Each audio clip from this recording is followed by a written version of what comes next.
friends. So, are you excited to be here today? I thought so.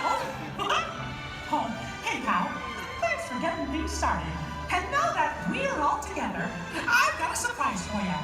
You see, when folks from around the kingdom heard you were going to be here, well, they just had to come and give you a great, big welcome!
Hey, what are you doing here, William? What are you doing here, Morris? I just flew in from Hollywood. My client's the new owner of this bird's cage. What? Are you cuckoo? My client's the new owner. Disney gave me an exclusive. Co-exclusive. Didn't read your contract. I gave it a bird's eye glance. And you call yourself a talent agent? I negotiated my tail feathers off for this deal. Well, my client does not share credit. He's a very big bird. Your client is Big Bird? Not Big Bird, a big bird, you bird brain. Well, your dim little star is now half owner of the Enchanted Tiki Room with my superstar. Think again, Chickie babe. Stop grousing. Just look at these paying customers waiting to get in. Did you say paying? As in money. As in 10%? Hey, who am I to go against the status quo? Sorry to interrupt, gentlemen, but I would like to inform our guests about tonight's show that will be starting soon. In just a few moments, the door will be opening and you will enter into a room of joyous songs and splendor. Here's the Enchanted Tiki Room. Mahalo. Wait, our clients are not here. Maybe they hit traffic. Don't say that. Sorry. Anyway, babe, I gotta fly this coop and migrate back to Hollywood. My birds will call your birds. We'll do lunch. What's the rush? I'm about to sign Donald Duck. Oh, yeah? Big deal, you hockey puck. I've got the mighty ducks in the wing. You do not. Do too. Do not. Do too. Not. Two. Not. Two. Not. Two. You down. Come Leave me on. alone, you two. Oh, come Yeah. on, will you? Oh, not go, yeah. Level with me. Put the bubble between Go the lines. away. You Go don't away. have- Go away.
Ask everyone to please remain seated throughout the show, and please keep your hands, arms, feet, and legs inside the vehicle at all times.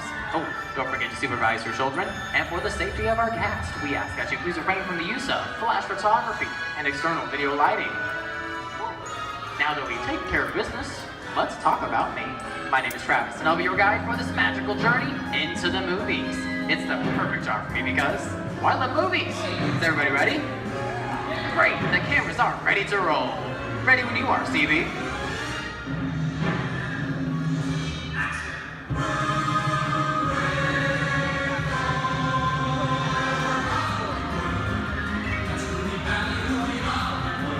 And we are rolling.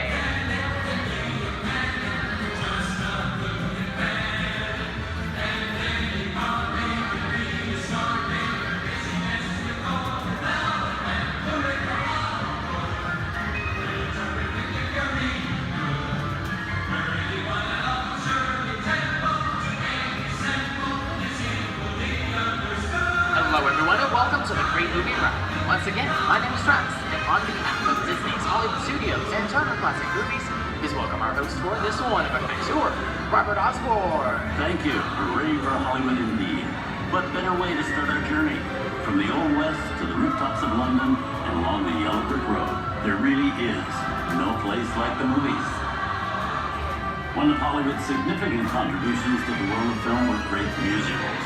This scene is from one of my favorites, the 1933 Busby Berkeley spectacular, Footlight Parade.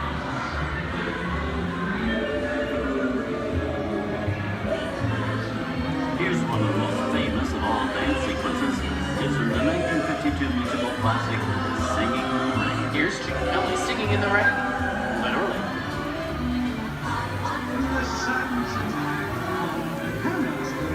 Here's one of the quintessential Disney musicals, Mary Poppins, starring Julie Andrews and Dick Van Dyke. This classic earned 13 Academy Award nominations. I love this song. Sing along.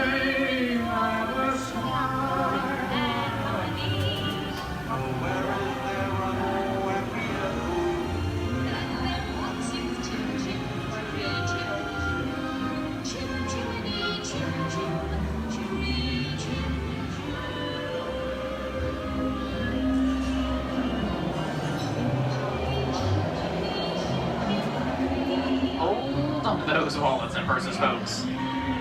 This doesn't look like a very good neighborhood. Here's the birthplace of the gangster film, the seedy underbelly of Chicago from The Public Enemy, starring James Cagney. Released in 1931 before strict censorship rules were enforced, The Public Enemy is a gritty, realistic, and violent look at the world of gangsters of the Depression era. I love this movie. In one famous scene, James Cagney shoves a grapefruit in Mae Clark's face. She can never look at breakfast in the same way again. These tough guys could turn anything into a weapon.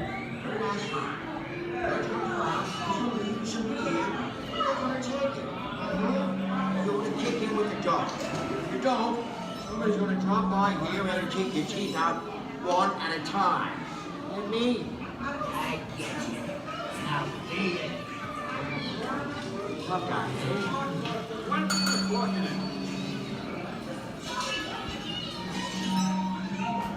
Sorry about the delay, folks. I don't want to run a red light, even in the movies. I gotta let her leave my vehicle. I think it's time for a visit to a concession stand. Bye. So I was born waiting. Okay, Maxie, whatever you say. Hey, how'd you know my name anyways?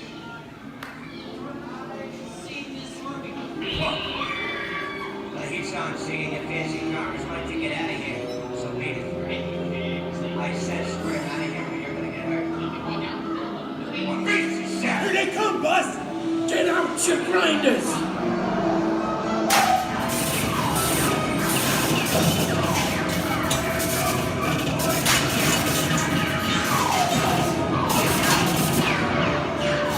I'm hit! I'm hit! Foxy! They got spin! Foxy! Foxy! Where's the pay? Please pay!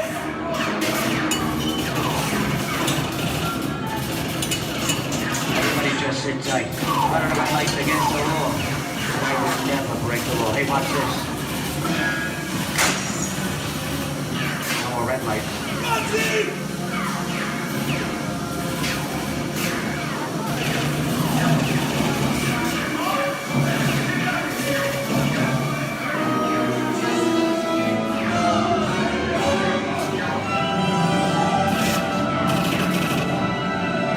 Foxy! Come back, you rat! Sorry, boys, I'm making my getaway. Give my regards to the warden, suckers. What are you looking at? Everybody just mind your P's and Q's, and, maybe you won't get hurt. Oh. This must be the west side of town, huh? Western films depict the legendary American wild frontier, where cowboys and their loyal steeds maintain order in towns against the untamable wilderness. John Wayne and Clint Eastwood are two of the iconic stars who epitomize this ideal of the stoic gunslinger.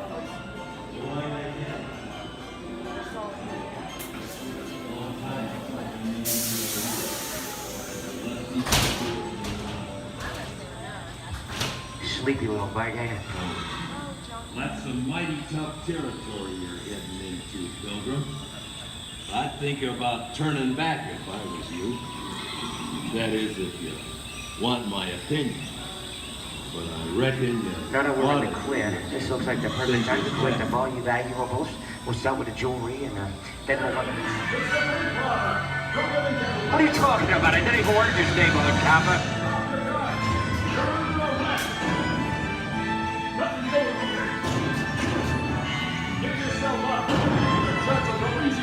This is nuts.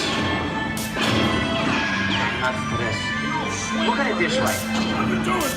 Nobody's Hey, Daddy, what is it? in the noose.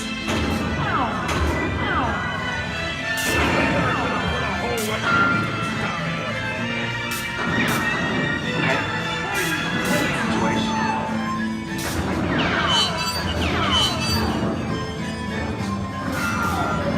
I don't know about you guys, but this is starting to get kind of creepy. Where are we?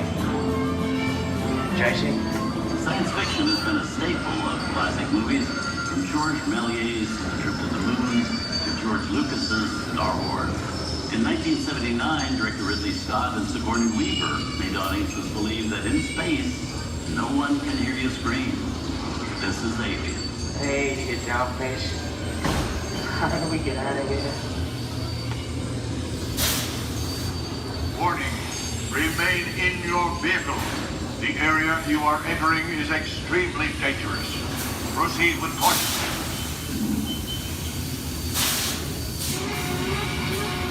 Danger. The emergency disrupt system is now activated. Ship will detonate in T-minus 10 seconds. The option to override automatic detonation expires T-minus 5. What is that thing?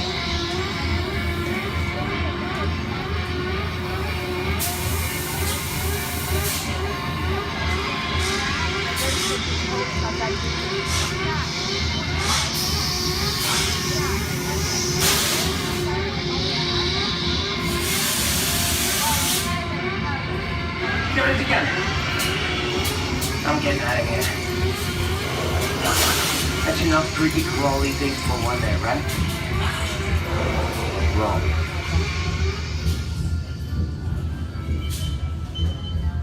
Steven Spielberg and George Lucas cemented their status as the blockbuster boys with their first partnership. Here from that legendary collaboration is Harrison Ford as archaeologist Indiana Jones in Raiders of the Lost Ark. Snakes. Why did it have to be snakes? Some of the biggest horror stars of Hollywood appear in the ancient story of a cursed Egyptian temple, a priceless jewel that beckons to all, but be warned, the temptation always leads to destruction. Get a load of that show, guys. Time for me to get back to work. Good thing I don't believe in ghost stories. Don't nobody move while I go get the goods. I don't think they'd notice a few extra bodies around here, if you know what I mean.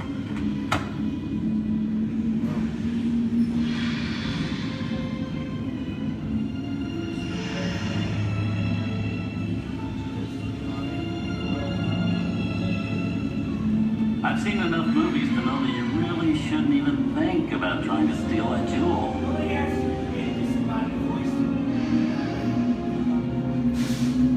Halt, unbeliever.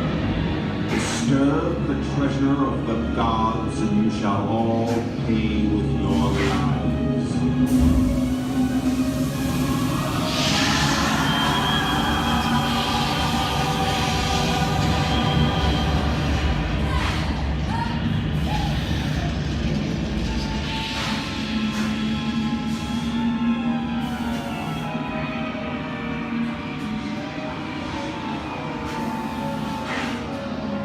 Not bad for my first movie, huh? The twist ending. That just goes to show you anything can happen in the movies. Now, let's get on with the show.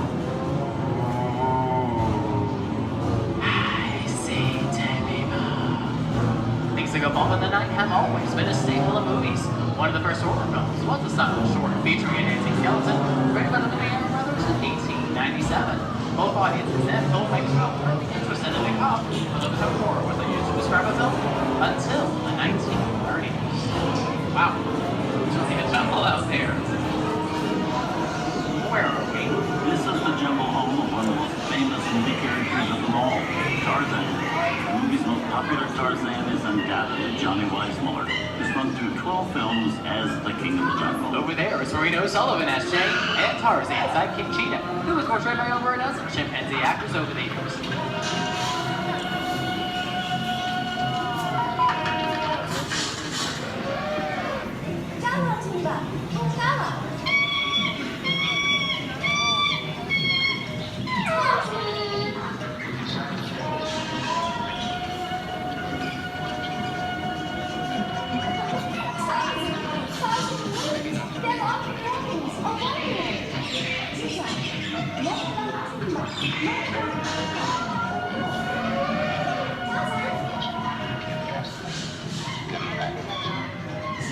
Here's Humphrey Bogart in his most famous film role. In 1942, Bogey finally got to spread his wings and romance the beautiful Ingrid Bergman in Casablanca. Look, I know that it being noble. It doesn't take much to see that the power of 3 little people don't amount to a hill of beans in this crazy world. Someday you'll understand that.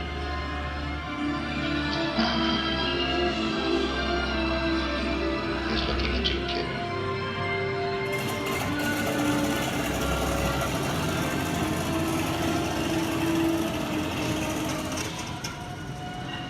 Inside of us, we both know you belong to Victor. It was work, the thing that keeps him going.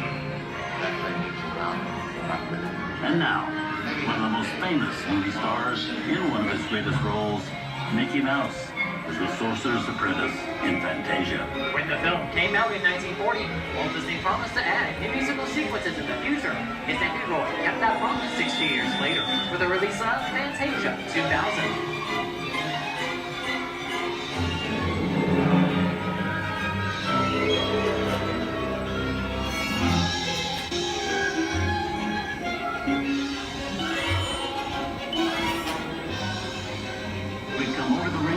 And into one of the most beloved and most watched films in movie history, The Wizard of Oz. Toto, I have a feeling we're not in Kansas anymore.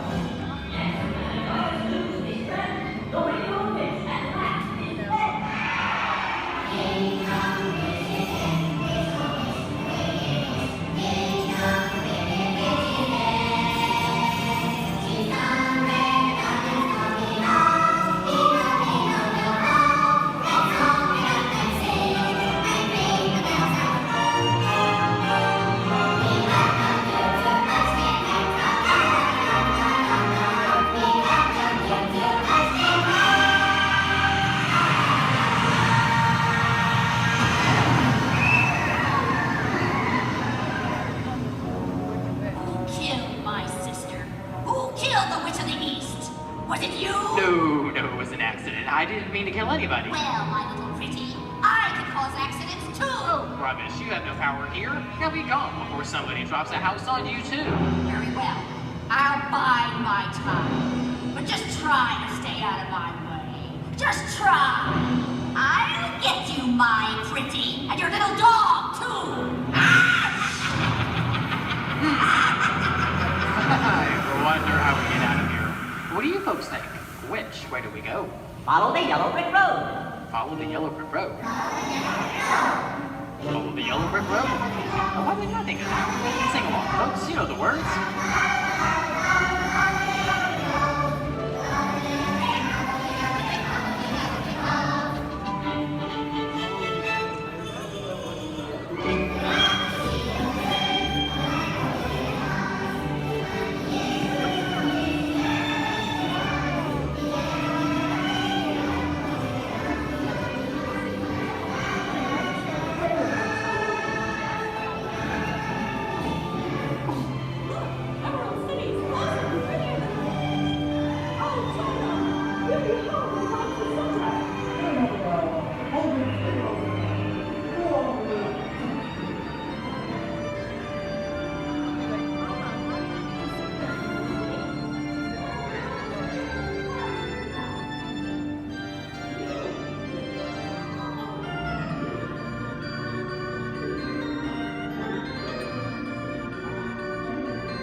From all of us here at Disney's Hollywood Studios and Turner Classic Movies, we hope you've enjoyed our tour through some of my favorite films. But remember, there are many more adventures waiting for you every day on TCM.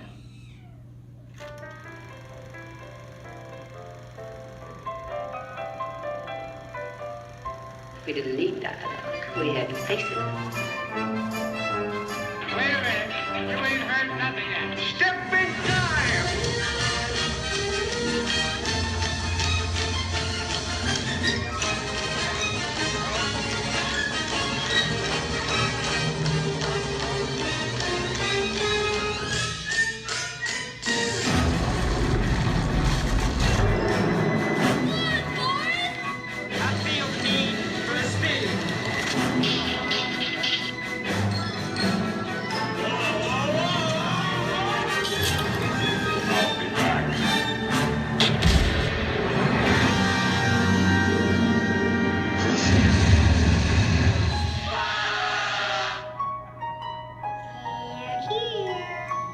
better start believing in ghost stories, Miss Turner.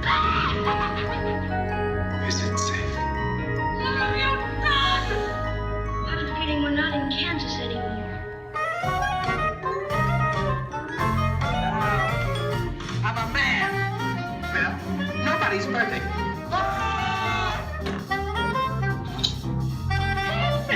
Shut up.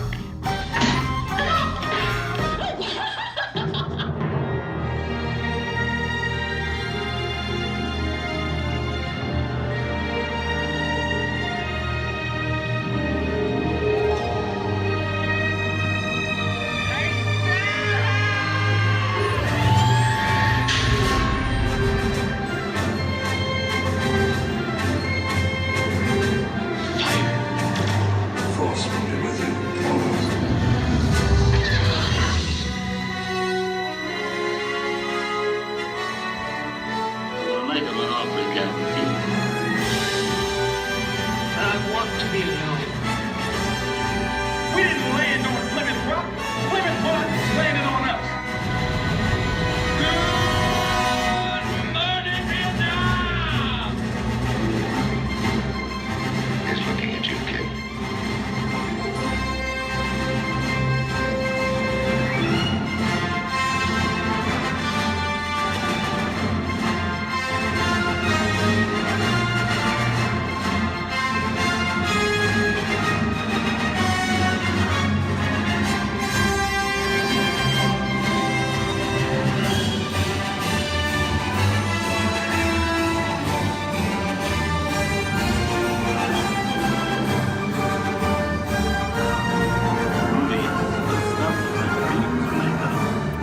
Enjoyed our ultimate celebration of classic movies, and remember, you can find many more beloved stories and legendary stars on Turner Classic Movies. On behalf of Disney's Hollywood Studios and Turner Classic Movies, we'd like to thank you for joining us on the Great Movie Ride.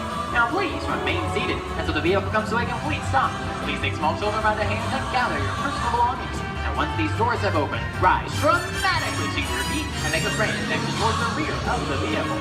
Oh, and one more thing. When I yell action, don't forget the thunder is the law for yours truly. Okay, quick, everybody. And action! Thank you. Have a wonderful afternoon at Disney's Hollywood Studios.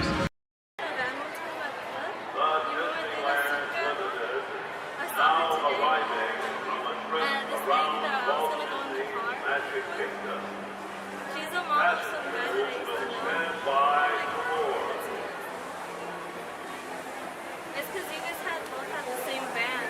That's what the whole big kid, big glasses on.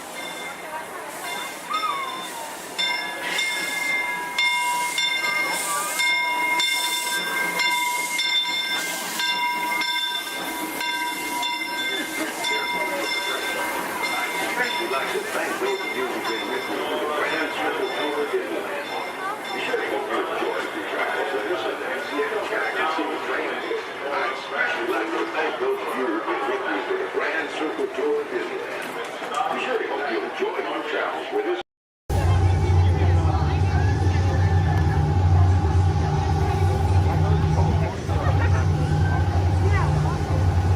Time travel commencing in T-minus 10 seconds and counting. This is Seeker. Listen up.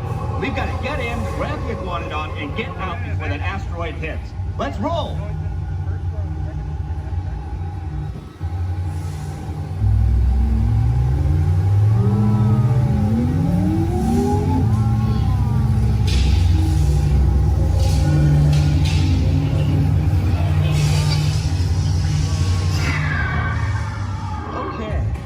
Let's go get that dino. Computer, what are you tracking? Styracosaurus. Not our dino. Warning, meteor shower in range. Just little one. Oleoramus. Hadrosaur. Raptor. Time to get serious. Locking autopilot on homing signal now! Hang on! I'm tracking a big dino on the scope. Could be ours. Computer, full stop. Identify! Carnotaurus. Definitely not our dino. Go, go, go!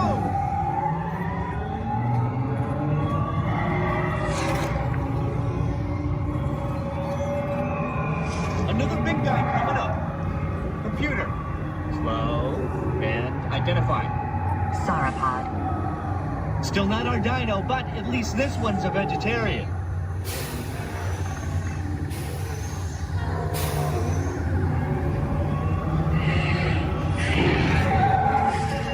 Asteroid impact in 90 seconds. We better move it.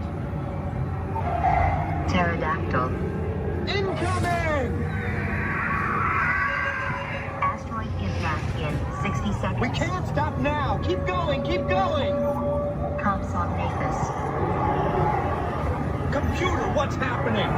Loss of traction. Four-wheel drive, move it! Warning, meteor strike. Evasive maneuver! Left, right, left, right! That's close. Computer, now what? Carnotaurus. That's it! Abort mission! Abort! Abort! Iguanodon. Forget it! Get them out now! Asteroid impact.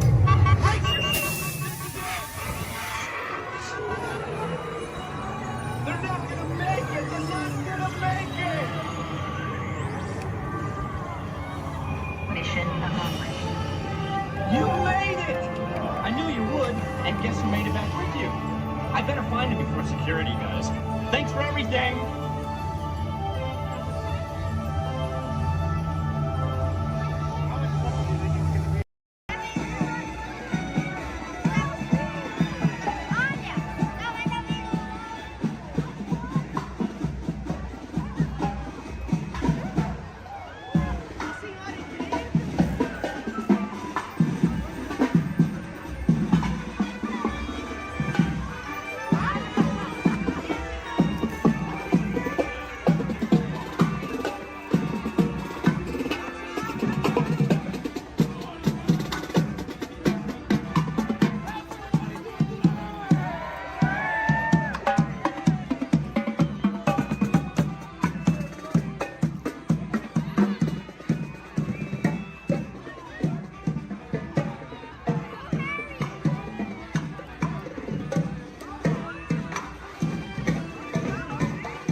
inside the vehicle, and please supervise your children.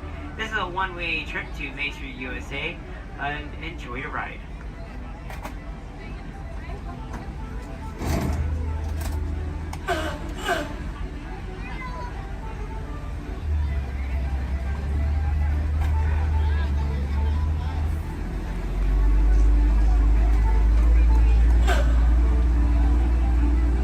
On your right-hand side is Sleeping Beauty Castle, your gateway to Fantasyland.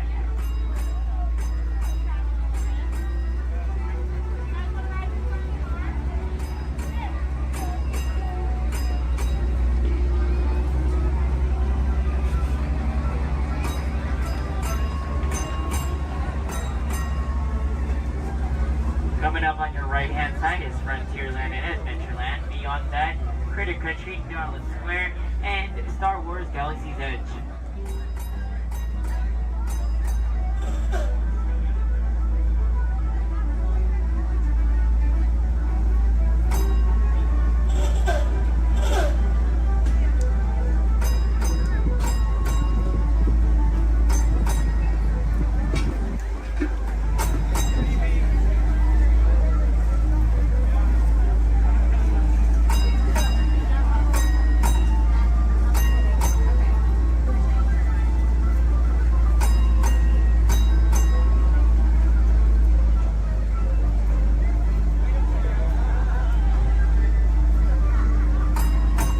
Coming up on your left-hand side, there's our first aid center, our baby care center, and our lost child center. On your right-hand side, if you enjoy ragtime piano, we got some music going on over at the Coca-Cola Refreshment Center on your right.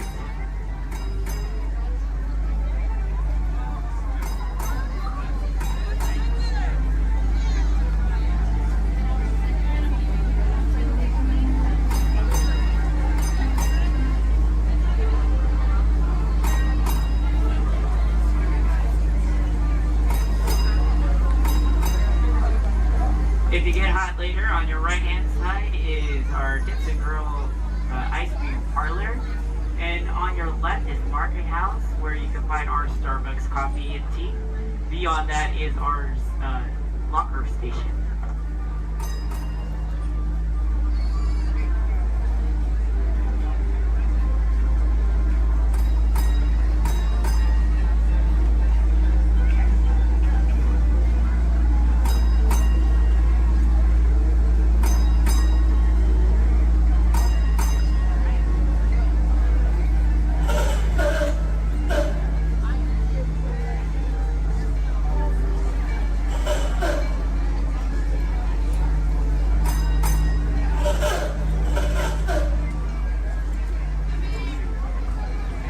To our final destination in front of Disneyland City Hall. Please remain seated until the bus has come to a full and complete stop. For those of you who are sitting in the top stairs, please watch your step as you exit the stairs and assist young children, and enjoy the rest of your day here in the Magic Kingdom. My name is Justin, and thank you for riding.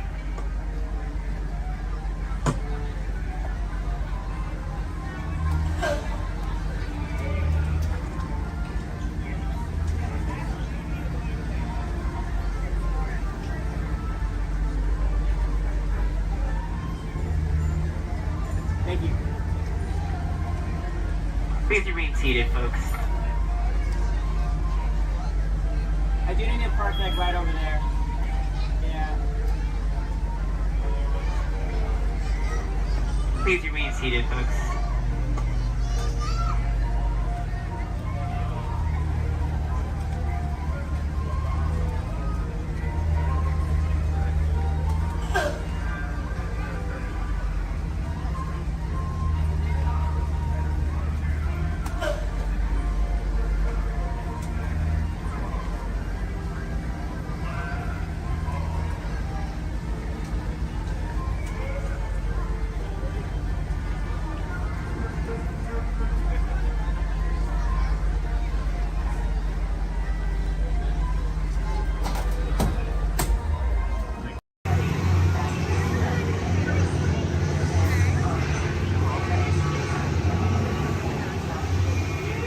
travel commencing in T-minus 10 seconds and counting.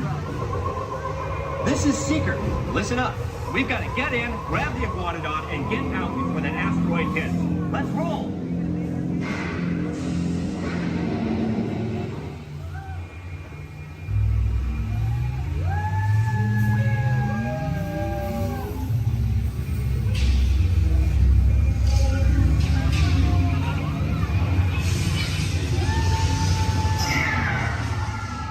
Okay, now, let's go get that dino. Computer, what are you tracking? Styracosaurus. Not our dino. Warning, meteor shower in range. Just little one. Oleoramus. Hadrosaur.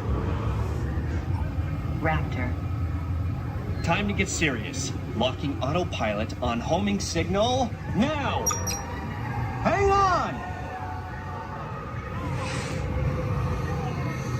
I'm tracking a big dino on the scope. Could be ours. Computer, full stop. Identified. Carnotaurus. Definitely not our dino. Go, go, go!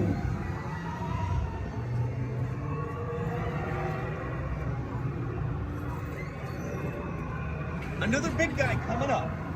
Computer. Slow and identified. Sauropod. Still not our dino, but at least this one's a vegetarian.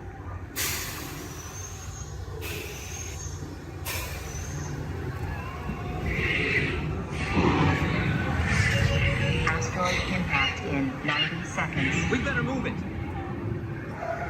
Pterodactyl. Incoming!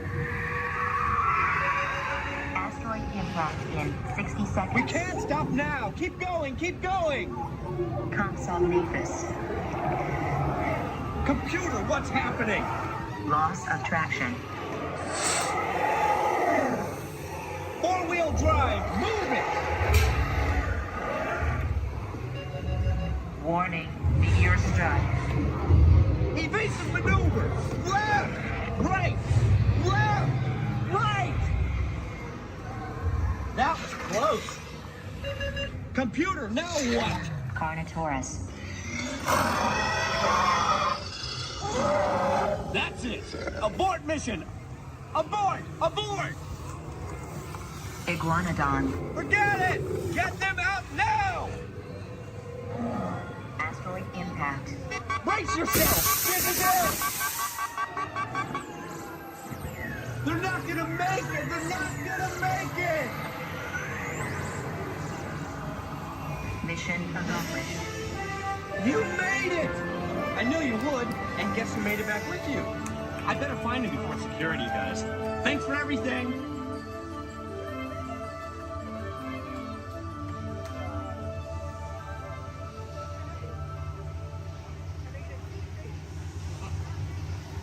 In the Outer Rim territories. Join the festive Ultra Holiday celebration in the streets of Los Espoos. Then head to the arena and cheer for your favorite pilot in the annual Punta Eve Classic. Or set sail on the Doom Sea in a luxurious sail barge. Then rent a land speeder and head over to the colorful outpost of Mos Eisley. No visit is complete without having a drink at Tatooine's infamous Mos Eisley Cantina, where you will never find a more wretched hive of scum and villainy. That's right, a Tatooine vacation has everything under the sun, so call Star Tours and book passage to Tatooine today. Here reports that Freud makes Walt check back. I can honestly say that I have not seen a thing. Honestly. As if anything would ever get past me.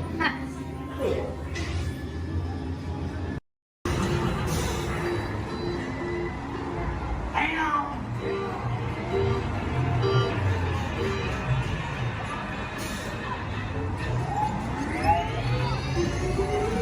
Here we go!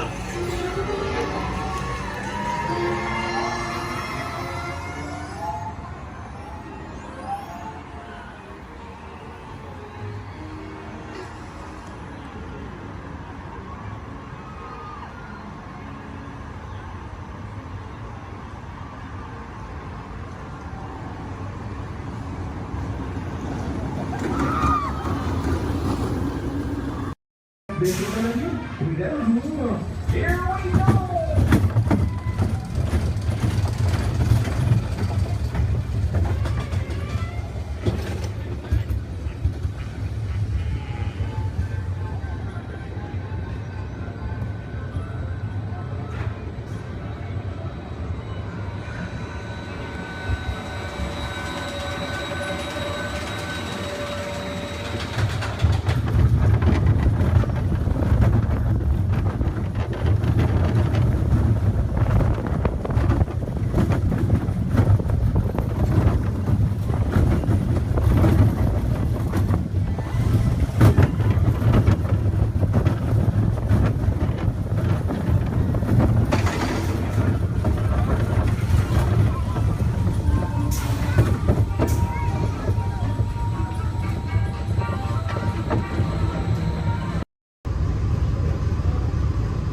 Folks, we're just about out of the woods and into the forest.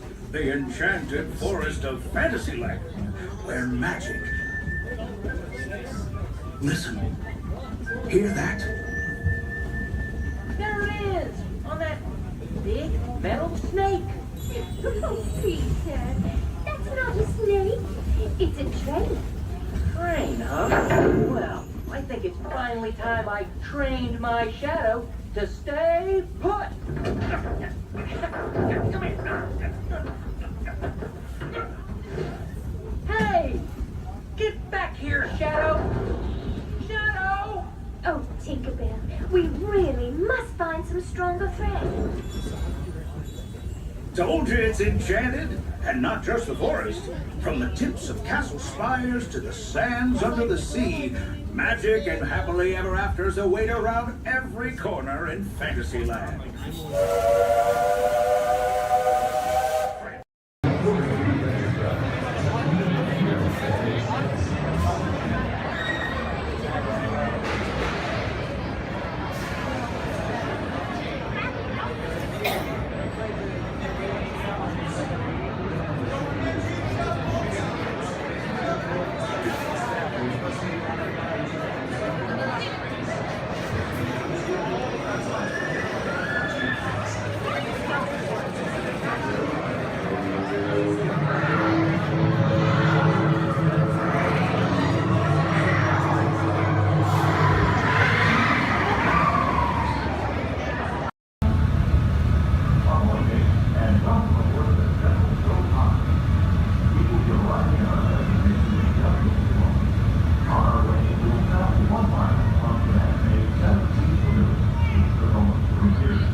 you are standing or sitting on the stairs, we ask that you please clear the stairway.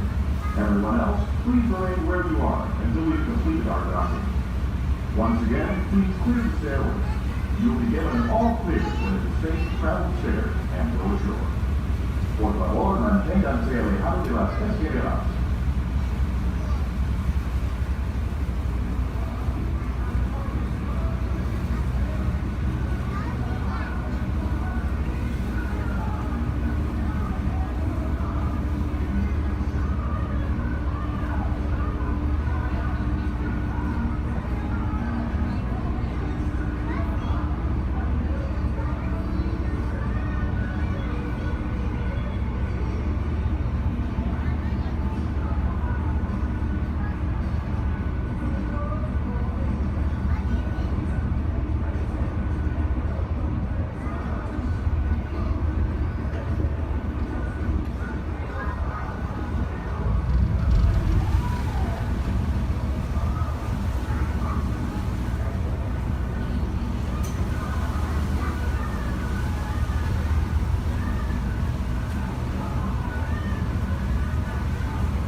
We recently learned that your Terran visionary, Walt Disney, had a similar goal in mind with his early concepts for the experimental prototype Community of Tomorrow.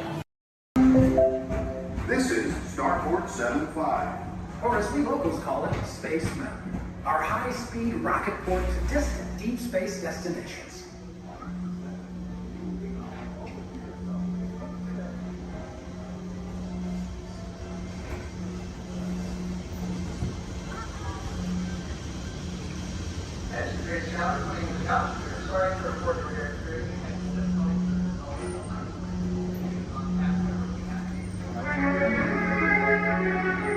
Let relaxation wash over you at the most refreshing retreat in the galaxy, the coral rooms of Pisces 7. You H2O it to yourself. Book today.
To get to go back and ride Horizons.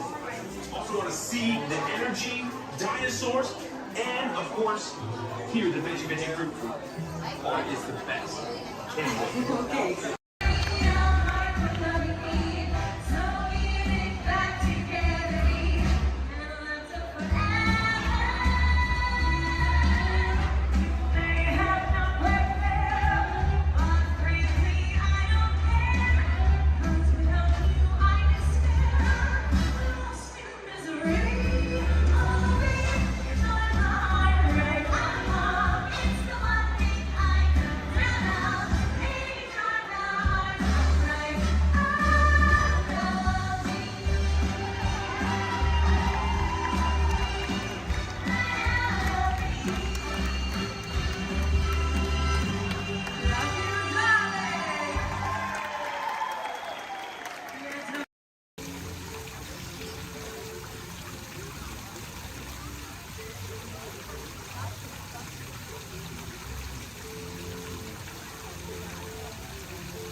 head out, please remain seated at all times. Please keep your hands, arms, feet, legs, and elbows inside the vehicle, and please supervise your children.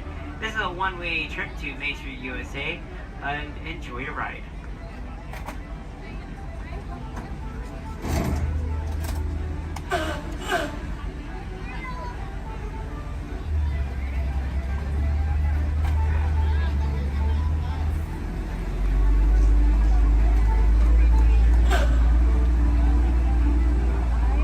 Right-hand side is Sleeping Beauty Castle, your gateway to Fantasyland.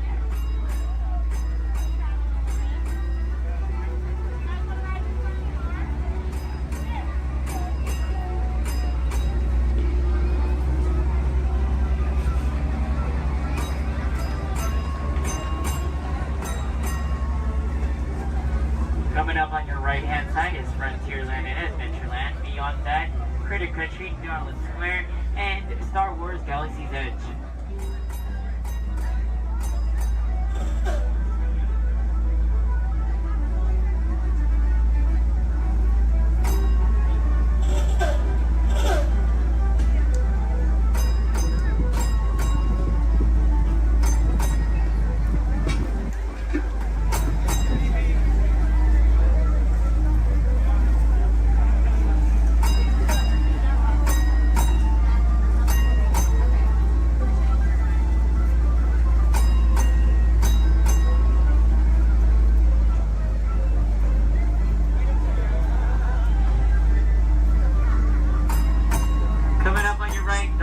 Left-hand side, there's our first aid center, our baby care center, and our lost child center.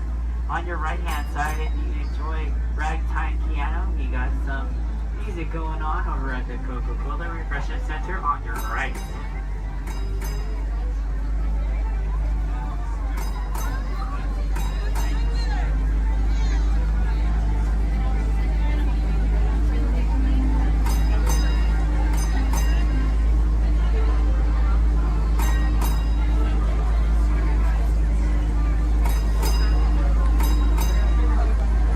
If you get hot later, on your right-hand side is our Dips and Grill ice cream parlor. And on your left is Market House, where you can find our Starbucks coffee and tea. Beyond that is our locker station.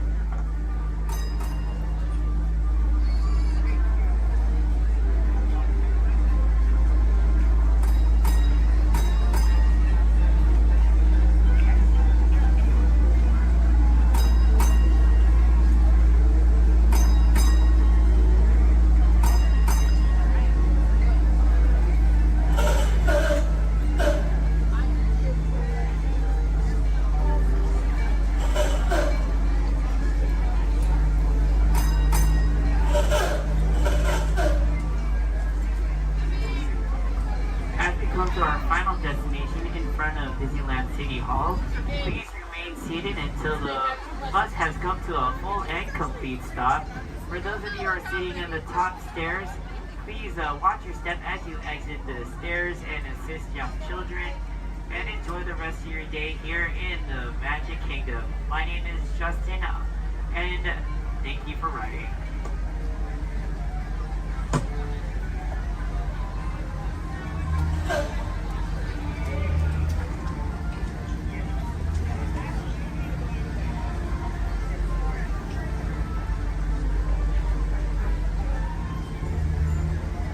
Thank you. Please remain seated, folks. I do need a park deck right over there. Yeah. Please remain seated, folks.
classic, but I still got a spring in my step. Let's go.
Here we go.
Please stay seated till we come to a complete stop. Remember to grab all your stuff and step out to your right. So long, pal.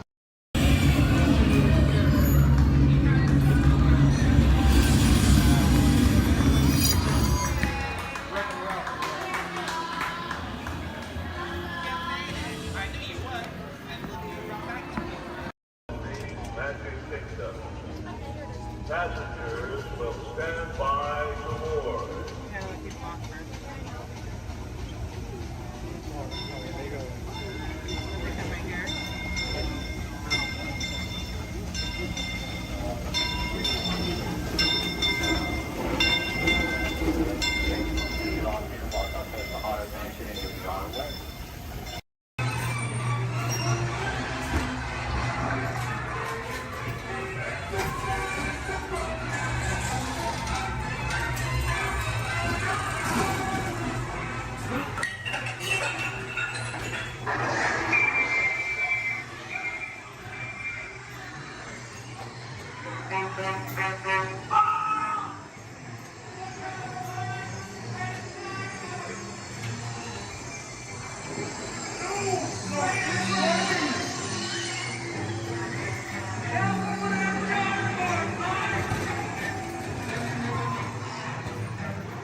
pilot, push the flashing button to take off.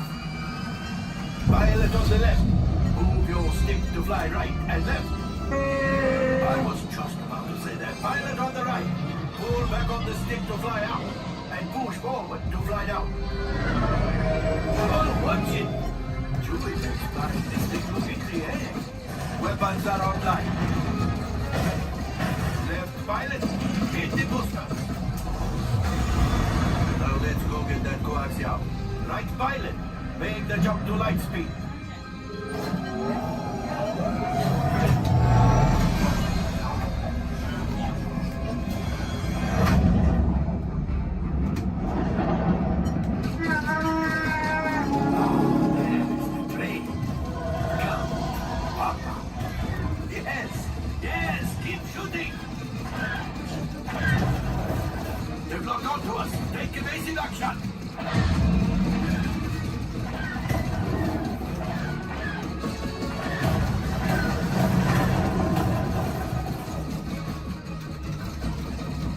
There it is! After that train!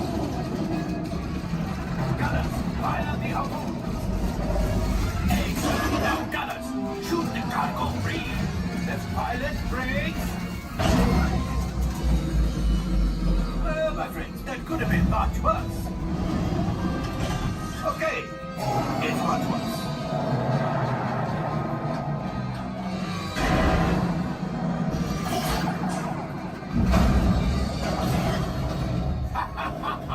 Yes, you got one. Excellent, my friends. Now power up the ship. Well, I grab the coaxial. You see, just as I promised, my friend. Now that the resistance has already, maybe a little something for Hondo. Pilots, line up behind the train so we can harpoon that last car. Gunners, fire the harpoon. Gunners, shoot the train. The cargo is breaking free. Keep shooting. Good job, my friends. Yes, yes, yes. We got the coaxial. I will grab it. You keep up to the train.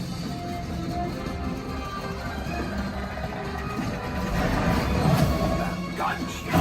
Oh, that's ridiculous. Things are getting too hot. We've got to get out of here. A distraction! Fire the missiles at the train! Hey!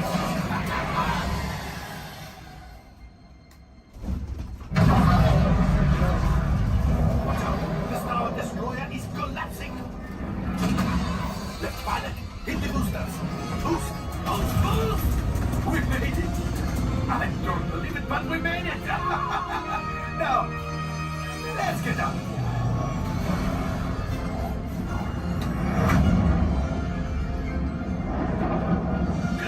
My friends. You retrieved 2 containers of coaxium. This will greatly help the resistance. You have heard the First Order and made Chewie proud. Now, after my modest profit, your cut minus what you owe me for damaging the Falcon is... Hey, not bad.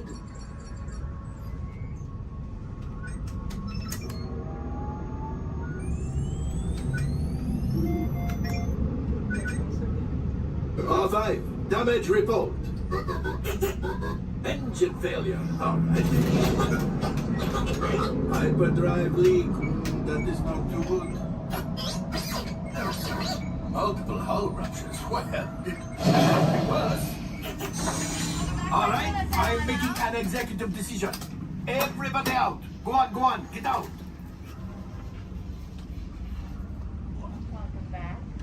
All available techs, we have a Corellian freighter that needs immediate transport back to the maintenance bay. This thing has seen better days. Better fix all that before the Wookiee sees it.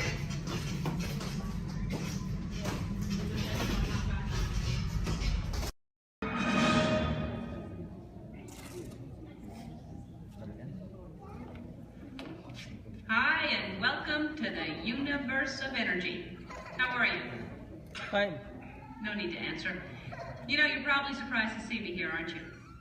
But then there's probably a lot of places you'd be surprised to see me when you think about it. If you were driving in your car, for instance, okay? Close your eyes, you're in your car. No, close your eyes, in the car, but right now think about it. You're in your car, you're driving, and then all of a sudden from the back seat, I just pop up and go, hey! You just whack me in the head, wouldn't you? That wouldn't be nice. But then it wouldn't be nice for me to do that to you. How'd I get in your car anyway? Did you lock the car? Maybe it was your fault. Maybe I'm just teaching you a lesson.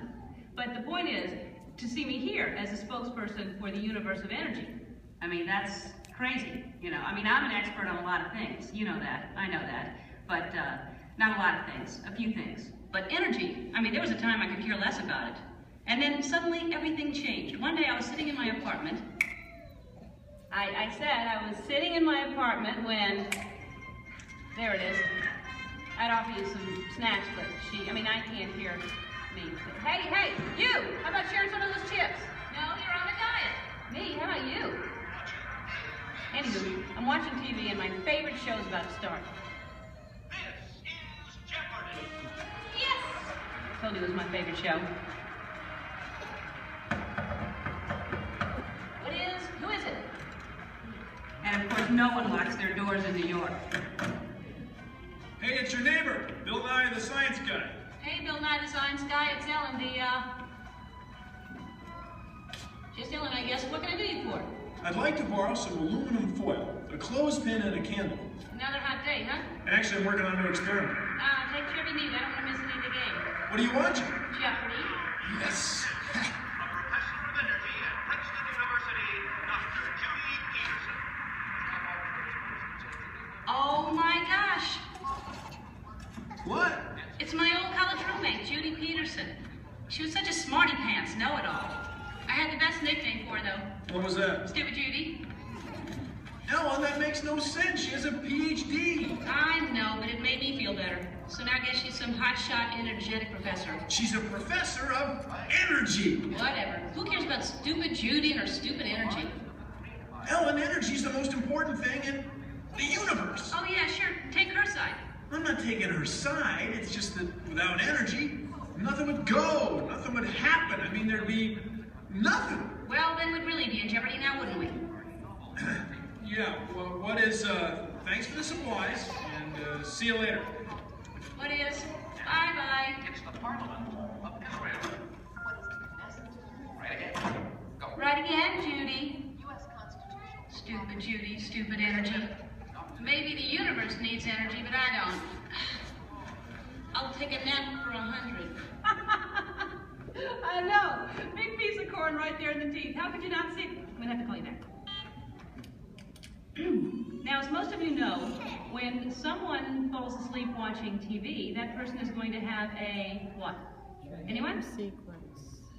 Anyone? A crick in the neck? Bad hair day.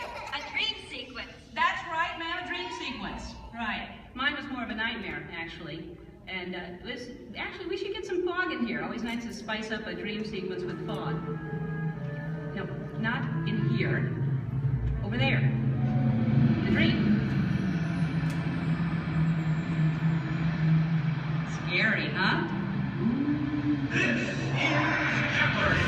Now here are today's contestants, Dr. Judy Peterson, Dr. Albert Einstein, and finally, just Ellen. And now here is the host of Jeopardy, Alex Trebek. Thank you, Johnny Gilbert. Hello, contestants. Welcome to our program, and good luck to you in the game. Here are the categories for the first round of play.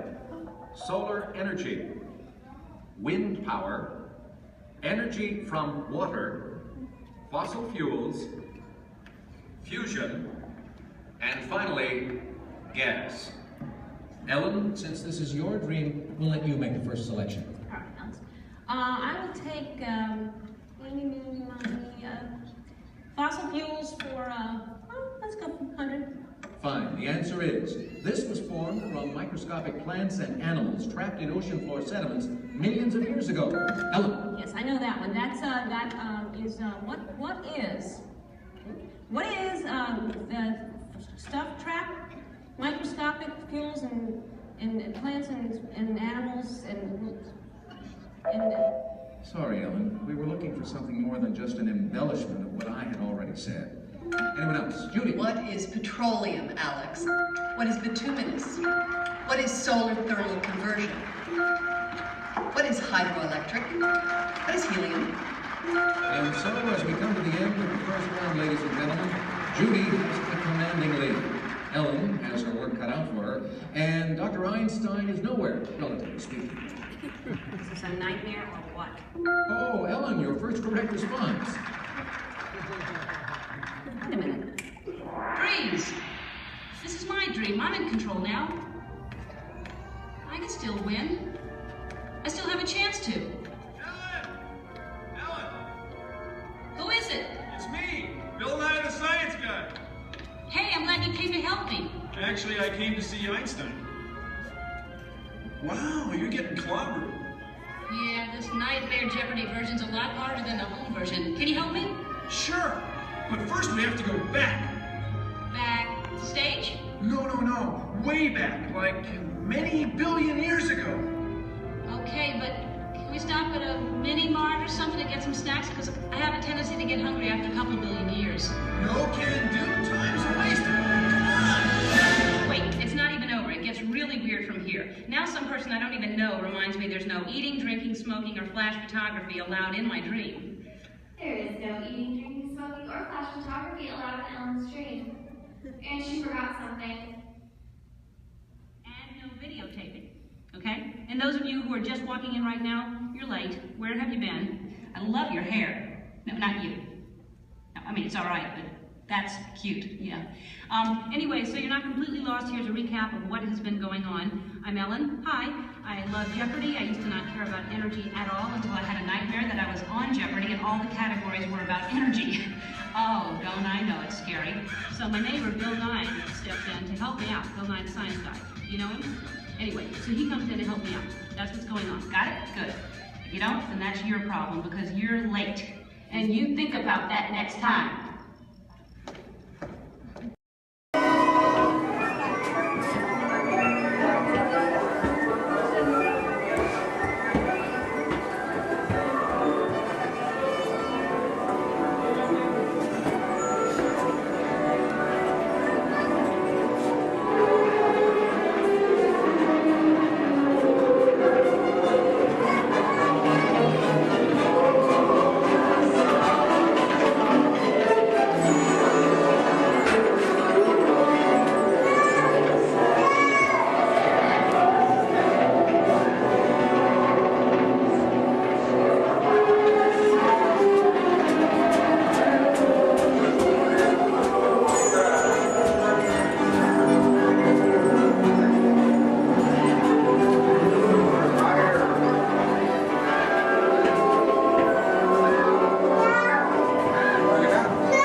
we send you to the link chamber, let's watch this piece by Dr. Ogden, who runs the program. Welcome, everyone. I'm Dr. Jackie Ogden from the Pandora Conservation Initiative.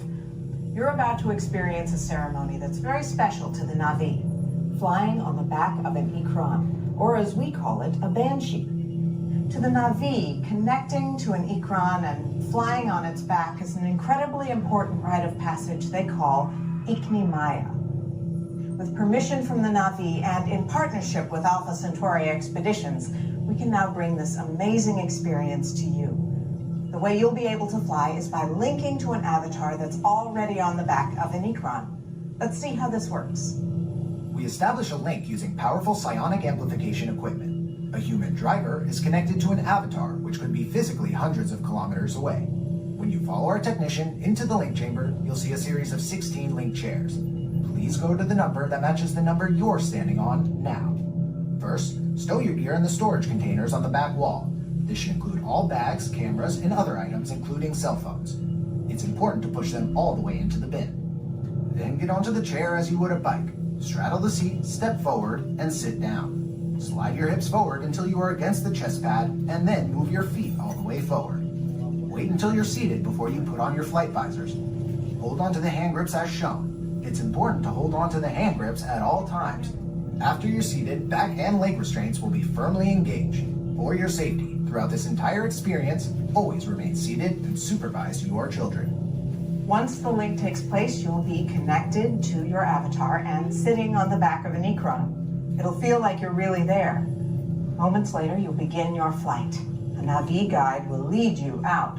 You'll experience the breathtaking beauty of Pandora, but you might also face some of its greatest challenges.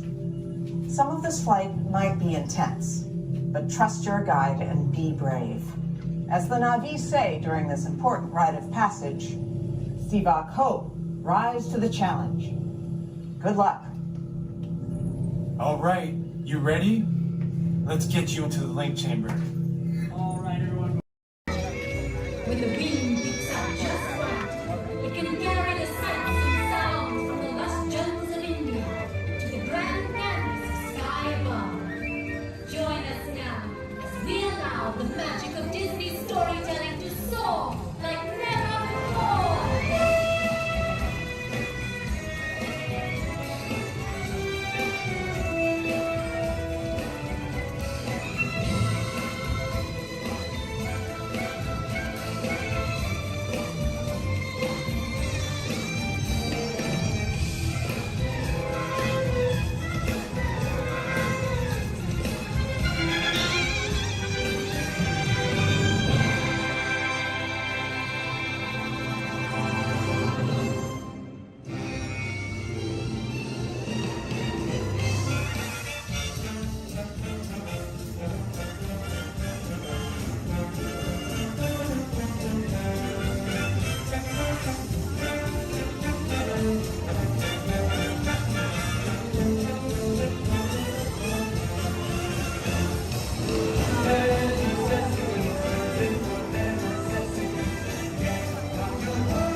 She's my dog.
Every picture tells a story. With imagination, we can relive the moments of our lives. Sand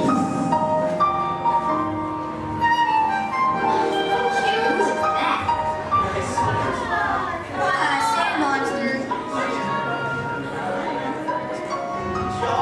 Look, I snagged into the tiger. Here's my little shortstop. She's got frog feet.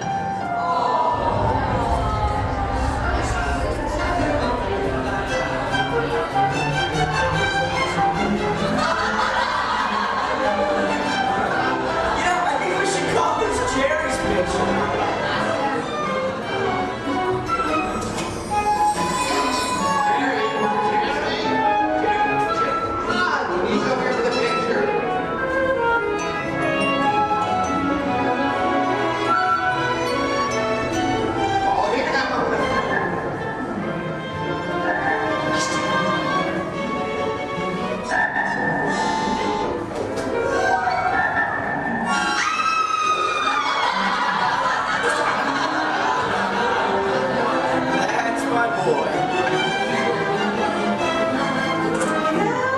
I think we could call it Dee's picture.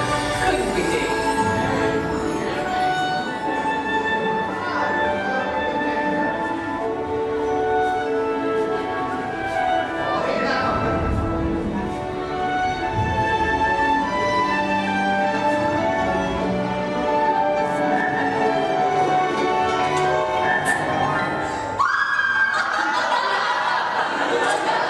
With imagination, we can relive the moments of our lives. With imagination, anything is possible. I'm gonna be a fireman just like my dad. It's Billy Cartwright stepping up to the plate. Bases are rolling on with a nine. One, two, three, fresh to air it back.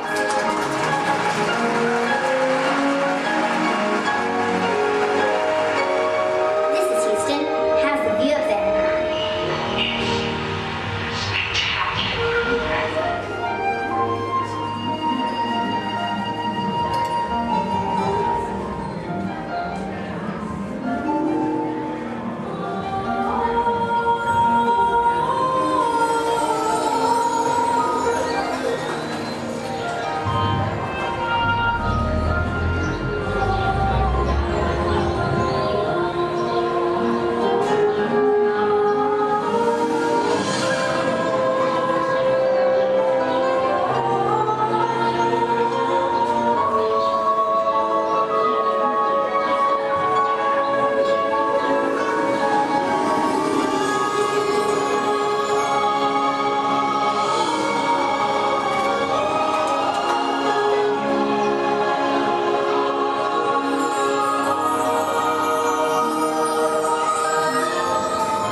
I'm Christy Smithers, an assistant here at the Institute.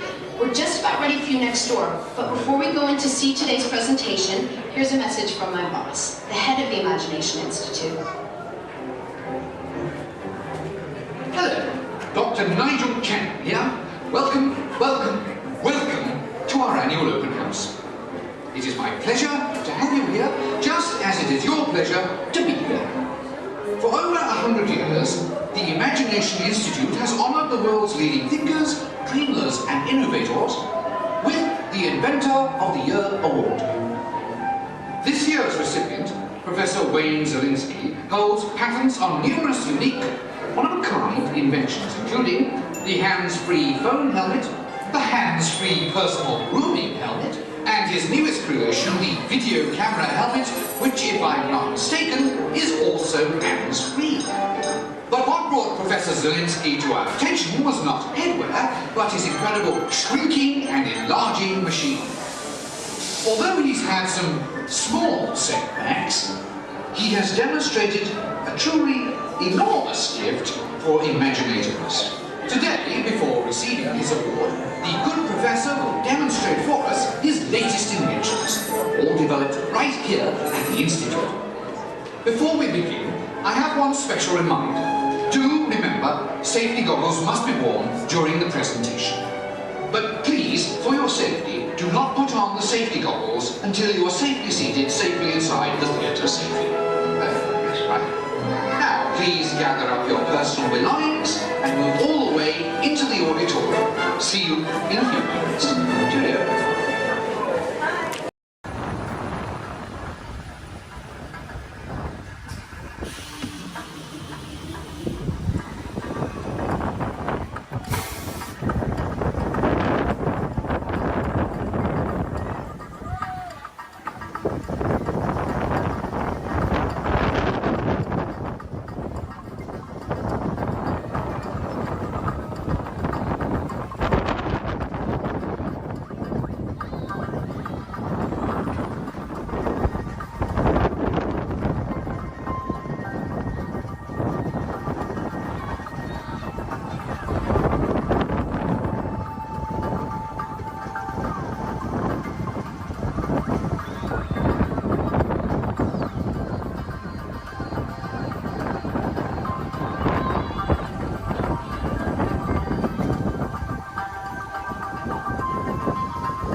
and all visitors from Galaxy M31.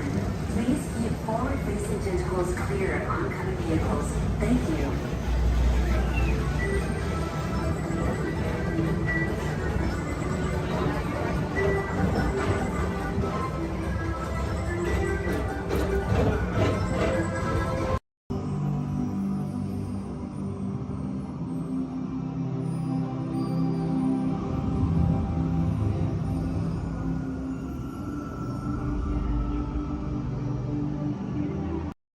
Automated driving technology activated. Welcome to the seed track.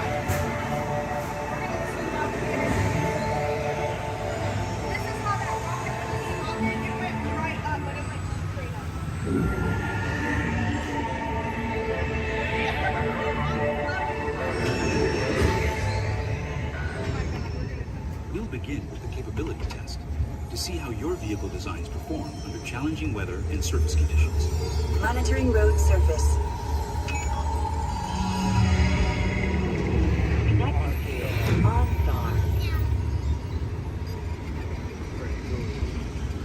SIM car performance data acquired.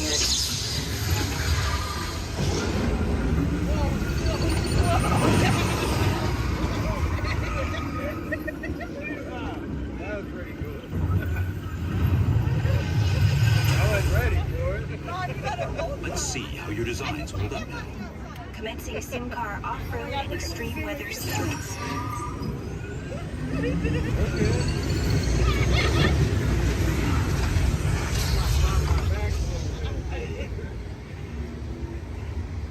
Capability test results displayed and verified.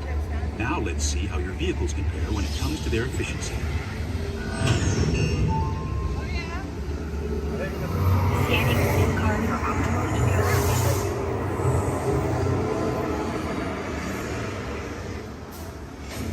Engaging eco scan for aerodynamic efficiency.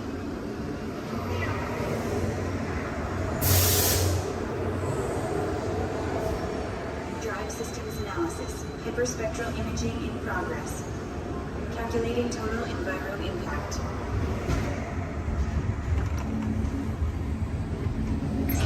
Commencing responsiveness test. Okay, the responsiveness data is now being synchronized. Automated driving technology verified and active.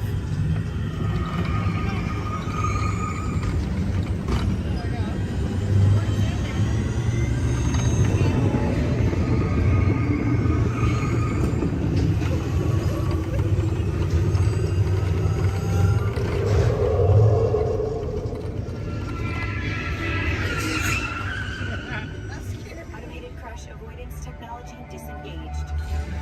Displaying responsiveness data. Here comes the final test. Energizing performance test.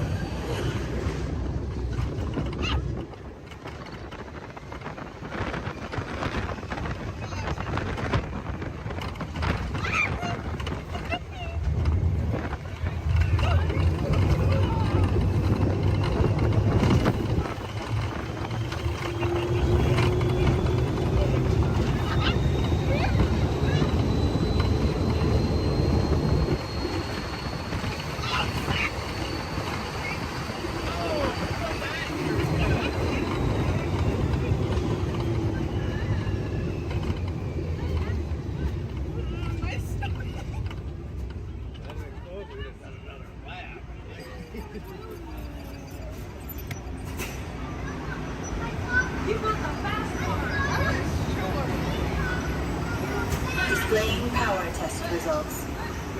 SIM track performance testing complete. This concludes your performance testing. You'll be able to see how your Chevrolet custom concept vehicle designs compared with the SIM car after you disembark.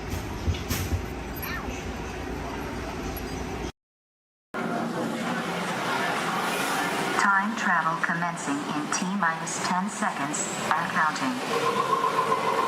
This is Seeker. Listen up. We've got to get in, grab the Iguanodon, and get out before that asteroid hits. Let's roll!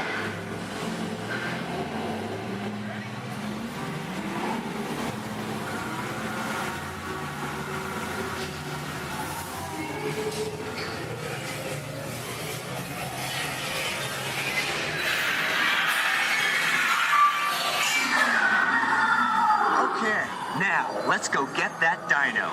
Computer, what are you tracking? Styracosaurus. Not our dino. Warning, meteor shower in range. Just little ones. Oleoramus. Hadrosaur. Raptor. Time to get serious. Locking autopilot on homing signal now. Hang on! I'm tracking a big dino on the scope. Could be ours. Computer, full stop. Identify. Carnotaurus. Definitely not our dino. Go, go, go!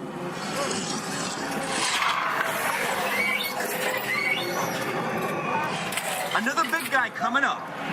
Computer, slow and identify. Sauropod. Still not our dino, but at least this one's a vegetarian. Whoops. Asteroid impact in 90 seconds. We better move it. Pterodactyl. Incoming! Asteroid impact in 60 seconds. We can't stop now. Keep going, keep going. Compsognathus.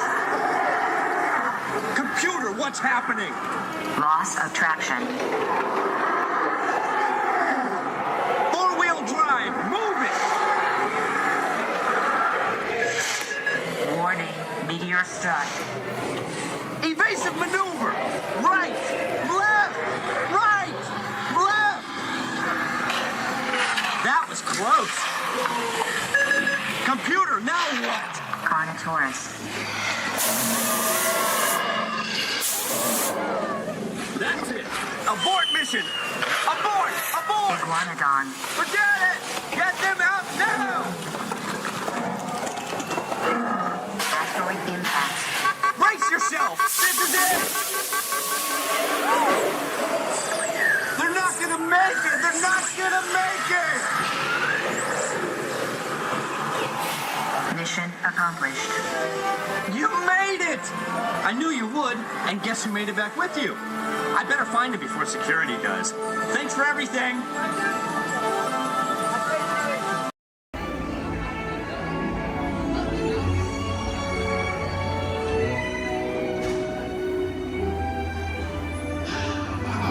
Voilà. Venez, suivez-moi, je vous prie.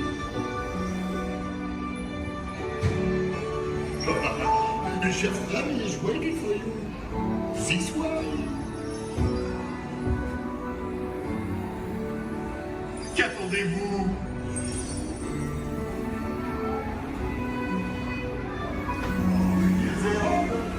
Des invités pour le dîner. Vous n'aurez pas idée à Concova? Non. C'est pour un oui. Tout simple. Voilà. Mais oui, that's it.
What are you doing?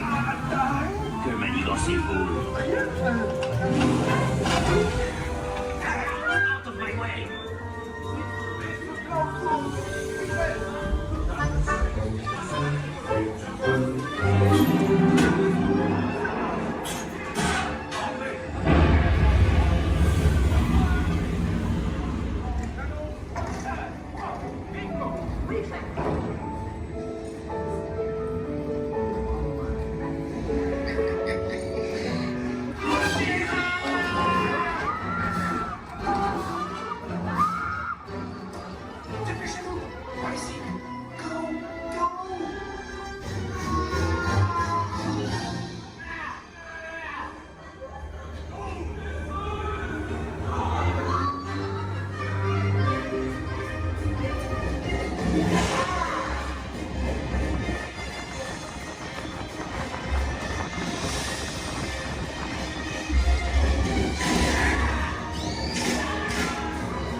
The imagination, and because it has been clinically proven that certain types of music can actually make you smarter, a little Mozart, please.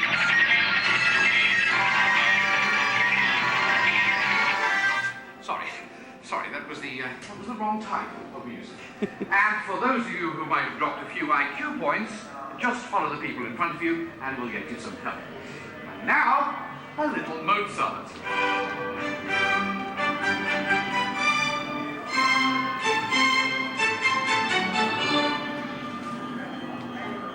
Dr. Chen, please pick up line 4, line 7, and 9. Telecommunications. Dr. Nigel Channing here with a quick one of my imagination. Please remain seated with your hands and arms inside the vehicle at all times. Dr. Witt, pick up line 4, please. Dr. Chen, you are watching the telegram. Please remain seated with your hands and arms inside the vehicle. We're about to measure your imagination, so relax as the scanner sees what's in your heads just now. Scanner on.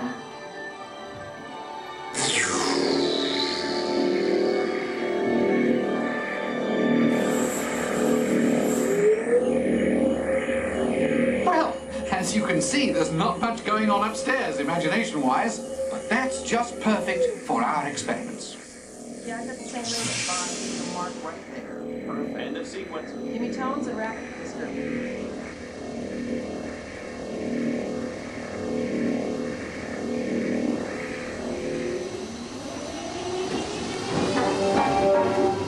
We begin with an exercise in sound.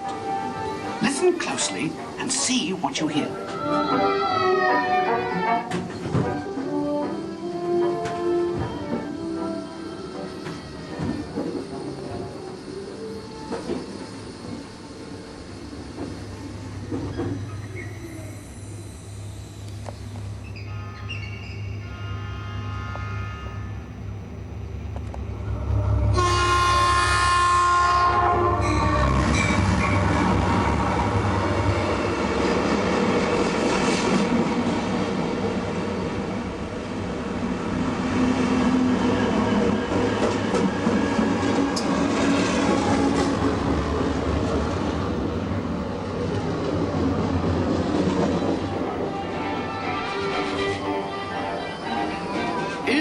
this looking glass actually magnifying, or is it your imagination? Here, one quickly learns that when the laws of physics and common sense are shattered,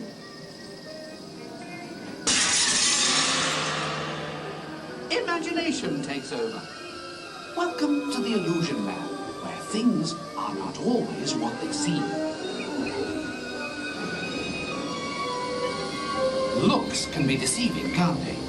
Well then, take a second look. Now what do you see? When you use your imagination, nothing can truly hold you back.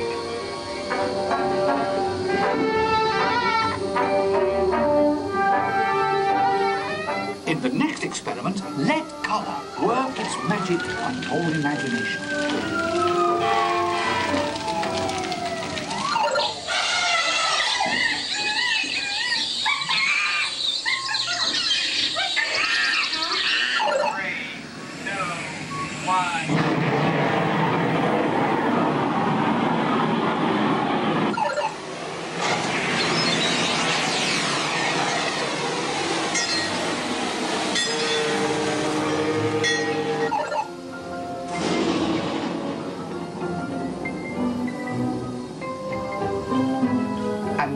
Exercise all about making connections. Stare at these points long enough and your imagination will take flight. You'll see.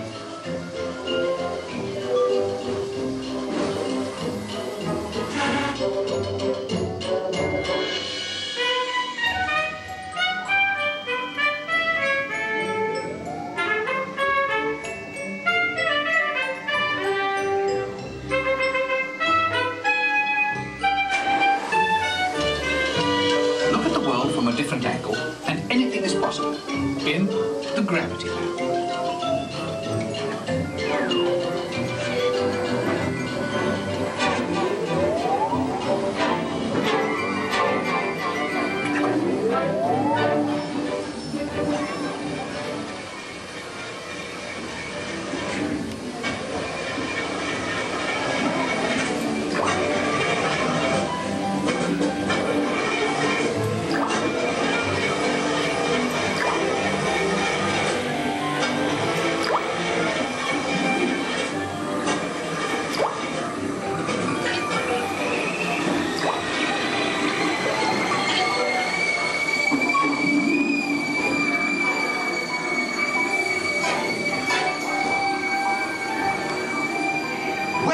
Experiments are now complete.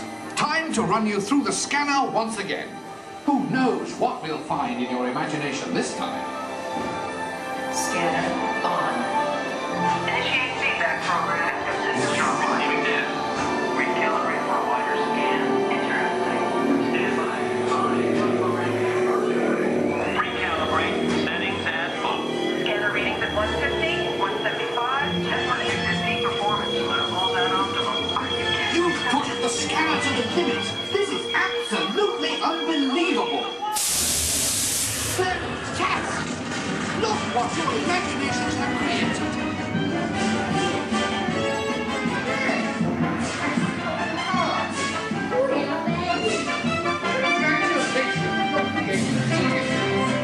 Quite clever, all of you. What a brilliant burst of creativity. Incredible, awesome, absolutely fabulous. I couldn't have imagined a better...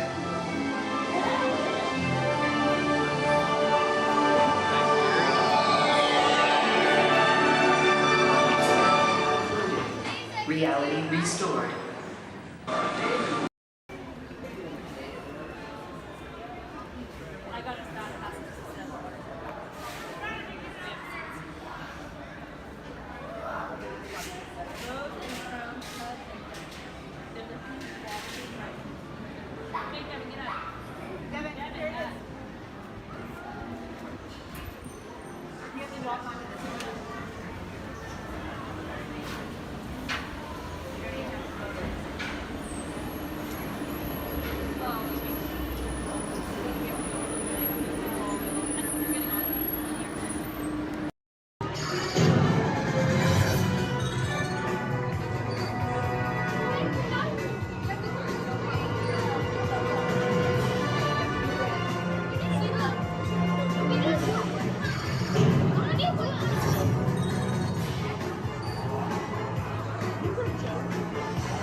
transport launch in 12 Archelian weeks.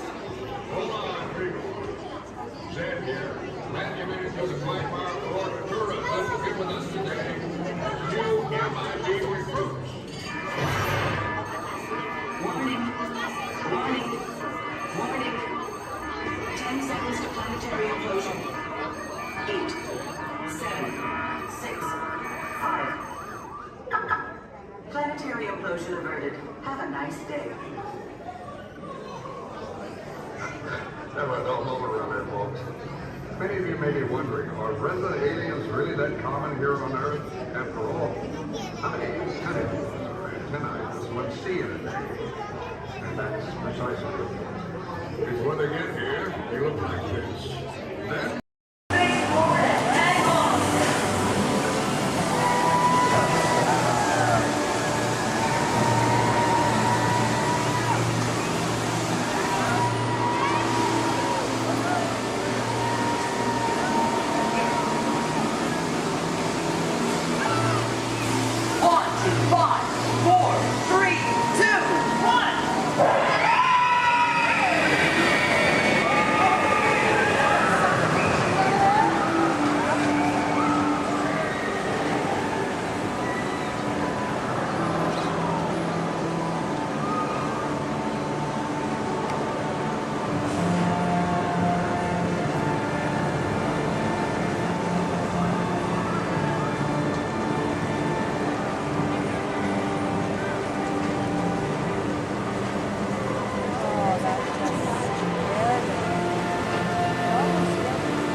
This is Starport 75, or as we locals call it, Space Mountain. Our high-speed rocket port to distant deep space destinations.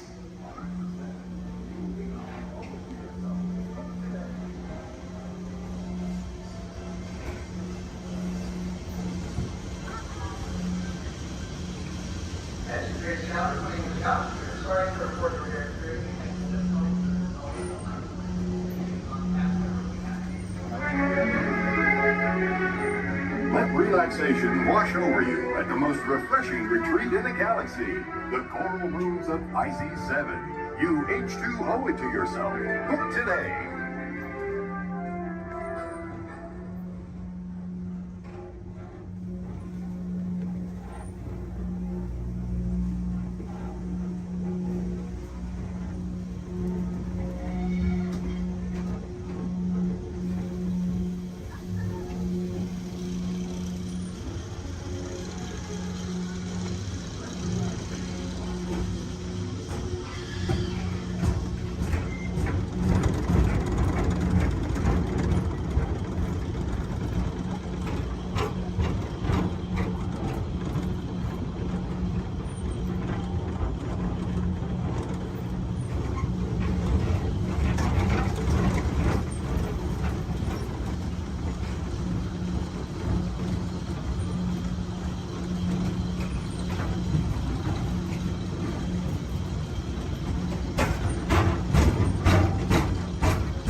Keeping your hands, arms, feet, and legs inside the car. And please, supervise your children. Remember to stay clear of the doors, which will open and close automatically. Enjoy your trip aboard the Metroliner.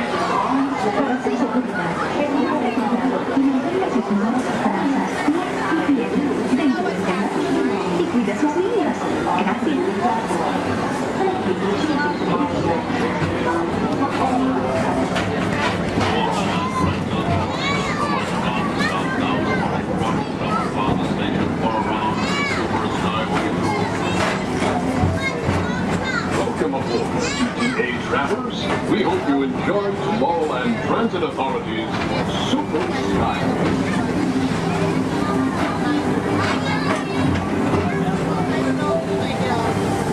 Now approaching Tomorrowland Interplanetary Convention Center.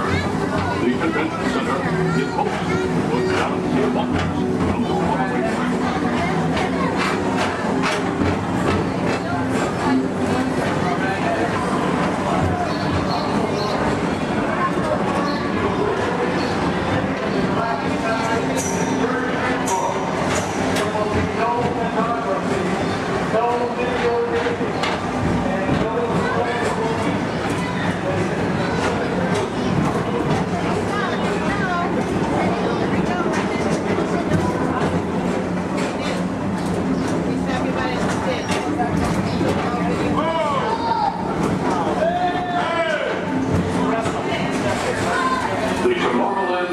Retro Historical Society presents Walt Disney's 20th century vision for the future. This model city dared to dream the perfect community in which to work, live, and play.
Visitors from Galaxy M31, please keep forward-facing tentacles clear of oncoming Metroliner vehicles.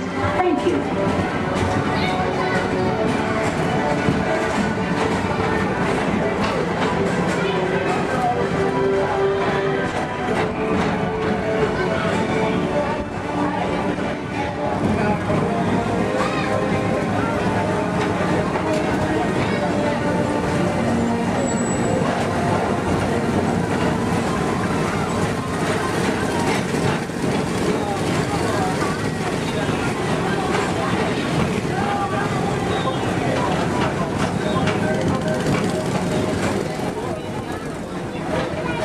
The centerpiece of Rocket Tower Plaza is the League of Planets Astro-Orbiter. This symbol of universal harmony and interplanetary fellowship provides all beings with an exhilarating spin around the planets.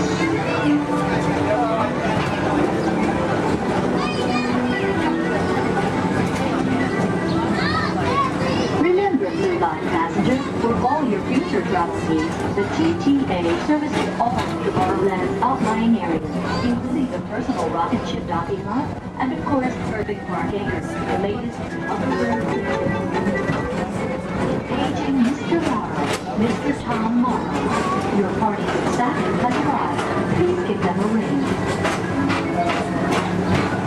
Now approaching Walt Disney's Carousel of Progress.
At the heart of Tomorrowland. Come now, rejoin us and believe in the promise of tomorrow.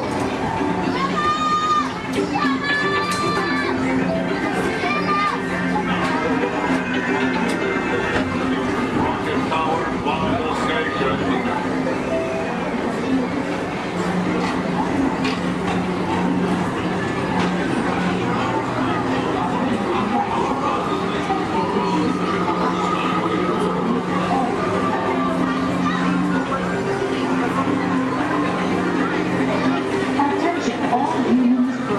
Intergalactic beings. Please keep your arms, legs, and other appendages away from the doors. The doors open automatically. When they do, please collect your belongings and step carefully onto the moving platform. Thank you for choosing Tomorrowland Transit Authority for all your travel needs.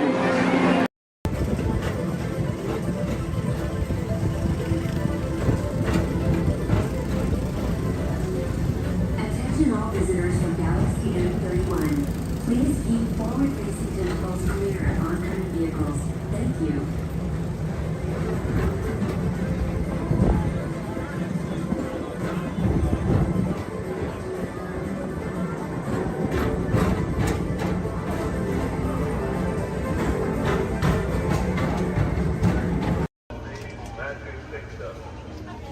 Passengers will stand by to board.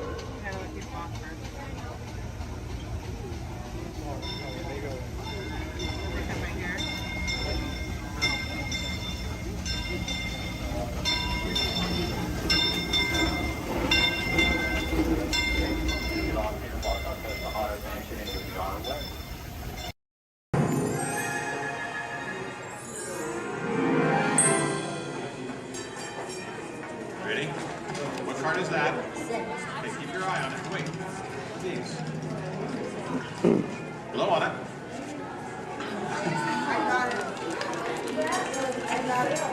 Hello and welcome to Disneyland's 50th anniversary celebration. For this truly historic event, no ordinary host would do. No, the Disney folks wanted someone who's been here from the beginning. They wanted a household name. A name that means family entertainment. Donald, calm down. You're just too animated. I'm referring, of course, to me, Steve Martin.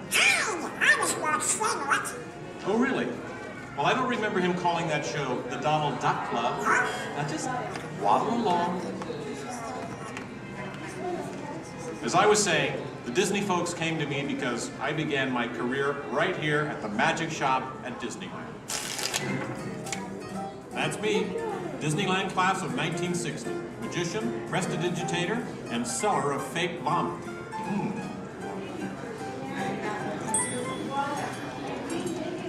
So young Steve Martin starts performing magic here, and lo and behold, they start calling the place the Magic Kingdom. Coincidence? I don't think so. But right now, I'd like to introduce you to the man who started it all, Walt Disney. Walt, tell us how it all began. This is the original. Now this is the original, Mr. Lincoln, from the original show here at Disneyland. And this then, is a belt. so we start out. Yes, it was all planning him, and then when they taking the merry-go-round, and let's go to different places. As I sit there while they do all these things, sit on the bench, eating peanuts, I felt that should be something that use my enterprise.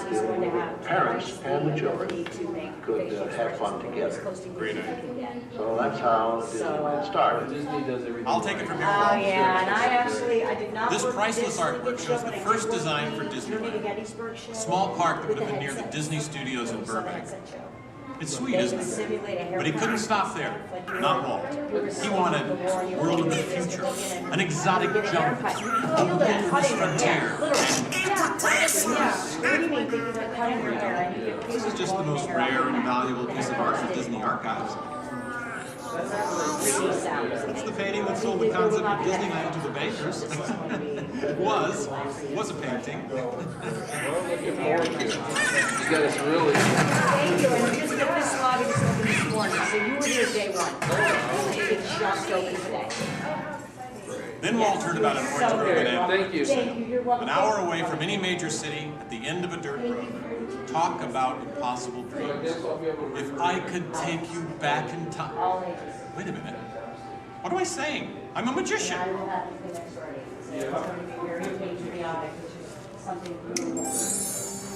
Here is the actual orange grove 1 year from opening. And that's actually Walt Disney in the actual orange grove. Let's listen in on his top secret plans. 1, 2, 3, 4. Aha! Some sort of code. I get it. Walt also had a code for all the trees on the property. Red ribbons for the big trees he wanted to save for Disneyland, and green ribbons for the ones he wanted removed. But, as fate would have it, the bulldozer driver was colorblind! Oops. So, Disneyland, less than a year from opening. No one in their wildest imagination could ever build an entire theme park here in just 1 year. Yeah, I'll show ya. Watch this, Magic Boy. That kind of sound. Keep going, boys. Faster, faster. That's it, good work. That's it, good work. Opening day. Take it away, Walt. All come to this happy place. Welcome. Walt's dream had finally come true. And to celebrate, ABC organized the biggest live telecast in history. Some of the most famous stars in Hollywood showed up, including host Art Linkletter. Frank Sinatra. Hello, Franco. Who's driving? Sammy Davis Jr. Hello, Sammy. Bob Cummings, Ronnie Reagan. Come on in. Davy Crockett. Buddy Epson's there, too. But right now, it's my pleasure to introduce the famous star whom Mr. Disney has asked to christen the Mark Twain. Ladies and gentlemen, Mr. Disney. I'll take it from here, Mr. Linklater. That's a fine microphone.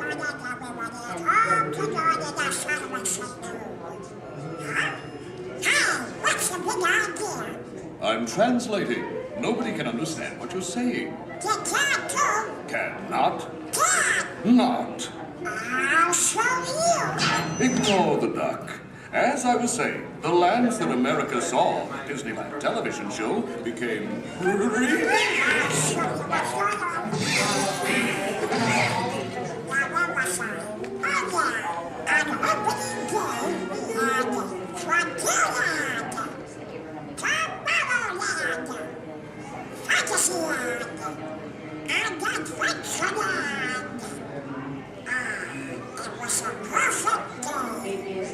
Oh, really?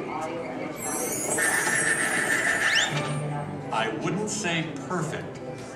It was 100 degrees in the shade, and the freshly poured asphalt was still wet. 11,000 people were invited, but 28,000 showed up.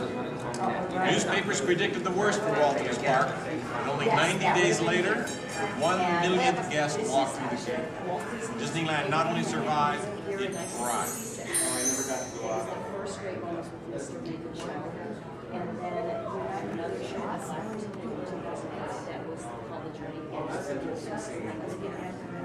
We've been down since 2005, where we've been the Steve Martin show. This is honoring Disneyland's 50th year. So this film is what's left. So it's going to continue.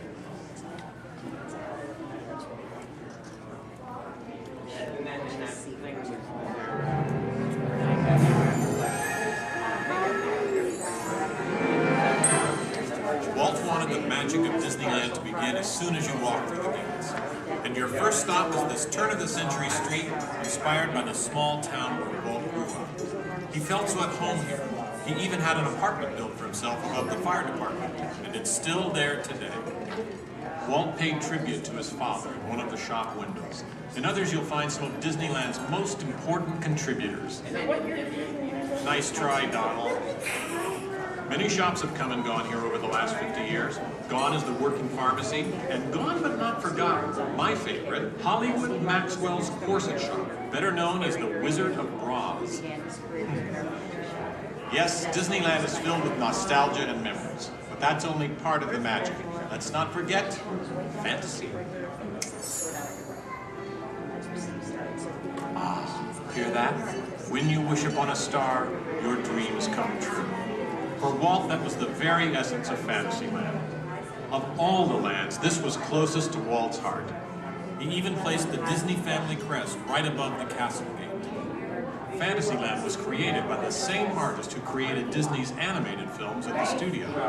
And soon those storybook tales came to life in an orange grove in Anaheim. For the first time, we could step into those worlds and become a part of the adventure.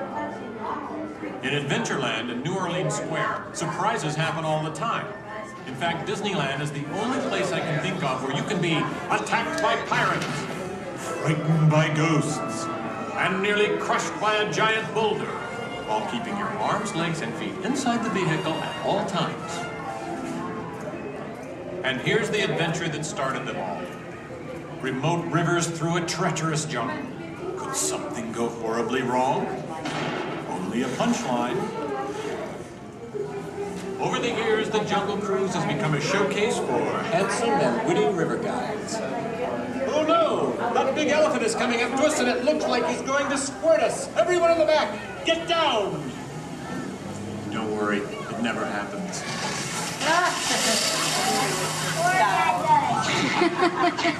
Donald. It was the duck, right? The duck? You know, every time I get all dressed up in my cowboy hat and pearl-handled pistols, I think about the heroes of Frontierland.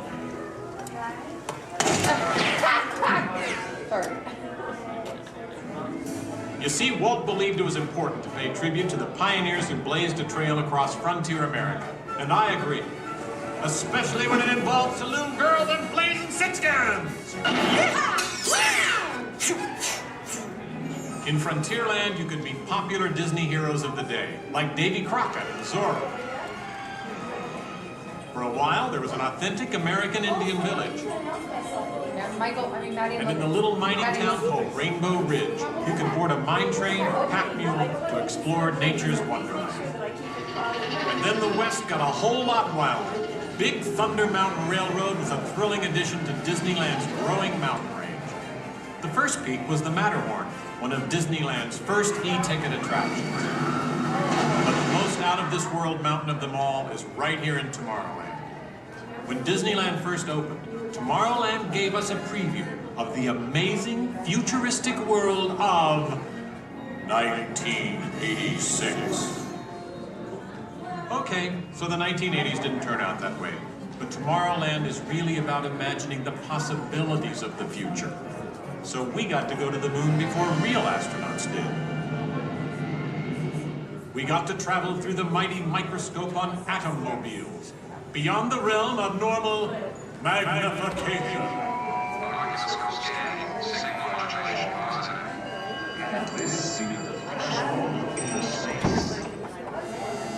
Tomorrowland has always been a showcase for new ideas and new inventions, including one of Walt's most famous. Audio animatronics? Right, audio animatronics.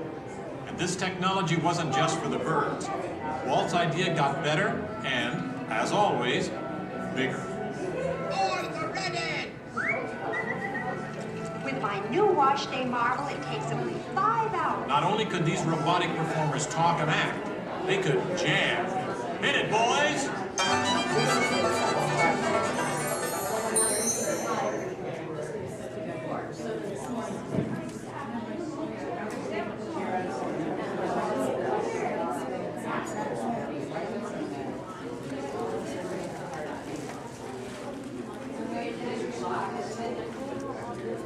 I was going to call him and say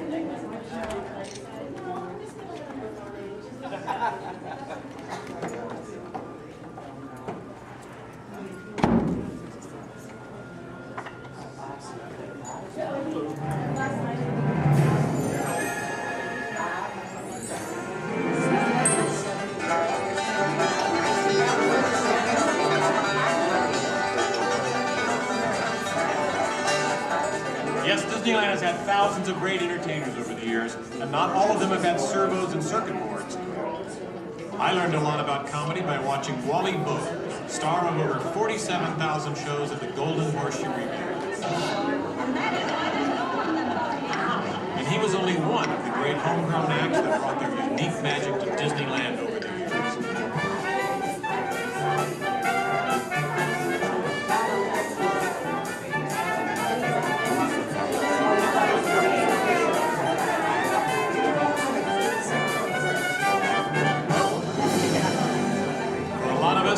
Disneyland's best magic trick happens every day at dusk, when all the lights come on and the Magic Kingdom is transformed before our very eyes. You know, that's one of the great things about Disneyland. Everyone has their own special memories. For some, it's the first time they walk through these gates. For others, it's their first parade. And I'm sure for all of you, it's watching me, Steve Martin, host Disneyland's big 50th anniversary. But while shows and attractions are all great, I think for most people, the real magic of Disneyland is right here. It's you, Donald. Yes, it's you and Mickey and all the rest of the gang who always make us feel like home. Shall we? Let's do it! Goodbye, everybody. You know, I have to admit, you would have made a perfect host. Sit up next to me.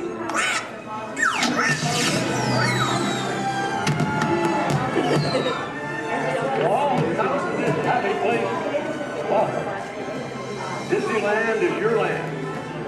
Here age you live upon memories of the past. And here youth may savor the challenge and promise of the future. Disneyland is dedicated to the ideals, the dreams, and the hard facts that have created America, with the hope that it will be a source of joy and inspiration to all the world.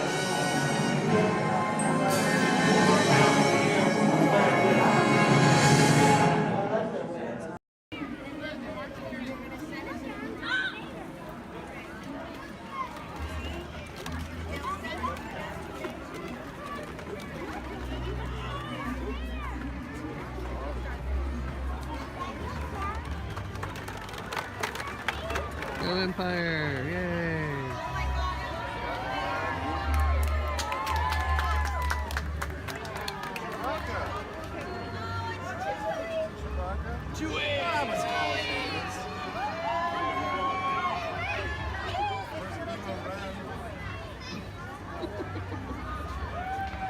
Hello, what's up? Hey. Oh, what's that?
How'd you know my name anyways? Well, the eat's on. See you in your fancy car. Just about to get out of here. So beat it. You're making a big mistake there, Monkey. I said scream out of here. You're gonna get what you... I can't just walk down the middle of a movie. Go on, bitch, aside. Here they come, Bust!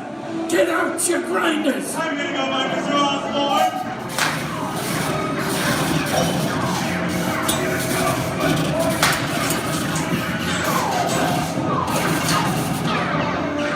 I'm hit! Hey, I'm hit! Foxy! They got spin! Foxy! Foxy! Squid hit spin!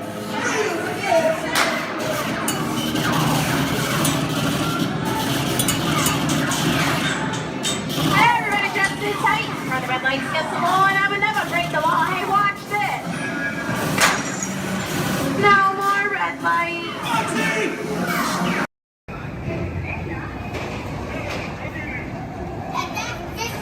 Hold on!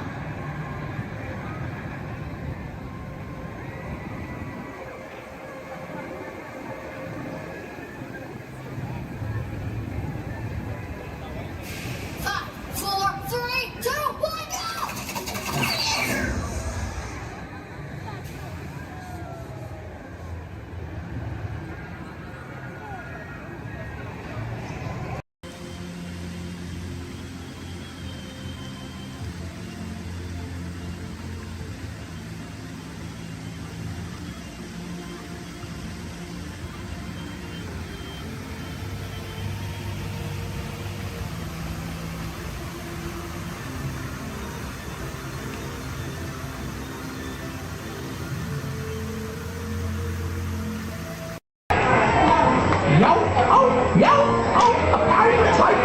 Boys doing this. I had a bandana complete full of we got the eyes, you know.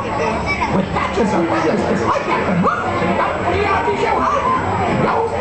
Yo, a pirate's life for you. You pick out a hat and you rig it with loot. We got the eyes, you know. Like earrings and medals and dreadlocks to boot. We got the eyes, you know. Yo, a pirate's life for you. That's up to you, ladies. That's up to you.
Voilà. Venez, venez, venez. Suivez-moi, je vous prie.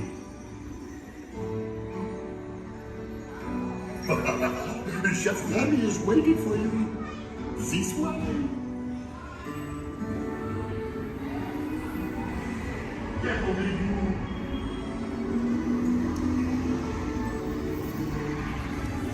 Ils et hommes, les invités pour le dîner. On n'aurait pas idée. Concovin? Non. C'est pour un oui. Tout simplement. Voilà. Mais oui, that's it.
What are you doing?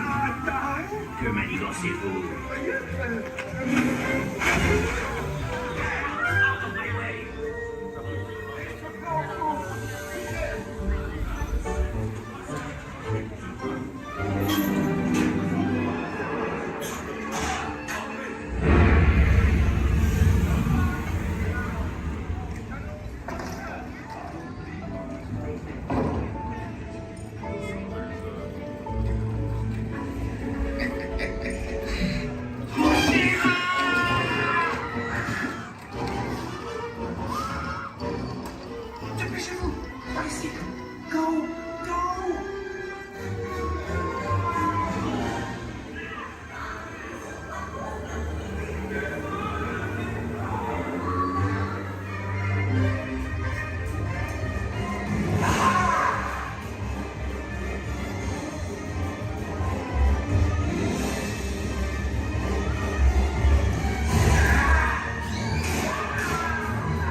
Vous serez toujours les bienvenus, cher ami. À bientôt et bon appétit. Et Mino. Au revoir.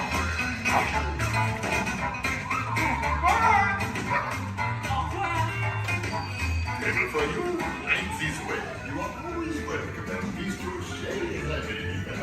Au revoir.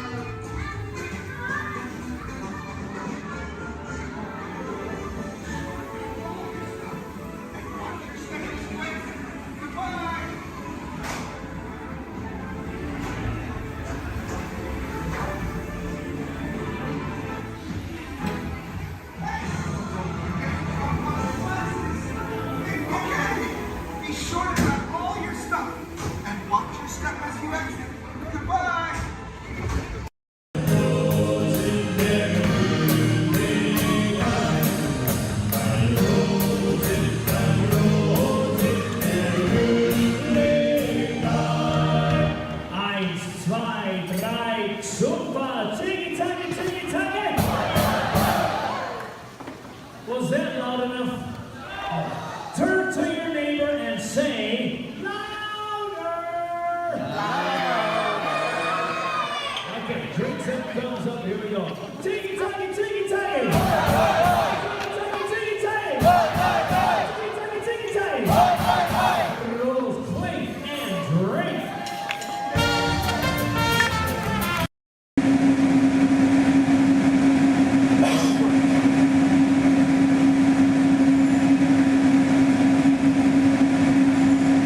final speaking, I'd like to welcome everyone on board monorail blue, brown, or red. In just a few moments, we'll be departing the Tomorrowland Mono Station. Our first stop will be the downtown Disney Mono Station, located by the Disneyland Resort Hotels and the downtown Disney Shopping and Dining District.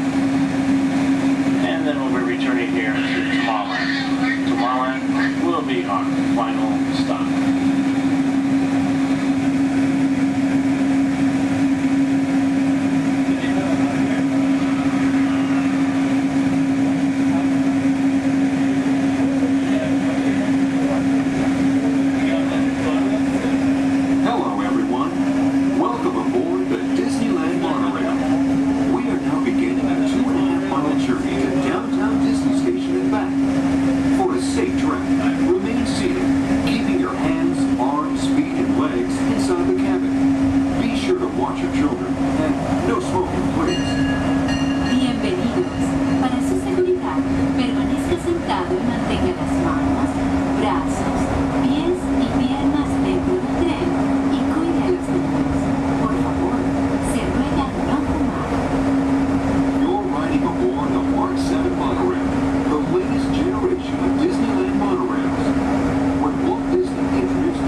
Just as a friendly reminder, please keep your hands, arms, and fingers inside the boat because Monstro does not like finger food. Oh, my folks, it looks like we are being swallowed by Monstro the whale. This is the very same whale that swallowed Pinocchio. But not to worry, folks, because Pinocchio was a smart little puppet. He lit a fire in here that made Monstro sneeze, and Monstro sneezed so hard that he blew his tail right off. Now, Monstro's not half as scary as he used to be. Haha. Around the bend to your left, you'll find the cave of the big bad wolf. And across the way, the homes of the three little pigs, the one made of straw, the one made of sticks, and the one made of 100% wolf-proof brick. Just beyond this bridge to your left, you'll find the village of Alice in Wonderland. Alice's home is the one in the corner with the thatched roof, and if you follow the small cobblestone walkway, you'll find the home of the White Rabbit. This is where Alice fell down and began her adventures in Wonderland. To the right, in the center of the canal, you'll find London Park, made famous by the Peter Pan. This is where Wendy, Donna, and Michael, with a hum of Tinkerbell and a few happy thoughts, followed Peter Pan all the way to Neverland, where you never, never have to grow up. Straight ahead, you'll find the city of Agrabah, city of mystery and enchantment.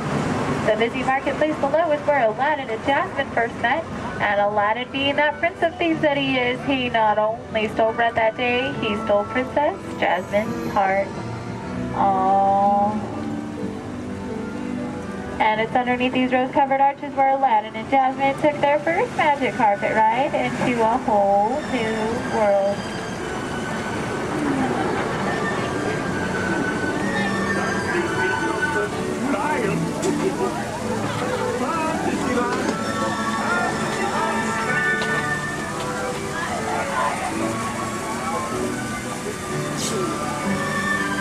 Now, folks, please be careful and please do not touch anything because we are entering the Cave of Wonders. As Aladdin and Abu discovered, this cave holds one treasure more important than all the others, a magic lamp complete with its very own genie.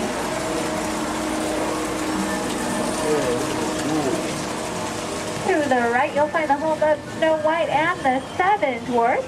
The Seven Dwarfs are still back up in that tool mine, whistling while they work. See? And to the left, you might recognize this French chateau as the home of Cinderella and her evil stepsisters and wicked stepmother.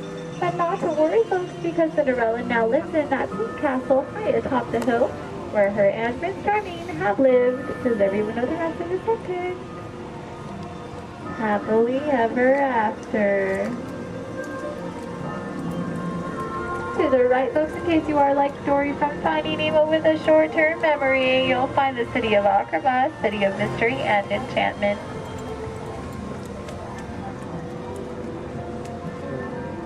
To the left, you'll find the world-famous patchwork quilt.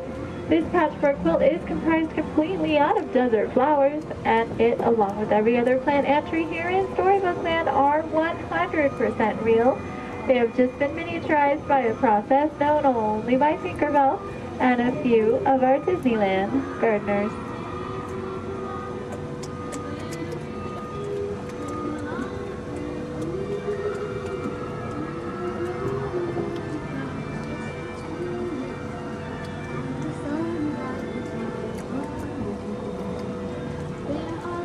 Coming up on your left, you'll find the humble home of Mr. Mole. And just beyond that is the not-so-humble home of Mr. Toad.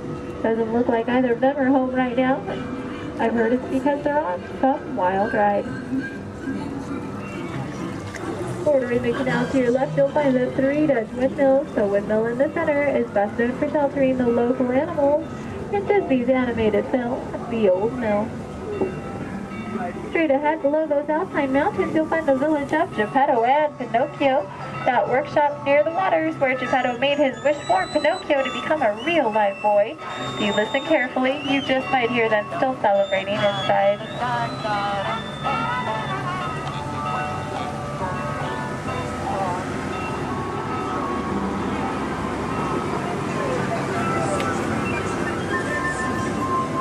Coming up on your right, you'll see the ship of Prince Eric. The sandy beach nearby is where Ariel took her first steps on land and saved Prince Eric. That castle on top of the beach is where her and, you guessed it, Prince Eric, now lives happily ever after. And it is behind this waterfall that you'll find the Kingdom of Kingdom. This is where Ariel grew up and is still the home of her bunch of outstanding stalkers. Folks, it looks like our journey is coming to an end. For those of you closest to the dock, please remain seated with your hands, arms, and fingers inside the boat. Thank you for joining us here in Storybook Land. We hope you have enjoyed your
last.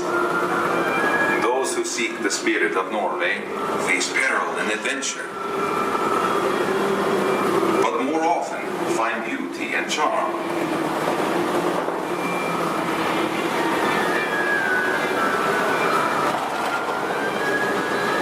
We have always lived with the sea, so look first to the spirit of the seafarer.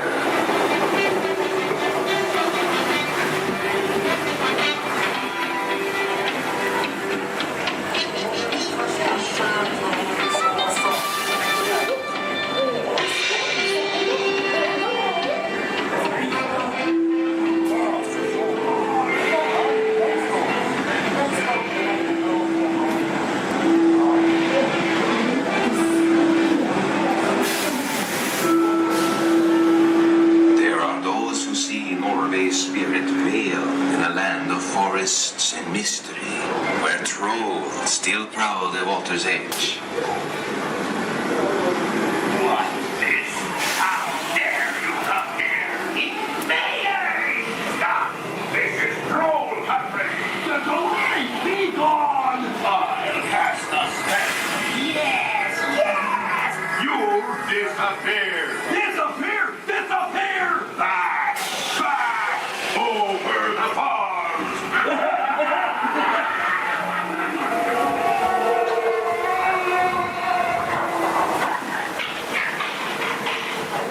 Before recorded time, Norway's spirit roamed the seas of the far north and beyond.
Norway's spirit has always been, will always be adventure.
Hold on!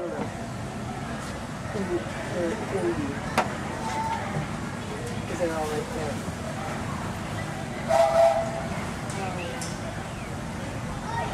And folks, on our way to Main Street Station, we'll be passing through the Grand Canyon and Primeval World. This is a perfect opportunity to take out your cameras and snap a few pictures. However, as a courtesy to those around you, we ask you please turn off the flash photography and video lighting on your cameras. Once again, no flash photography or video lighting inside the tunnel. Thank you.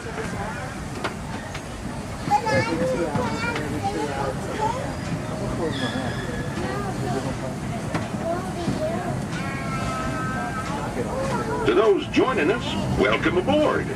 The next leg of our journey will take us along the rim of the Grand Canyon. It's a mighty long drop to the canyon floor. So for your safety, stay seated with your hands, arms, feet, and legs inside the train. Be sure to watch your kids and no flash pictures, please. Para su seguridad, permanezca sentado y mantenga las manos, brazos, pies y piernas dentro del tren y cuide a los pequeños. Por favor, no tome fotografías con flash.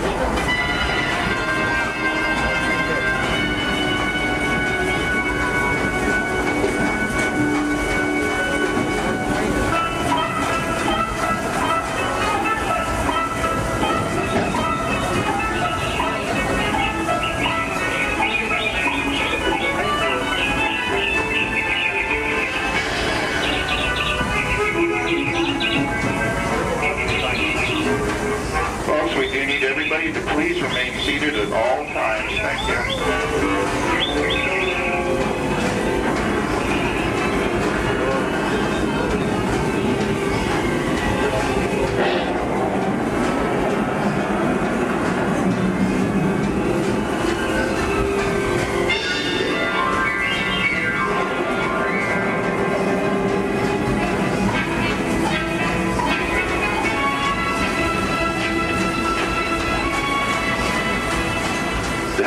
Grand Canyon as we know it today, but it wasn't always that way. Right now, as we travel back in time, back to the fantastic primeval world, land of the dinosaurs.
Station, gateway to Disneyland. If you'll be leaving us here, stay in your seat till we come to a full stop. And remember to gather all your personal belongings, including the young'uns if you got any, and step carefully from the train. I'd especially like to thank those of you who've been with me for the Grand Circle Tour of Disneyland. We surely hope you enjoyed your travels with us and that you'll come back and see us again real soon. For those of you traveling on, we'll be on our way again in just a few minutes. This is Main Street Station, Main Street, USA.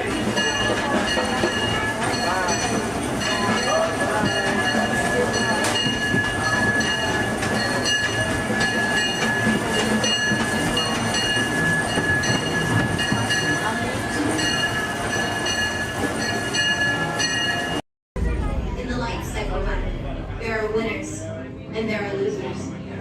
Who are you? Personal. It's in the media. It's not my department. Can't touch it. Just saying. Anyway, let's get this game going. You ready, contestants? Our first question from a show called Dancing with the Stars. Here we go, everyone. This is Dancing with the Stars.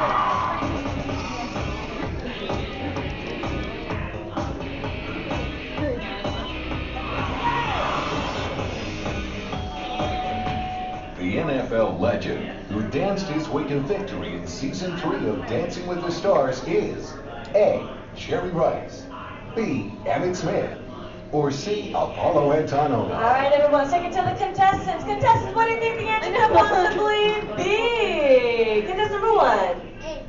sure there couldn't be a better answer? Like maybe like change it big? Maybe like to change it to something different? Like maybe you see something B, Emma Smith. Okay, how about you, Team 2? What do we think? You sure you don't want to change it to what contestant 1 said? Like, because I think it could be a better answer. Like maybe if you change it, B. Okay, you sure? Last chance. You're sure? All right, contestant 3, what do you think then? B, Emma Smith. Well, let's find out what we've got. Sharon, let's go, Bobby. Emma Smith. Good job, contestant 1 and 2, getting a shine started up on your board. Don't worry, still 2 questions left to go. And this one's from a long-time running show. It's called America's Funniest Home Videos. Here we go.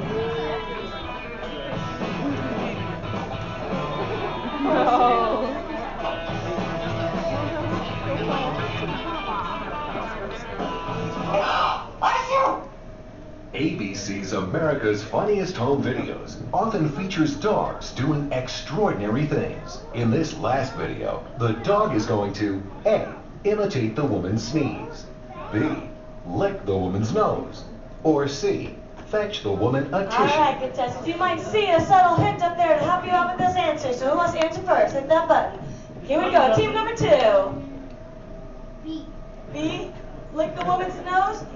You don't see something up there that might change your answer? C. Fetch woman a tissue. Okay, here we go. Contestant 3, what do you think? C.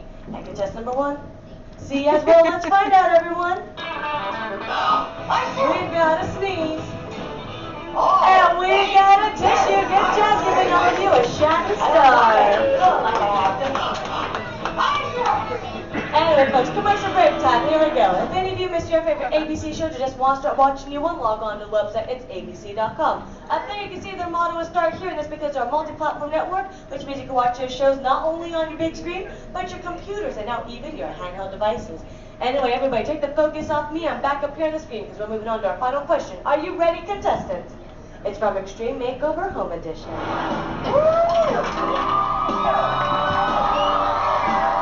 We finished the house!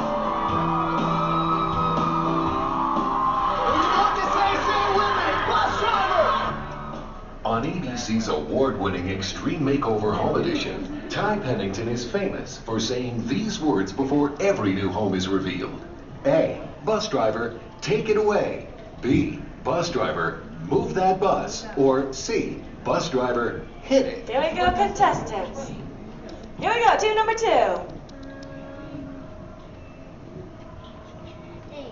A, take it away. B, move that bus. All right, guess number 3. And guess number 1. B as well. Honest, you know the answer. Say it with us then, bus driver. Move that bus. Yeah. Anyone wants to share? Your parent that you love Andy? It's okay. Anyway, on to take a look right this way. We found ourselves a tie with guess number 1 and 3, which means they watch way too much television. But how about a round of applause for all our contestants for coming on us? Now, folks, I hope you had fun with me, but we have reached our destination. The Elias' dream home is there behind us. Everyone, jump onto their front yard and party. Bailey's echolocation's awesome. We're gonna do it. Everyone, both fins up, go. Okay, sub-level, really good. Back bench, solid. Grandma in the corner. This is where we put our fins up. Good job, Grandma. Good job. Fins up, eyes closed, go.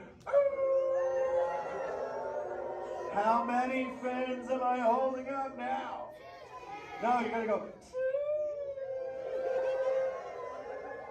Yeah, you so totally rock.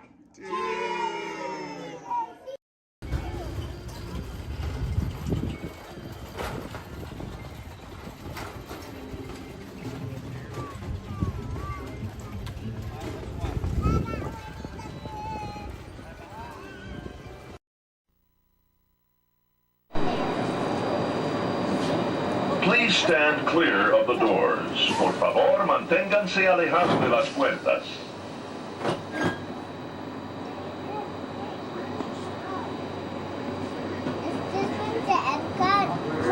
Welcome aboard the Walt Disney World monorail to Epcot. For those of you standing, please hold on to the handrails throughout our journey and stay clear of the doors. For the comfort of others, no smoking, please. Thank you. As we turn south, you can catch a glimpse of the spires of Space Mountain in the Magic Kingdom. Nearby is Disney's 8th-ranked contemporary resort. Where are we at? That's where we were just at.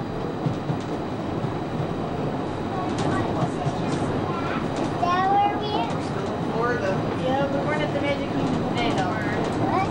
We didn't go to the Magic Kingdom today, did we? Yeah, we did. Yeah, we did. When? We were at Animal Kingdom. And right now, we're kind of taking a little break.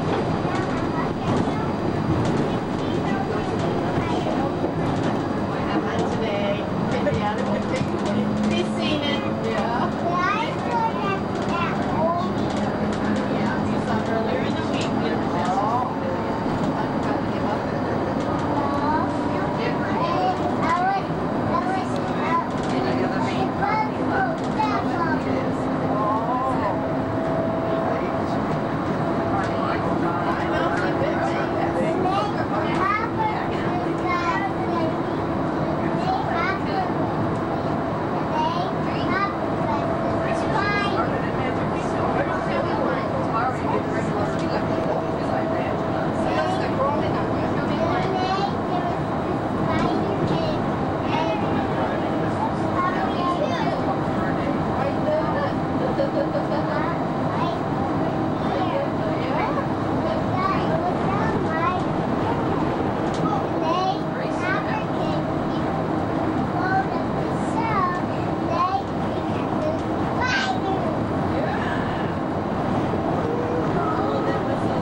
suggestions for planning your visit to Walt Disney World.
Traveling to Epcot, where nations celebrate human achievement and potential.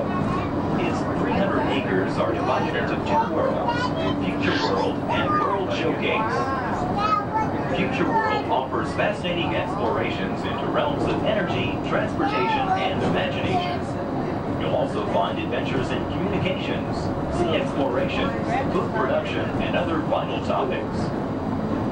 World Showcase is a community of nations, highlighting the accomplishments and cultures of people around the world.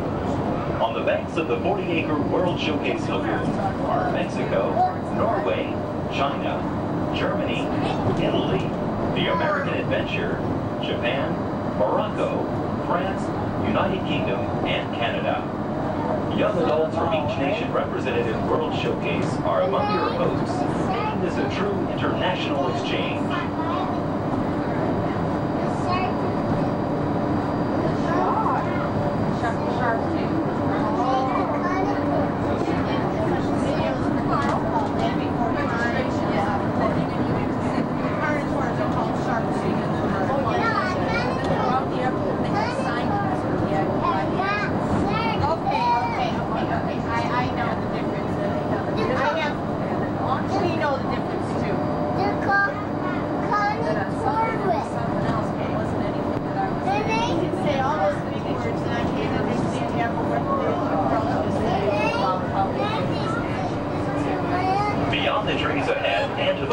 side of our forward motion is Spaceship Earth.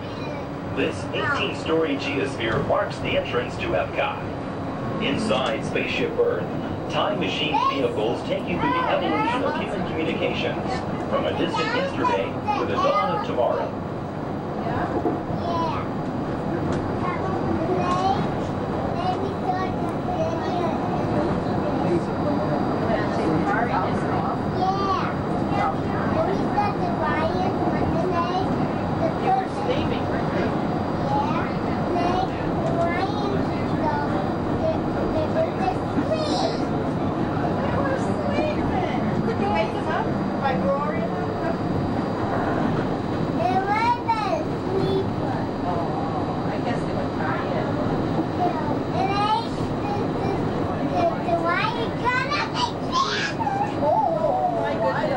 Coming up behind Spaceship Earth is Innovention. Inside this hands-on area, you can explore and interact with the ever-changing technologies and products for everyday living in the near future. To the opposite side is the universe of energy.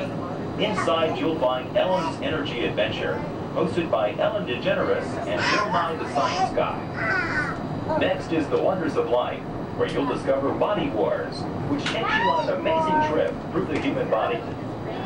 In Test Track, you can experience the exhilaration of test driving a vehicle on the fastest and longest ride ever created for Walt Disney World. Coming into view is World Showcase. Directly across from us on the far shore of the World Showcase Lagoon is our host pavilion, the American Adventure.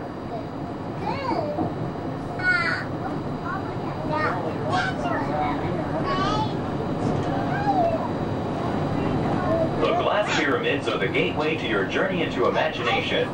Inside, you can find the 3D adventure, Honey, I Shrunk the Audience. Join Professor Wayne Solinsky as he receives the Inventor of the Year award for his incredible shrinking machine. Next is the land, where you'll discover creative partnerships between people and the land around the world.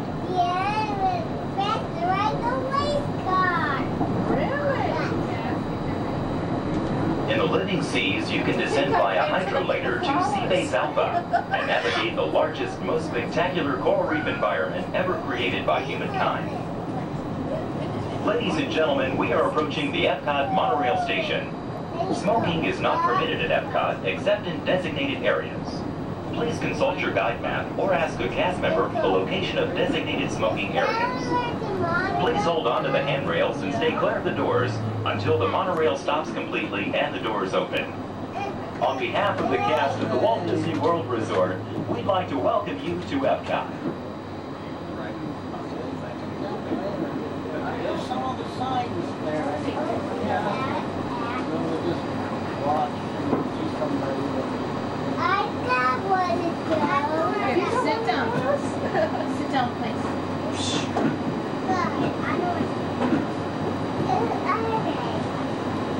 Ladies and gentlemen, please remember to collect your belongings and take young children by the hand. As you exit, please lower your head and watch your step. Thank you.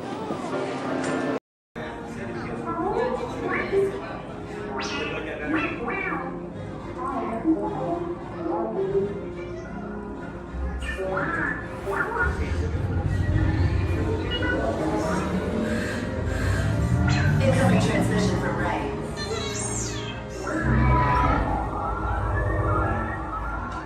BB-8, is everyone assembled? Good. Shouldn't you be in flight prep? Recruits, thank you for joining the cause. A covert resistance team led by my friend Finn has infiltrated a first-order Star Destroyer that is now headed to this system. Your outpost on Batu is no longer safe. We have transports waiting to take you to General Organa's secret base on Pokhara. I'll regroup with you there. The Resistance desperately needs your help in our fight against Kylo Ren and the First Order. Remember, it is vital that you keep the location of the Pokhara base secret. Lieutenant Beck, one of our top commanders, will lead you. Affirmative. Transport is ready. 9 and I shall personally see them delivered. Thank you, Lieutenant. Welcome to the cause. May the Force be with us. Commander Poe and a squadron of X-Wings shall escort us to the rendezvous point on Pokhara. Roger, this is Black Leader. I hear you're a fine-looking group of recruits. Well, no time to waste. Let's get you on your way to the general.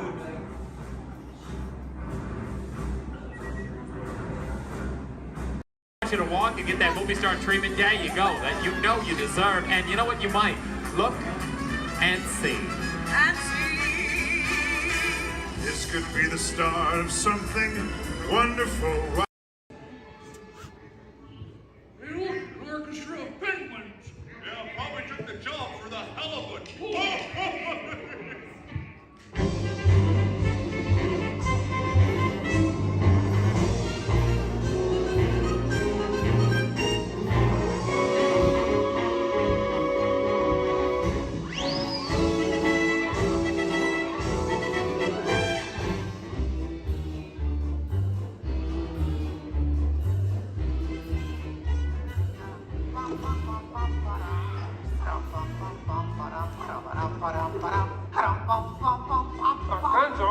Gonzo?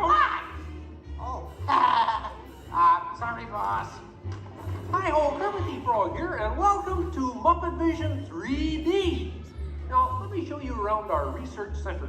See, here in this modern high-tech facility... Hey, be careful! Here in this modern high-tech facility, we have perfected Muppet Vision 3D. A new film process which we're about to demonstrate. Now, working the projector is an old friend of ours, the Swedish chef. Chef, everything okay? Exactly. And our demonstration includes a little song from Miss Piggy. Little? Did I say little? I meant to say it's a huge, show-stopping major song from Miss Piggy. That's more like it. Good. And we've also got a big musical finale from Sam Eagle. Sam, what's it about? It's called A Salute to All Nations, but mostly America. Great. So it's going to be a swell demonstration, and at no time will we be stooping to any cheap 3D tricks. Did you say cheap 3D tricks?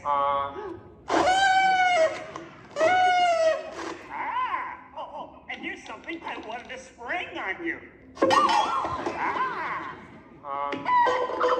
Walmart, it's that dumb bear again. Yeah. Hey, Bear, you're not even funny in 3D. Oh, not you guys. How did you get here? We entered a contest. Yeah, we lost. Oh, yeah? Well, my new 3DX gonna shower you all with humor. Waka waka. He's trying to drown us. What kind of act is that? An act of mercy.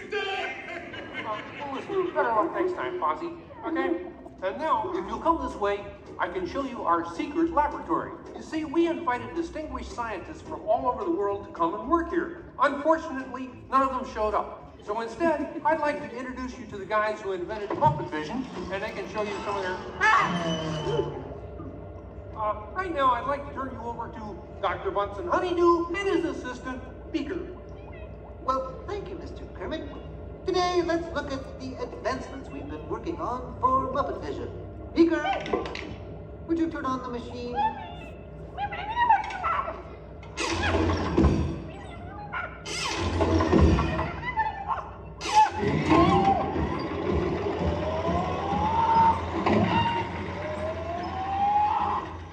We at Muppet Labs have been able to grab hold of the future. The wheels of progress turn swiftly here as we strike upon ways to bring science safely to you. This user-friendly machine will now generate the first living 3D effect just by flicking a simple switch.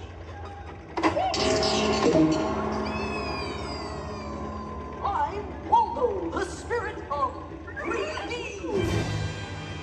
Thank you. Here. Ooh, cute outfit. What's this? Don't you just hate it when your nose runs? You know, all these other people think I'm talking to them, but I'm really just talking to you.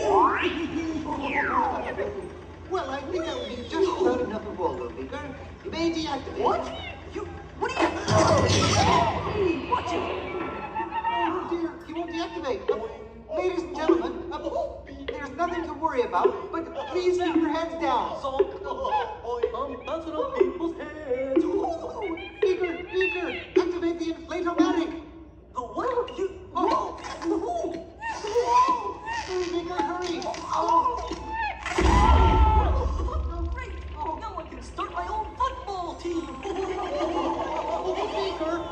try the vacuum Muppet.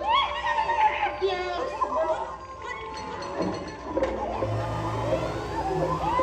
Ladies and gentlemen, for your own safety, please rescue our next family.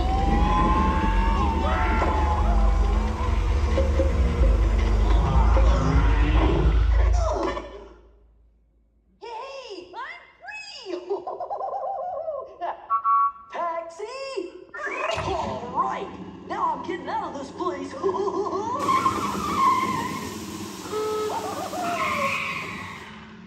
This way, folks. I'm sorry, but Muppet Lab seems to have been temporarily sucked up. But, now what is that? Hey, Kermit, see, it's my new remote control banana cream pie.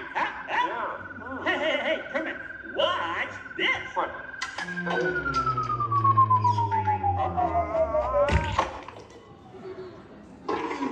Ozzy, that's terrible. You're right. Needs more sugar. And now, ladies and gentlemen, for the first musical portion of our demonstration, we have Miss Piggy in a wonderful 3D number. That's you, penguins.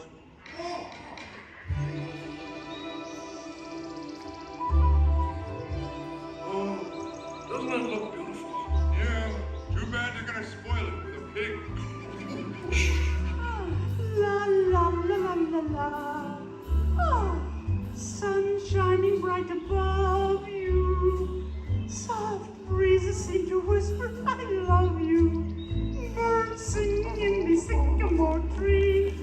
We made it to me. Oh. Look in my eyes and kiss me. Just hold me tight and tell me you miss me. While I'm alone and blue as can be. Dream a little dream of me. No troubles as life bubbles on, dear. Still craving a kiss. All right, that's it. Knock it off, penguin. Oh, but it was going so well. I will not work with the rabbit. But I was just doing 3D. Guess I won't be needing this. What's that? It was for the big water skiing finale.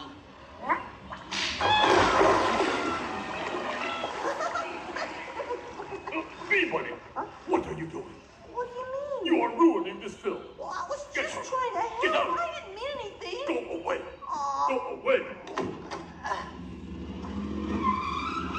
Does anybody know the way out of this film? Hey, you got a map down there? Well, you come with me if you like. I just got fired and I'm running away. Terrific! Let's go. Okay. Hey, Bean, what's up? I'm going away forever. Oh, great. Could you get me a sandwich? Would any of you people like anything? I mean, since he's going out, he could forever? Bean? Bean? Oh, Kermit! Kermit!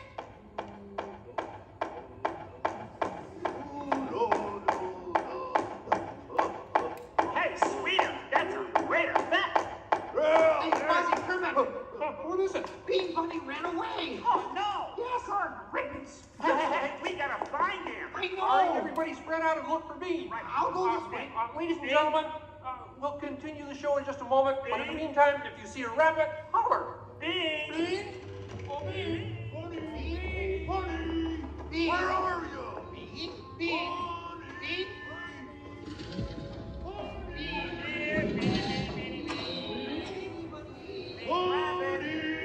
Hey, what's all the commotion about? Bunny ran away. Well, you know what that makes him? Smarter than us. Hey, anybody seen a bunny? I don't see a bunny. Where? Where? Oh, nothing up there but a bunny. A bunny? Bean! Hi, sweetie. Hey, Kermit, look! What? Bean, what are you doing out there? I'm running away. Nobody would let me help in the movie. Oh. This is a very moving moment. Yeah, I wish they'd move it to Pittsburgh. Hey, Bean! What are we doing sticking around here? Let's burn rubber! Who's that? He's Walt, 3D friend, and we're both leaving the movie. Right. Bean! If you leave, you'll miss all the fireworks! Right, yeah.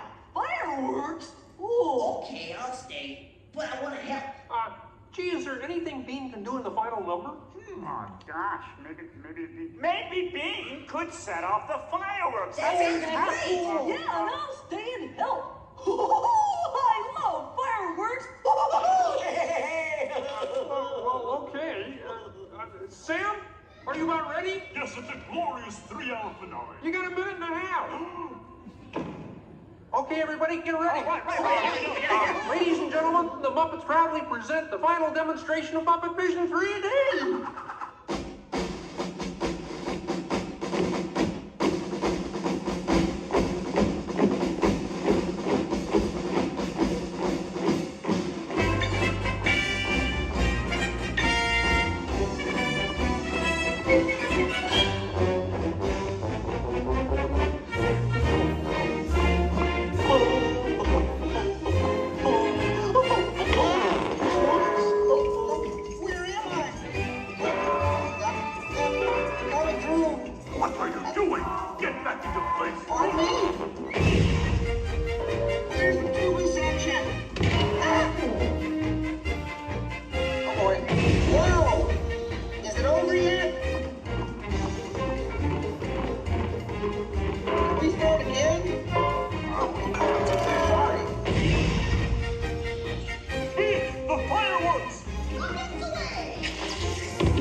Ladies and gentlemen, I'd like to apologize for our slight technical difficulties, but I do wish to assure you that no one was hurt and this theater suffered only minor damage.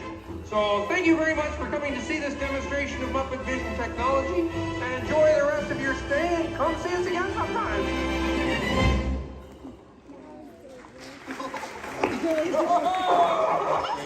They'll never recognize me now.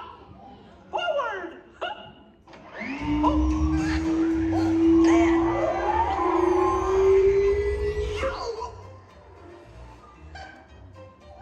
Cute ending.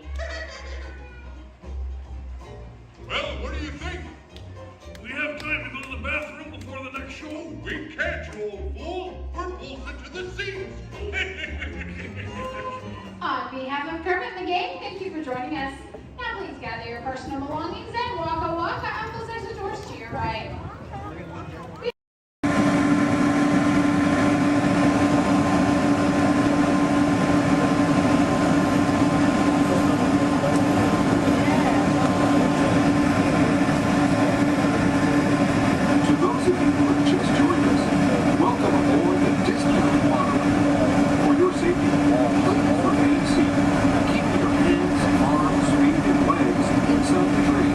Watch your children and no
track and follow real soon. Meantime, proceeding, please remain seated, keep your hearts in center at all times.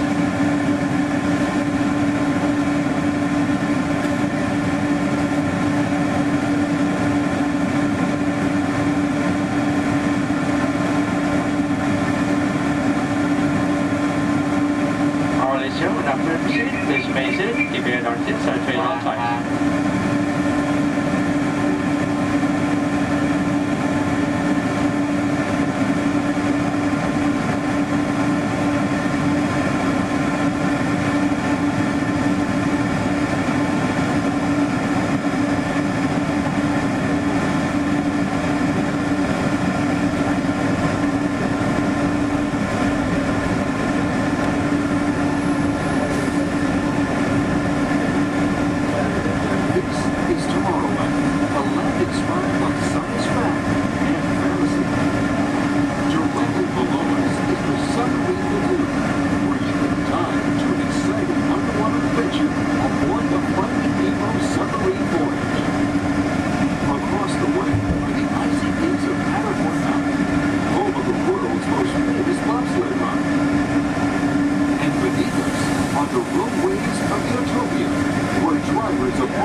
Disneyland Park is open until 9 o'clock tonight. Meantime, a monorail train is departing every 5 minutes from the Tomorrowland station back to downtown Disney.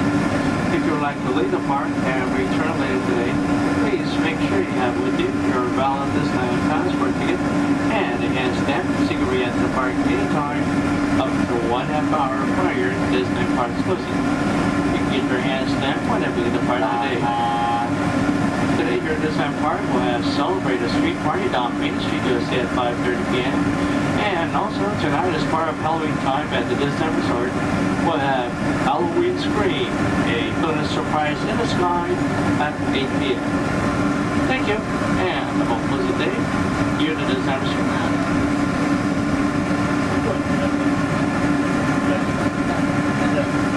Just into the right of the train are the sparkling gold spires of one of Disney's most beloved attractions. It's a small world. Beyond it is the wacky world of Disney's classic cartoon characters, Mickey's Toontown. We're now riding alongside the happiest kingdom of them all, Fantasyland, home to Pinocchio, Snow White, Peter Pan, and other storybook characters.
Welcome, Terrans, to the wonders of Xandar. I am World Mind, sentient supercomputer of Xandar. I hold the knowledge, memory, and experiences of all Xandarian citizens, past and present. This gives me extensive knowledge, yet I am constantly learning, and I am now learning about you and your planet, Terra.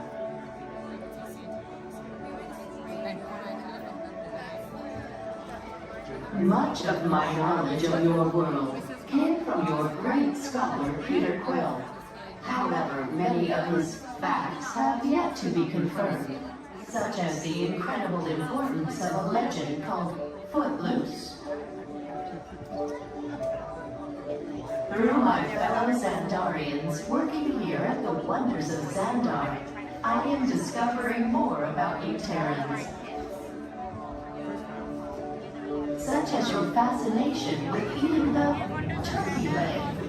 Why only the leg? What about the rest of this creature? We are eager to learn the answers to these questions and so much more about your world. In return, we Xandarians hope to share with you more about ours. Although Xandar is 2.537 million light years away from your planet Terra, our worlds are actually quite similar, and began at precisely the same moment. We refer to this as Time Zero, before the existence of anything. Our worlds were born of a single point of matter and energy that blasted outward in what you Terrans refer to as the Big Bang. And from nothing came the beginning of everything.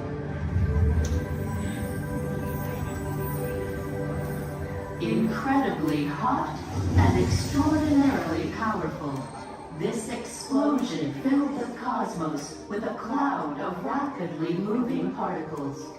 Over the next 100 million years, space continued to expand, and the particles cooled and slowed. As they coalesced into huge swirling clouds, gravity pulled them into larger, denser clusters. At the heart of these clusters, the temperature rose, and the particles were compressed so tightly they fused, releasing enormous amounts of heat and light. This is how the very first stars in our shared universe were born.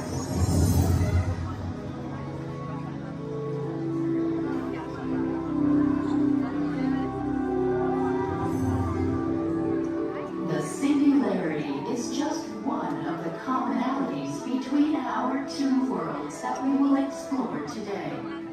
Welcome, Terrans, to the wonders of Xandar.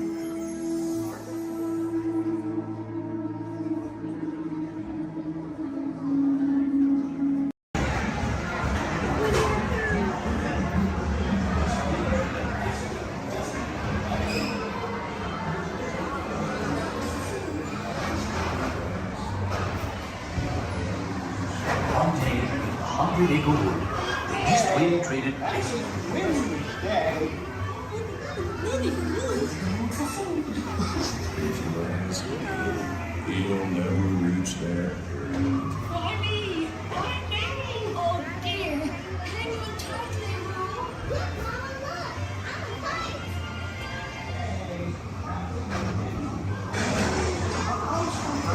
So humbled by our great secret by mistake. I'm shut that time to tell about my Uncle Clyde. Good Terror. Come bounce with me.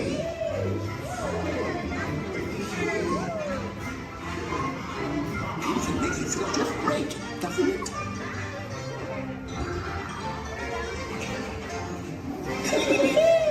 Follow me!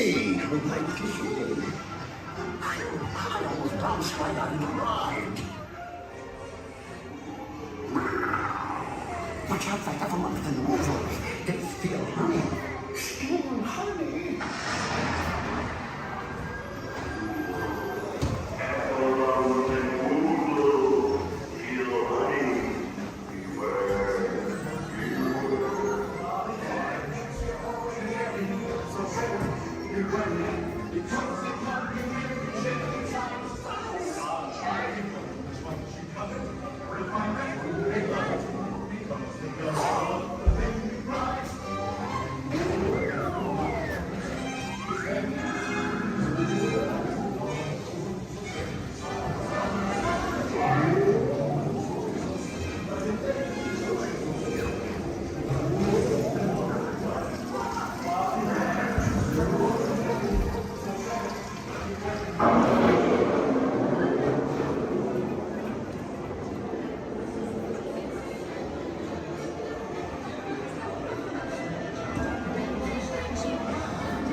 everyone gathered together to say, Hooray for Pooh, too! Start the party without me.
Take this corridor to the turbo lift, then head down to the escape pod base. Those droids are programmed to return you to Batu.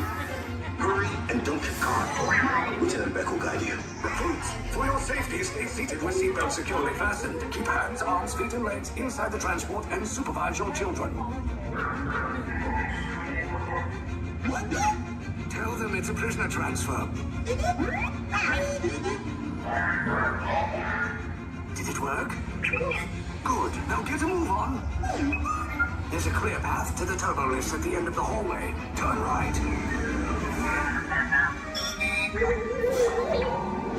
Probe droid. You're lucky it didn't spot you. Take those turbo lifts and stay out of trouble. Hey, you're not authorized. Wait, the boss of the prisoner.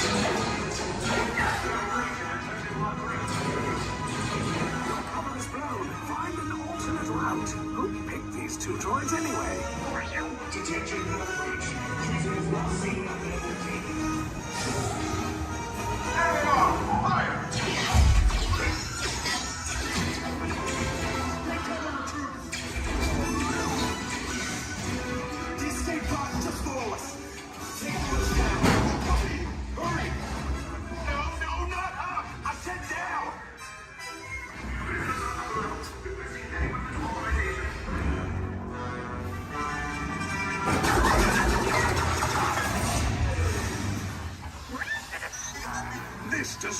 Good. Try to find another way down to the escape pods. The Resistance will attempt to rescue the prisoners. They have neither the resources nor the courage to engage us. You underestimate their conviction. Raise the shields! Shields? I see no evidence. Now! Sound the alarm! All personnel to their stations! Sir, the prisoners have escaped. How brave, but ultimately hopeless. There's nowhere to run.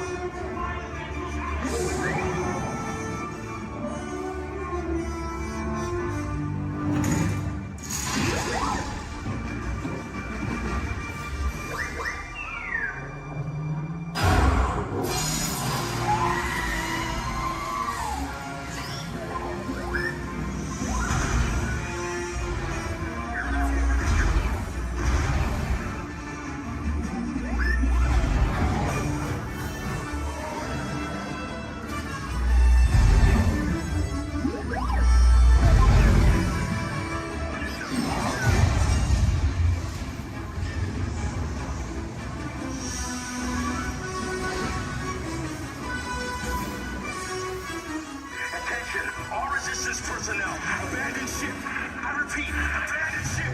This destroyer's about. There's no escape. You will tell me the location of the secret base, and then I will destroy you and the Resistance.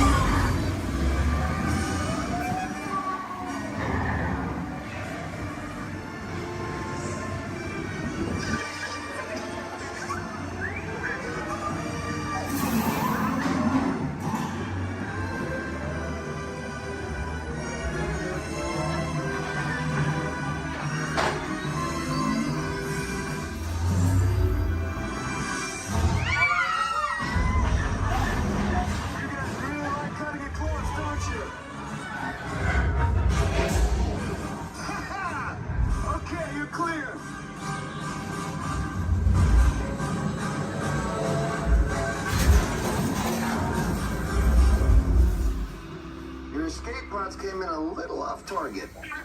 Ground crews will meet you outside the wreck. All right, nice job, recruits. Not what you signed on for, but hey, you're Resistance now. I think I have that authority. Right, Beck? Where's the lieutenant? I need eyes on Beck. I know, scan for his copy. More escape pods down in Sector 4. Verification pending from Key Command personnel. Where's the lieutenant? I need eyes on Beck. Lieutenant Beck here. Beck! You're alive. I should hope so. Great job, recruits. Thanks to your heroism, the location of the Resistance base is secure. Bravo! Yes, R5, you too.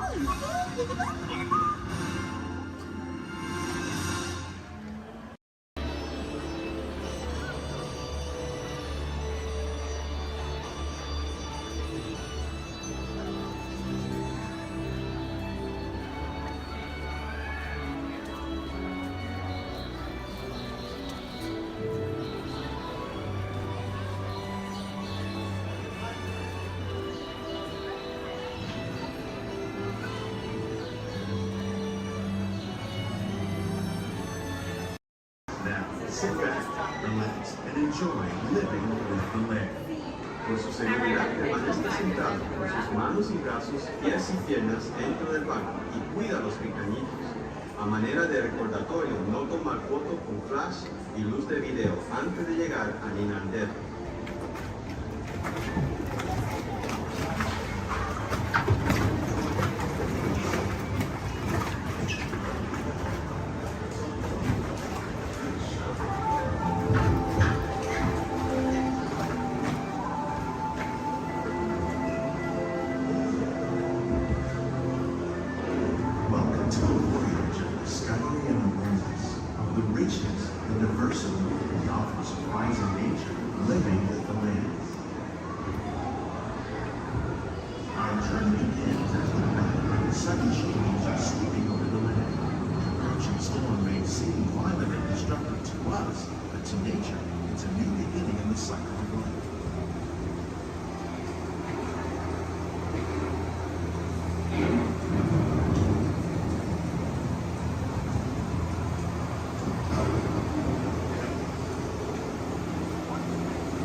sunlight, creating the first living systems on the planet.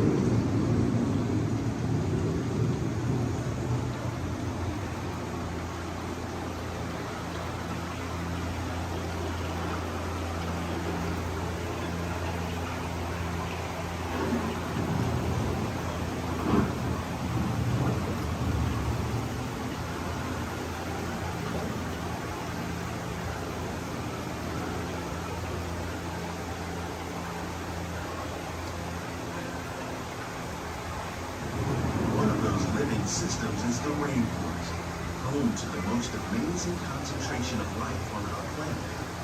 These dense and beautiful forests cover only a tiny portion of the Earth's surface, but they contain more than half of its plant and animal species. Rainforests are also extremely rich in productive living systems, providing us with oxygen, food, medicines, and other elements essential to our lives.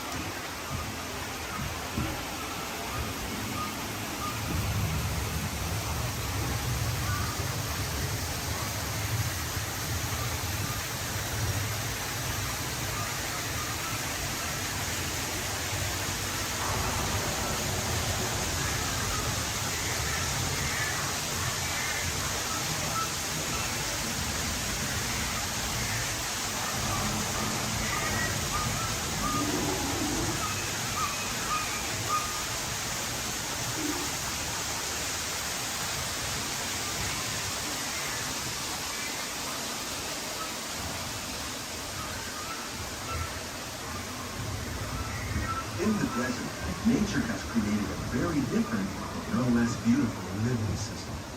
And while this arid landscape may seem lifeless, it is very much alive. The plants and animals that have learned to survive in these harsh conditions make use of what little water they can find and avoid the scorching rays of the relentless sun.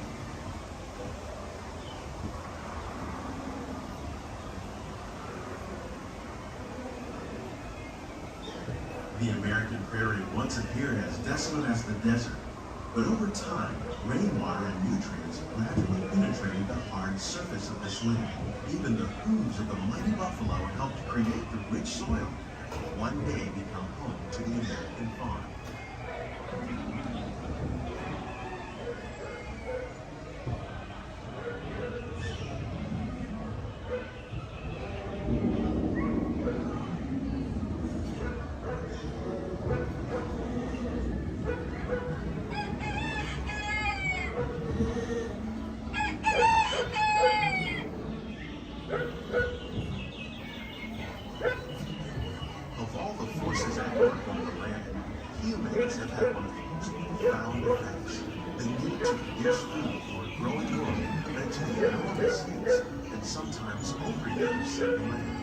In our search for more efficient ways to grow food, we often fail to realize the impact of our methods.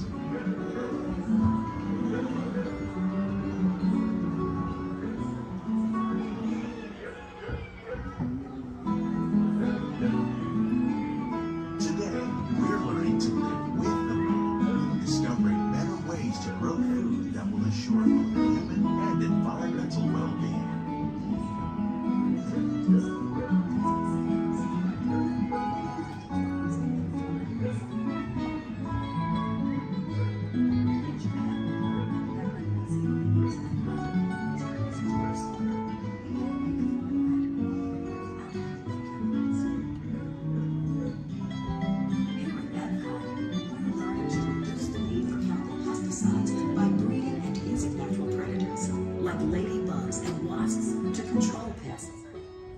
In the farmlands across America, we're learning that by plowing under vegetation containing natural fertilizers, we can enrich the soil without the use of chemicals. In arid regions, we're learning to produce food on desert seacoasts by developing and planting crops that thrive on salt water. In Japan, we're learning that by mixing leaves and other living materials into our soil, we can make farmland more fertile without the need for chemicals. Here at Epcot, we're learning to reduce the need for chemicals. How will we meet tomorrow's growing needs for food production, yet still respect the needs of the land? Some of the answers are being discovered just ahead. To help us maintain these carefully controlled ecosystems, and for your safety, please remain seated in your boat at all times.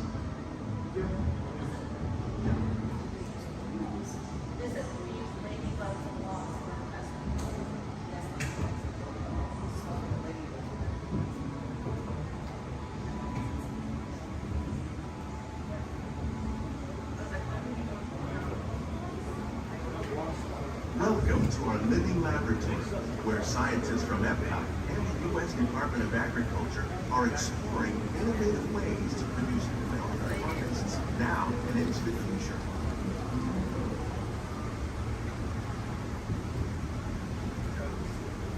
The tropics are home to the greatest diversity of plants on the planet.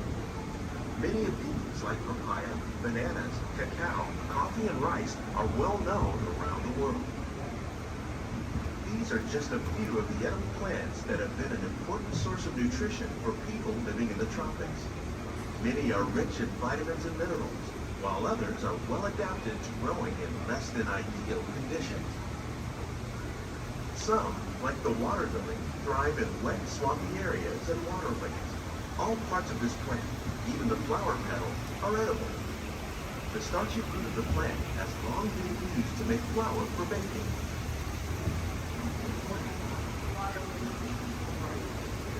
One day, many of these lesser-known tropical plants may be as important as the bananas growing on both sides of the road. More than 28 million tons of bananas are eaten annually, making it the most popular fruit in the world.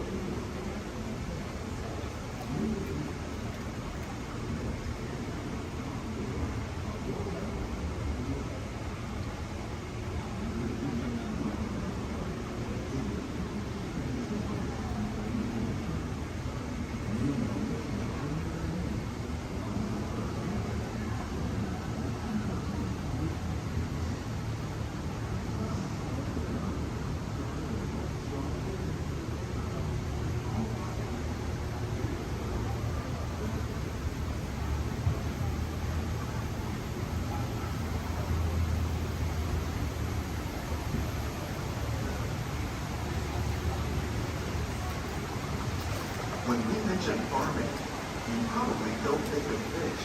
But fish farming, or aquaculture, accounts for nearly half of all the seafood consumed globally. Tilapia, bass, and catfish, like the ones you see here, are 3 of the more popular crops raised by fish farmers. The sustainable system we're using here recycles the water in the tanks. As a result, we're able to save millions of gallons each year. Our small fish farming produces nearly 5,000 pounds of fish each year to serve in restaurants around Walt Disney World. Innovations like this one can play an important role in our efforts to produce bountiful harvests and still protect natural resources.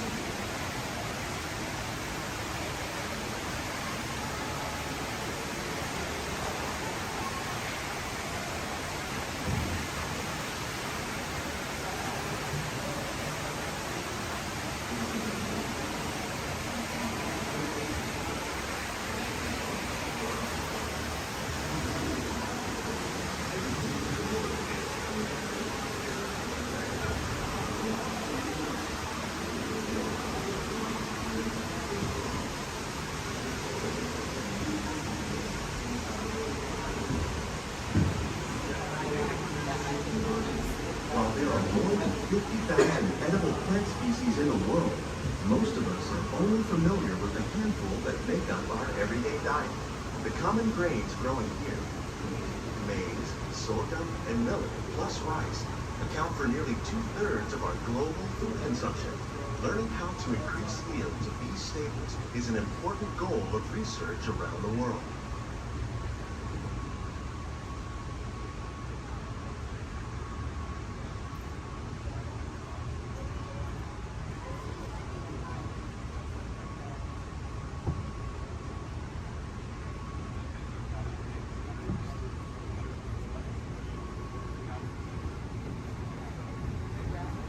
These plants are definitely on their way up.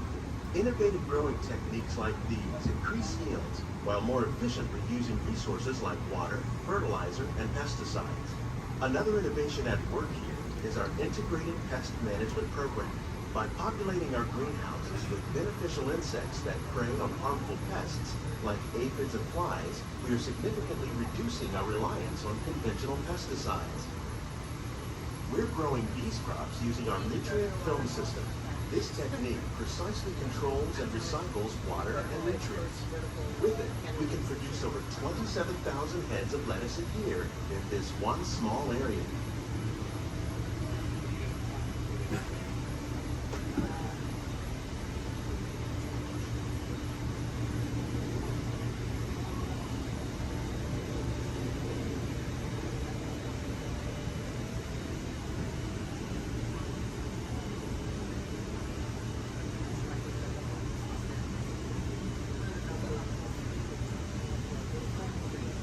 Some of our best ideas have been inspired by nature, like these fruit and vegetable trees.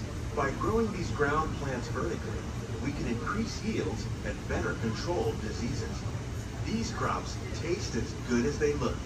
In fact, we serve more than 15 tons of produce from our greenhouses in restaurants here at the Land every year.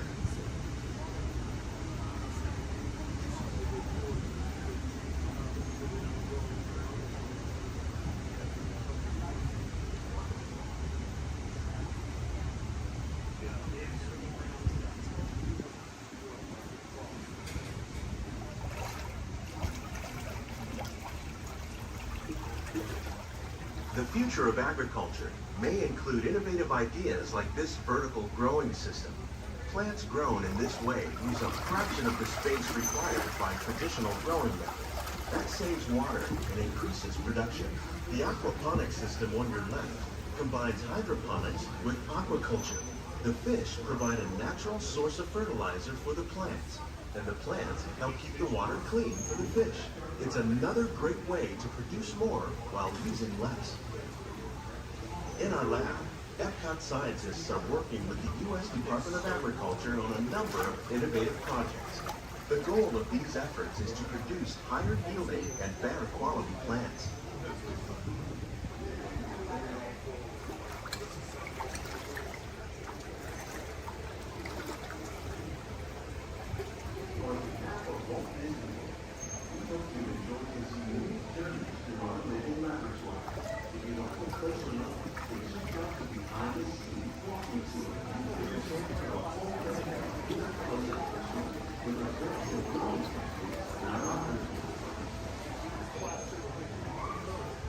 Please keep your hands and feet inside the boat and remain seated until the boat comes swimming on the side.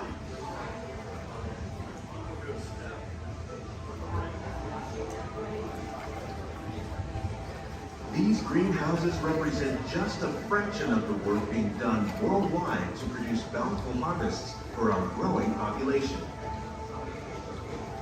Scientists, farmers, and even backyard gardeners are doing their part to improve the quantity and quality of foods that we all rely upon.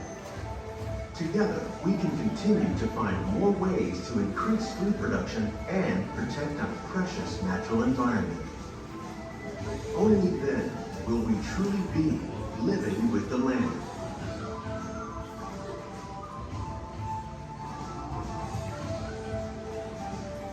On behalf of Walt Disney World, we hope you've enjoyed this unique journey through our living laboratory.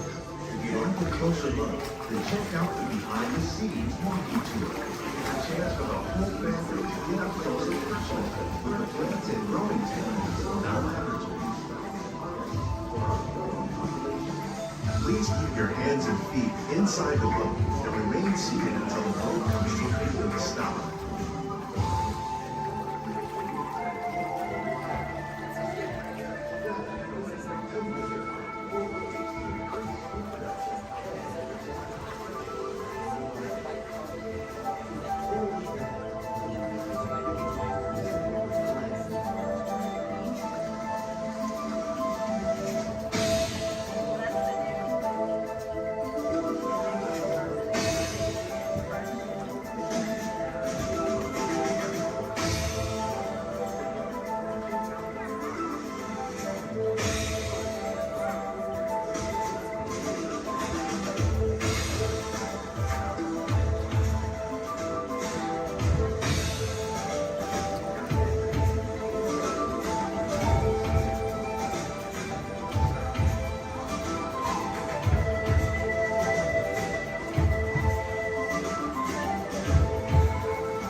Repair test.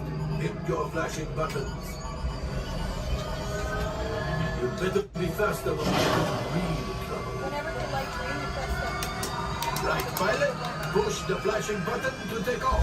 Pilot on the left. Pull your stick to fly right and left. I was just about to say that. Pilot on the right. Pull back on the stick to fly up. And push forward to fly down. Oh, watch it! Chewie makes flying this thing look easy, eh? Weapons are online. Left pilot, hit the booster. Now let's go get that coaxium. Right pilot, make the jump to light speed.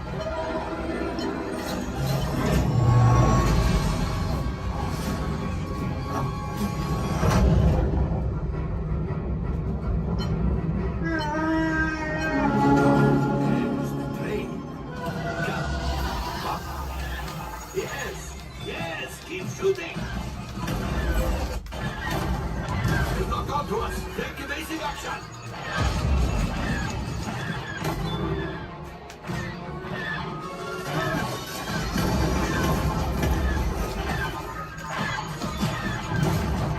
There it is. After that plane. Flight engineers, fire the house. Hey, now gunners, shoot the cargo free. Pilot brakes. Well, my friends, that could have been much worse. Okay, it's much worse.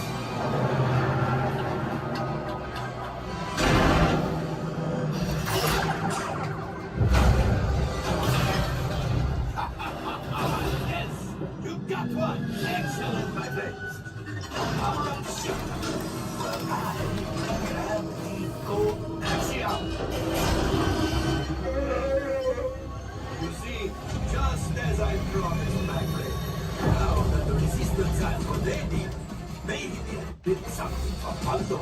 Pilot, line up behind the train so we can harpoon that last car. Shoot the train. Yes, keep mashing those controls. Up so close.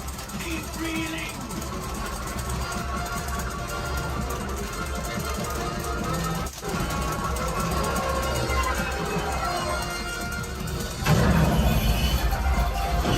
No, I thought you had it. Gunship. Oh, that's ridiculous. Things are getting too hot.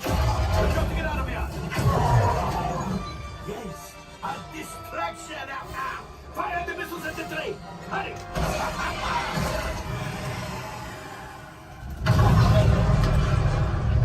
It's coming down. Left pilot, hit the boosters. Boost. Look, we did not die. Let's get out of here.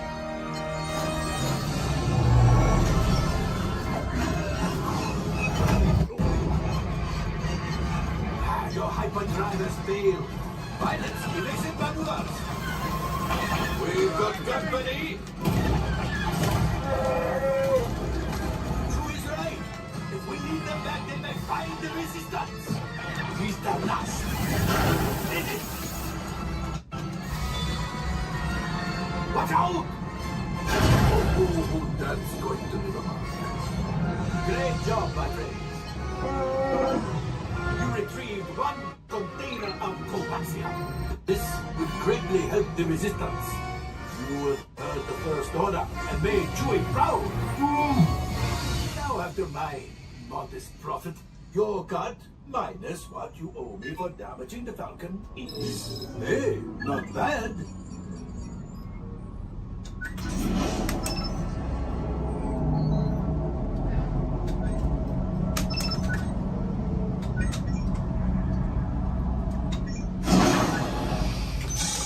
All right, I am making an executive decision.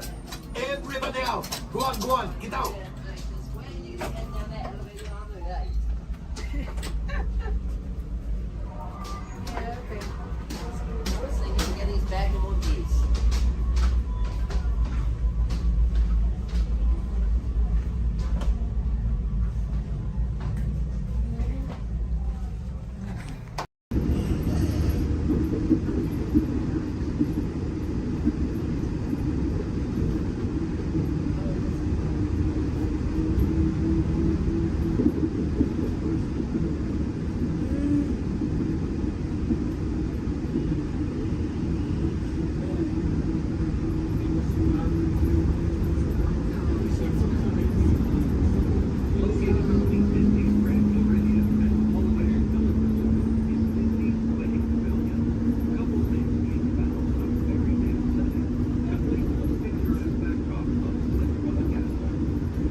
This is sure fun to climb the stairs.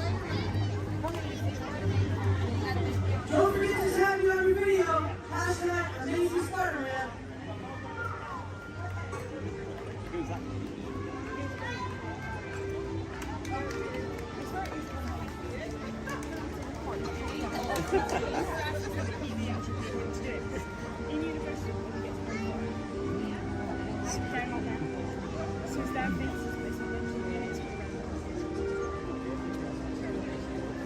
Hey everyone, looking good down there. Wow, this is a friendly neighborhood. Welcome to Avengers Campus. Hey, what's going on, guys? Oh, me? Ah, you know, just spider stuff. Okay, time to run some tests. Spider-Man, Oh, hey, Sharon. shall we conduct an altitude test? Yeah, I guess I should do some work. Always good to have the data. On my way. Just need to find a clear path and something to swing from. Oh yeah, it's go time. Field testing, here I come.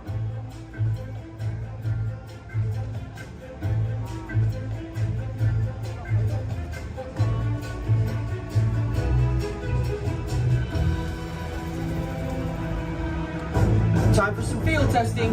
Here goes something.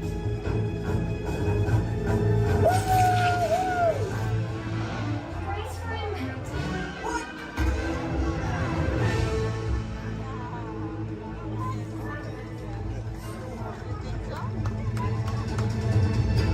I'm good. That was less amazing than I planned. Sharon, did you get that? I got the data. Okay, try to test. Check. Hang on, I'll be right down. This is cool.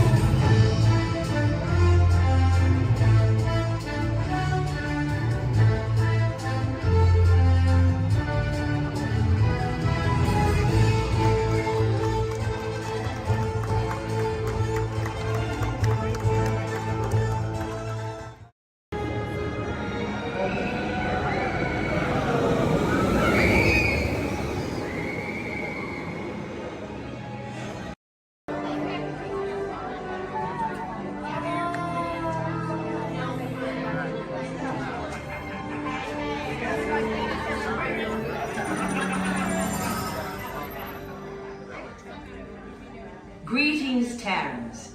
I am Nova Prime Irani Rayal, Commander of the Nova Corps.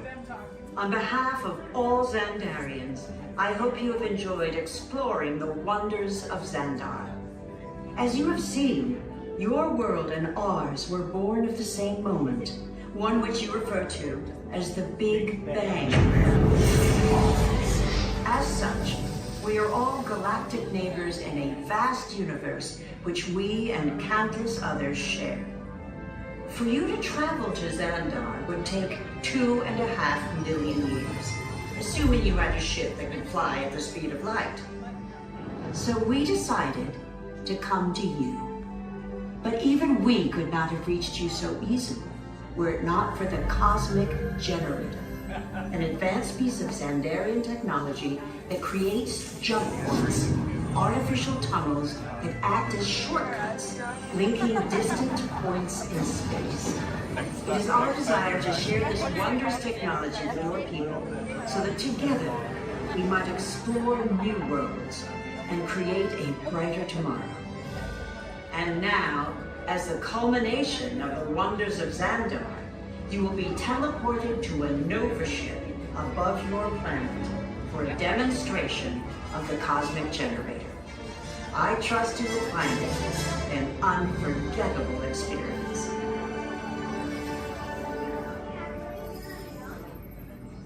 Welcome, people of Epcot, Epcoters, Epcotians, citizens of Epcot. Does anyone know what they call themselves? What? Someone needs to tell me when I'm on. Welcome, Epcot Terrans. I am Centurion Tal Merrick, and we're just about ready to teleport you up to the ship for the demonstration. As you're about to enter a secure Nova area, I must ask you to put away your Terran communication devices at this time. Recording of any type is strictly prohibited. I am very serious about this. Now, please step forward into the chamber. You're gonna love this.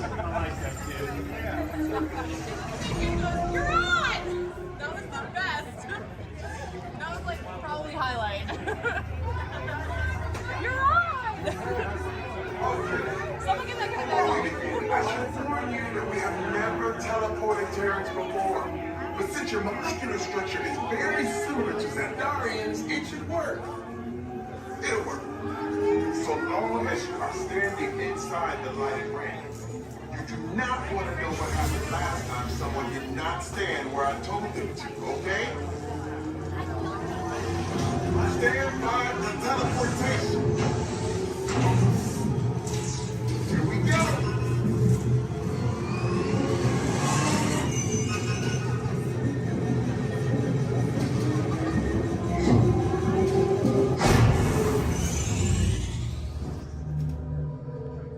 You made it. I mean, of course you did. Nova Prime, they're ready. Excellent. What you see before you is the cosmic generator. And in just a few moments, we'll be activating it so you can experience for yourself what's happening. I'm not sure. Our power's out. And the cosmic generator is gone. Interior Monarch, go to Code Red. Prepare the fleet. And call the Guardians. Now. There's no cause for alarm. Turn off that alarm. I've got an important transmission coming in. Hey, what's up, Nova Corps? Our cosmic generator has been stolen. What? How? Why didn't we think of that? That thing's gotta be worth a fortune. I am Groot. Good question. Yeah, who do you think took it? Perhaps that really big man outside your ship. Oh, that is a big man. I need to alert Nova Prime. I will be watching Terrans for dogs. That's not creepy at all. This species has failed. Wait, whoa, we didn't even know there was a test. He's got the cosmic generator. He's creating a new jump point. Jump point to where? Not where. When? It's some kind of mutant jump point. He's going back to the dawn of time. Dawn of time, why? To erase some error. Well, that doesn't sound good. Your time is over. Wait, what do you mean? What do you mean that's so vague? The jump point is closing. Hey, Nova Dude, you're Nova Corps need to follow that whatever it is until we get there. We can't.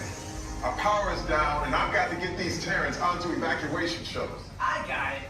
I reprogrammed the shuttles to follow them through the jump point. Wait. What? Look, they're our only chance of keeping track of that whack job until we get the cosmic generator back. Piece of cake. Wait! There's King.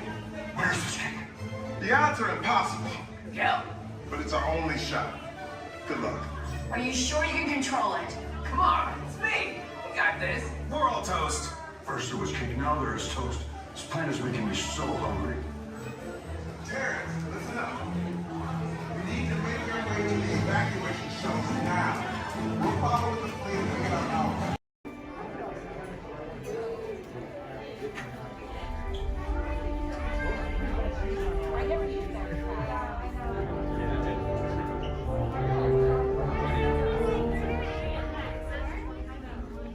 Hello and welcome to Soarin'. My name is Patrick and I'll be your chief flight attendant today. We'll be getting boarding in a few minutes, but first I'd like to acquaint you with some important safety information. When the doors to your flight open, please take a seat and store all carry-on items in the underseat compartment. This includes cameras, purses, hats, and of course, these little dudes. Next, fasten your seatbelts, inserting them into the buckle on your right. If smaller aviators don't measure up to the height indicator on the seat, just put the belt through the loop in the center strap before buckled it.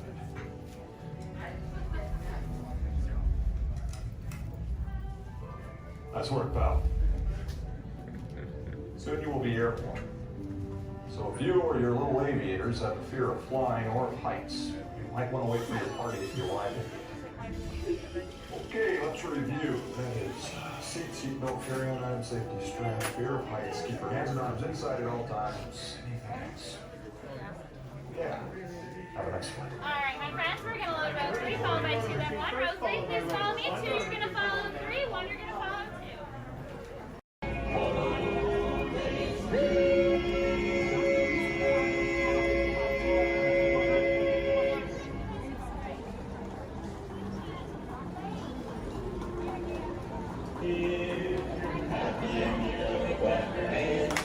Just checking.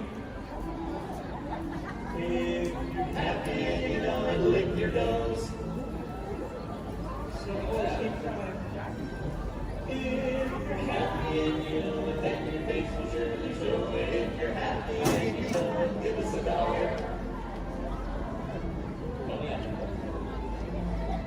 Maybe not $1. Yeah, I thought they were down. I have no dollars and no cents.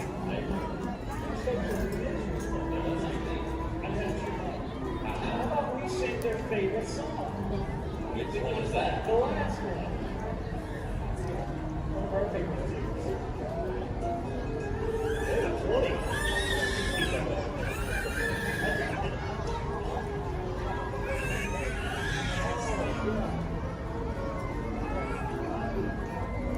Secret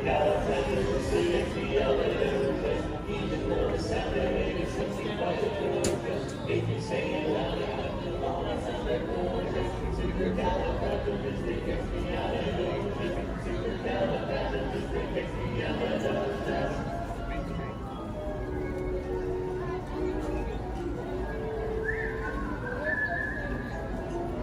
You all whistle while we work.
Thank you so much, everybody. If you enjoyed our show today, we are the Dapper Bands of Main Street. But if you did not enjoy our show, then we are the Vienna Boys Choir. Oh, we'll sing a song and make your song of God. So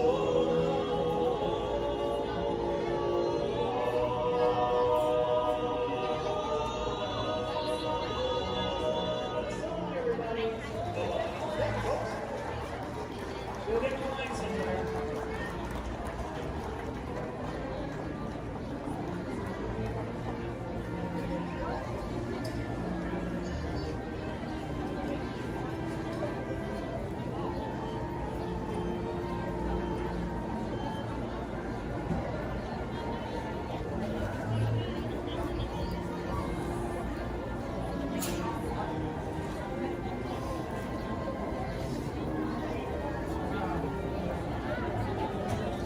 Wait, just kidding. No, we have to stay here for a little longer. If you look up ahead, you're gonna see a dock on your left. You're gonna see another dock on your right there. We like to call those a ferry dock. I know, exciting. Now, if you look a little further, you're gonna see some skips up there in khaki. We like to call those a ferry door. I know, it's great stuff, guys. It's great stuff. Right now, you know what we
Well, I love the boasting that I'm the world's greatest sorcerer, magician. Unlike Ward, he just goes around telling everybody everything. And now look at you. Oh, you're frozen. Now he doesn't even talk. It's perfectly dreadful, isn't that right, Archimedes? He's a little shocked if you can't tell.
The chef Danny is waiting for you. This way. Qu'attendez-vous?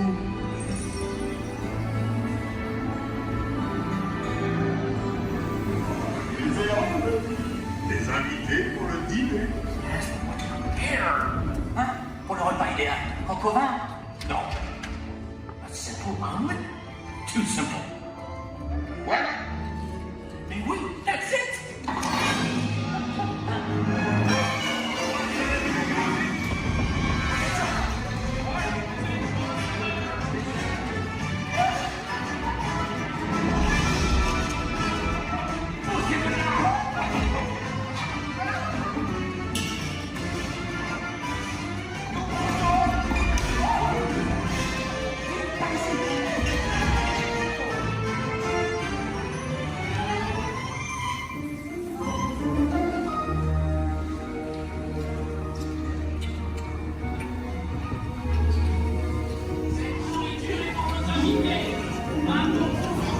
Hey guys, the food is for them, not you.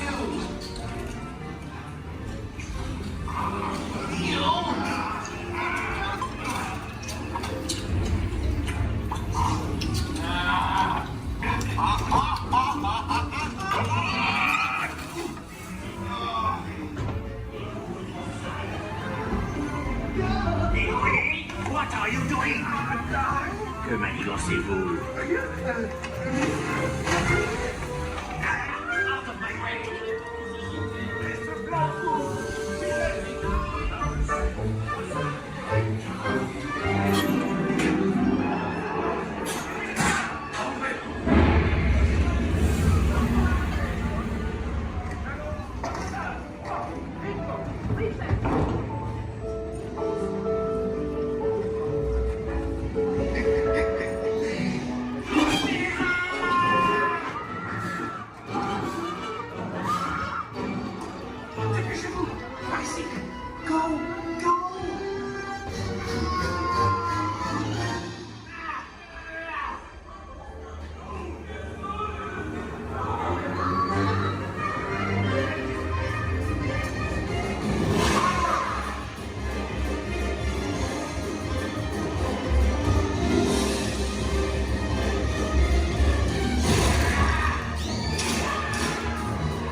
Vous êtes toujours les bienvenus, chérie.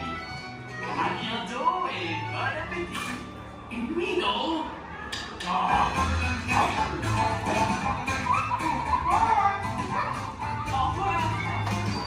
Never for you. This way. You are always welcome at these crochets.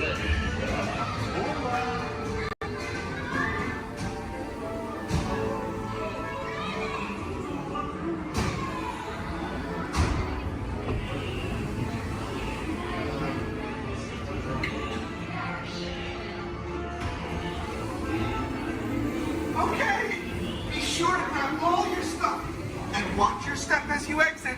Goodbye.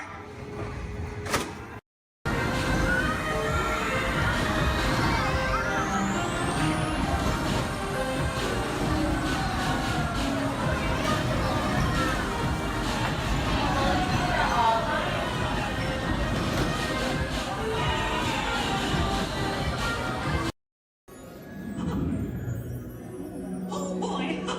Oh, steady! Whoa! Hi, Mouseketeers! Well, here we go again, so hang on! Anything goes! You ready? And let the show begin! Here's my pal Walt to tell you how the magic is made! There's a lot of satisfaction in developing ideas into reality. When we consider a new project, we really study it. Not just the surface idea, but everything about it. And when we go into that new project, we believe in it all the way. We have confidence in our ability to do it right, and we work hard to do the best possible job. There's really no secret about our approach. We keep moving forward, opening up new doors, doing new things, because we're curious. And curiosity keeps leading us down new paths. We're always exploring and experimenting. Everybody ready? Then on with the show! Sure is fine in autumn. There's nothing like the breeze and the falling leaves. A blue sky above, the one that you love. I saw the scarecrow smiling, winking his eye. As we were walking by, I caught him. Then he looked my way, said enjoy your day. It's the magic that can happen when it's autumn. Changing leaves of red and gold, all is in the air. You can see it on every autumn street.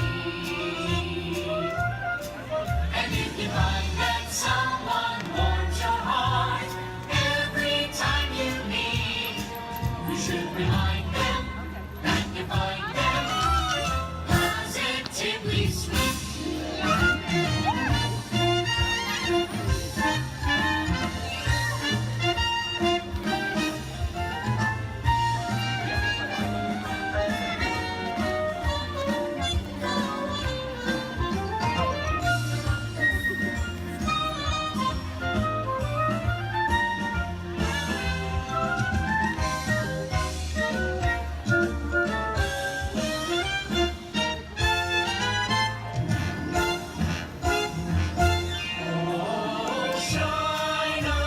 Shine on, harvest moon, up in the sky.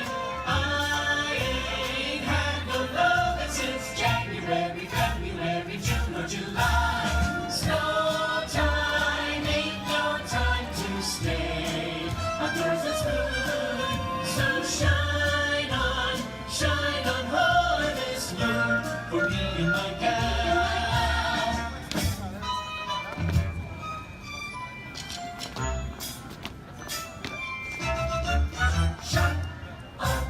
Shine on harvest moon. It's autumn, wonderful, beautiful autumn.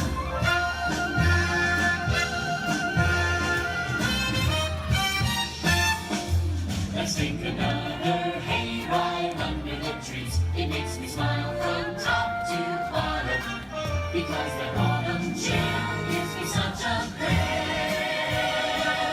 It's the magic that can happen.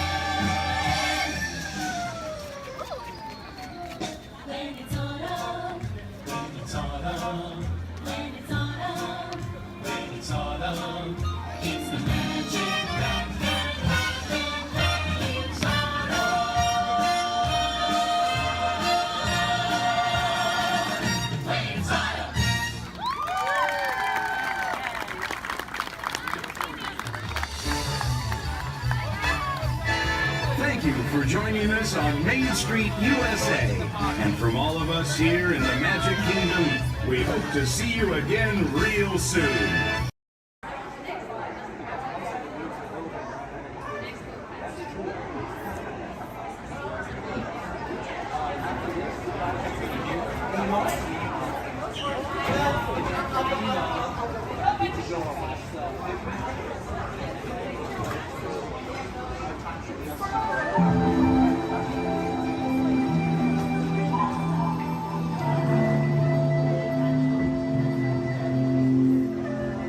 Welcome to a voyage of discovery and awareness of the richness, the diversity, and the often surprising nature of living with the land. Our journey begins as dramatic and sudden changes are sweeping over the land. The approaching storm may seem violent and destructive to us, but to nature, it's a new beginning in the cycle of life.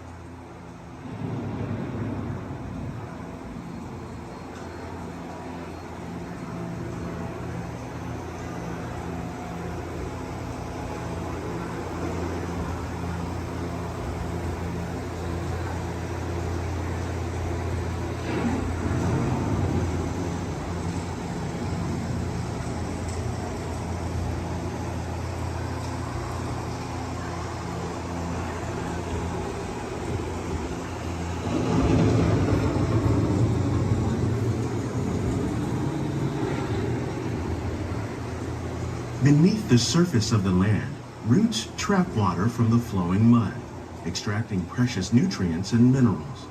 These elements, when combined with sunlight, create the diverse living systems of our planet.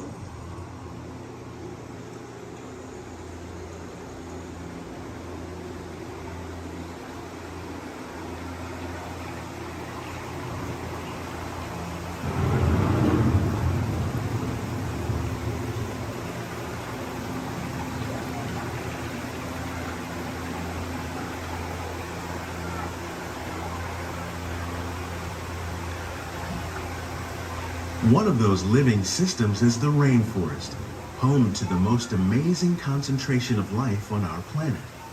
These dense and beautiful forests cover only a tiny portion of the Earth's surface, but they contain more than half of its plant and animal species. Rainforests are also extremely rich in productive living systems, providing us with oxygen, food, medicines, and other elements essential to our lives.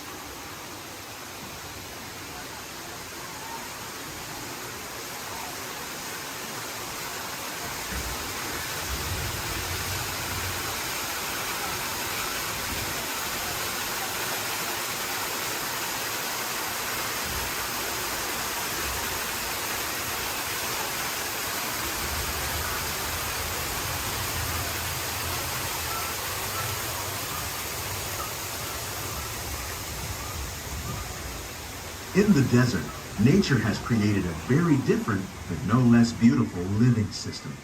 And while this arid landscape may seem lifeless, it is very much alive. The plants and animals that have learned to survive in these harsh conditions make use of what little water they can find and avoid the scorching rays of the relentless sun.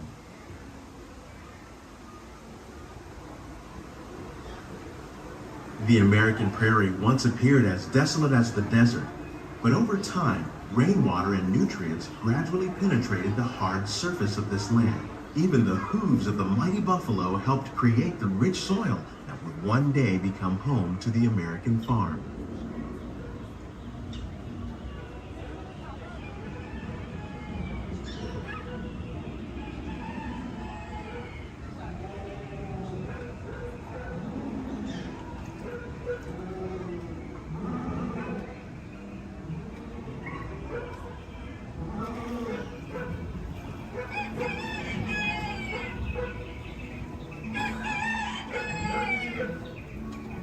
Of all the forces at work on the land, humans have had one of the most profound effects. The need to produce food for a growing world led to the enormous use and sometimes overuse of the land. In our search for more efficient ways to grow food, we often fail to realize the impact of our methods.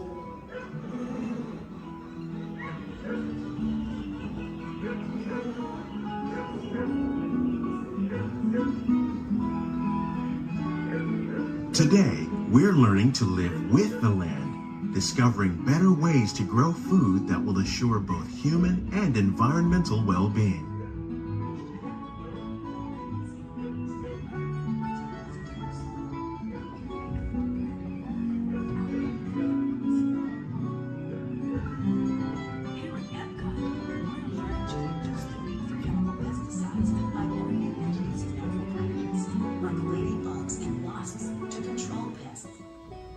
In the farmlands across America, we're learning that by plowing under vegetation containing natural fertilizers, we can enrich the soil without the use of chemicals.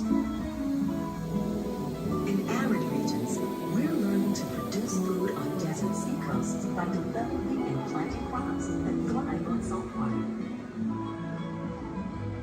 In Japan, we're learning that by mixing leaves and other living materials into our soil, we can make farmland more fertile without the need for chemicals. How will we meet tomorrow's growing needs for food production, yet still respect the needs of the land? Some of the answers are being discovered just ahead. To help us maintain these carefully controlled ecosystems, and for your safety, please remain seated in your boat at all times.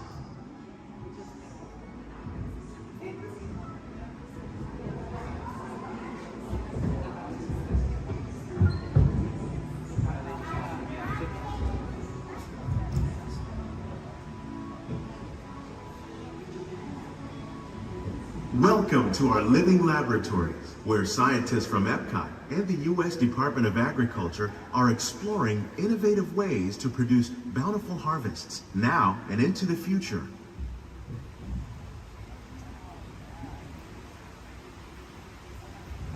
The tropics are home to the greatest diversity of plants on the planet. Many of these, like papaya, bananas, cacao, coffee, and rice, are well known around the world. These are just a few of the edible plants that have been an important source of nutrition for people living in the tropics. Many are rich in vitamins and minerals, while others are well adapted to growing in less than ideal conditions. Some, like the water lily, thrive in wet, swampy areas and waterways. All parts of this plant, even the flower petals, are edible. The starchy root of the plant has long been used to make flour for baking.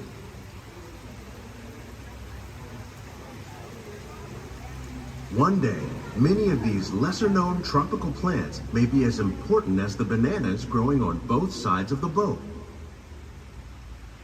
More than 28 million tons of bananas are eaten annually, making it the most popular fruit in the world.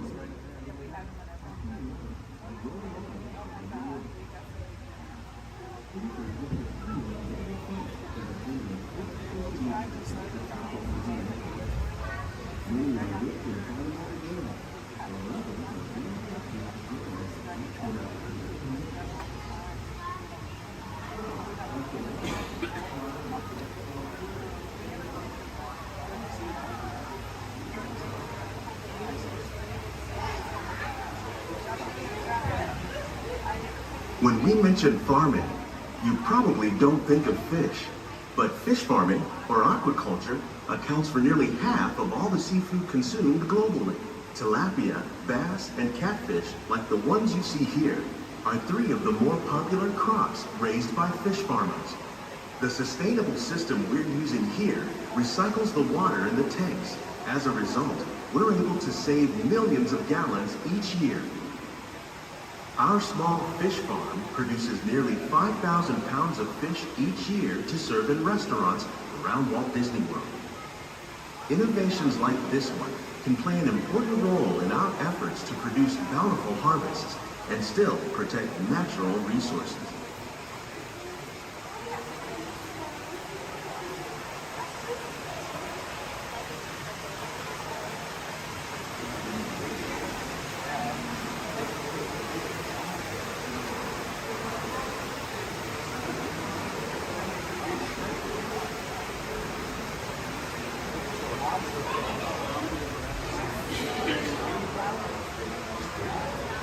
While there are more than 50,000 edible plant species in the world, most of us are only familiar with the handful that make up our everyday diet. The common grains growing here, wheat, maize, sorghum, and millet, plus rice, account for nearly 2/3 of our global food consumption. Learning how to increase yields of these staples is an important goal of research around the world.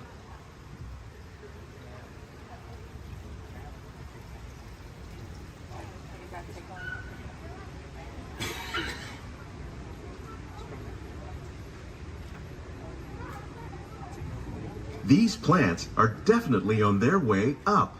Innovative growing techniques like these increase yields while more efficiently using resources like water, fertilizer, and pesticides.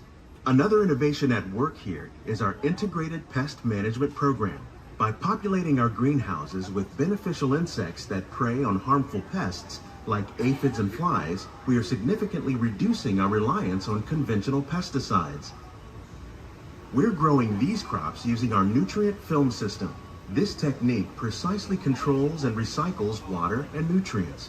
With it, we can produce over 27,000 heads of lettuce a year in this one small area.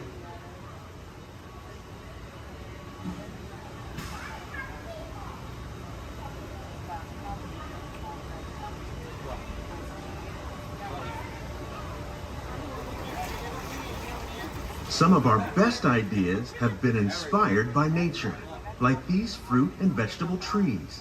By growing these ground plants vertically, we can increase yields and better control diseases. These crops taste as good as they look. In fact, we serve more than 15 tons of produce from our greenhouses in restaurants here at the land every year.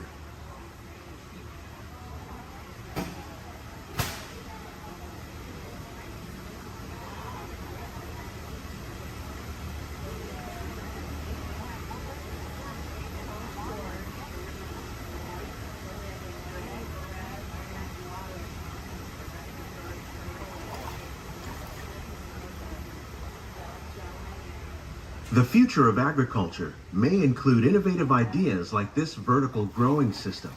Plants grown in this way use a fraction of the space required by traditional growing methods. That saves water and increases production.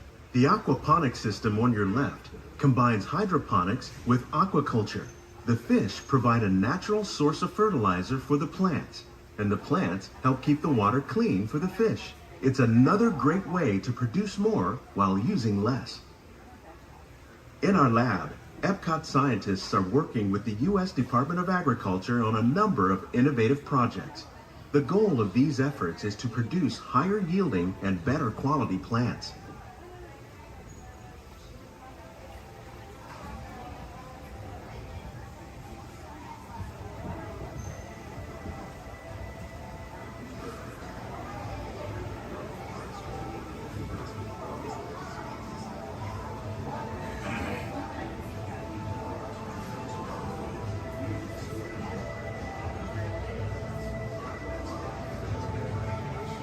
These greenhouses represent just a fraction of the work being done worldwide to produce bountiful harvests for our growing population. Scientists, farmers, and even backyard gardeners are doing their part to improve the quantity and quality of foods that we all rely upon. Together, we can continue to find more ways to increase food production and protect our precious natural environment. Only then will we truly be living with the land.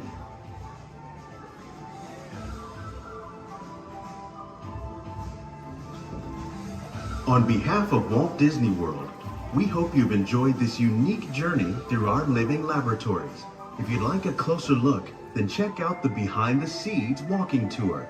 It's a chance for the whole family to get up close and personal with the plants and growing techniques in our laboratories. Please keep your hands and feet inside the boat and remain seated until the boat comes to a complete stop.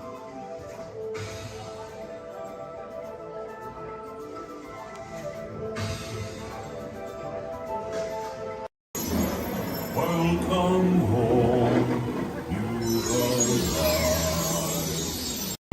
In the life cycle hunt, there are winners and there are losers.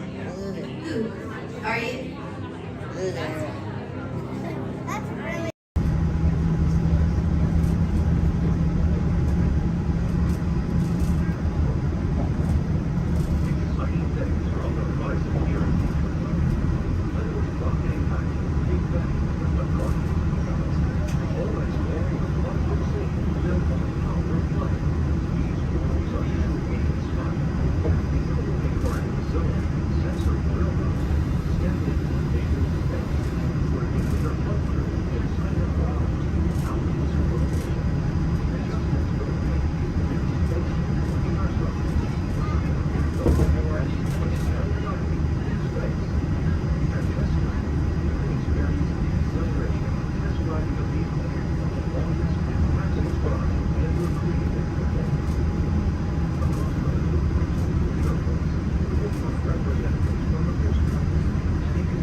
begin with the capability test to see how your vehicle designs perform under challenging weather and surface conditions.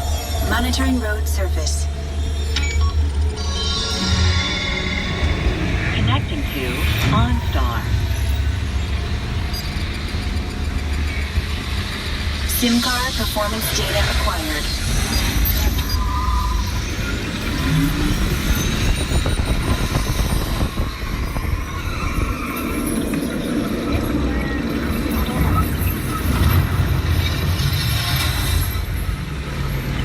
Let's see how your designs hold up now.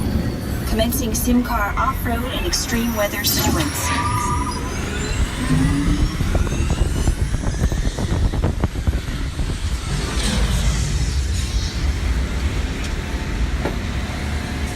Capability test results displayed and verified. Now let's see how your vehicles compare when it comes to their efficiency. Scanning SIM card for optimal eco-efficiency.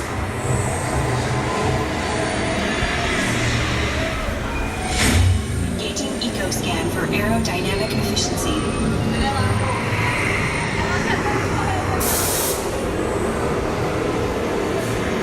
Drive systems analysis. Hyperspectral imaging in progress. Calculating total environment impact.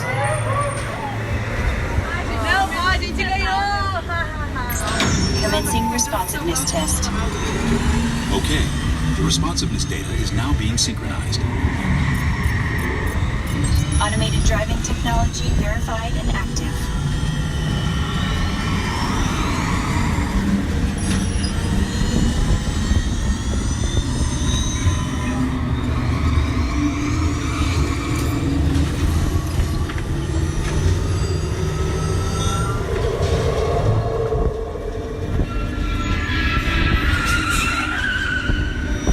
Automated crash avoidance technology disengaged. Displaying responsiveness data. Here comes the final test. Energizing for power test.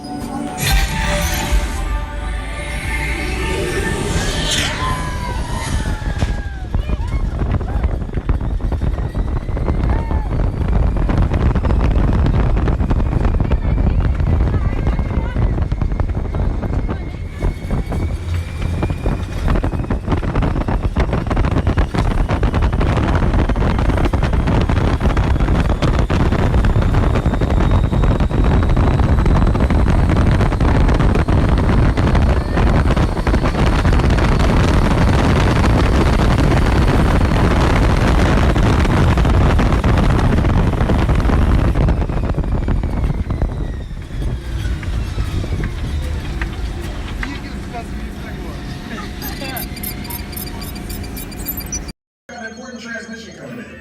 Hey, what's up, Nova 4? Our cosmic generator has been stolen. What? How? Why didn't we think of that? That thing's gotta be worth a fortune. I am Groot? Good question. Yeah, who do you think took it? Perhaps that really big man outside your ship. That is a big man. I need to alert Winter Prime. That's not creepy at all. This species has failed. Wait, whoa, we didn't even know there was a test. He's got the cosmic generator. And he's creating a new jump point. Jump point to where? It's some kind of mutant jump point. It's going back to the dawn of time. Dawn of time, why? To erase an error. Well, that doesn't sound good. Your time is over. Wait, what do you mean? What do you mean that's so vague? The jump point is closing. Hey, Nova Dude, your Nova Corps need to follow that whatever it is until we get there. We can't. Our power is down, and I've got to get these Terrans onto evacuation shuttles. I got it.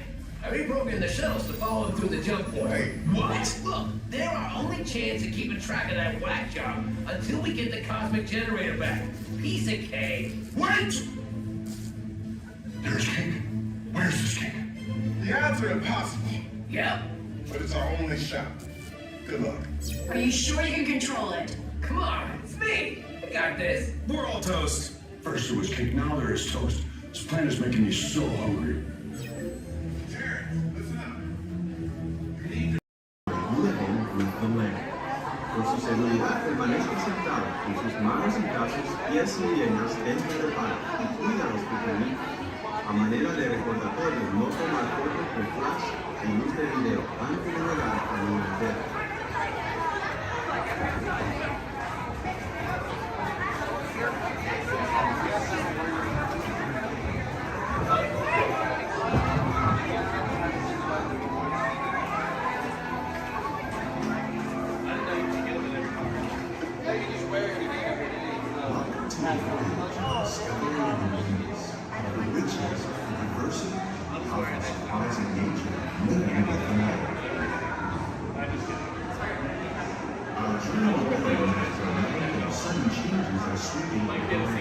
The approaching storm may seem violent and destructive to us, but to nature, it's a new beginning in the cycle of life.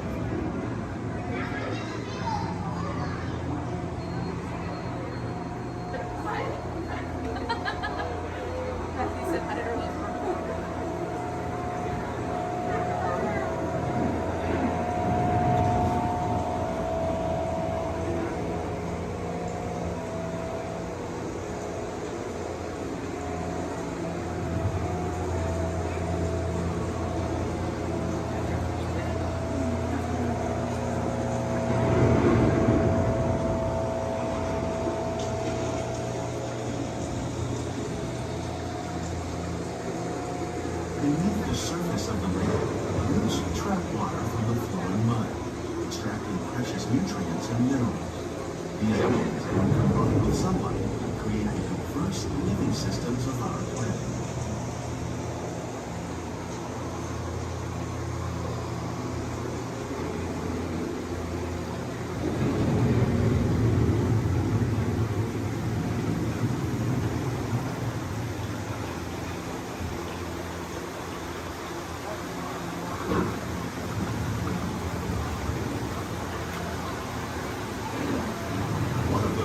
Systems is the rainforest, home to the most amazing concentration of life on our planet. These dense and beautiful forests cover only a tiny portion of the Earth's surface, but they contain more than half of its plant and animal species. Rainforests are also extremely rich in productive living systems, providing us with oxygen, food, medicines, and other elements essential to our lives.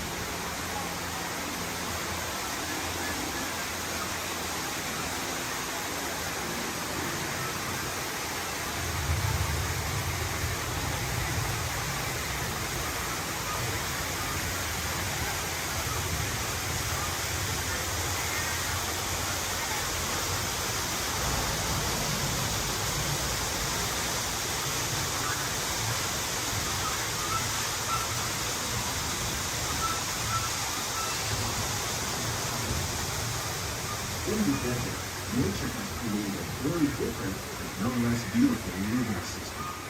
And while this arid landscape may seem lifeless, it is very much alive. The plants and animals that have learned to survive in these harsh conditions make use of what little water they can find and avoid the scorching rays of the relentless sun.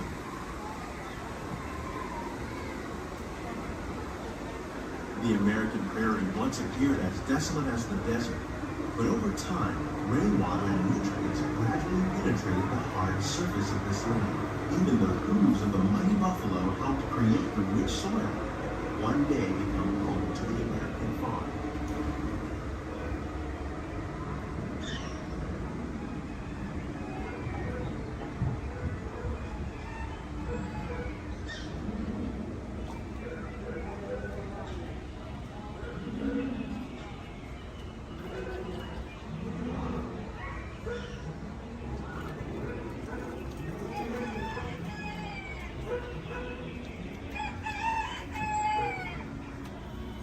Of all the forces at work on the land, humans have had one of the most profound effects. The need to produce food for a growing world led to the enormous use and sometimes overuse of the land. In our search for more efficient ways to grow food, we often fail to realize the impact of our methods.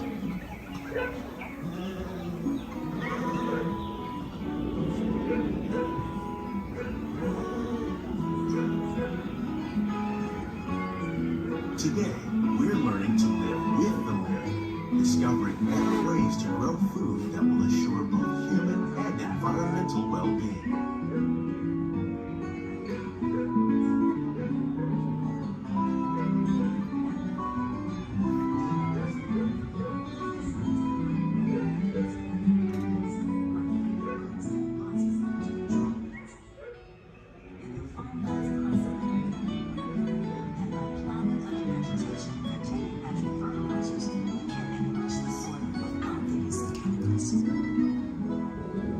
In arid regions, we are learning to produce food on desert seacoasts by developing and planting crops that thrive on salt water.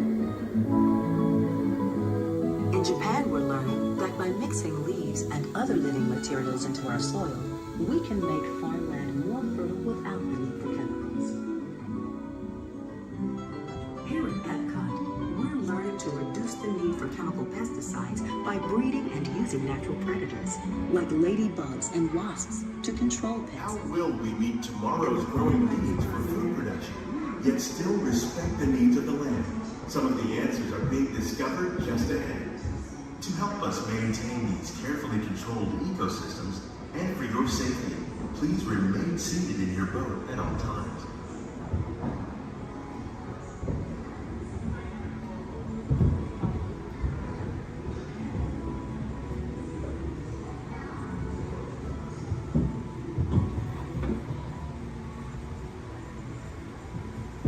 Welcome to our living laboratory, where scientists from Epcot and the U.S. Department of Agriculture are exploring innovative ways to produce bountiful harvests now and into the future.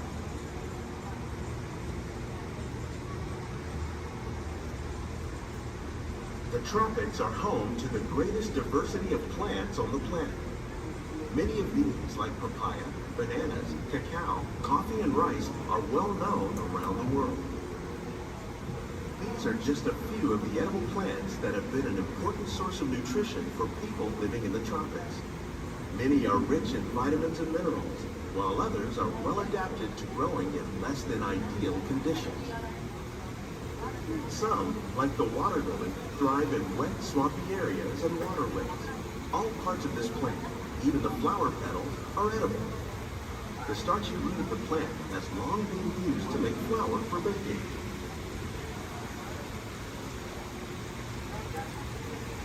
One day, many of these lesser-known tropical plants may be as important as the bananas growing on both sides of the boat. More than 28 million tons of bananas are eaten annually, making it the most popular fruit in the world.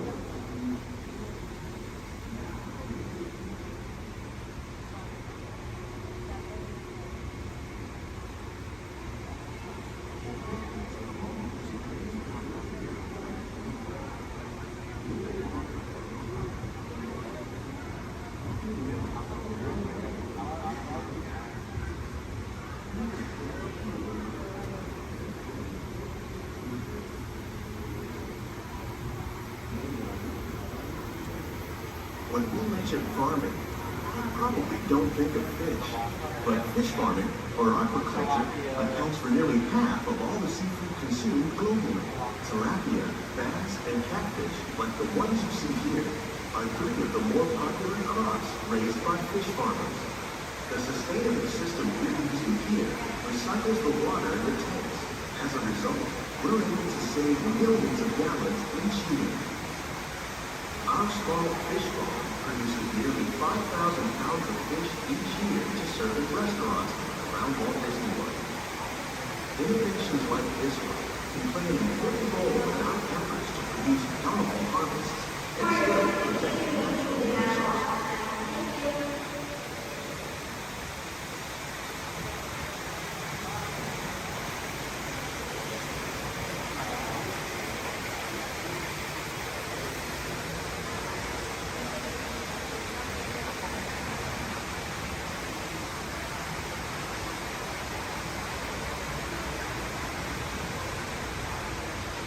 While there are more than 50,000 edible plant species in the world, most of us are only familiar with the handful that make up our everyday diet. The common grains growing here, maize, sorghum, and millet, plus rice, account for nearly 2/3 of our global food consumption. Learning how to increase yields of these staples is an important goal of research around the world.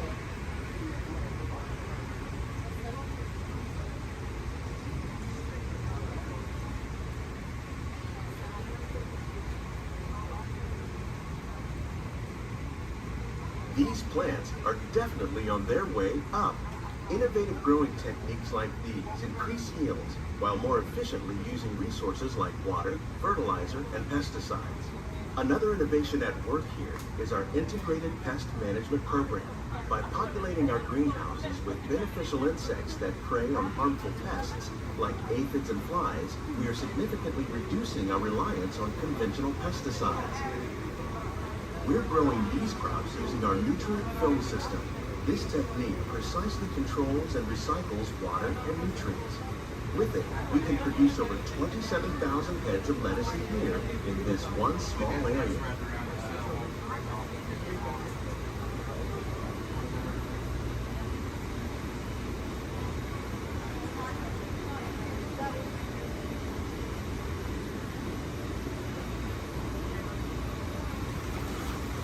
Some of our best ideas have been inspired by nature, like these fruit and vegetable trees.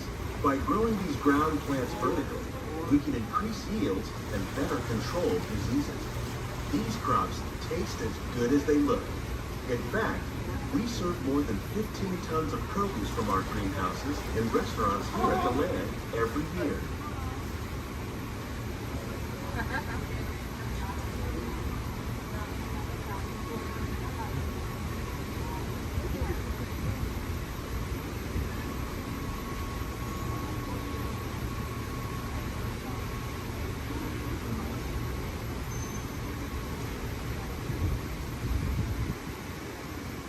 The future of agriculture may include innovative ideas like this vertical growing system. Plants grown in this way use a fraction of the space required by traditional growing methods. That saves water and increases production. The aquaponics system on your left combines hydroponics with aquaculture. The fish provide a natural source of fertilizer for the plants, and the plants help keep the water clean for the fish. It's another great way to produce more while using less. In our lab, Epcot scientists are working with the U.S. Department of Agriculture on a number of innovative projects. The goal of these efforts is to produce higher yielding and better quality plants.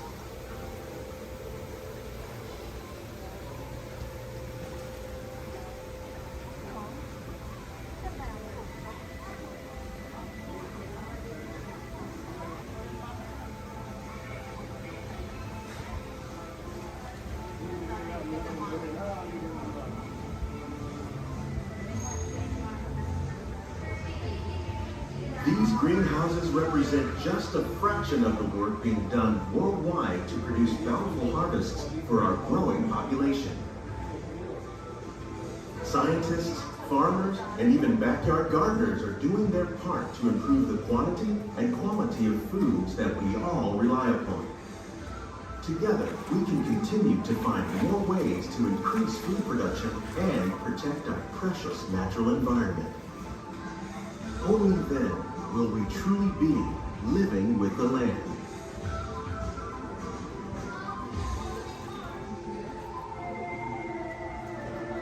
On behalf of Walt Disney World, we hope you've enjoyed this unique journey through our living laboratories. If you'd like a closer look, then check out the Behind the Scenes walking tour. It's a chance for the whole family to get up close and personal with the plants and growing techniques in our laboratory.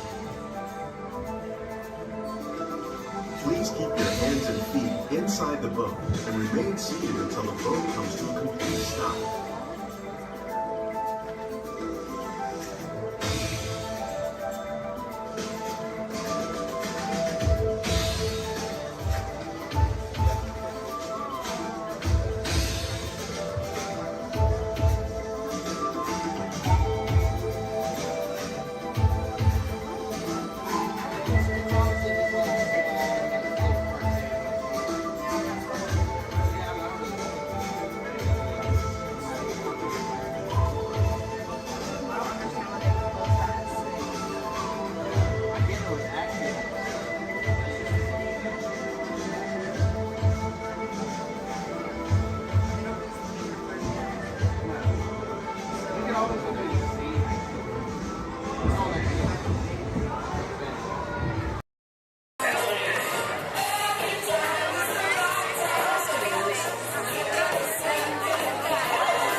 What?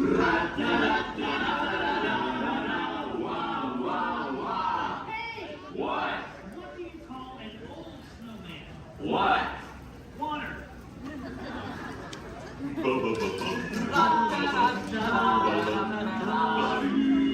Hey, what? Where does a snowman keep all his money? Where? In a snowbank.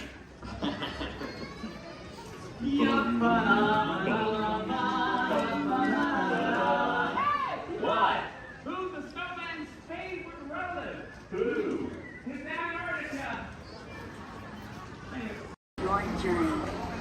Para su seguridad, permanezca sentado y mantenga sus manos, brazos, pies y piernas dentro del vehículo. Y cuide a sus niños. Gracias. Please step carefully onto the moving platform, then step into the car. For your safety, remain seated at all times, keeping hands, arms, feet, legs, and other appendages inside your car. And please stay by the other movements. Stay clear of the doors and control. Please keep on and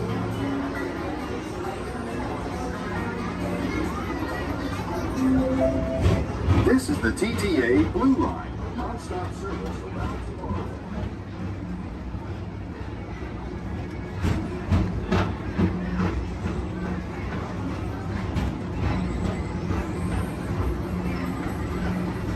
Greetings, intergalactic travelers. Welcome aboard the People Mover, presented by Enterprise. I'm Borak 5, your guide aboard this highway in the sky, the absolute best way to see Tomorrowland. And my stars, is there ever lots to see? From spacecraft to monster labs, there's really nothing like today in Tomorrowland. For your safety, if you have wings, jetpacks, or gravity polarizers, please do not take flight while on board. Thank you.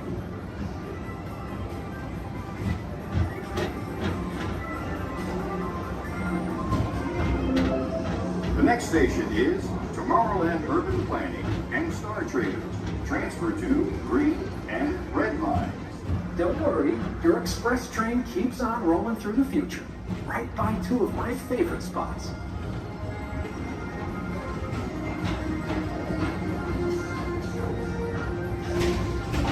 First up, Progress City, Walt Disney's amazing dream for a community of tomorrow.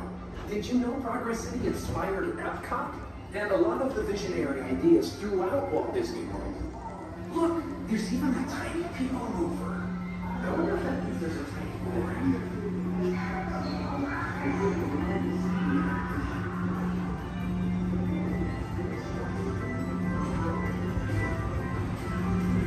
On your right is Star Traders, home to the greatest goods in the galaxy.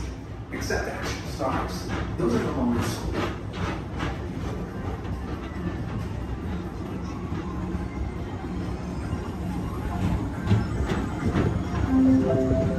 Now approaching Tomorrowland Speedway and Tron Light Cycle Run. I love a good circuit, and these are two of the best tracks of the cosmos for a bit of light, speedy competition.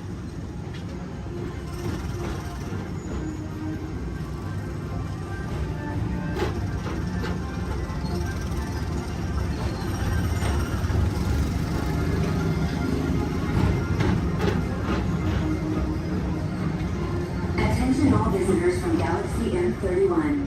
Please keep forward-facing tentacles clear of oncoming vehicles. Thank you.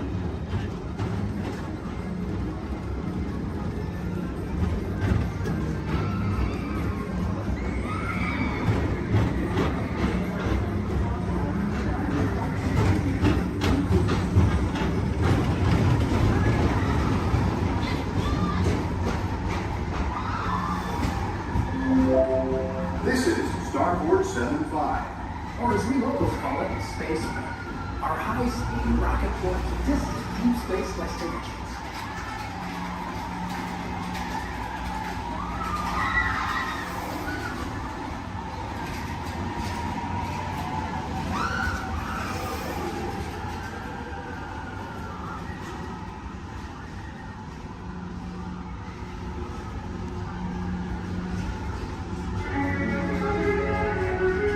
Let relaxation wash over you at the most refreshing retreat in the galaxy, the coral moons of Pisces 7.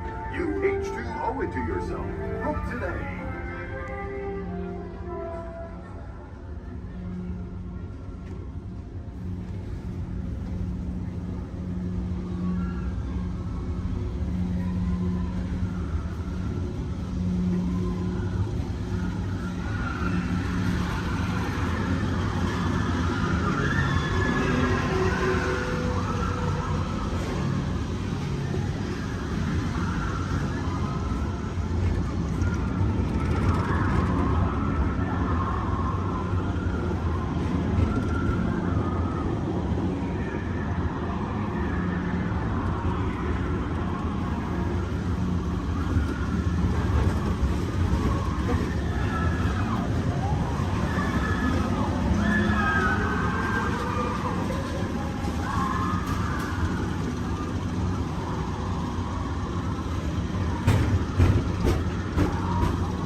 Mr. Tom Morrow, please contact Mr. Johnson at the control tower to confirm your flight to the moon. Thank you.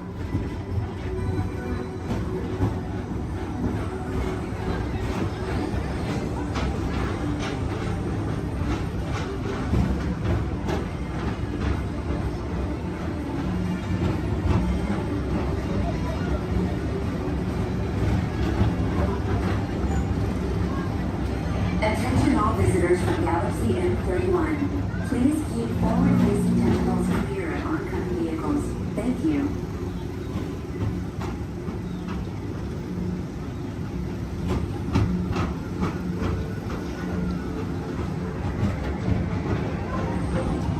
To your right is the Astro Orbiter, our celestial symbol of interplanetary harmony and fellowship. Hop aboard and launch high above Tomorrowland for a spin amongst the planets.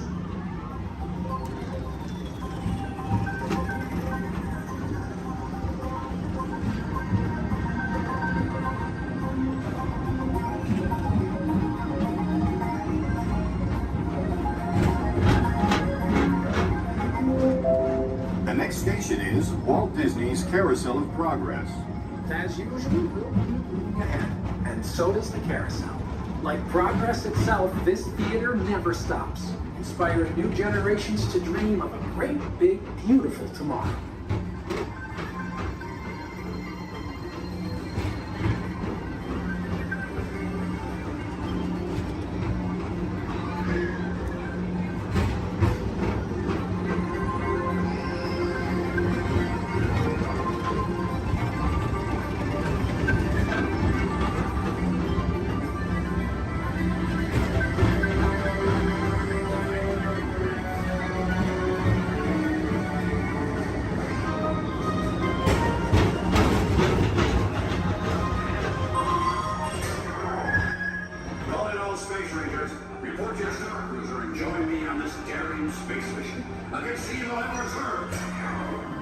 Affirmative. We run it, Buzz. You can count on us.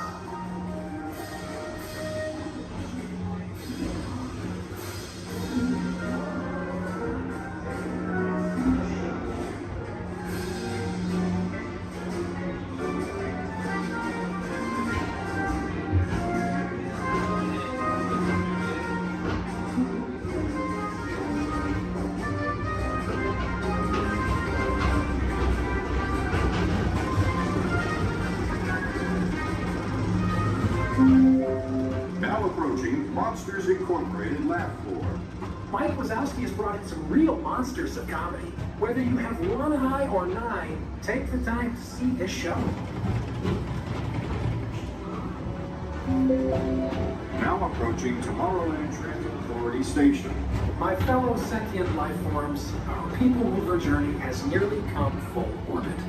Thanks for riding with us. It's been a pleasure to have you aboard. And even though we're concluding, this is always my favorite part. Because now is the time. Now is the best time. To go out and explore tomorrow. Today. See you in the future.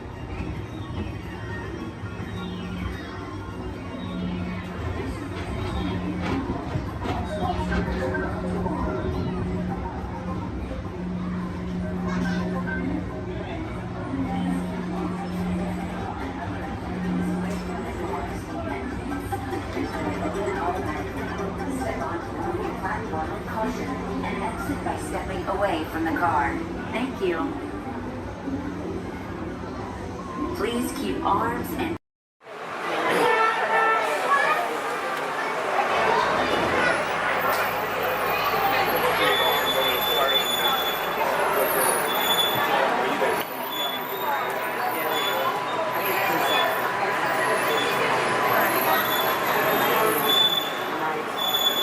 Hello everyone, my name's Don and welcome aboard. We're heading into the back lot of Disney's Hollywood Studios. This production area was built in 1988 as a Florida counterpart to the Walt Disney Studios in Burbank, California. We included sound stages, recording studios, high-tech editing rooms, all the tools needed to create movies, TV shows, and radio broadcasts.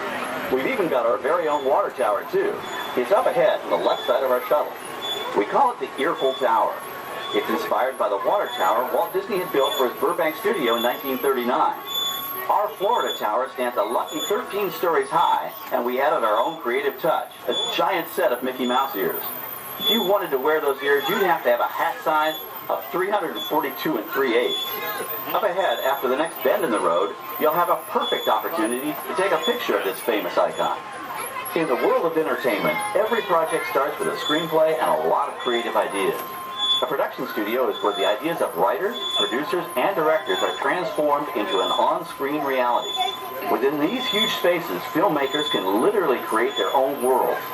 Our Florida sound stages are soundproof, weatherproof, and most importantly, air-conditioned, all vitally important for the cast, crew, and equipment. Many of the crafts needed for filmmaking are located right here on the lot.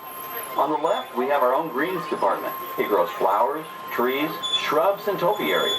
A few well-placed plants can cover up empty spots in the set and add a touch of natural beauty to a scene. On the right are two of the aircraft from the 2001 blockbuster hit Pearl Harbor. These exact full-scale replicas of P-40 fighters were used in the special effect fight sequences. Of course, many of the planes we saw flying through the aerial battles or sitting on the ground weren't real at all. They were created entirely within a computer. Oh, keep your cameras focused to the right. We're coming up on that perfect angle of the Earful Tower I told you about. It's a true masterpiece.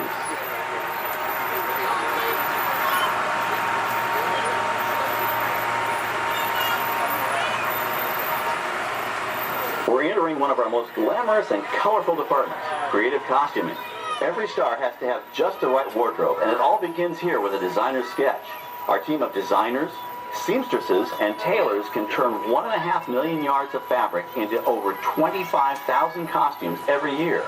Many of these costumes will become part of the shows and attractions of the Walt Disney World Resort. In fact, here in Florida, we have the largest working wardrobe department in the world. Why, Mickey Mouse alone has over 175 different outfits to choose from, while Minnie Mouse keeps more than 200 unique costumes in her wardrobe. On the left are costumes worn by the stars in recent studio productions. You'll probably recognize some of those costumes from the big screen. Every story needs a setting, and our design staff can create just about any place a script calls for, from an urban city street to a remote desert canyon. On the left is our scenic shop where large-scale sets and props are built. Our team of set designers, carpenters, artists, and engineers has created caves and caverns, game show sets, even replicas of the U.S. Supreme Court and NASA's Mission Control, all on our sound stages. The shop also provides sets and props for our shows and parades here at Walt Disney World. The same skill and craftsmanship that goes into a movie set can also be used to create magic for our parks. Either way, it's all about making dreams come true.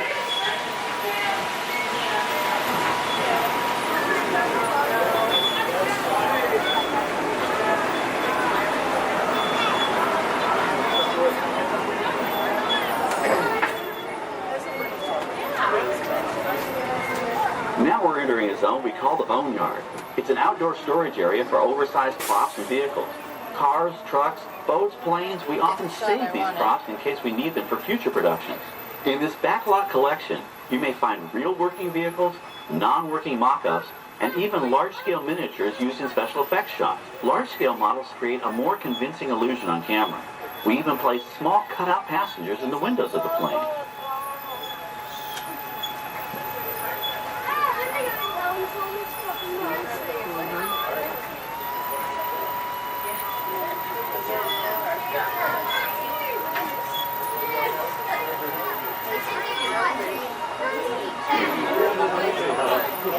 We're now passing by the sets for our Lights, Motors, Action Extreme Stunt Show. On the left, you may catch a glimpse of the Mediterranean fishing village that sets the stage for this thrilling attraction. We'll get a closer look at it soon, but for now, we're approaching one of the largest standing sets on our back lot. It's over on the right. It may not look like much from this angle, but it's pretty spectacular on the other side.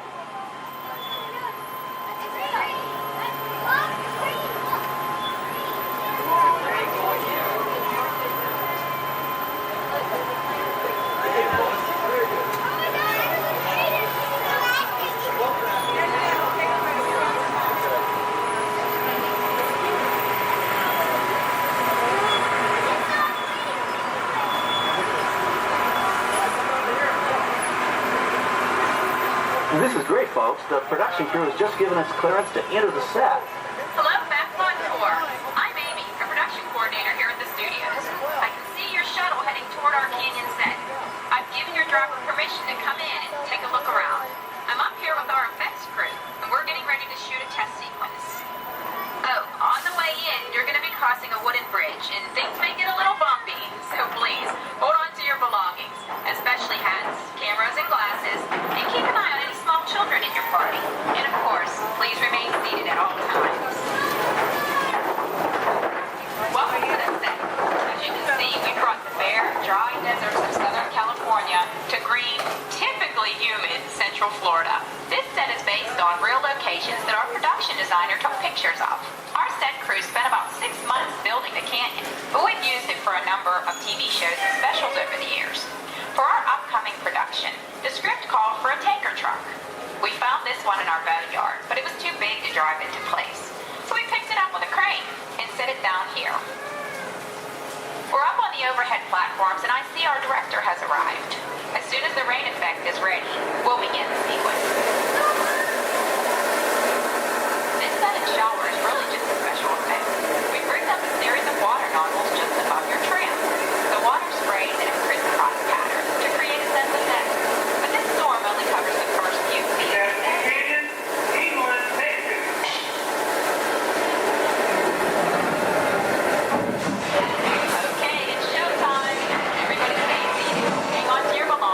Watch your children.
gallons of it, dumped from overhead tanks. Oh, but don't worry, we recycle. All of that water will be pumped right back up to the top for the next take. We shoot some of the water through air cannons for an extra dynamic effect. Those air cannons are powerful enough to shoot a basketball over the top of a skyscraper the size of the Empire State Building. To top it off, our shuttle was sitting on hydraulic shaker tables. They provided the shaking, rattling, and rolling sensations for the scene. The entire sequence can be reset in 3.5 minutes. That's just enough time to bring in the next shuttle. Well, I've got to get ready for our next take. Thank you all for being part of the action. Hey, I'm needed back on the set, so enjoy the rest of your tour. Okay, well, thanks, Amy, for giving us access to the set.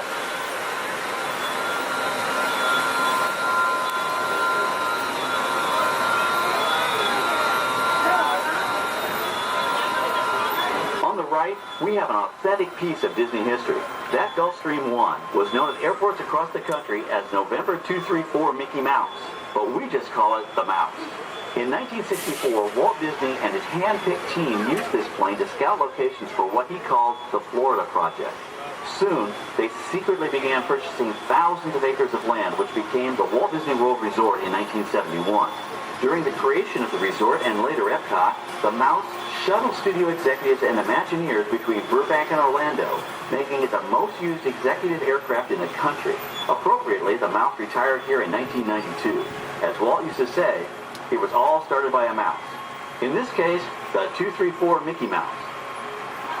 On our right, we once again sweep past the magnificent Mediterranean village of our lights, motors, action extreme stunt show. This high-octane attraction is based on the hit show from the Walt Disney Studios Park in France.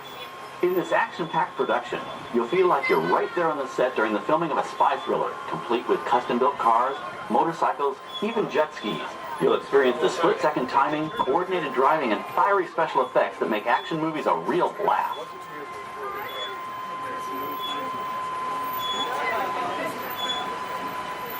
The staging area to our right is known as Acceleration Alley. Here, the custom-built stunt show vehicles rev their engines up to 70 miles an hour before making their high-speed entrances onto the stage for our lights, motors, action extreme stunt show. Of course, these are professional stunt drivers. We hope you'll enjoy their daring driving skills, but please, don't try them yourself.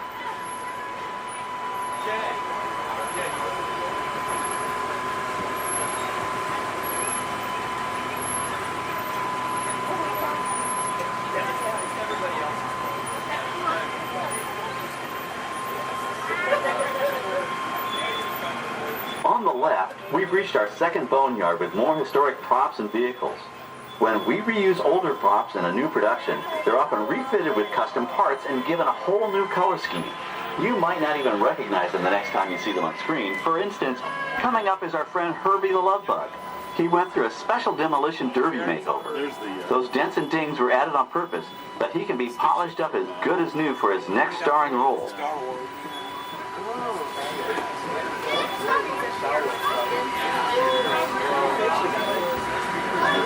On our right, we now have a very different view of the fishing village set. From this point of view, you can see that there is no inside to the buildings. They are just false fronts or facades. In the movie business, set builders only create what the camera has to see. It's an old movie trick dating all the way back to the silent era. To add to the sense of realism and avoid the cost of set building, many of today's television shows and movies film on location in cities and towns across the U.S.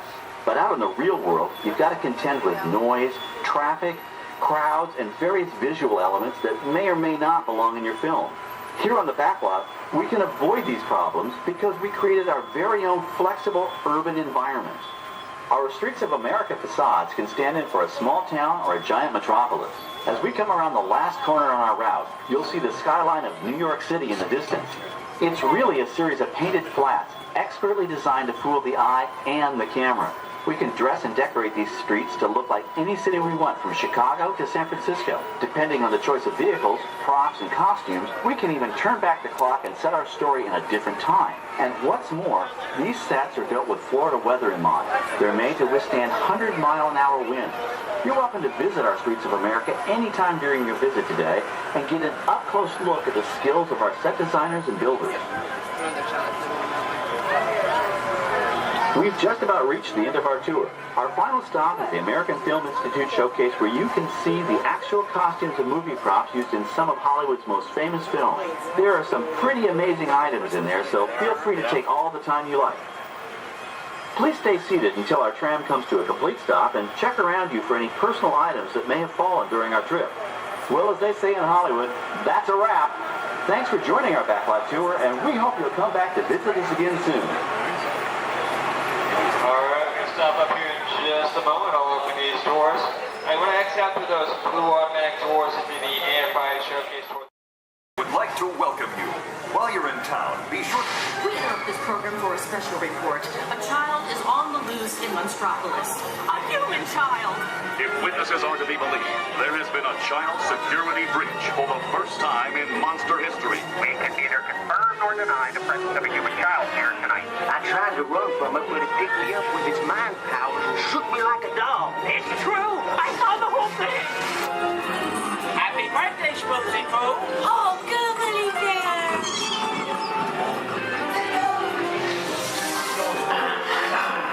And it grabbed me with its giant fork tongue and rolled me up and down like a yo-yo. It was horrible.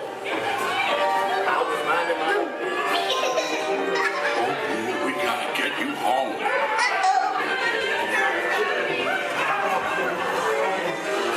There's a kid! A human kid! Sweet monster in the sky! Save me! Michael Wazowski, and on my birthday, I thought you cared about me. Celia, try to understand. Come on, this way. Perimeter is under observation. Decon unit charged and ready.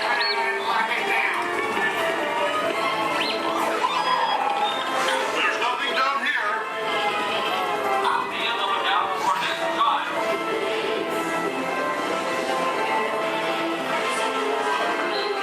Hey, working nights.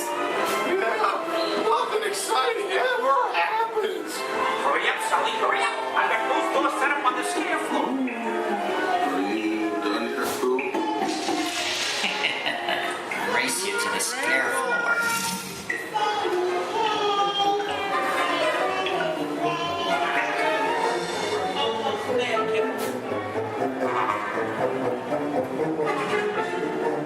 They'll never find her door now.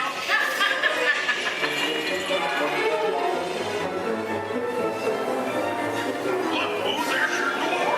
We're almost there, kiddo. Not so fast, Sullivan. They'll never get her home now.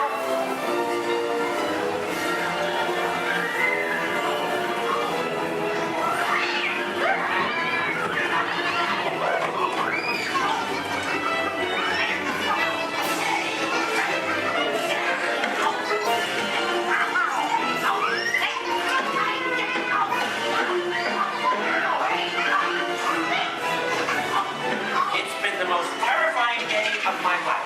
But I love you, kiddo. Kitty's gotta go now. Sleep done.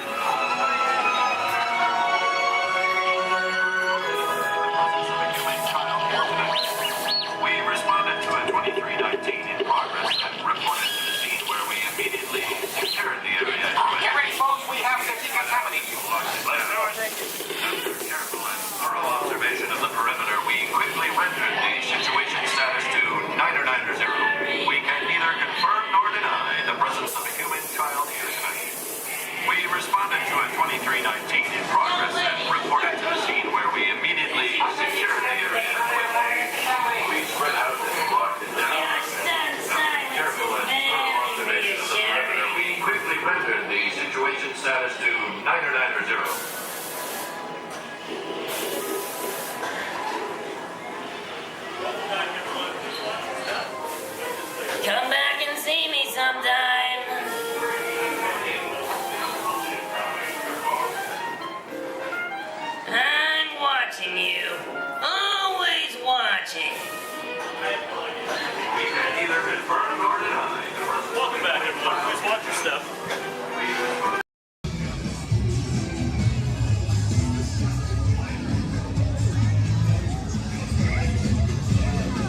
Sorry, I thought we were talking about. Okay, well, now I'm confused. Which one should we do first?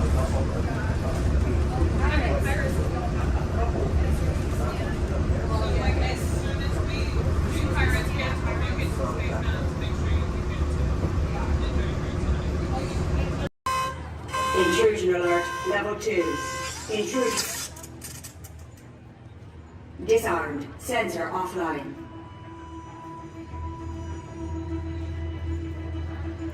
Nothing to see here. Move along.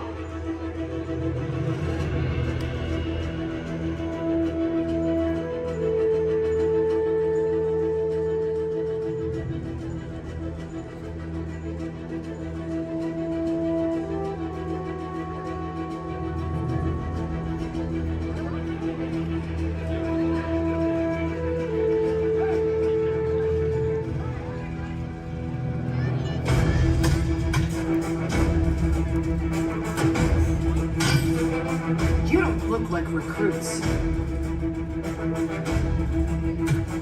I've got this. Intrusion alert, level 2. All units alerted. My turn.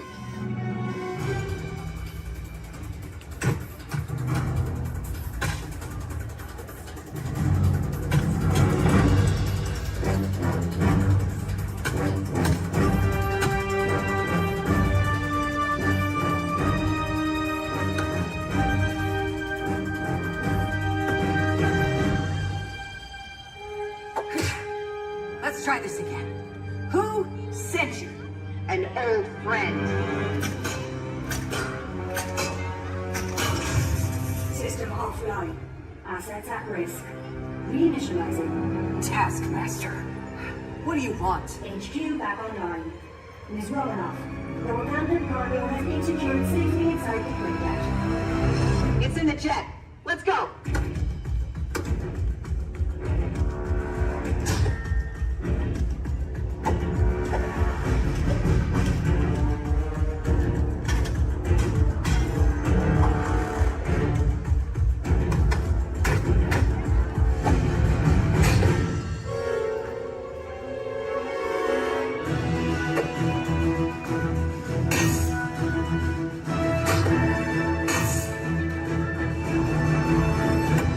Incoming call from Mr. Stark.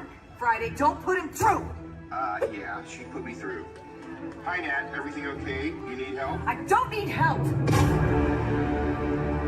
Yeah, I said help.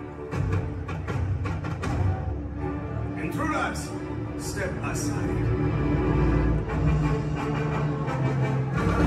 I won't ask a second time.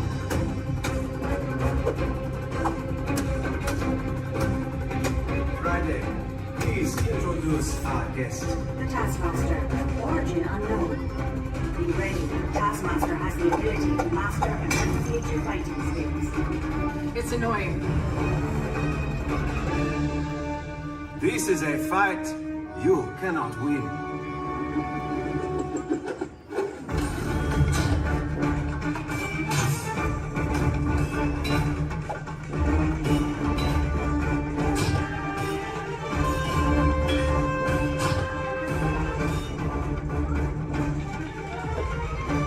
T'Challa, the vibranium!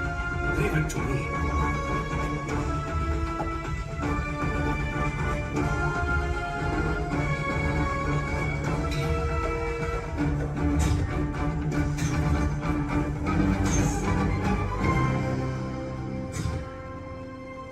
We got it. Let's go.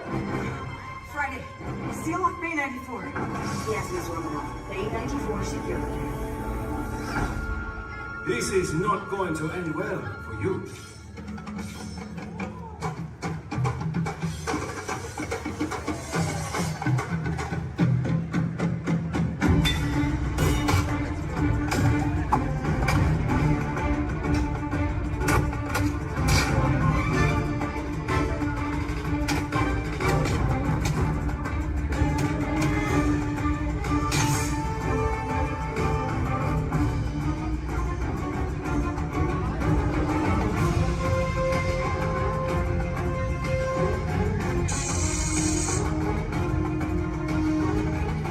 for this?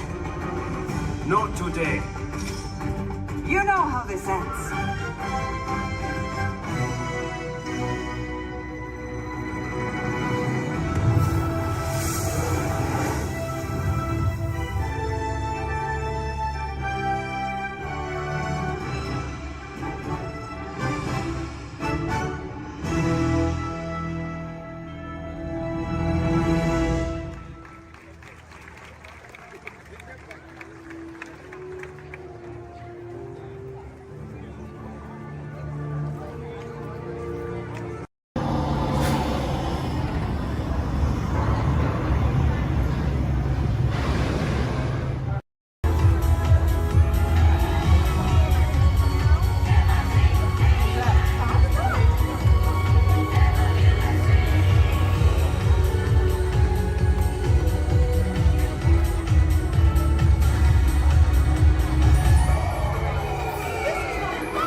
Wowee!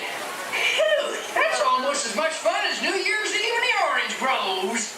I'm glad we did get the mind carried away. I say, look out there across the water. It appears we're a bit of company. No, me, yes. Welcome, you all. Permit us to introduce ourselves. My name is Claw, and my loquacious cousin over here is... I'll introduce myself if you don't mind. Hi there. I'm, well, let's see now. It's right on the tip of my beak. Clyde Birdbrain. Oh, yeah. I'm Clyde Birdbrain. I say, perhaps you good people have never conversed with toucan birds before. Well, neither did we, till one day we discovered this magic sunshine pavilion. By Jove, yes, I remember just how it happened. Many bird baths ago.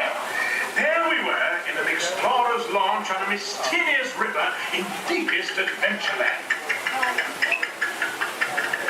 Off in the distance comes the fierce roar of an African lion. And as we round a bend in the river, a huge bull elephant bellows forth in protest of our intrusion. Suddenly, the treetops explode in a frenzy of outraged birds. Oh, come, you can jolly well do better than that. I can jolly well do one at a time.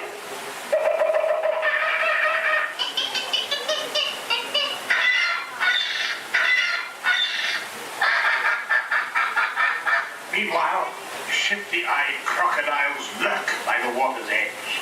Lurk, lurk, lurk. And the giant python slithers down from an overhanging limb.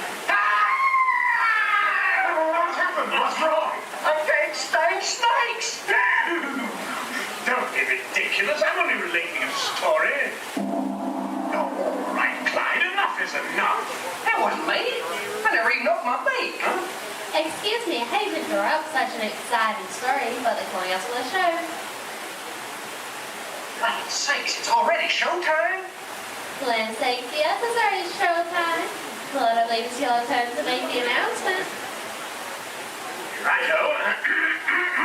Ladies and gentlemen, boys and girls, gather up all your cameras, purses, and other articles, and now turn to your left towards the tall door. When the drums begin, they'll open magically to lead you right into the Sunshine Pavilion. Is everybody ready? Please. I say, have a good show. A real tropical serenade.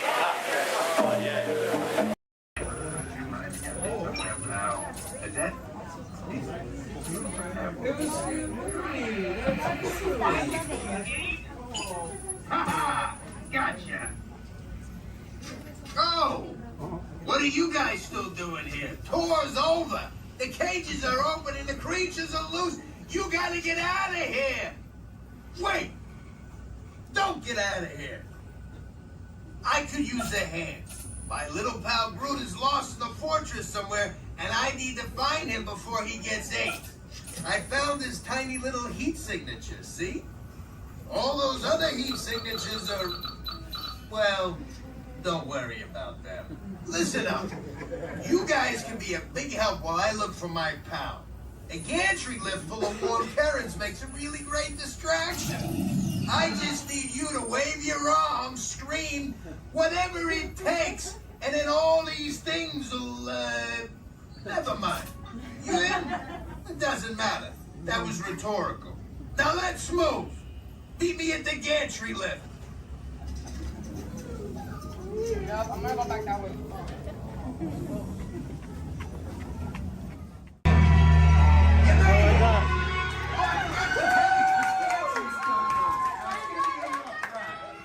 Remember, if you see a scary creature, scream real loud and look delicious.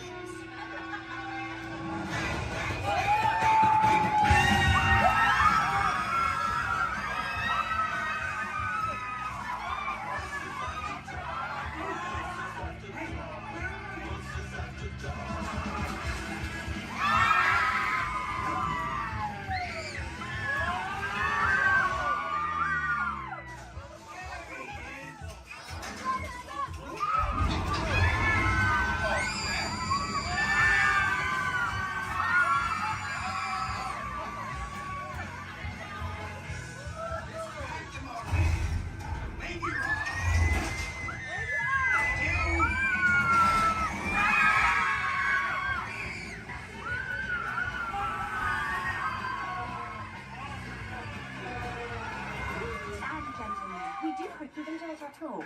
Please gather your purse souvenirs.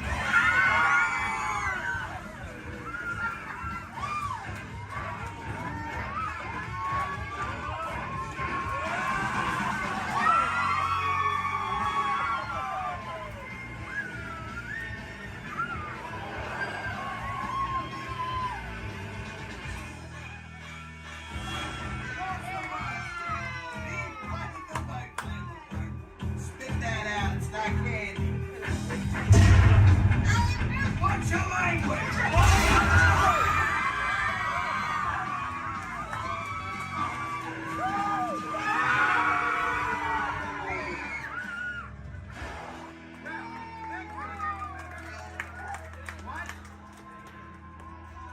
Hold very, very still.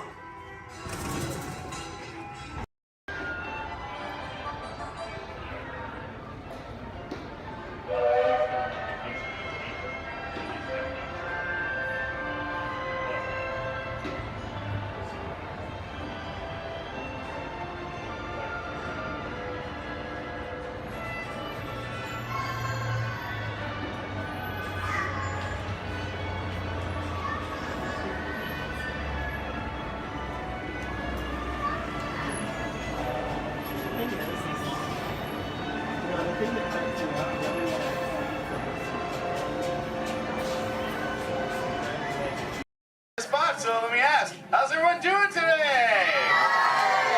Sweet, welcome everyone to the Aquatorium and welcome to Turtle Talk. My name's John, I'll be your host. You're all here to have a conversation with the coolest sea turtle in the entire ocean. Do you know his name? That's right, it's Crush. Let me show you how it's going to work. Right here is our window to the Pacific. It allows us to see all of the undersea life that swim by. Up there in the corner is our hydrophone that allows us to communicate with all the undersea life. So it's going to be very conversational, meaning Crush will talk to you. You'll be able to talk to Crush. He's got questions for you. And hopefully you all have some questions for him. You can ask him anything you want. You can ask him what he likes to eat, what he does in his free time, what's the meaning of life, anything like that. He'll be happy to try to answer. If you do need to leave at any time, it's okay. Just use the doors on the opposite side of where you entered or right back here. Back there's my pal Brian. Everyone say hi, Brian! Hi! Brian will be back there to assist you if you should need any assistance during the show. I'm going to lower the lights and lower the music here so we can see and hear just a little better. My friends the Moonfish are going to be coming out here and showing you some rules. First rule inside, please no eating during the show. And no drinking. No smoking. And the last one, take all the pictures and video you like, just please no flash photography or video lighting. Round of applause for the Moonfish! Excellent. All right, Crush is up there serving. He said when you're ready, just call him down. So on the count of 3, yell, "Hey, Crush." Ready? 1, 2, 3.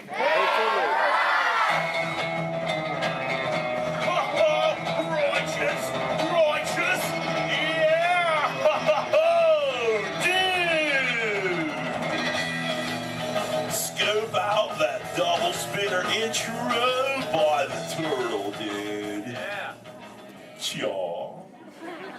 Whoa, dude. Check out all the humans in the human tank.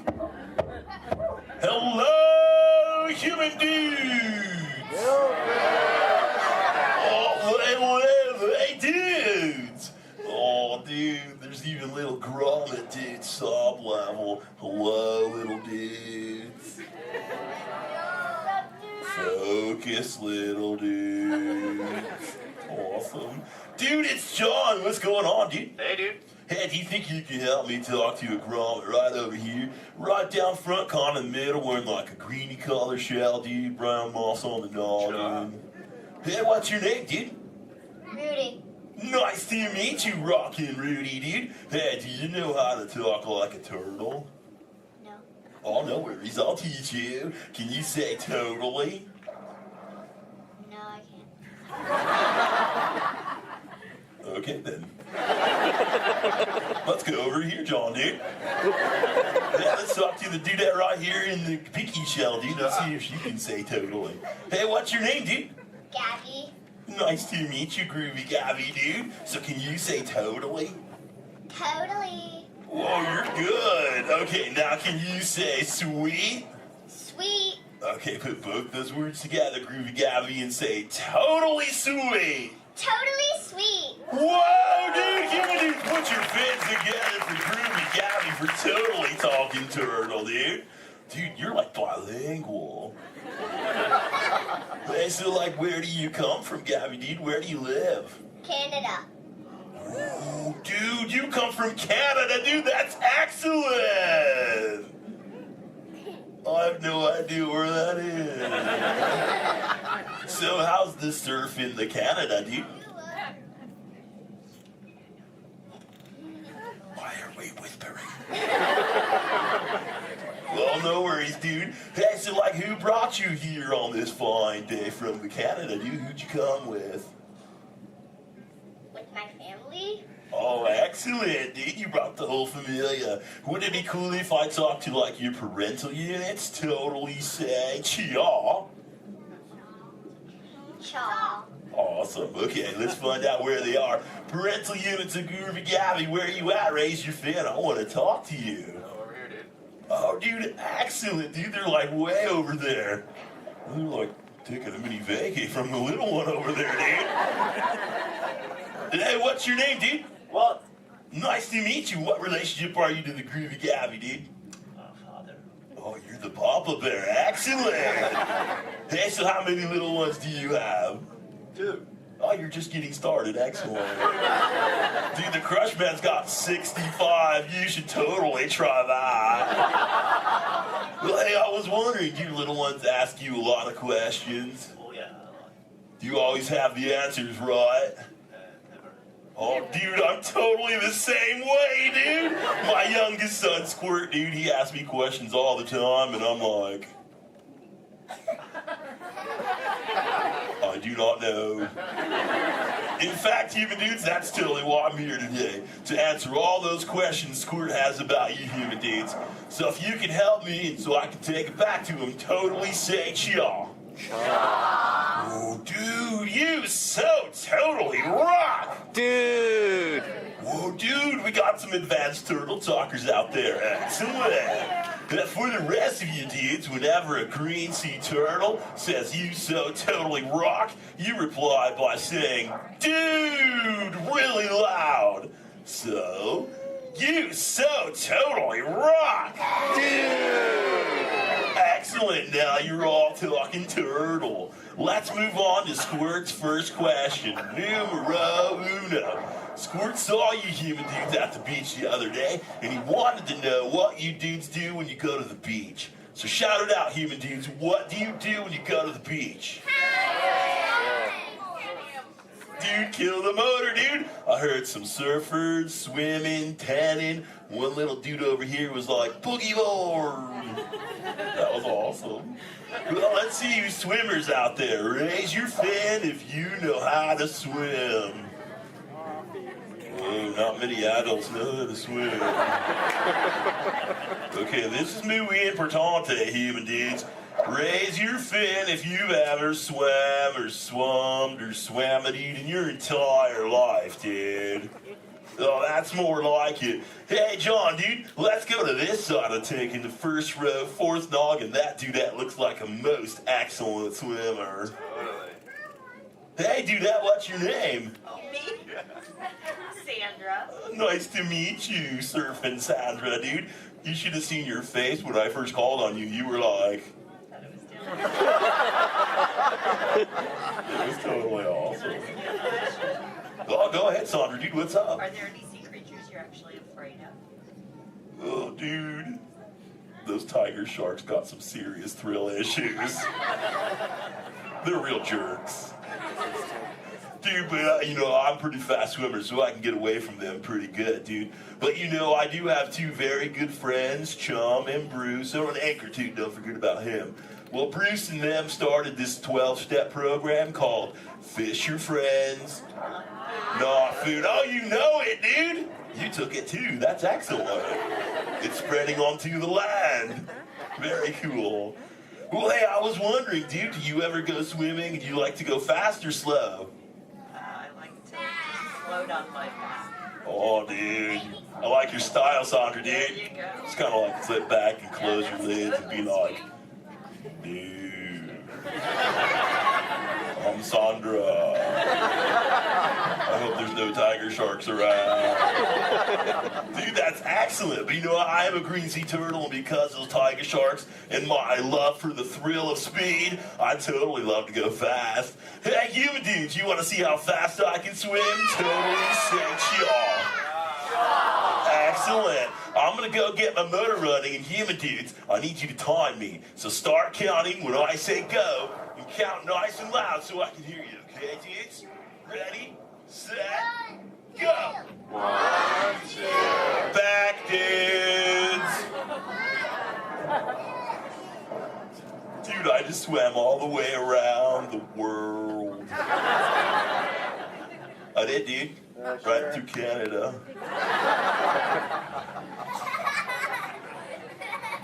Dude, I can't even keep a straight face. I'm totally pulling your fin, dudes. Actually, dude, we can swim up to what you human dudes call 20 miles per hour, dude. But if I'm totally riding like a gnarly, awesome current, like the EAC back there, the East Anaheim current, I'll totally go up to like 45, John will tell me, dude. It's excellent. Oh, dude, but where are my manners, human dudes? I'm totally doing all the talking.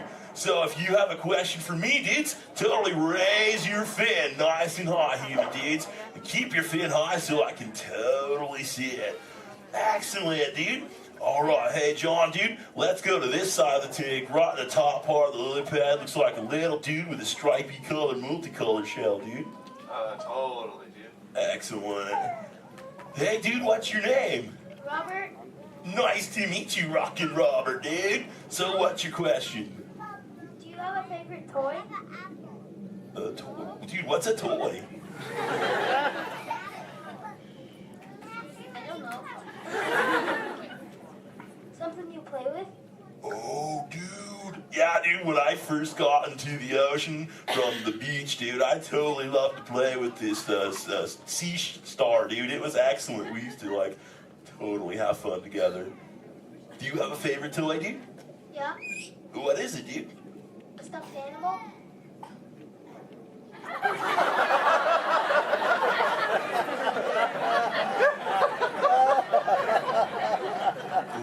What kind of animal? One from Disneyland? What's Disney? You know what, dude? You got some serious thrill issues, dude. We're just gonna stop it right there before I go any further.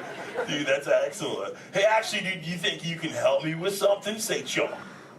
Chomp. Okay, the other day I found this thing. I don't know what it is. It's hoping you can tell me, dude. What is this, dude? A Buzz Lightyear toy. Oh, dude, so this is a toy, dude? Excellent, dude. So, like, what does he do? He flies. No way. Let's see if I can make him fly. Dude, that was awesome! Dude, the other day when I found this little mini man, he started talking to me, dude. He was like, I don't know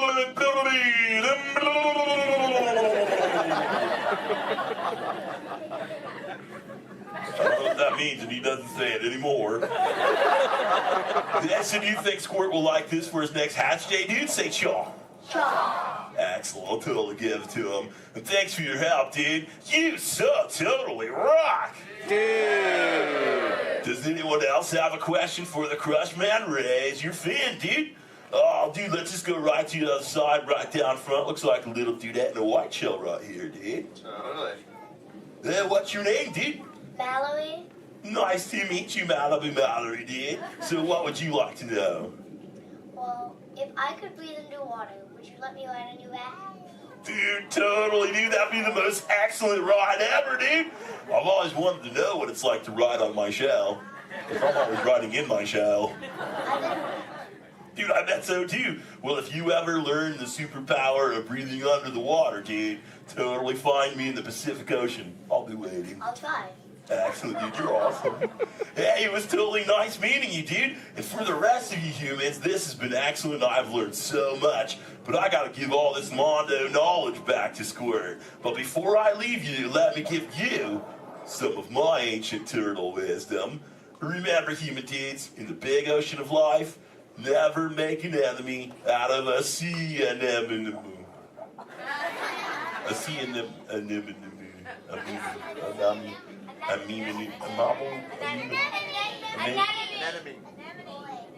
Stay in schools, dude! And remember, you so totally rock! Give it up for the Crush Man! Alright, human beings, find your exit buddy and escape the doors in the back.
Experimental, prototype, community of tomorrow.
works best when it's set free.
May peace go with you forever and ever as you celebrate the future hand in hand.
cease to be a living blueprint of the future.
Dito sa ano, Twitter country.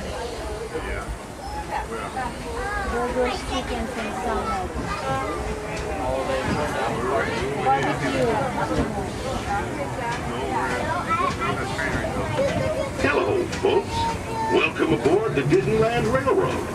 We're now embarking on a grand circle tour of the Magic Kingdom, with stops at New Orleans Square, Mickey's Toontown, and Tomorrowland, followed by a visit to the Grand Canyon and Primeval World. We got a lot of traveling ahead of us, so remember, for a safe trip, you need to stay seated, keeping your hands, arms, feet, and legs inside the train. And please, watch your children. Bienvenidos a bordo del Disneyland Railroad. Para su seguridad, permanezca sentado y tenga las manos, brazos, pies y piernas dentro del tren. Y cuídense. Gracias.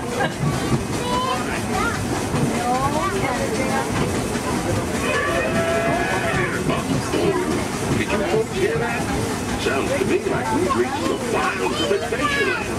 You just might run into a lot of savage critters out there, including lions and tigers and tiki birds. Everybody best be on the lookout. You never know just what could show up. We're approaching our first stop.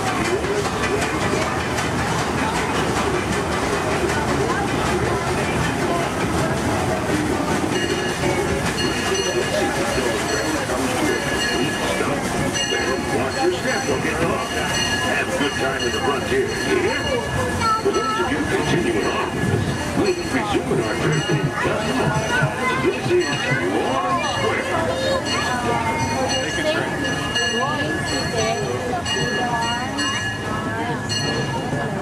Your attention, please. The Disney.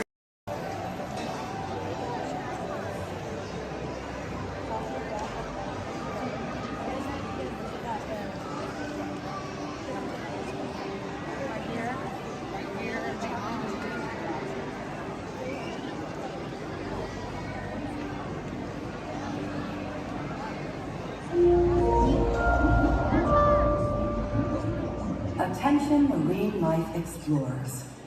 Do you ever wonder why pufferfish puff? It's a special adaptation that keeps them safe from predators. Thanks to elastic-like skin that stretches easily, puffers inflate their stomach when they're scared or threatened, and some are even covered in spines that ward off danger.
Hello, folks. Welcome aboard the Disneyland Railroad. We're now embarking on a grand circle tour of the Magic Kingdom, with stops at New Orleans Square, Mickey's Toontown, and Tomorrowland, followed by a visit to the Grand Canyon and Primeval World. We got a lot of traveling ahead of us, so remember, for a safe trip, you need to stay seated, keeping your hands, arms, feet, and legs inside the train. And please, watch your children. Bienvenidos a bordo del Disneyland Railroad. su seguridad, permanezca sentado y mantenga las manos, brazos, pies y piernas dentro del tren y cuide a los pequeños. Gracias.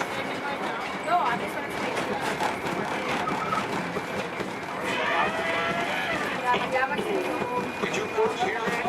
Sounds to me like we've reached the wilds of Adventureland. We do just might run into a lot of savage critters out there. Including lions and tigers and tiki birds. Everybody best be on the lookout. You never know just what they show up. We're approaching our first stop, New Orleans Square Station. This station serves Frontierland, New Orleans Square, and Union Country. If you'll be leaving us here, remain seated until the train comes to a complete stop. Then watch your step while getting off. Have a good time at the frontier, you hear? For those of you continuing on, we'll resume our trip in just Square.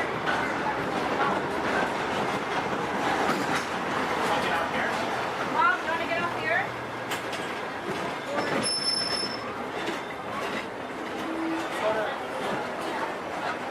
Get out here. Dad. Next stop is Toontown. Next stop is Toontown. Stay doesn't know.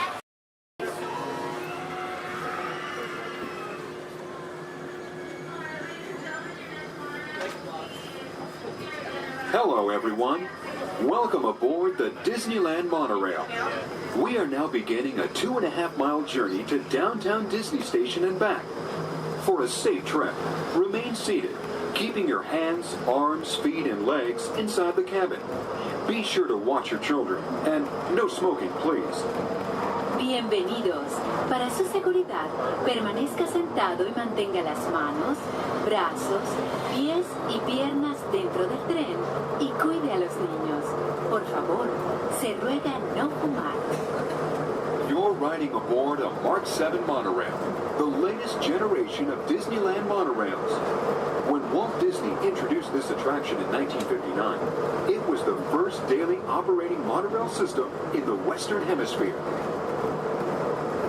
Just ahead is Disney's California Adventure, where you can live the ultimate California dream through attractions and live shows that are as diverse as the Golden State itself. The towering hotel is home to the Twilight Zone Tower of Terror, where you can literally take a thrilling drop into Hollywood history. The bear-shaped rock formation is part of the Grizzly Peak Recreation Area, a haven for outdoor adventures. Beyond it, you'll find the high-energy fun of Paradise Pier. Coming into view on the left are the villas at Disney's Grand Californian Hotel and Spa. It's the first Disney Vacation Club resort on the West Coast and shares the same arts and crafts style as the famous hotel which we are now entering.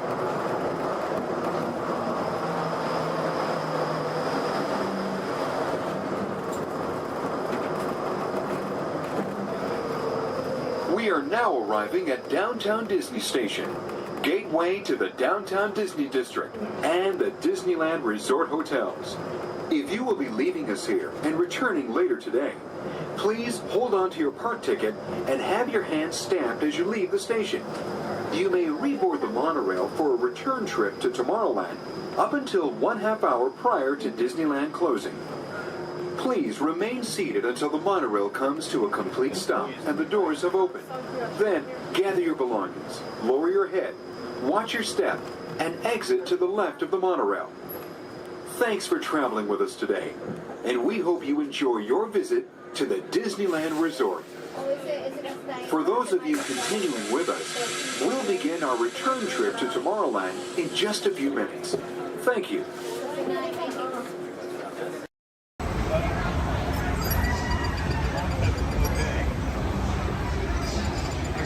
Hello. The seatbelt check is around the corner. For your safety, remain seated with your seatbelt fastened and your hands, arms, feet, and legs inside the vehicle at all times. And please supervise children. Thank you. La estación de control de cinturones de seguridad está a la vuelta de la esquina. Por su seguridad, mantenga sus manos, brazos, pies y piernas dentro del vehículo y cuide a los niños.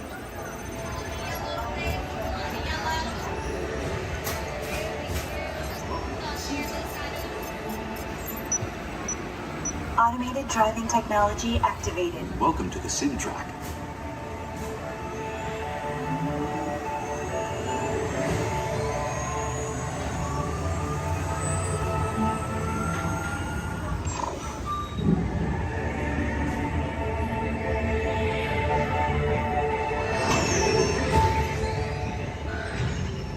We'll begin with the capability test to see how your vehicle designs perform under challenging weather and surface conditions. Monitoring road surface. Connecting to OnStar. SIM card performance data acquired.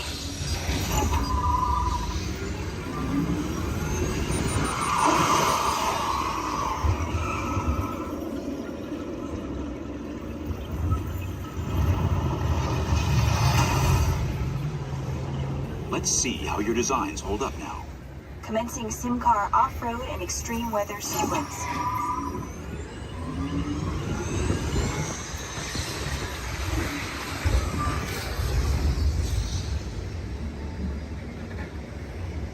Capability test results displayed and verified. Now let's see how your vehicles compare when it comes to their efficiency. Scanning SIM car for optimal eco-efficiency.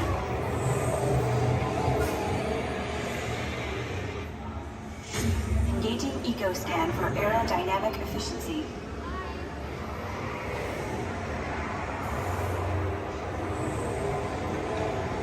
Drive systems analysis. Hyperspectral imaging in progress. Calculating total enviro impact.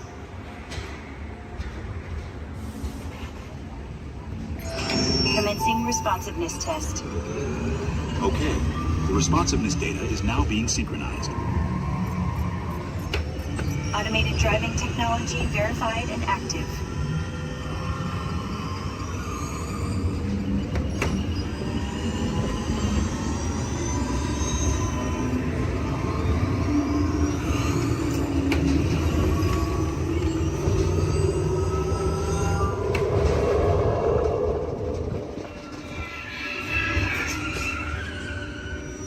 Automated crash avoidance technology disengaged.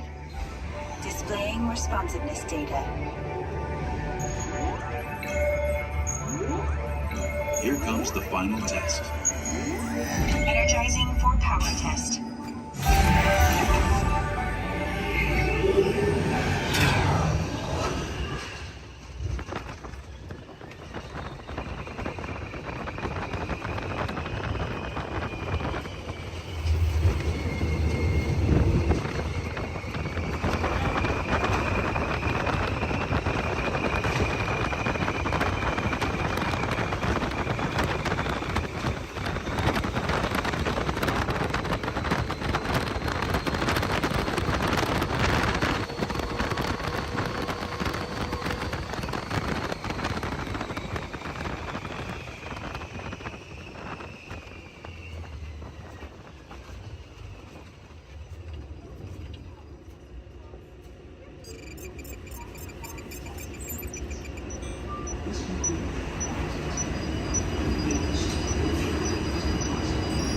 Displaying power test results.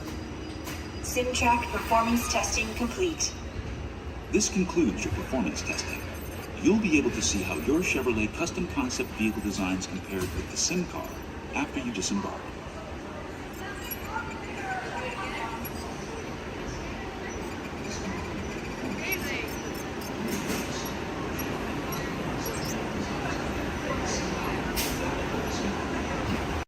Team ready. Affirmative. The engines are hot. Red 2, Blue 5, report. Red 2, check. Blue 5 standing by. Generating system scan rig. Affirmative. Red all Engage repulsors and hold on, recruits. More ships. Launch.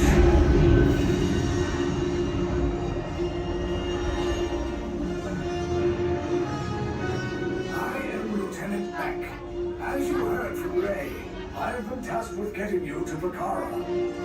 Red 2, Blue 5, keep tight now. Let's get ready to make that jump to light speed on my mark. Abortia, espérate, ¿no? Black Leader, we're picking up an unusual signal. Are you spotting anything? Yeah, I see it. We'll check it out. BB-8, what do you got? There appear to be a number of small craft heading our way. Raise the shields. We got company. First order TIE fighters. Reroute! Reroute! Red 2, Blue 5, we got a clear path so transport can make a jump. They're all over us! I'm hit! We lost Red 2, more incoming. Blue 5 taking evasive action. Try to shake him, Blue! I'm trying. We lost Blue 5! I'm gonna try to draw them away! Copy that. Get us clear so we can make the jump. Be ready, you won't have much time. Where are all those TIE fighters coming from? Star Destroyers. Get out of there! We can't. We're caught in a tractor beam. It's pulling us in. I'll get some pressure and make this a fair fight. Don't worry, I'll come back for you. Stay strong. Is there anything we can do, Nina? No, the tractor beam will be too strong. Cargo vessel TR-141, identify yourselves and prepare to be boarded. This is TR-141. We are a civilian vessel. By whose authority are we being detained? By the authority of the First Order Resistance Scum. Now bring down your shields and prepare to be boarded. There was a location of our secret base. Tell them nothing. The future of the Resistance is at stake. I have a bad feeling about this. Stand back from those doors. I'm gonna let everybody else go out. The ship is now under the command of the First Order. You will disembark and proceed to the right for interrogation. You will exit last. Everyone else off. I was going to.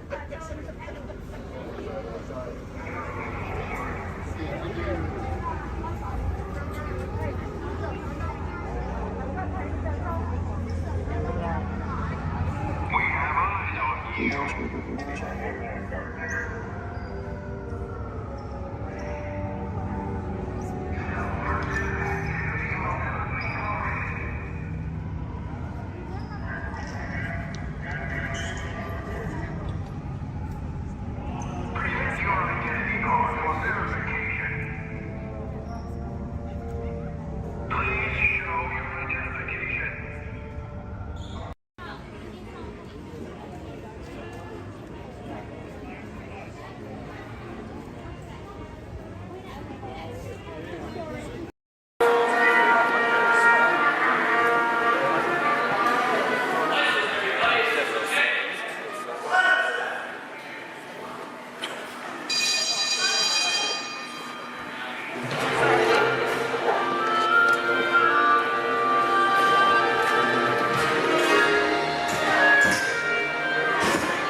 Welcome aboard. At this time, I'd like to ask everyone to please remain seated throughout our show, and please keep your arms and hands inside the vehicle at all times.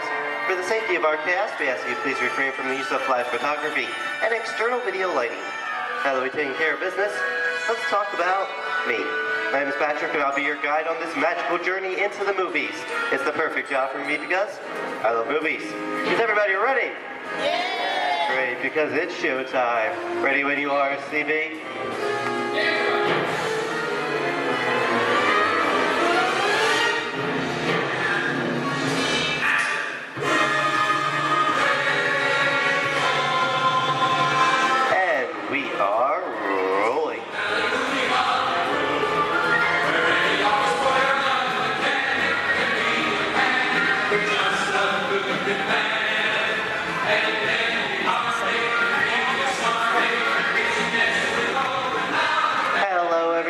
Welcome to the Great Movie Ride. Once again, my name is Patrick, and I'll be taking you from this Hollywood soundstage into some of the greatest movies of all time, all on one tour. But between you and me, this is no ordinary tour, because the Great Movie Ride brings these movies to life and puts you right in the middle of the action.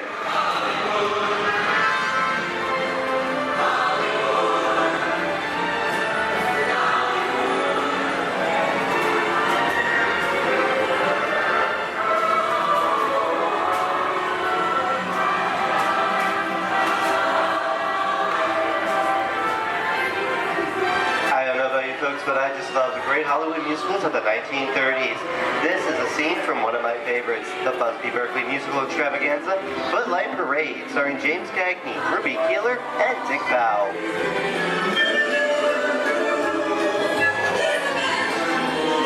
In 1952, Gene Kelly was Singing in the Rain with Debbie Reynolds and Donald O'Connor. Did you know that Gene Kelly co-directed this movie? Who can tell me what movie this is? That's right, it's Walt Disney's Academy Award-winning film from 1964, Mary Poppins, starring Julie Andrews and Dick Van Dyke. Julie Andrews won an Oscar for her portrayal of the nanny, who is practically perfect in every way.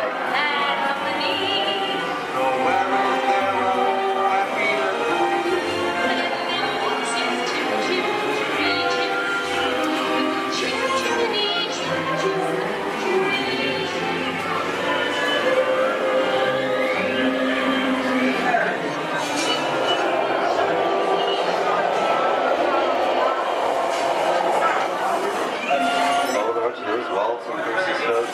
This doesn't look like a very good neighborhood. It looks a lot like the underworld. This seems such classic gangster films as The Public Enemy, starring one of my favorite tough guys, James Cagney. The working title for this movie was Beer and Blood, and in the United Kingdom it was known as Enemies of the Public.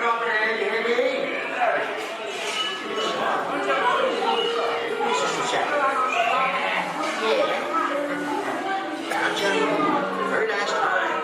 Judge comes around, he's gonna leave you some beer. You're gonna check it. And you're gonna kick in with your dog.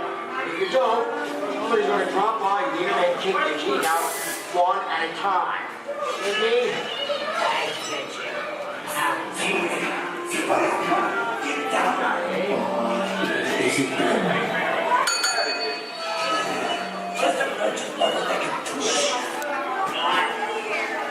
Sorry about the delay, folks, but I don't want to run a red light, even if it is just a movie. You talking to me? You talking to me? That's okay. I'm talking to the demon who's putting looking out for the day. You're talking to me. I'm not supposed to leave my vehicle. I say get away. Oh, okay, Monkey, whatever you say. Hey, you know my name anyway. I've seen this movie before. Oh. Unseen means kids like thinking it is me. You make a mistake about this and swim out of here. You gotta get out of here. You gotta build a movie. I'm beating you, son. Here they come, boss. Get out your grinders.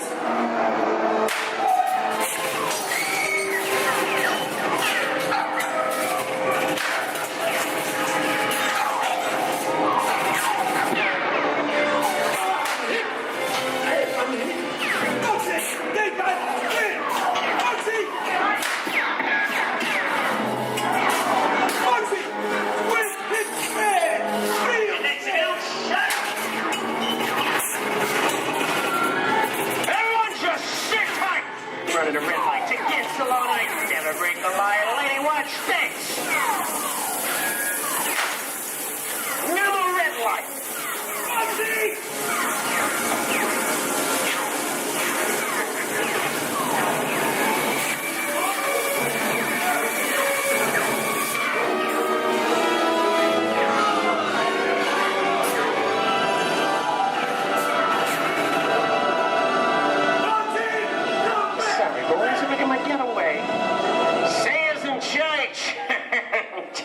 What are you looking at? Everyone mind your P's and Q's and maybe you won't get hate. What is this? Jay-Z? And now, the Old West, and two of Hollywood's legendary stars, Clint Eastwood and John Wayne.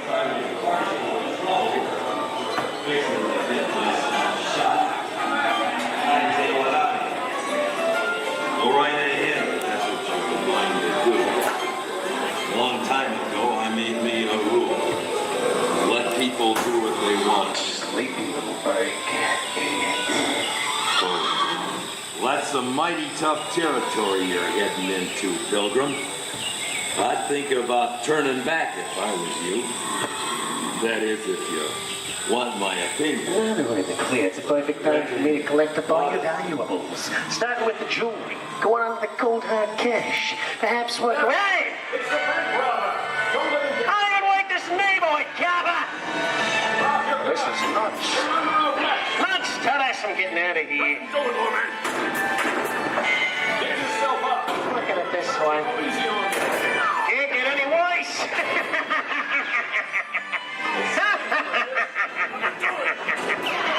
I think you're the loose.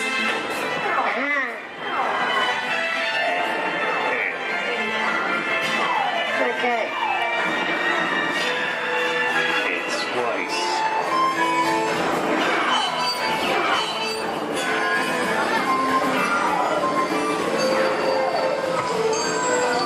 I don't know about you guys.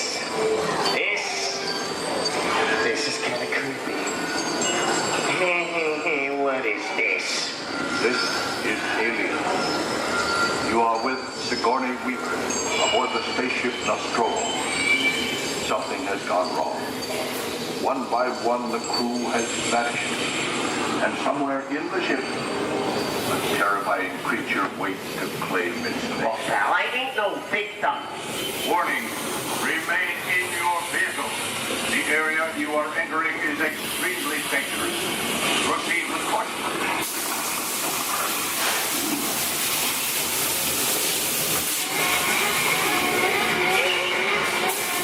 Emergency destruct system is now active. Ship will detonate in T-minus 10. The option to open the automatic detonation expires in T-minus 5 minutes.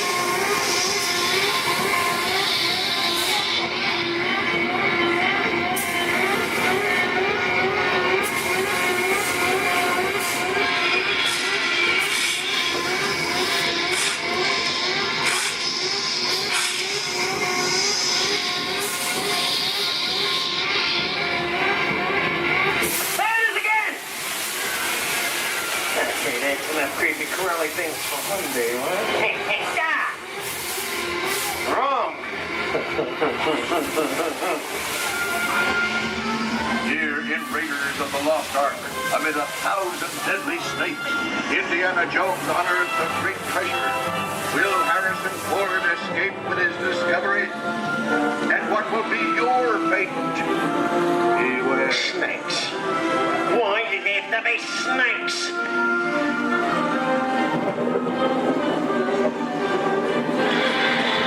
The dust of 3,000 years lies up the surface in this ancient burial chamber.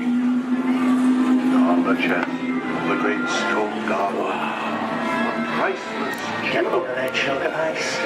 Time for me to get back to work. Don't nobody move while I go get the goods. I don't think they'd notice a few extra bodies around here.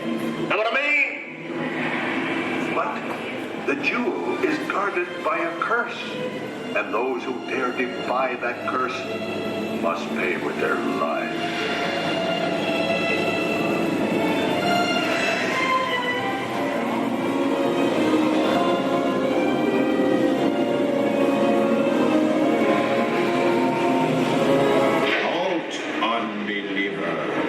Disturb the treasure of the gods, and you shall all pay with your lives.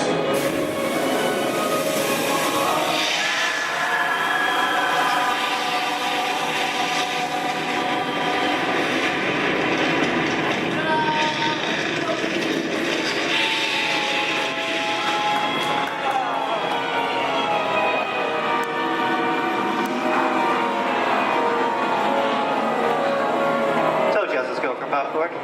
Well, this just goes to show anything can happen in the movies. Now, let's get on with the show.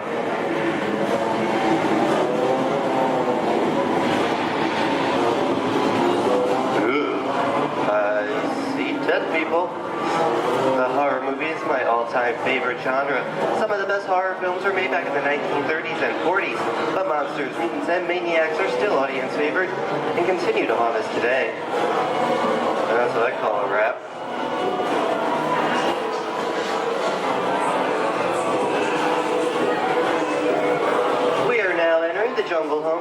most beloved characters of all time. Now it's not George of the Jungle. Actually, it's Tarzan, portrayed here by Johnny Weissmuller.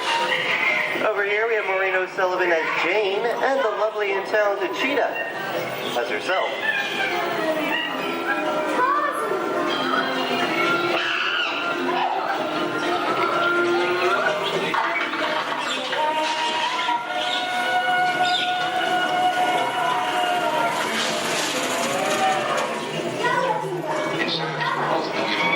Zoe, I think this is the beginning of a beautiful friendship. Best last line of a movie ever. Humphrey Bogart and Ingrid Bergman in the classic romance, Casablanca. Always have that. You didn't have me. You lost it until you came to Casablanca. Get it back, that's all.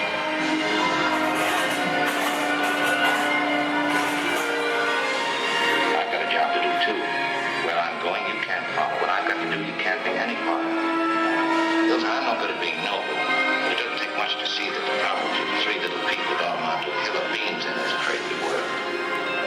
Someday you'll understand that.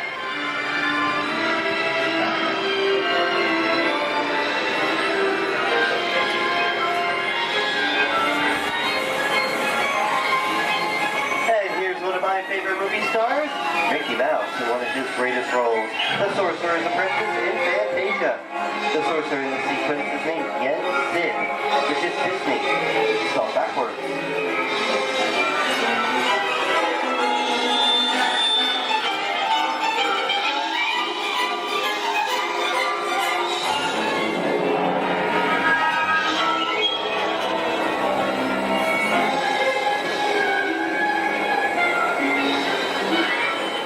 Toto, I have a feeling we're not in Kansas anymore.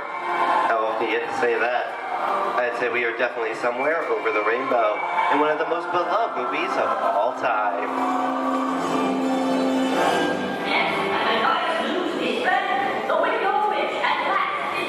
The Wizard of Oz.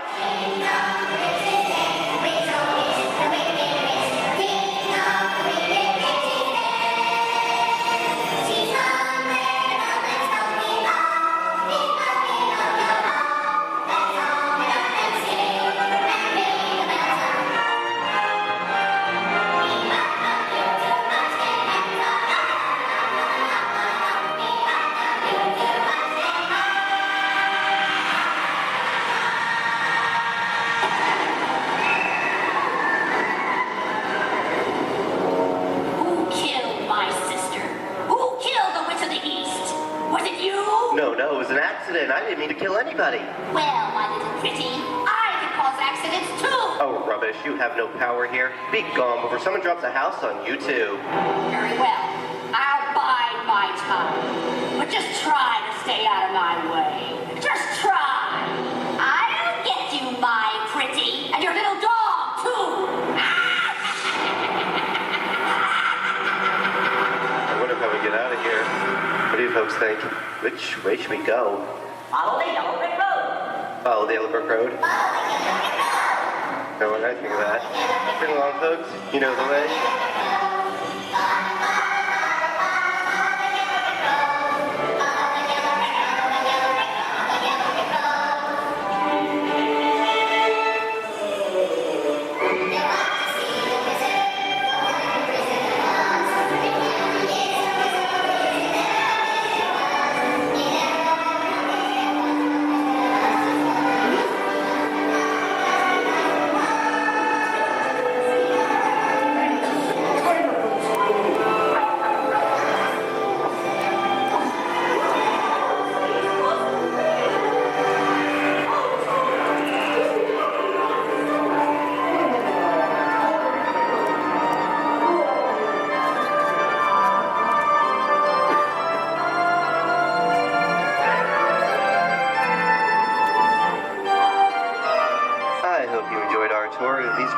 At the movies, but we've only scratched the surface of what Hollywood has to offer. There are thousands of great movies out there just waiting for you to discover. And here are just a few of my favorites.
We're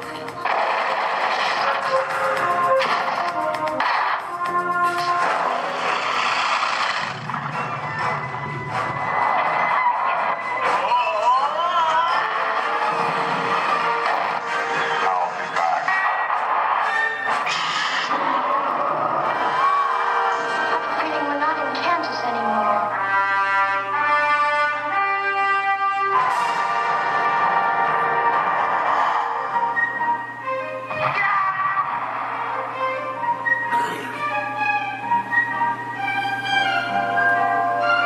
Hello, gorgeous.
On behalf of Disney's Hollywood Studios, I'd like to thank you for joining us on the great movie ride. But before we wrap this production, there is still one more scene to do.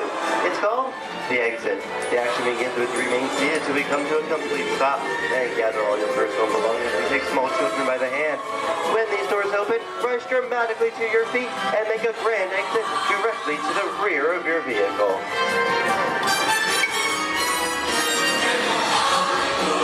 Oh, and one more thing. When I yell action, don't forget the thunderous applause for yours truly. All right, places, everybody, and action!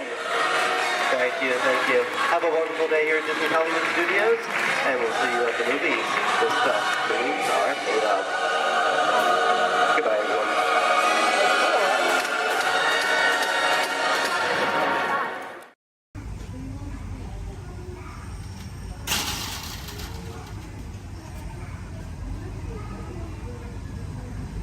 Aboard!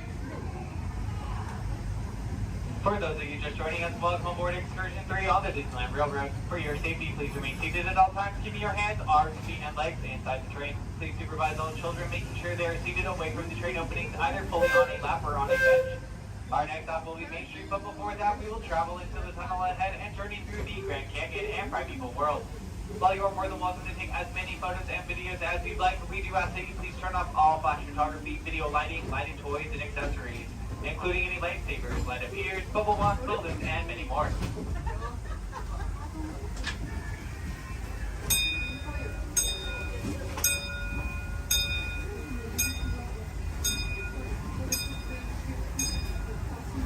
To those who have just come aboard, welcome.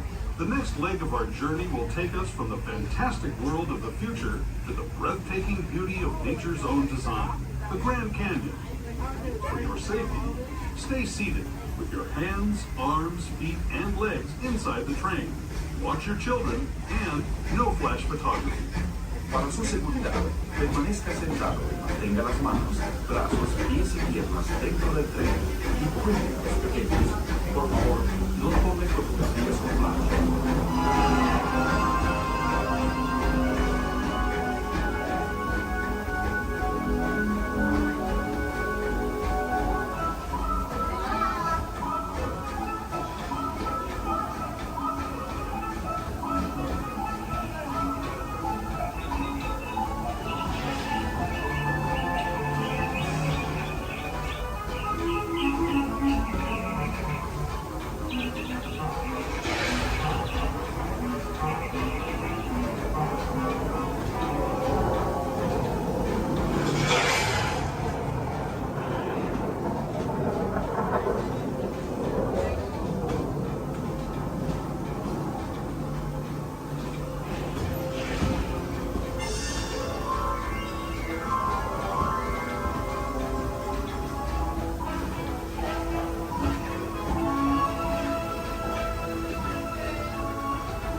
know it today.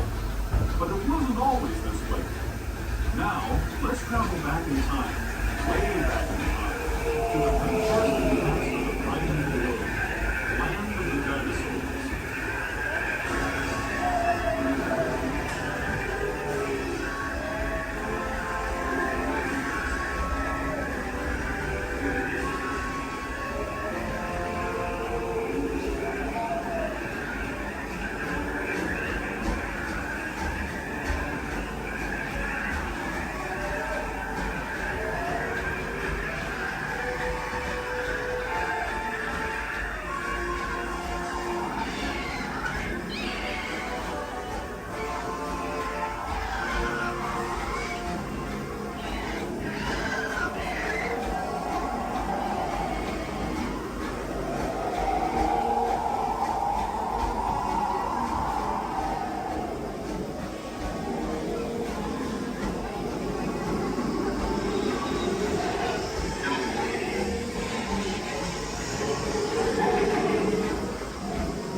We're now returning to our own time and to Main Street Station, gateway to Disneyland.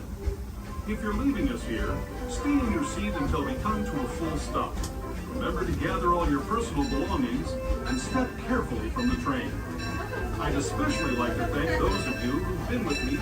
As you make your way back to Main Street Station, please remain fully seated until the train has come to a full and complete stop. As a reminder, Main Street Station has there are no ramps or elevators, so if you got late on the off and wheelchairs, only the please reconsider your thoughts on the exit stand. This will be your stop for the down to Disney District Park exit and of course Main Street.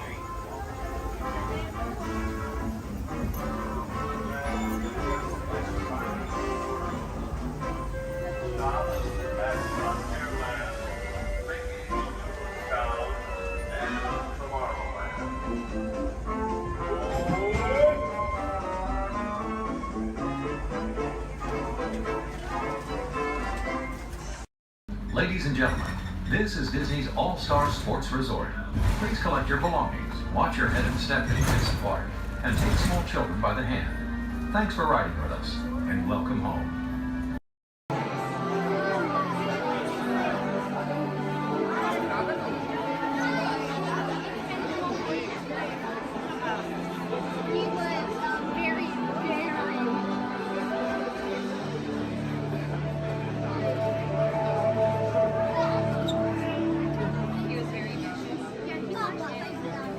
The technology that makes Sandar most famous throughout the galaxy is our universal neural teleportation network. It generates artificial particles in the space-time continuum, which we call jump points. Jump points allow for ultra-rapid space travel. What do you think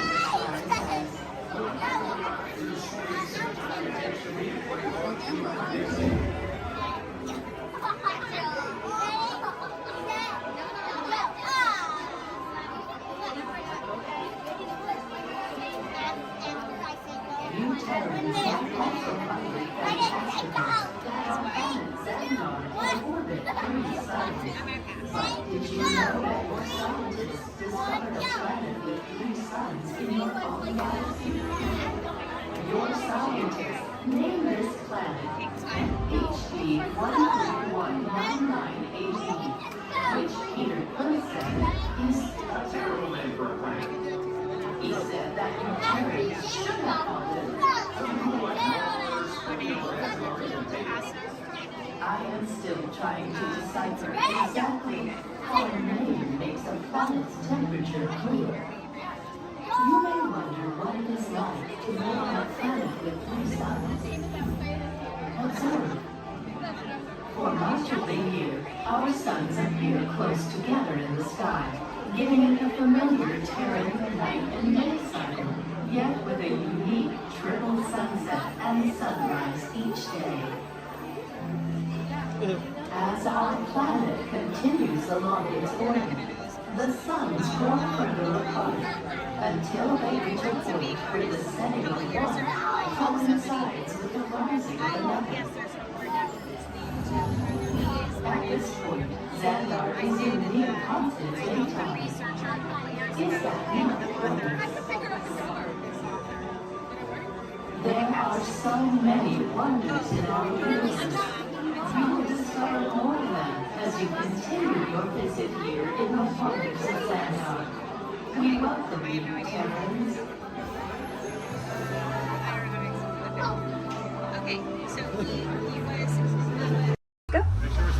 Jumbo friends, my name is Sky and I'll be your guide on the Rombe Wildlife Reserve. If you look above your heads, there is an animal spotting guide. Probably not going to see all of those animals, but we have some pretty good luck. Just remember to stay seated at all times. That includes any little ones. Please don't hold anyone up or pass anyone around. Keep your hands, arms, feet, legs inside of the vehicle at all times so you brush up against some thorny brush. And these are going to be real wild animals. They are going to be moving around, so you may want to have your cameras out ready.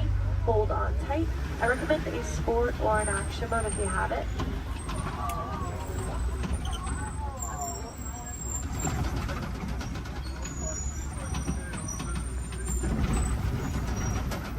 We are in the Little Achuri Forest, home to some of Africa's most shy types of creatures. They're usually very good at hiding, and their markings will help them to blend in. Like that okapi up on the right. They have white stripes on their legs, kind of like zebra stripes. Okapis are actually the only known relative to the giraffe. They have a similar skeletal structure without the long neck and long legs. They were believed to be mythical creatures until 1901. People thought they were too good to be true, but they're true.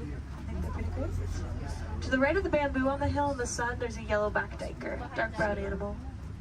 Diker means diver in the Afrikaans language. They dive into the nearest bush when they get spooked. There are some saddle-billed storks a little further up to the right. They're walking up this hill. There's one on the top of the hill. Looked like they were collecting things to build a nest, but big black and white birds. Stand about 5 feet tall, have a 9-foot wingspan, and they're made for life.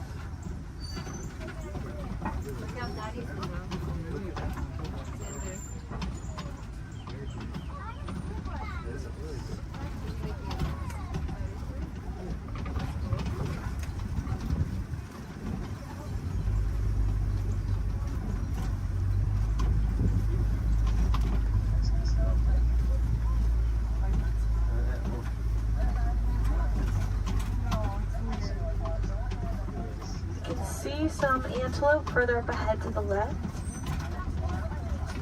There's going to be some tan ones called greater kudu. They can leap up 8 feet in the air to jump over obstacles, which is super helpful if they need to get away from a predator. And there's some reddish ones called bongos. Their beautiful coloring is also a greasy substance that can mark leaves as they're passing through the forest, potentially making it easier for them to come back and find each other.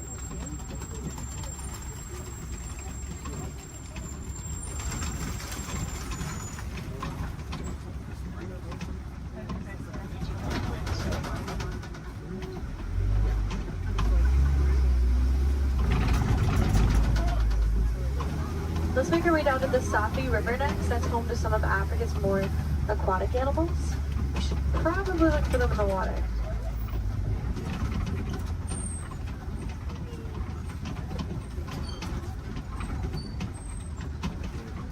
There are some big whitish gray birds on the land called pink-backed pelicans.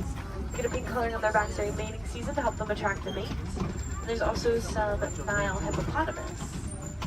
Hippos spend most of their time in the water. They can swim, but they often choose not to. Instead, they sink down to the bottom and tiptoe at the bottom of the water. And they'll often come out to find food or relax on a cool day.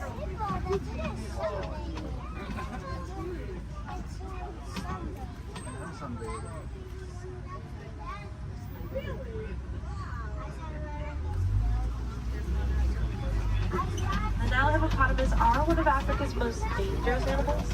They don't really eat meat. They are herbivores and plants, but are very territorial, and some can even outrun us on land at up to around 30 miles per hour, which is very impressive for an animal that can weigh around 5,500 pounds.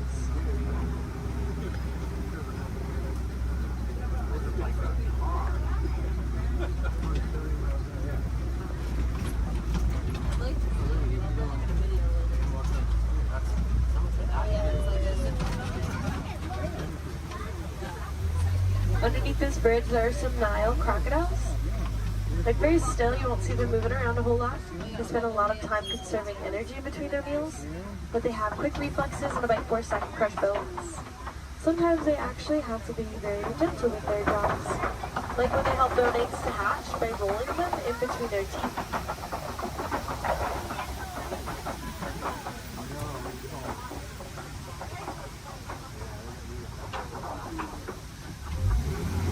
Let's make our way towards the savannah next. That's where we will be spending the most of our time.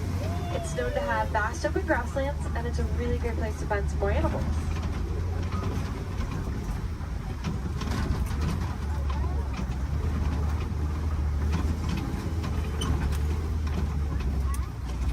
We are getting close. Just around this bend to the right, there's a baobab tree.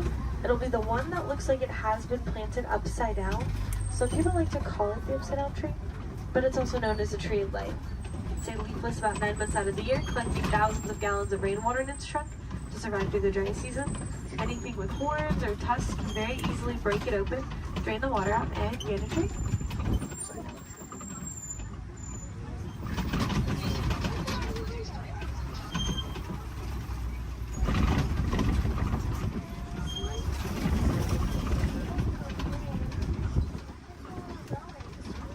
There's some wildebeests at the bottom to the right.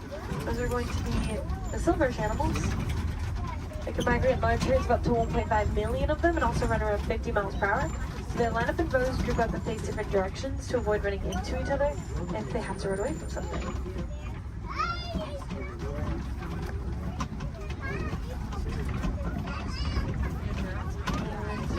And there's some giraffes. There's a tower, which is a group. Makes sense, they tower over everything at around 20 feet tall. Giraffes are born at about 6 feet tall after a 15-month pregnancy. And the large tan antelope are the elands. They stand up to around 6 feet tall at the shoulder, weigh around 2,000 pounds, and have a funny way of attracting a mate. They'll wrap their woods in leaves like they're creating crowns on their heads, and they'll flex their muscles.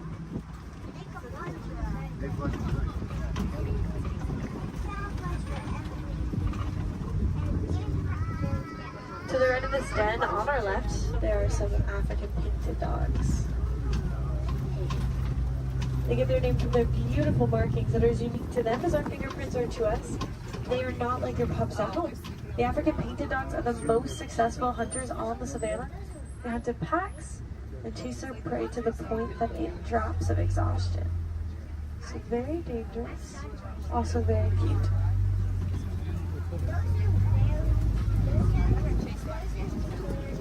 There's some sable antelope here to the left, with spear-like boys that point backwards to fend off attacking predators that may try to jump on their backs. Now they would fight the flight very territorial and quick to stick up for each other, despite being a prey animal. Here's some zebras and dazzle, which is a group of them, because their stripes help them to blend into each other and confuses predators. In other words, it dazzles them. When they're born, their legs are the same length as the adults to help them blend in even more, keeping them protected from predators that may try to seek them out.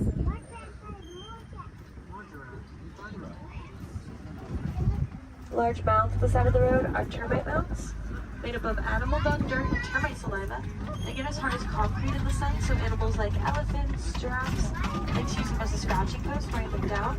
Antelope can stand right on top of the worn down buds to use them as a lookout. Look out for predators.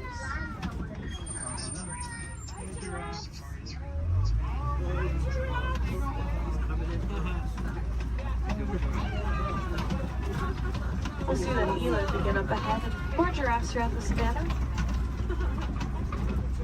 So we keep on going. See some wildebeest not too far away from us.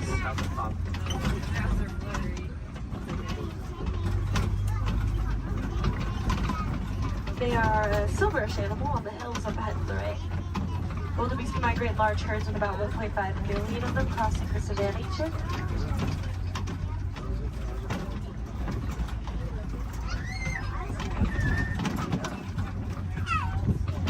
They also run around 50 miles per hour, so wildebeest face a pretty big challenge of trying to avoid running right into each other if they have to run away from something.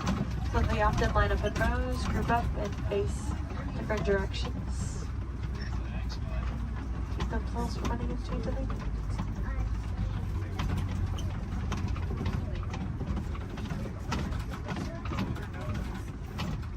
on the very top of the hill to the right, there are some really cute tiny tan antelope called springbuck on that tree. They can spring up 6 feet in the air, 13 feet across. It's called pronking.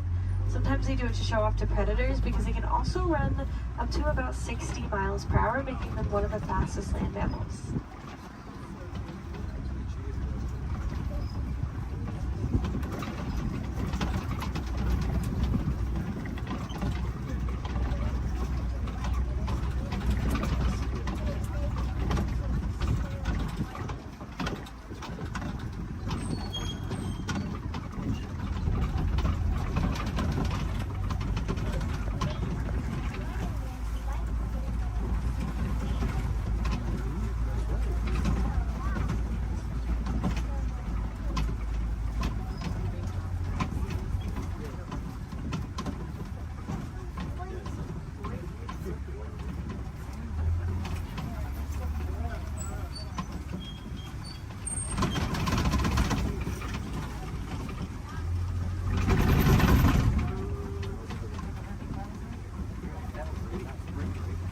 There are some mandrills at the very end here to the left. Largest of the monkeys. Males get around 100 pounds. And they have a bright red and blue coloring on their face and rear end, just like Rafiki.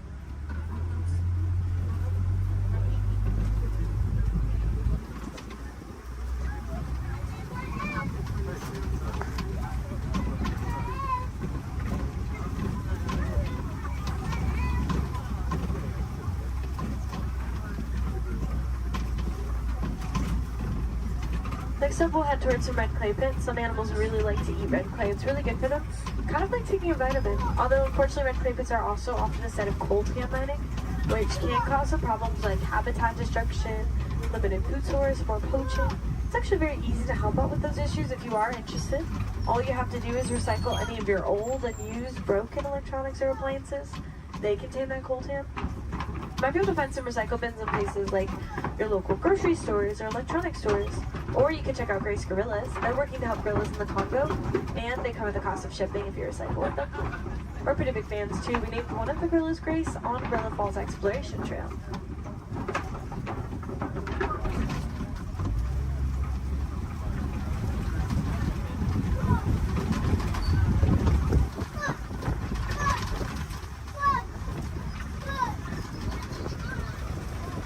Looks like there are some tusk marks and footprints.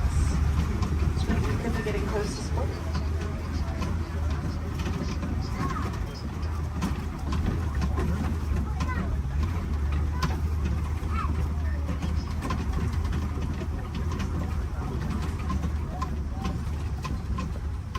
It's pretty quiet here. We'll try to check out around the watering hole up ahead. Sometimes we have a little bit better luck because these animals really like to stay close to their source of water, especially in a place where there is a 3-month drought every year. The savanna dry season does cause animals to have to migrate across the savanna in search of better sources of food and water. When they find them, they stay close to them for as long as possible.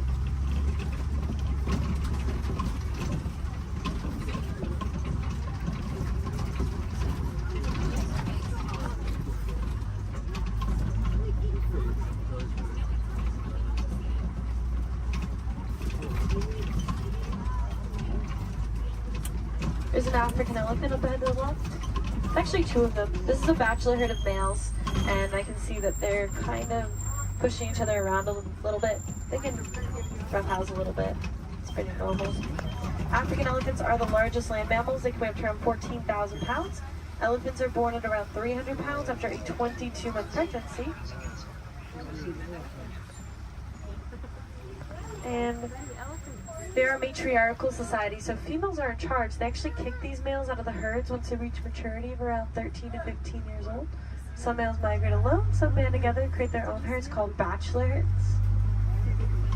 Here's a flamboyance of greater flamingos here. These ones are a very light shade of pink, and it can take up to 2 years for them to get their coloring from beta-carotene found in the brine shrimp that they eat. There are a few different theories to why a flamingo might stand on one leg. It's mostly believed to help regulate body temperature, kind of like sticking one leg outside of the covers at night to cool yourself off. A flamingo might just put one leg up.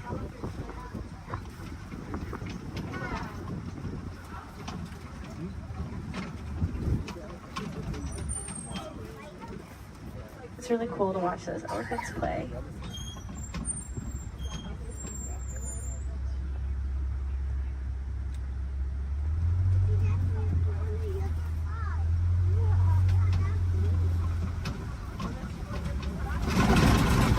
Looks like something may have been rolling in the mud up ahead. Some animals like to use mud as a sunscreen, like bug repellent. It's also just good for their skin, especially these white rhinoceros. They do that.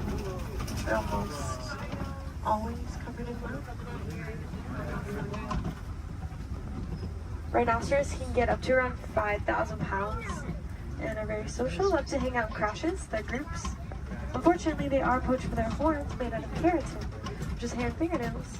People believe that it has medicinal purposes. It is really just hair and fingernails, so awareness is a big part of rhino conservation. The rhinos here in this reserve are helping us to spread that awareness. There's an ostrich to the right. Largest birds, flightless. They run around 40 miles per hour. Their wings help them to keep their balance and quickly change directions while they run.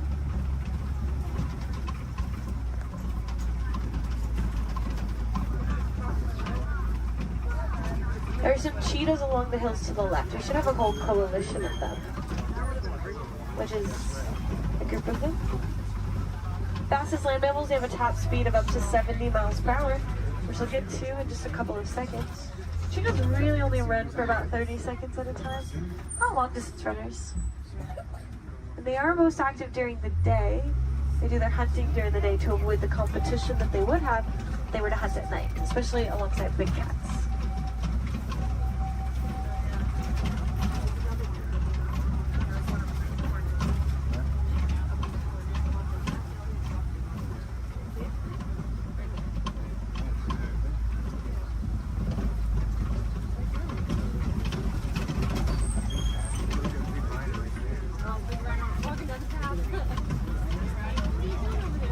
These large rocks are copies, falls put on the savannah.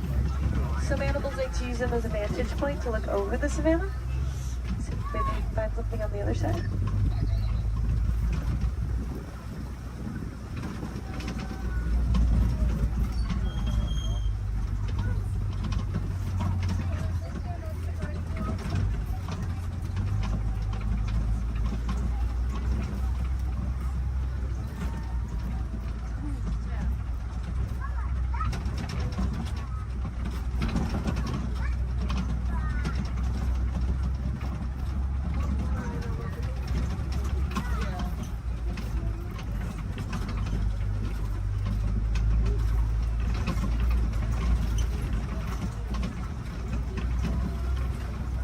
There's some lions here to the left. They sleep and relax about 18 to 20 hours out of their day, active for about 4 to 6 hours at night. So we get a tail. Mostly what I can see. When they wake up, the males stay back to make sure the prides are protected. The females tend to do about 90% of the hunting.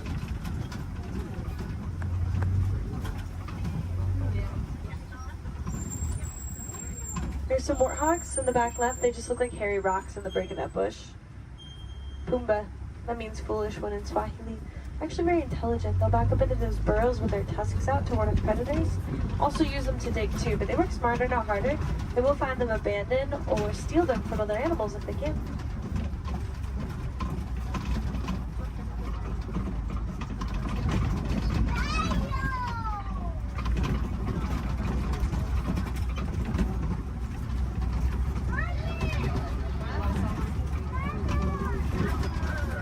There are some ostrich eggs down this path river. Largest of the bird eggs, they get around 3 pounds each. One is the equivalent to 2 dozen chicken eggs, and they're very tough. Probably wouldn't crack if you were to stand on one, but I don't think that ostrich we saw earlier would like that very much. And now we are heading into the final area of the reserve. Mostly farmland. We'll see if we can find some farm animals before we head back to our wilderness post.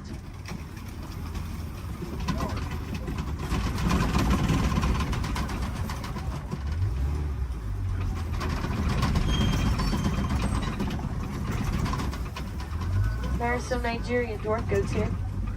Very tiny type of goat known to take up very little space, and they produce a milk that's nutritious and high in value. Helps communities to rely less on their local wildlife for things like nutrition and income.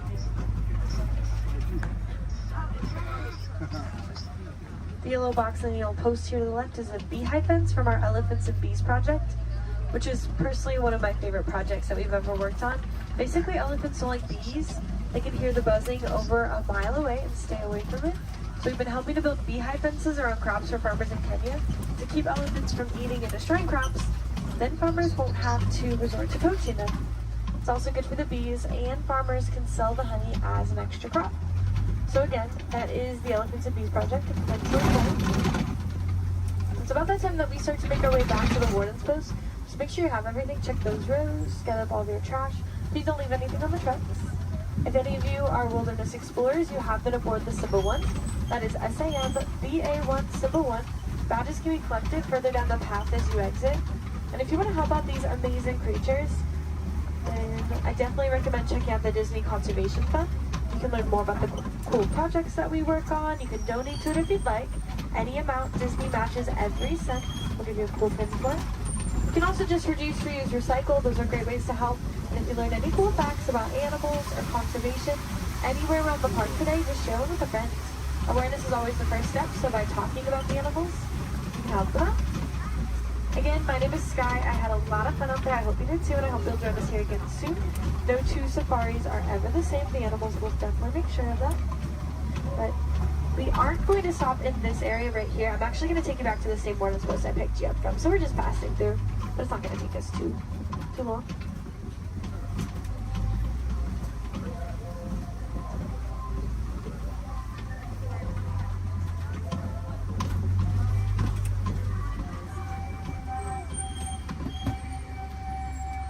Asante Sana, thank you.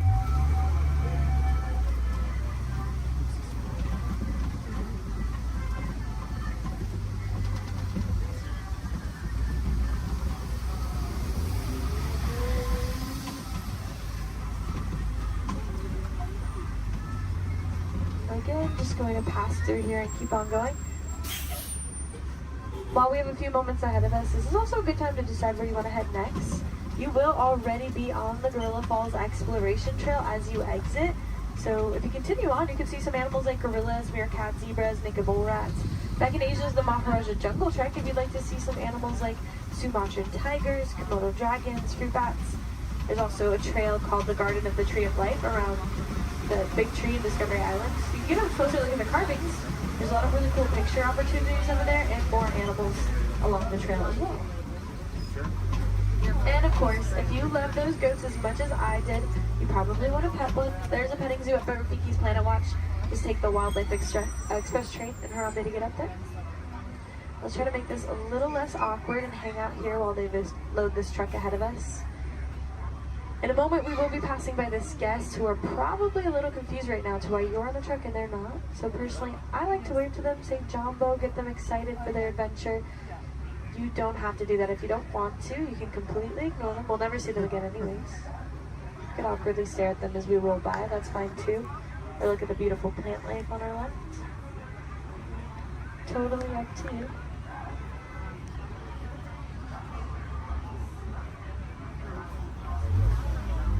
Alright, here we go. Jumbo friends, Jumbo warden. Jumbo friends, Jumbo warden.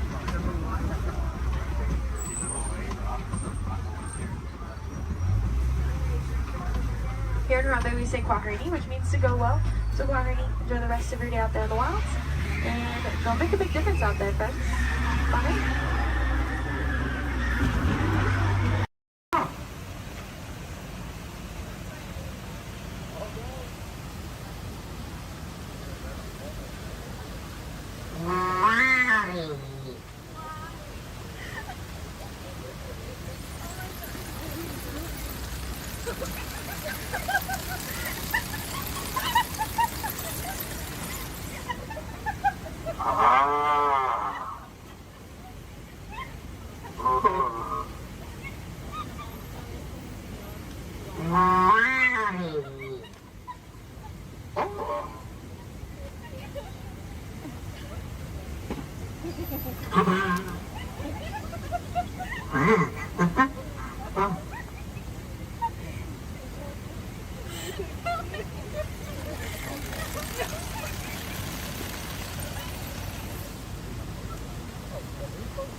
volunteering for being our flotation devices. Does anybody think that the captain should go down with your ship? Raise your hand. Awesome, sir. What's your name? Jim, thank you for volunteering for being the captain. I'm a skipper. I skip out at the first sign of danger. All right, and we are clearly out of my mind. Everybody turn around, wave goodbye to the dock. Now wave goodbye to the nice people on the dock. Now wave goodbye to the skippers. Bye, skippers. You're never going to see them again. All right, ladies and gentlemen, my name is Skipper Jason. For your safety and mine, please remain fully and completely seated, keeping all hands, arms, legs, feet, small children inside the boat at all times. Now, not only am I your jungle cruise skipper, I am also your dancing instructor, your cruise director, your lion tamer, your alligator wrestler, and if you don't laugh at my jokes, swimming instructor. Alright guys, we're starting off right here in the Amazon rainforest where it rains 365 days a year. That's almost every single day. That's what makes these bugs larger than life. These beautiful Amazon butterflies, ladies and gentlemen, their wingspan can go anywhere from 12 inches up to a whopping 1 foot. That makes them the rulers of the jungle.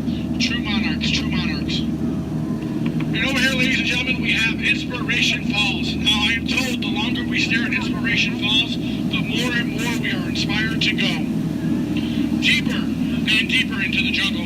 Everybody say, ooh. Everybody say, ah. Everybody say, ooh, ee, ooh, ah. No, I'm just kidding. Don't do that, folks.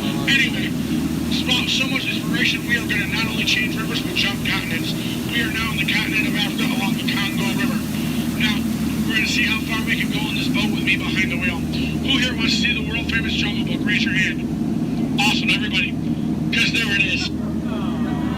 Now, up here at the beach, ladies and gentlemen, I have arranged for you a welcoming pygmy party.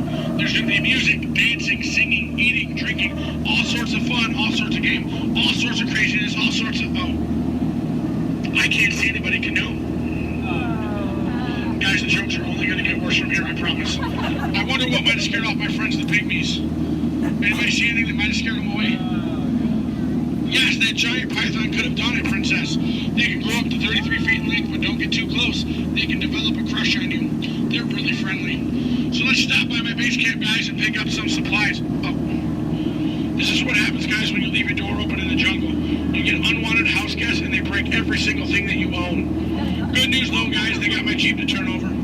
I wonder if they used a monkey wrencher called 888. All right, ladies and gentlemen, we are now cruising along the Nile River. It is the world's longest river. It goes on for miles and miles and miles. If you don't believe me, you are in... the Nile. False. You're in disbelief. We are on the Nile River. Right over here, ladies and gentlemen, is Jimbo. He's an African bull elephant. I taught him some tricks. Jimbo, speak. Jimbo, speak.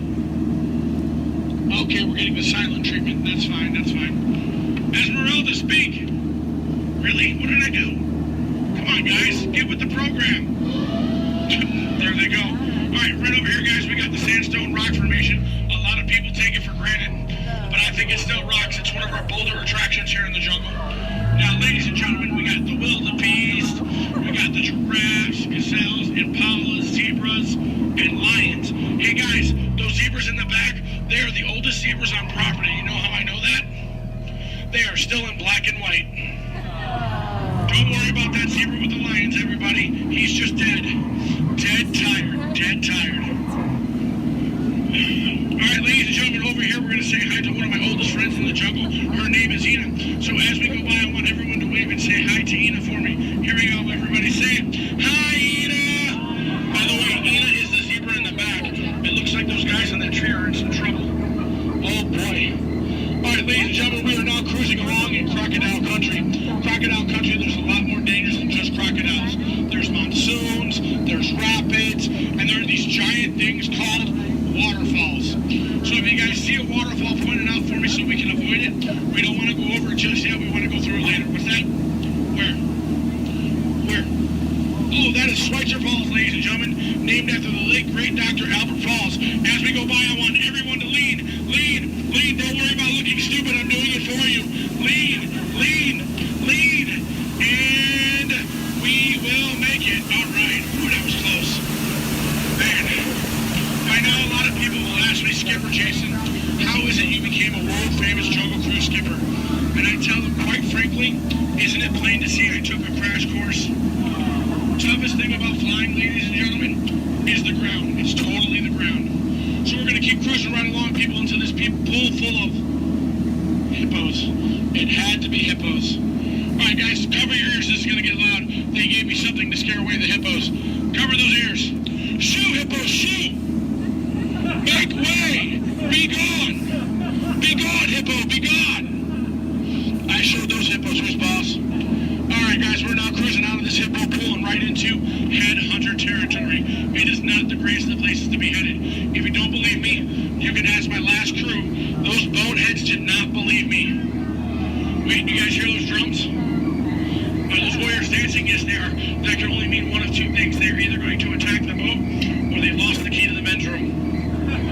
Do me a favor, guys. Keep your eyes peeled on this side of the boat for an ambush. If you see an ambush, point it out and let me know. I'm going to look over here. Where? Princess, that's not an ambush. That's an ambush. You can tell by its leaves. All right, ladies and gentlemen. This is what everybody got up early to come to Disney for. Are you ready? Are you ready? Here we go. The eighth wonder of the world, the backside of water. Kids, do not try this at home. You'll hit your head on the faucet and that hurts. Don't ask me how I know. All right, guys, we're now in the Mekong River here in Southeast Asia. There's this really cool temple I want to show you guys. It's awesome. It's amazing. The entrance is just up over here. It looks like there's been an earthquake since the last time I've been through. What do you guys say? Do we go in? Yeah. There could be danger. There could be adventure. There could be treasure. Or worst of all, it could be another Disney gift shop. All right, guys, stay seated. Keep your eyes open. I'm going to stay seated and keep mine closed. Oh, wait. It's just a root canal.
Trader Sam, ladies and gentlemen, is our head salesman of the jungle. Now, sales have been shrinking, but he's got a great deal for you. 3 of his heads for the price of 1 of yours. Any way you slice it or dice it, you're going to come out ahead. Do we have any takers? No? It's all right, guys. It's all right. Now, ladies and gentlemen, when we get up to the dock, we're going to rope this boat. When we rope this boat, stay seated till I give you guys the all clear. When I give you guys the all clear, then I want everyone to stand up together. That does 2 things. 1, keep the boat balanced, and 2, look like you're giving me a standing ovation. At that time, I want you guys to clap, yell, holler as much as you possibly can, because then it looks like not only did I do my job, but it'll also help out my self-esteem. When you guys go to exit out the boat, you are my jungle side, you will stand up, exit out through the back. You here on my dock side, you will stand up, exit out through the front. At no point in time do you ever cross those crates in the center. It is not a crate idea, it is very disgraceful. I don't go to your house and cross your crate, so please don't cross mine. Once again, guys, it's also a tripping hazard. You might trip, fall, and that'd be 2 bad trips in one boat. I'm only responsible for the first. Now, guys, I really want to thank you guys for joining me out in the jungle today, but most of all, I want to thank my legs for always supporting me. I also want to thank my arms for always being at my side, and I really do want to thank my fingers and toes because I can always count on them, always. All right, ladies and gentlemen, out of all my crews today, you guys have been my first. Yeah, you've been my first. Now, you guys have been obviously the most recent. Now, guys, you've been awesome. You've been amazing, and pretty soon you're going to be outstanding on that dock. All right, guys, here we go. Once again, guys, for your safety, please remain fully and completely seated, keeping all hands, arms, legs, feet, small children inside the boat. Linda, Skipper Linda, what are we teaching that rope today? 2 plus 2. Okay. Now, we're going to wait. Linda has been practicing for like years. She's been training for months. She's going to learn and show you guys how to rope this boat at the first shot. All right, Linda, here we go. It's your turn. You can do it, Linda. You can shine like a star. No. Back of the boat, Linda, not the guest. Stay seated, guys. Stay seated. So now we're going to teach this rope about 2 plus 2. Now, in some cases, rope secure. A lot of people think 2 plus 2 equals 4. But in some theories of math, people say 2 plus 2 equals 3. Or 8. Or 12. But I say you're done. Let's go. Rope start. Everybody out of my boat. Bye, guys.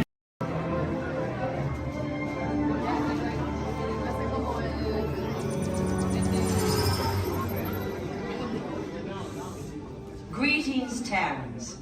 I am Nova Prime Irani Rayan, commander of the Nova Corps. On behalf of all Xandarians, I hope you have enjoyed exploring the wonders of Xandar. As you have seen, your world and ours were born of the same moment, one which you refer to as the Big Bang. As such, we are all galactic neighbors in a vast universe which we and countless others share. For you to travel to Xandar would take 2.5 million years, assuming you had a ship that could fly at the speed of light. So we decided to come to you. But even we could not have reached you so easily were it not for the Cosmic Generator, an advanced piece of Xandarian technology that creates jump points, artificial tunnels that act as shortcuts, linking distant points in space. It is our desire to share this wondrous technology with your people so that together we might explore new worlds and create a brighter tomorrow. And now, as the culmination of the wonders of Xandar, you will be teleported to a Nova ship above your planet for a demonstration of the Cosmic Generator. I trust you will find it an unforgettable experience.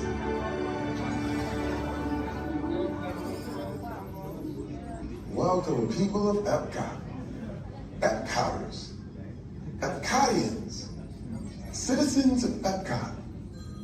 Does anyone know what they call themselves? What? I'm on? Someone needs to tell me what I'm on. Welcome, Epcot Terrans. I am Centurion Tal Merrick, and we're just about ready to teleport you up to the ship for the demonstration. As you're about to enter a secure Nova area, I must ask you to put away your Terran communication devices at this time. Recording of any type is strictly prohibited. I am very serious about this. Now, please step forward into the chamber. You're gonna love this.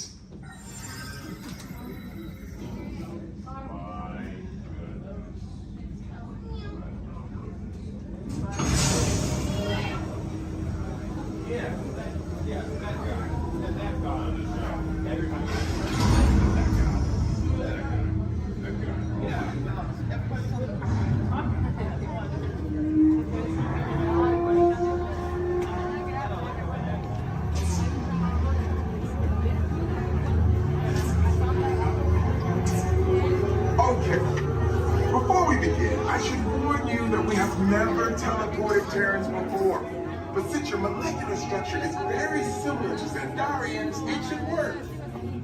It'll work. inside the lighted ring. You do not want to know what happened last time someone did not stand where I told them to, okay? Please make sure you're all the way inside that lighted ring on the floor. We must teleport you till you're all the way inside that lighted ring.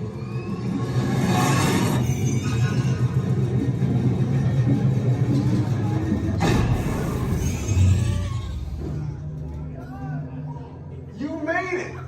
I mean, of course you did. Nova Prime, they're ready. Excellent.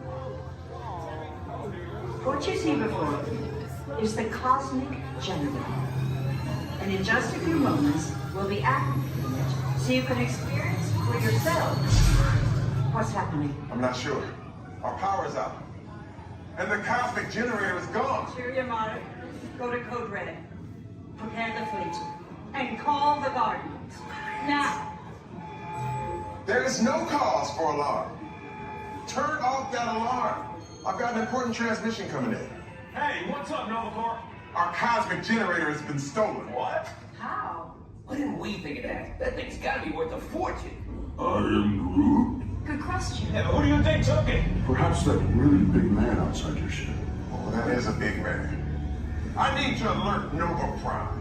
I have been watching Terrans for eons. That's not creepy at all. This species has failed. Wait, whoa. We didn't even know there was a test. He's got the cosmic generator. He's creating a new jump point. Jump point to where? Not where. When. It's some kind of mutant jump point. He's going back to the dawn of time. Dawn of time, why? To erase an error. Well, that doesn't sound good. Your time is over. Wait, what do you mean? What do you mean it's so vague? The jump point is closing. Hey, Nova Dude, you're Nova Corps need to follow that whatever it is until we get there. We can't. Our power is down, and I've got to get these Terrans onto evacuation shuttles. I got it. I reprogrammed the shuttles to follow them through the jump point. Wait, what? Look, they're our only chance of keeping track of that whack job until we get the cosmic generator back. Piece of cake. Wait! There's cake. Where's this cake? The odds are impossible, Yeah. but it's our only shot. Good luck. Are you sure you can control it? Come on, it's me. I got this. We're all toast. First it was cake, now there is toast. This plan is making me so hungry. Terrans, listen up.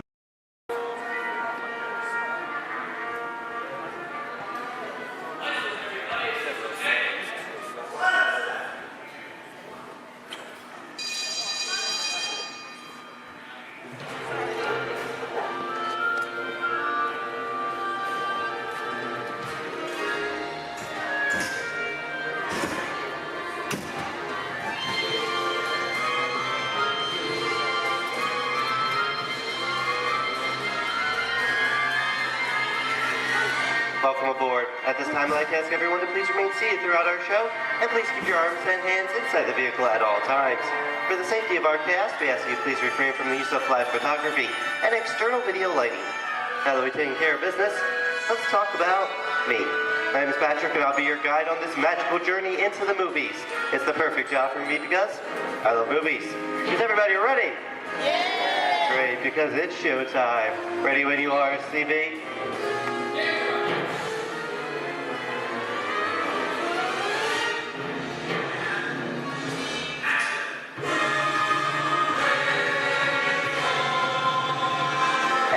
We are rolling.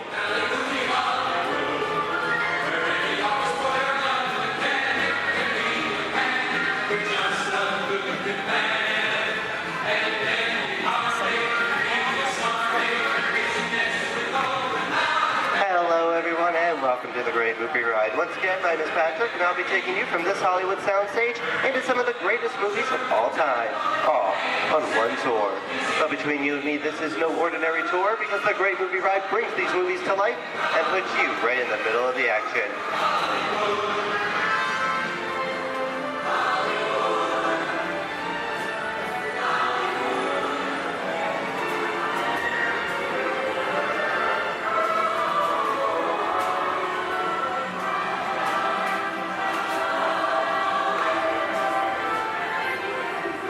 I don't know about you folks, but I just love the great Hollywood musicals of the 1930s. This is a scene from one of my favorites, the Busby Berkeley musical extravaganza, Footlight Parade, starring James Cagney, Ruby Keeler, and Dick Powell.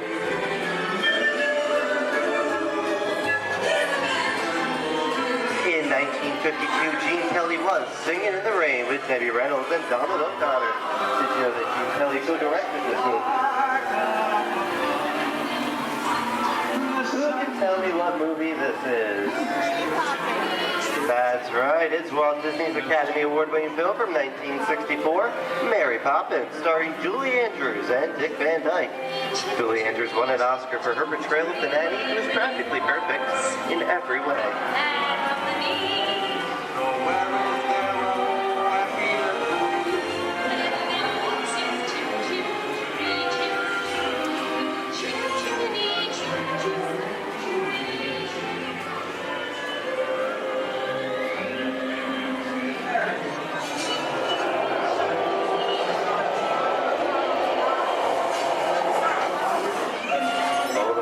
Walt and Bruce's folks.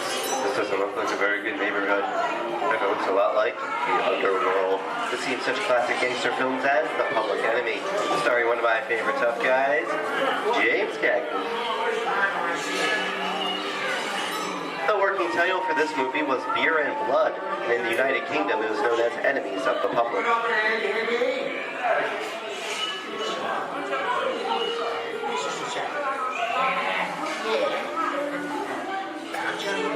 Very nice time. Judge comes around, he's gonna leave you some beer. You're gonna check it. And you're gonna kick in with your jaw. If you don't, somebody's gonna drop by here and kick your teeth out one at a time. With me?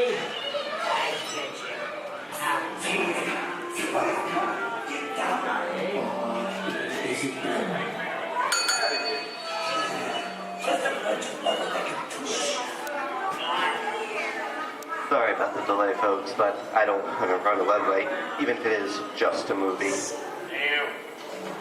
You talking to me? You talking to me? That's okay. I'm talking to the name of the funny looking out over there. I'm talking to me. I'm not supposed to leave my vehicle. I say get away. Oh, okay, Moxie, whatever you say. Hey, you should know my name anyway. I've seen this movie before. Oh, it's an insane fancy cats like thinking that is fake. You make a niggas think about this and going out of here. You gotta get out of here. I'm beating you, son! Here they come, boss! Get out your grinders!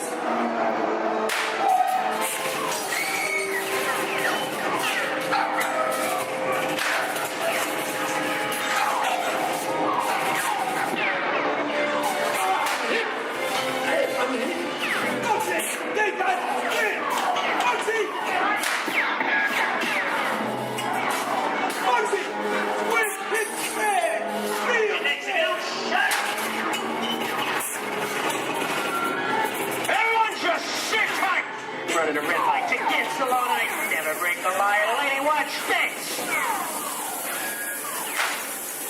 No more red light. Moxie!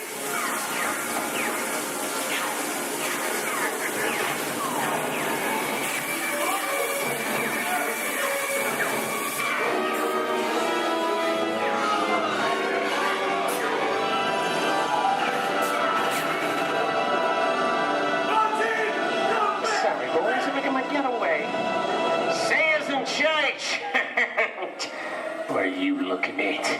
Everyone mind your P's and Q's, and maybe you won't get hurt. What is this? Jay-Z? And now, the Old West, and two of Hollywood's legendary stars, Clint Eastwood and John Wayne.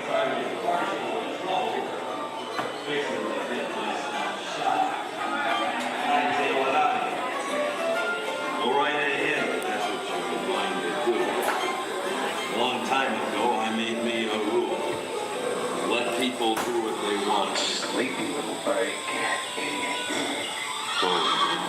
Well, that's some mighty tough territory you're heading into, Pilgrim. I'd think about turning back if I was you. That is, if you want my opinion. Now to make it clear, it's a perfect time for me to collect up all your valuables. Starting with the jewelry, going on to the cold hard cash. Perhaps what... Hey! It's the bank robber. Don't let him get... I don't like this neighborhood, Kappa! This is nuts. Nuts! Tell us I'm getting out of here. Go, woman. Get yourself up. Looking at this one. Easy on me. Can't get any worse.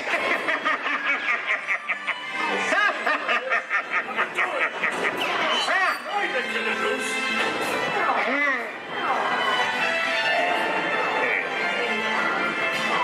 Okay. It's twice.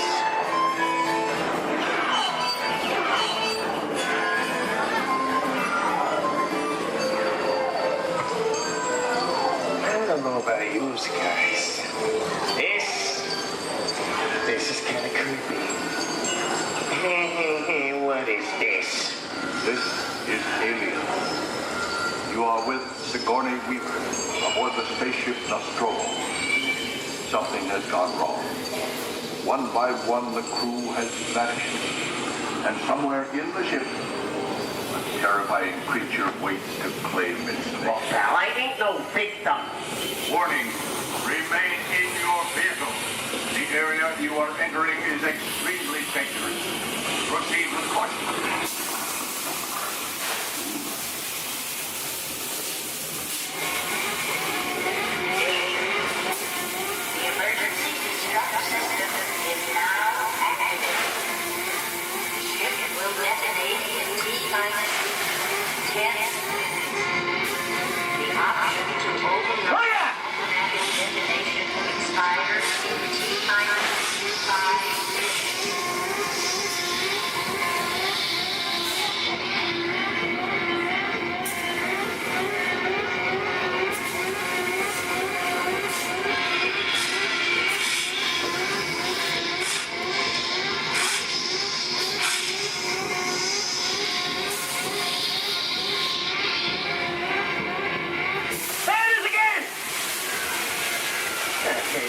Creepy crawly things for one day, right? Wrong.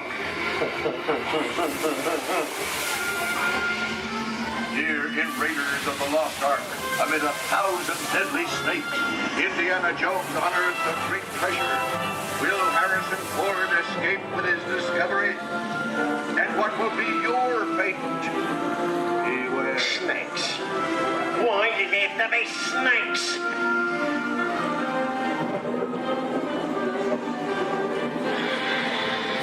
Dust of 3,000 years lies undisturbed in this ancient burial chamber.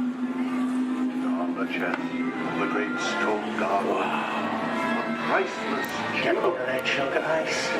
Time for me to get back to work. Don't nobody move while I go get the goods. I don't think they'd notice a few extra bodies around here. Know what I mean? But the jewel is guarded by a curse. And those who dare defy that curse must pay with their lives.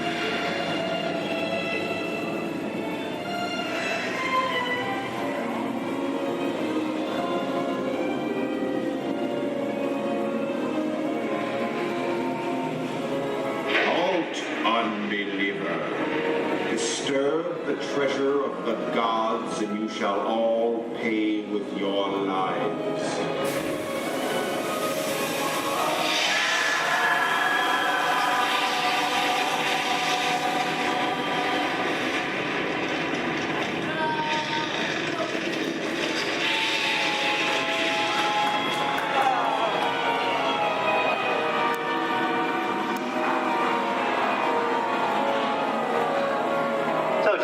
Popcorn? Well, that just goes to show anything can happen in the movies. Now, let's get on with the show.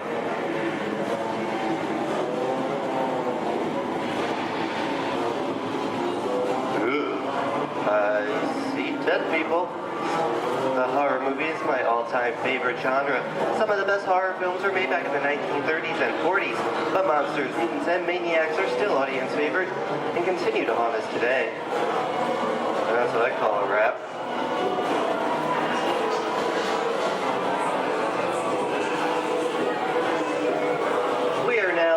jungle home of one of the most beloved characters of all time. Now it's not George of the Jungle. Actually, it's Tarzan, portrayed here by Johnny Weissmuller. Over here we have Maureen O'Sullivan as Jane, and the lovely and talented Cheetah as herself.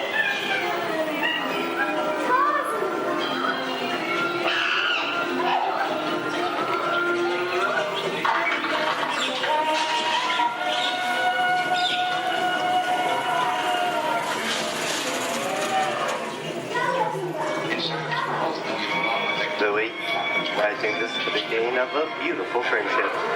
Best last line of a movie ever.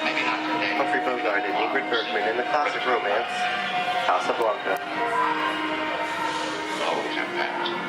You didn't have me. You lost it until you came to Casablanca. You got it back last night.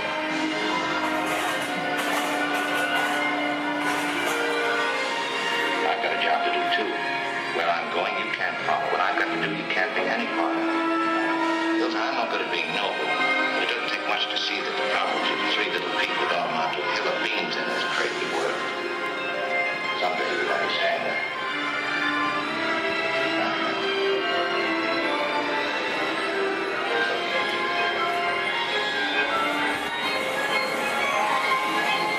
And here's one of my favorite movie stars, Mickey Mouse, in one of his greatest roles, the Sorcerer's Apprentice in Fantasia. The sorcerer in the sequence is named Yen Sid, which is Disney, spelled backwards.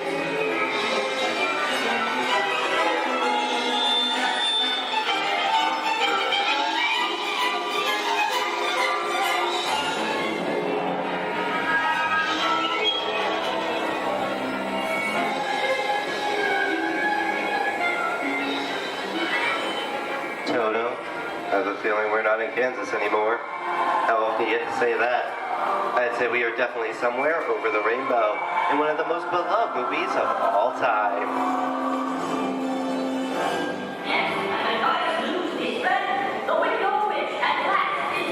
The Wizard of Oz.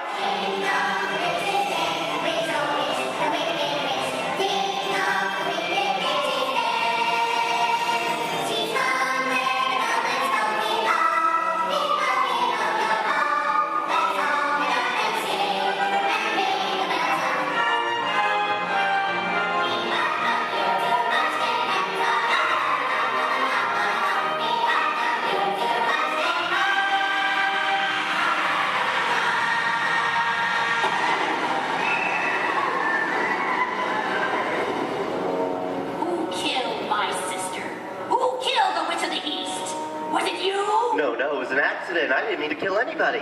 Well, my little pretty, I can cause accidents too. Oh, rubbish. You have no power here. Be gone before someone drops a house on you, too. Very well. I'll bide my time. But just try to stay out of my way. Just try. I'll get you, my pretty. And your little dog, too. I wonder how we get out of here. What do you folks think? Which way should we go? Follow the yellow brick road. Follow the yellow brick road?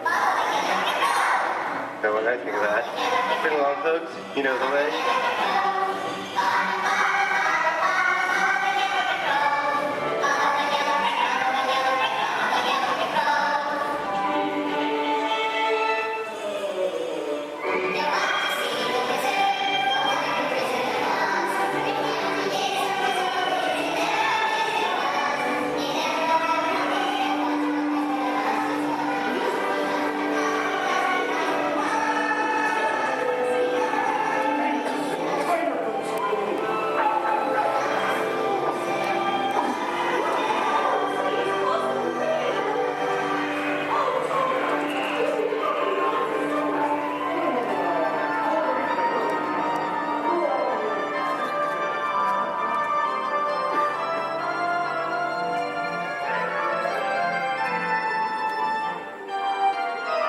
I hope you enjoyed our tour of these great moments at the movies, but we've only scratched the surface of what Hollywood has to offer.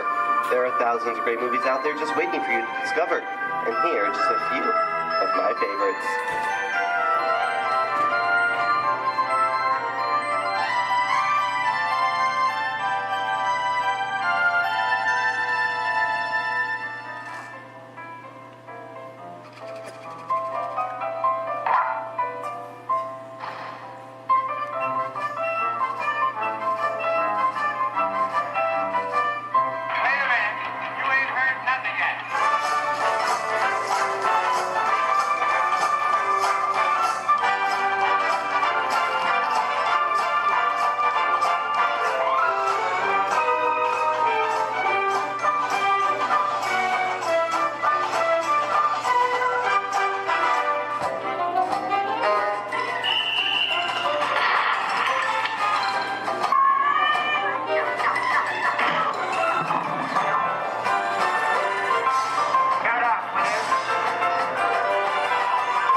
Hello, gorgeous.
At Disney's Hollywood Studios, I'd like to thank you for joining us on the great movie ride. But before we wrap this production, there is still one more scene to do. It's called The Exit. The action begins with you remain seated till we come to a complete stop. Then gather all your personal belongings and take small children by the hand. When these doors open, rush dramatically to your feet and make a grand exit directly to the rear of your vehicle.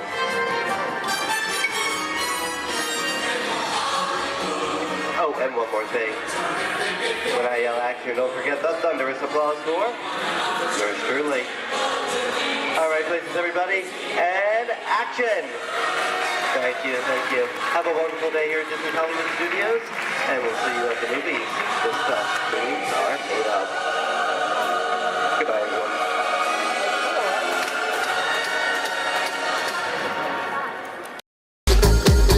Welcome, foolish mortals, to the haunted mansion. I am your host, your host.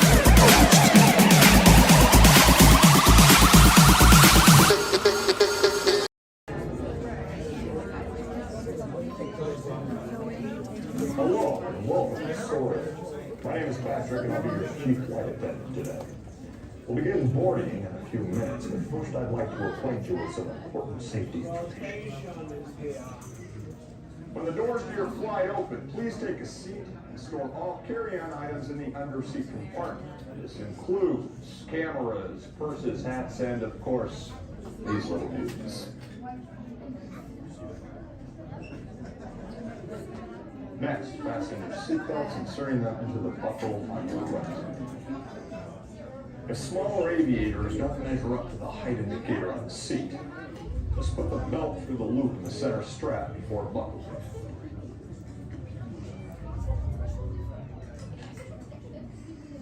Nice work, pal. Soon you will be airborne. So if you or your little aviators have a fear of flying or of heights, you might want to wait for your party to arrive. Okay, let's review. That is seatbelt, carrying on, safety strap, fear of heights, keep your hands and arms inside at all times. Anything else? Yeah. Have a nice flight.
Look around you. There is a special magic that flows through this land. A magic of fantasy, swirling with pixie dust, made more brilliant by the light that lives within you. It inspires us to wish upon stars, follow our hearts, and find our happily ever afters. Tonight, as we gather together under the spires of this majestic castle, our dreams ignite the magic to create a beacon shining out and celebrating 50 years of the most magical place on earth.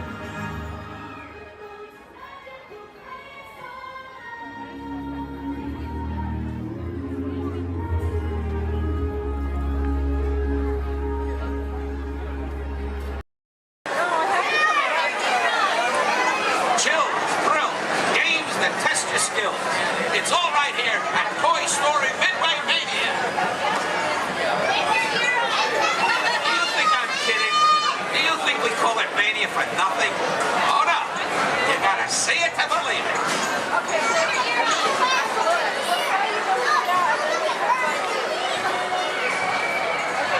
Who out there can hear me? Raise your hand. Good, good, good. Who out there can't hear me? Raise your hand. Look over here. We got a bunch of wise guys.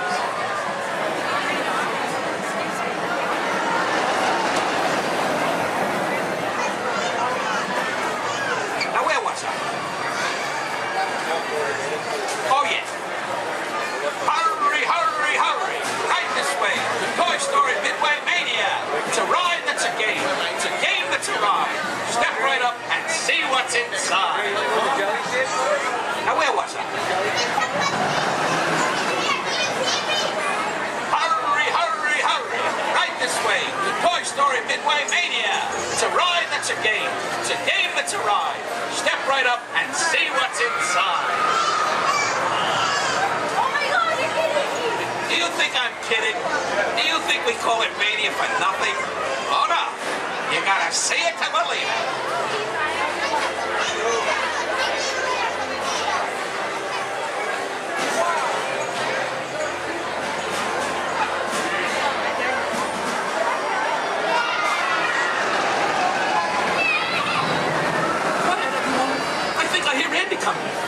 Everybody freeze.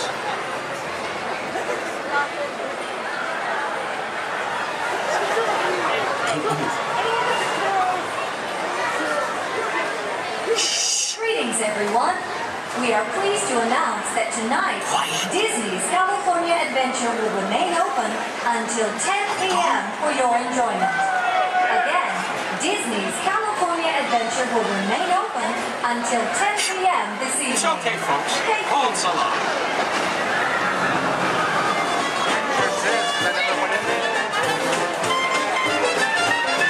I'm saying you'll be playing, yes I am. With Woody, Buzz, Bo Peep, and Rex and Ann. My toy friends, they adore you, so they built the place in for you. Step right up, folks. I tell you, everybody can. Now I'm saying, you'll be playing, yes I am. Listen, pal, I'm saying, you'll be playing. Oh, what a treat, so sweet. Complete with Jesse, Army Men, and Stinky Pete, me, you. And his room is humming, cause company's coming. You know everyone's a winner, that's the plan. I'm saying, you are playing, yes I am.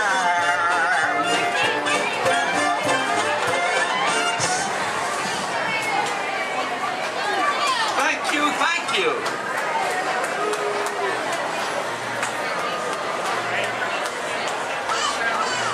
Last night, Mrs. Potato Head said, honey, there's a salesman at the door with a mustache.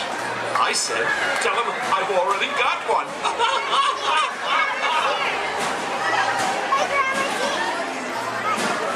Check out my new hat. It cost me an arm and a leg. On the next one.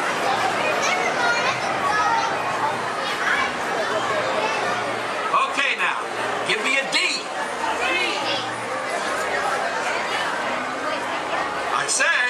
Give me a D. Give me another D. Give me another D. What do you got? 3D. Yes, that's right, folks. Midway Mania is in 3D. So don't forget to pick up your game glasses just ahead.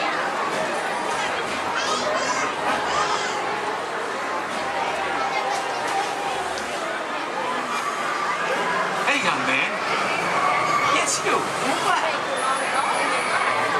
Yes, I'm talking to you. Have you played Toy Story Midway Mania before? Well, you're in for a real treat. All the toys are inside, setting up the carnival playset. Even a couple of little green men that the missus insisted on adopting. Don't get me wrong. They're cute. I just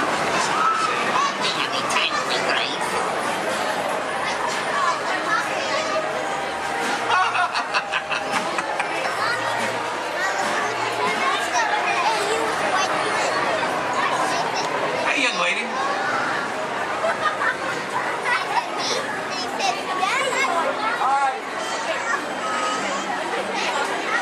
Who's your favorite?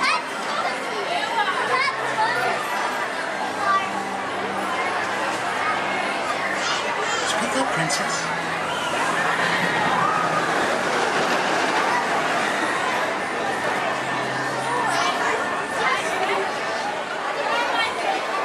Take your time, kid.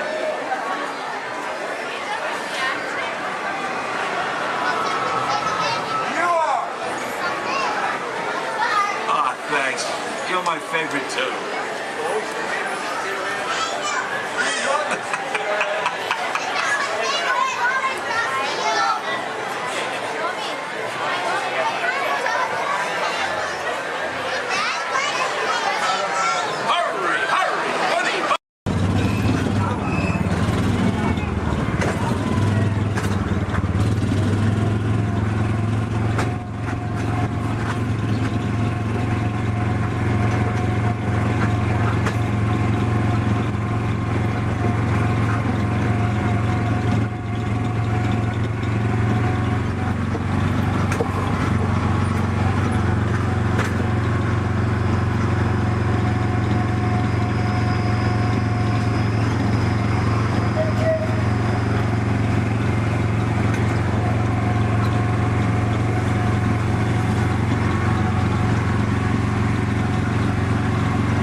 distancia mínima de un largo de auto entre su vehículo y el de adelante. Para parar su auto, quiten el pie del pedal. Gracias.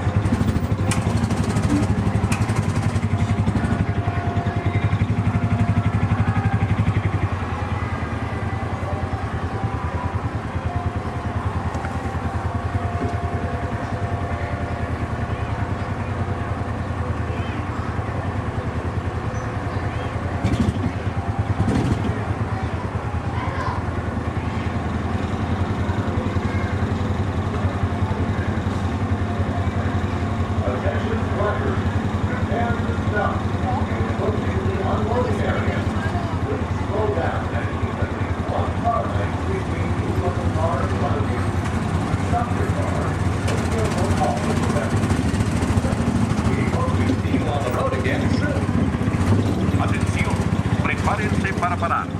Se están acercando a la zona de...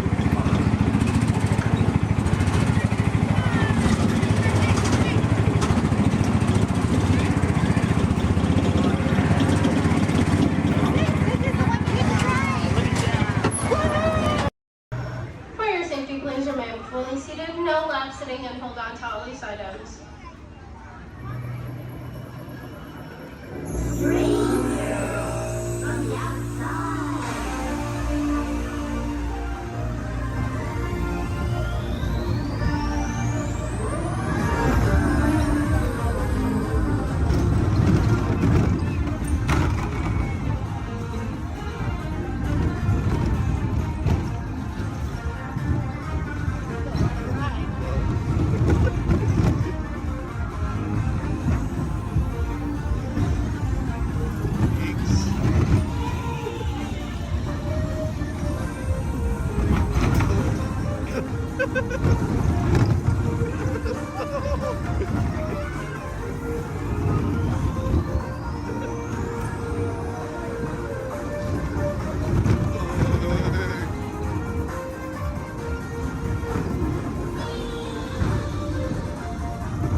Right here in our very own special effects water tank.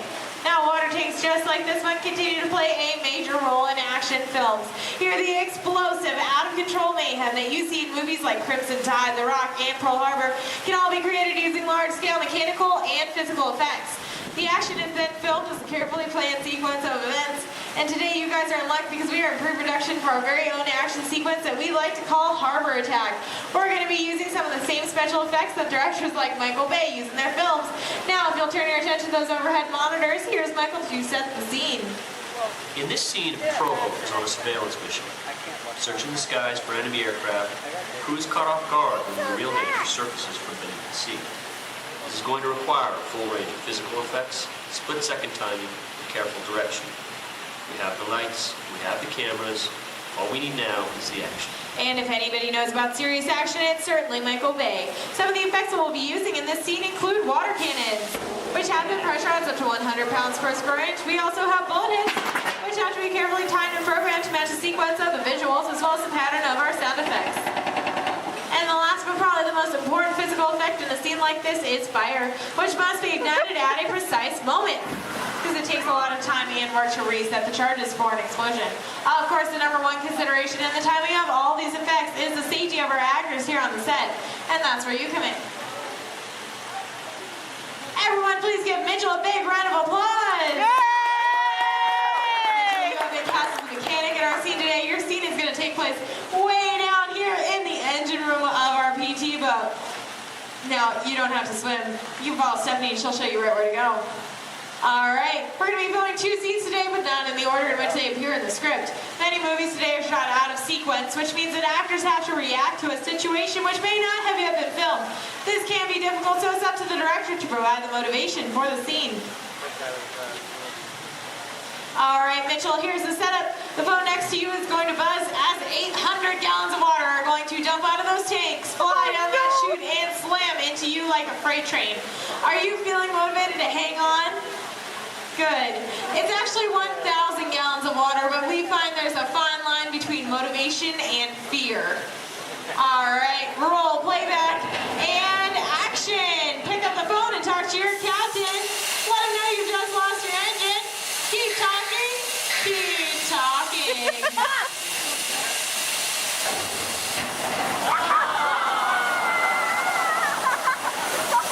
And cut. Everybody give Mitchell a big round of applause. All right, Mitchell, you were fantastic in that last scene. Now I have one more acting task for you to do. I need you to sit there in that blue chair, stare dramatically out of the audience, and act dry. We're going to give you a couple minutes to work on that. We'll insert that shot into our next scene, see how it all ties together in the final sequence. Our next scene takes place on the deck of our PT boat, and here's Stephanie to introduce the rest of our brave crew. Hello, ladies and gentlemen. Can I get a big round of applause for our Captain Jeffrey and his wild and wacky deck crew, Julie and Brandon, the cast on set and the crew is standing by. Well, thank you so much, Stephanie. All right, roll playback. Remember, you guys are on a surveillance mission. And action. All right, Captain, pick up those binoculars. Start scanning the skies for enemy fighters. Crew, I want to see that deck nice and clean. You're going to see an enemy fighter coming in from 10 o'clock. You're surprised. You're stunned. You're terrified. You're running around screaming because you see that plane is coming in for another round. Captain, spin the wheel. Try to get the PT boat out of there. It's too late. They just shut out your engine, so Captain, you're gonna pick up the phone, call your mechanic. What's that, crew? You see them again? Coming in fast off the starboard side of the boat. Give them one. Oh no, it's an enemy torpedo. Now, Justin, you think it's all over and you can start to relax. You hear more enemy planes approaching. You point to the sky because you see bombers coming in from 12 o'clock. Bombs away, everybody. Head for deck.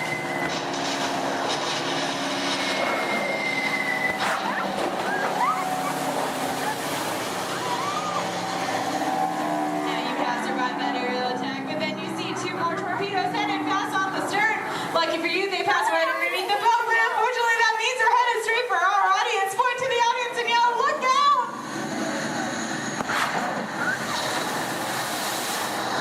And that's a wrap. What'd you guys think? All right, now we're going to see what that whole sequence looks like when we have some computer-generated images, a couple of lines of pre-recorded dialogue, and an exciting musical score. Ladies and gentlemen, I'm proud to present Harbor Attack.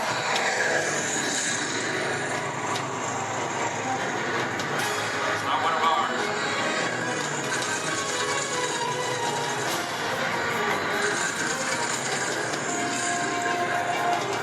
Skipper, it's coming around for another run. Engine room, report. Both engines are gone. Torpedo, up the starboard. We're taking on water. Bombers at 12 o'clock. Hit the deck. And that's a wrap. Everybody give them another big round of applause. Thank you so much for being a part of Harbor Attack here in the Special Effects Water Tank. If you're waiting for our brave volunteers, please stay where you are. The rest of you, please turn to your left, head straight down those ramps through the props warehouse. Shuttles will take you on the rest of your behind-the-scenes tour. On behalf of Stephanie, myself, and our brave volunteers, Remain seated with your hands, arms, feet, and legs inside the vehicle and supervise children. Thank you. La estación de control de cinturones de seguridad está a la vuelta de la esquina. Por su seguridad, mantenga sus manos, brazos, pies y piernas dentro del vehículo y cuida a los niños. Vehicle 3 is clear for your flight. Okay, here we go.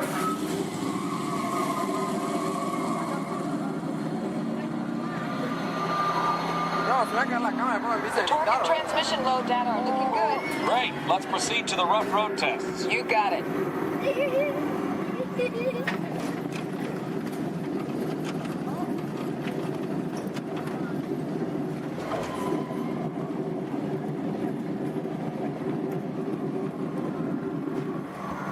Okay, I'm going to take you right up to the cones, hit the brakes, and see if I can steer you through. Hold on.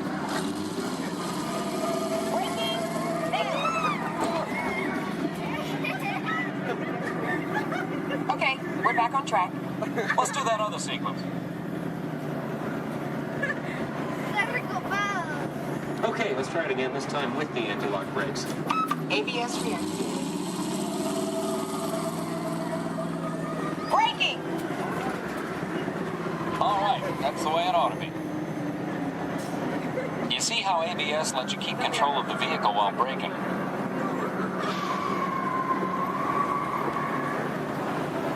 Let's demonstrate some extreme test conditions. Okay.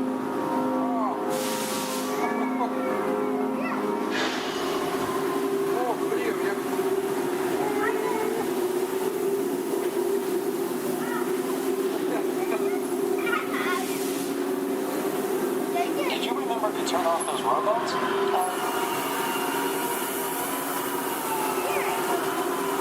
Clear for track course A. All right, let's pick up the pace. Increasing speed. 10%.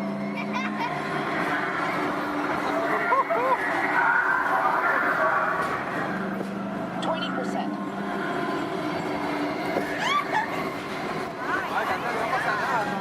30%.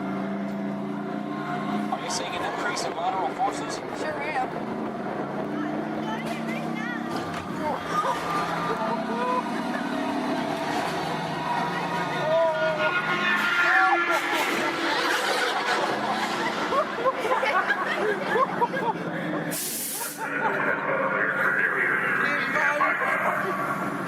Ready for the variant test. ¡Oh, chocamos acá!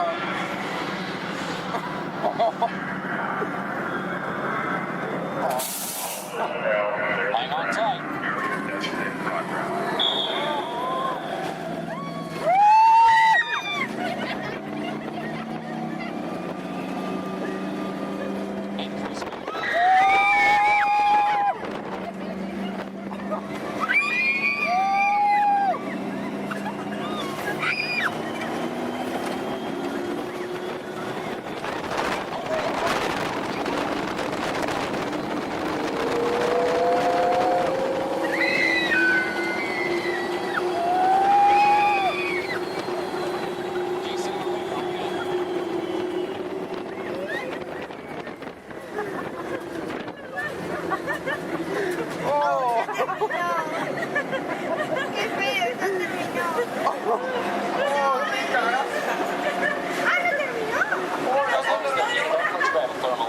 Will do. Cameras on.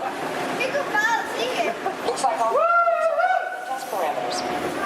Well, all right, that completes our test schedule. Let's download the data. Hey, thanks for being such a great test crew. Come back and ride anytime. Bye now. Your attention, please. Disneyland has now ended its normal operating day. We thank you for your visit to the Magic Kingdom and that the memories you've made will bring you back again soon. While the rest of the park closes, Main Street will remain open for your shopping convenience. Thank you. Su atención, por favor. Disneyland ha terminado su día normal de operaciones. Les agradecemos su visita al Reino Mágico y esperamos que regresen pronto para crear aún más recuerdos. Mientras que el resto del parque comienza a cerrar, las tiendas de Main Street permanecerán abiertas para su comodidad. Gracias.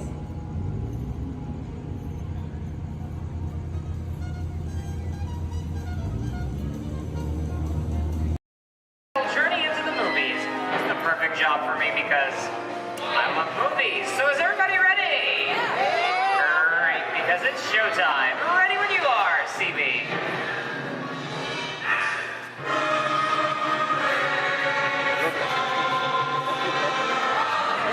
And we are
perfect in every way.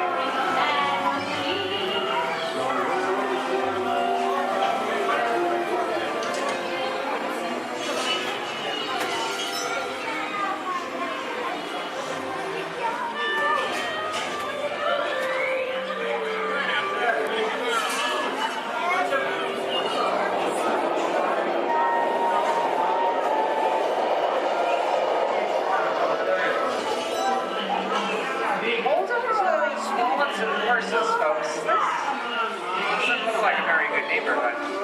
In fact, it looks a lot like the underworld. Scene of such classic gangster films as The Public Enemy, starring one of my favorite tough guys, James Cagney. Even though Cagney is best known as one of the movie's greatest gangsters, he won his only Oscar for his role as the song and dance man George M. Cohan in Yankee Doodle Dandy. I'm telling you, a very nice time. George comes around, he's going to leave you some beer, you're going to take it. And you're going to kick in with the dog. And if you don't, somebody's going to drop by here and kick your teeth out, squat your car. You know what I mean? I get you. Somebody's coming. Somebody's coming. Get down. Oh, there isn't him. Yeah, just a bunch of rubber-necked tourists. Sorry for the delay, folks. I don't want to run a red light, even if it is just a movie. You talking to me? You talking to me?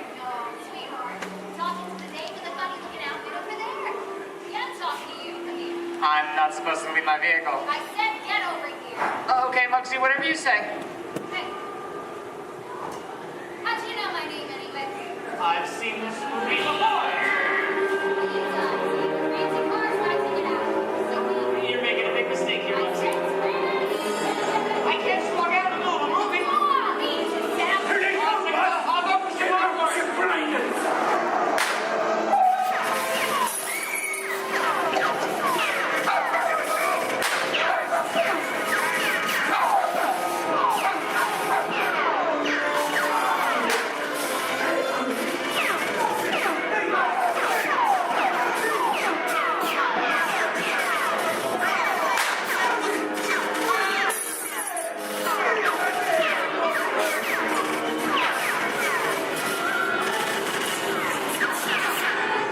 Everybody just sit tight.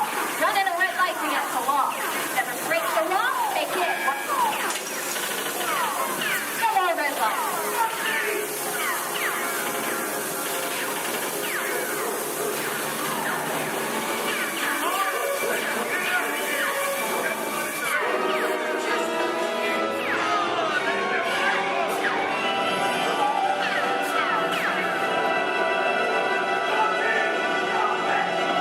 Sorry, boys, I'm making my getaway.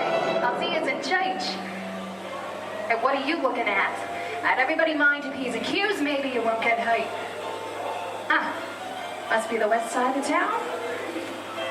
And now, the Old West, and two of Hollywood's legendary stars, Clint Eastwood and John Wayne.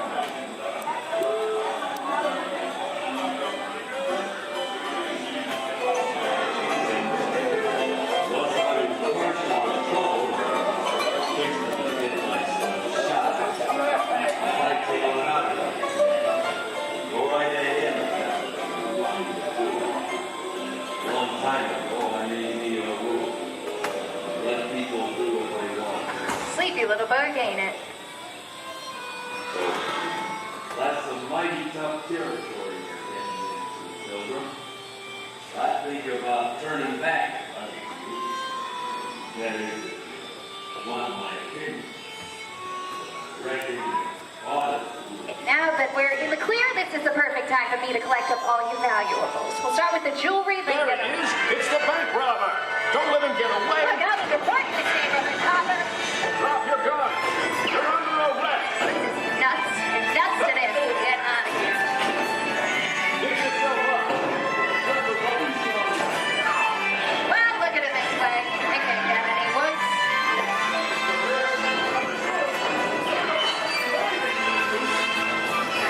Okay, it's worse.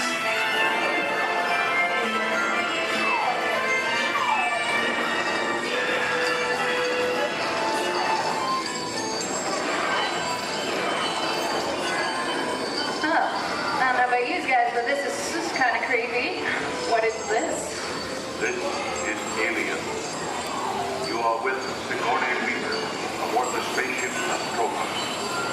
Something has gone wrong. One by one, the crew has vanished. And somewhere in the ship, a terrifying creature waits to claim its next victim. Look, Val, I ain't no victim. Warning, remain in your vehicle. The area you are entering is extremely dangerous. Proceed with caution.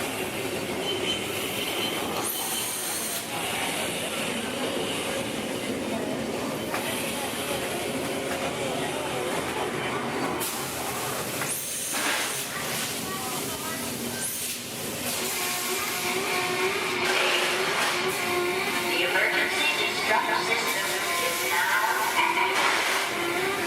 Ship will detonate in T-minus 10.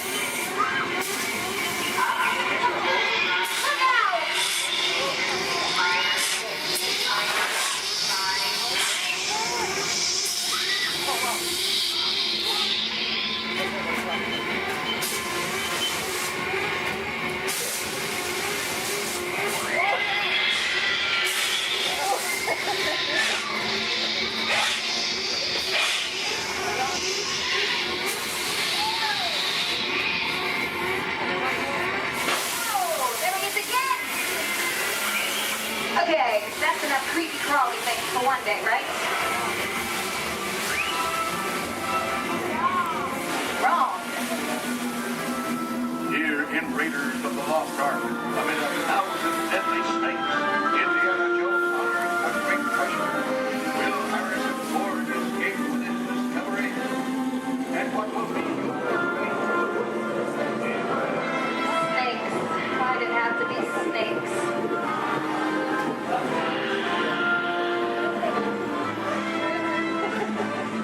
Dust of 3,000 years lies undisturbed in this ancient burial chamber. On the chest, the great stone god, a priceless jewel. Wow. Yeah, a lot of that chunk of ice. Now for me to get back to work. But don't nobody move, honey, go get the goods. I don't think they notice a few extra bodies around here. You know what I mean? But the jewel is guarded by a curse, and those who dare defy that curse must pay with their lives.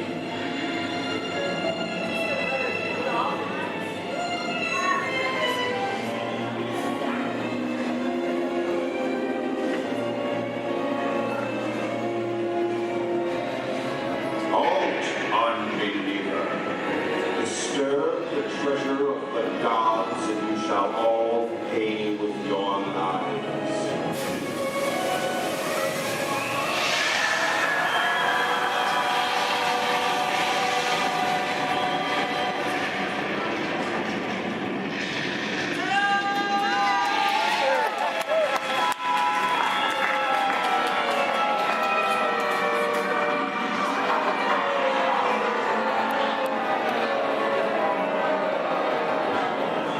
Yeah, just going for popcorn.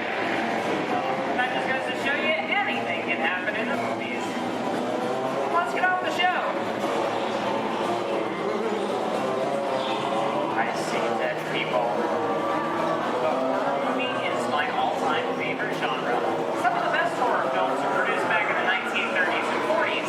Where monsters, mutants, and maniacs are still audience favorites and continue to haunt us today. Hollywood has produced dozens of other movies over the years, beginning with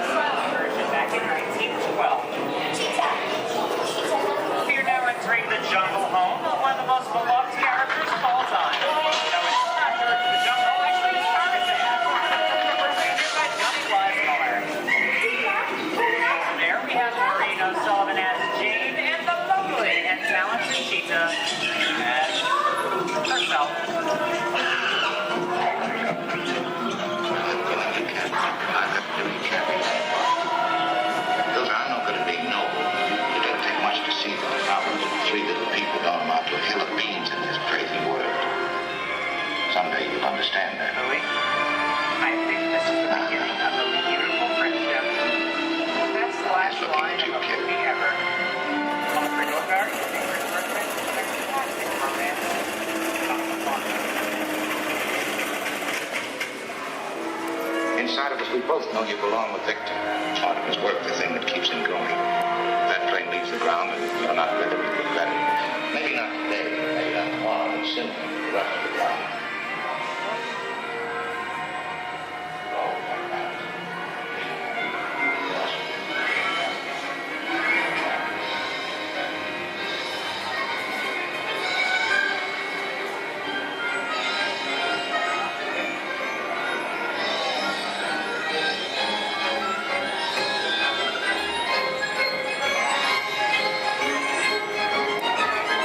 Here's one of my favorite movie stars, Mickey Mouse, in one of his latest roles, The Sorcerer's Apprentice in Fantasia.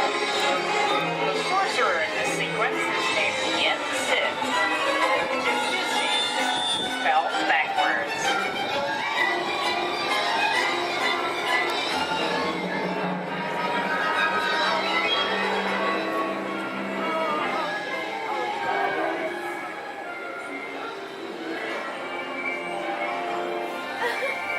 Toto, I have a feeling we're not in Kansas anymore.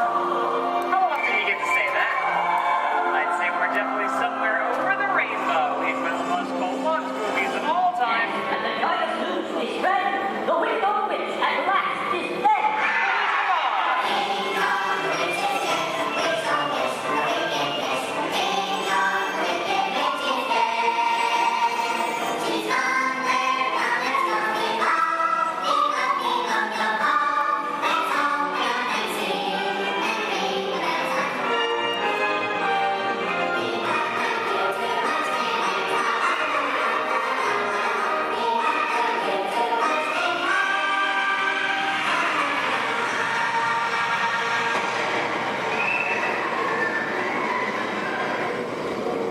Who killed my sister? Who killed the Witch of the East? Was it you? No, it was an accident. I didn't mean to kill anybody. Well, my little pretty, I can cause accidents too. Oh, rubbish. You have no power here. Be gone before somebody drops a house on you, too. Very well. I'll bide my time. But just try to stay out of my way. Just try. I'll get you, my pretty, and your little dog too.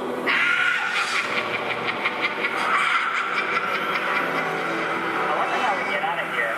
What do you folks think? Which way do we go? Follow the yellow brick road. Follow the yellow brick road. Why didn't I think of it? Come along, folks. You know the word.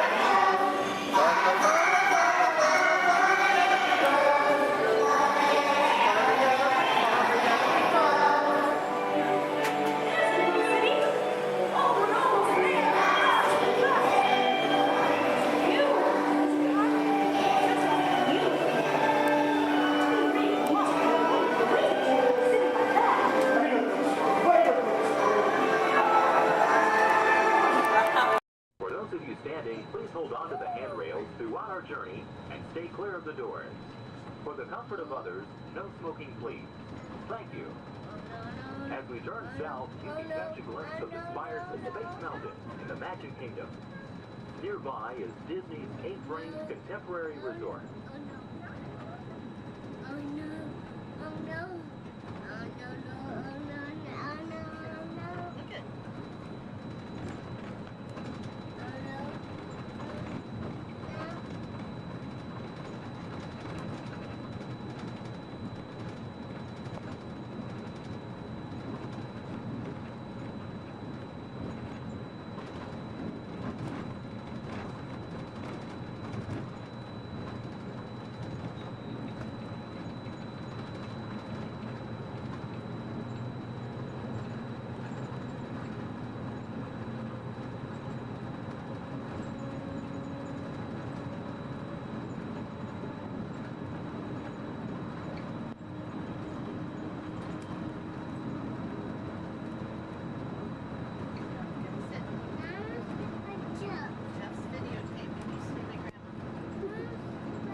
While your group is together, now is a great opportunity to pick a time and place to meet should you become separated in the park.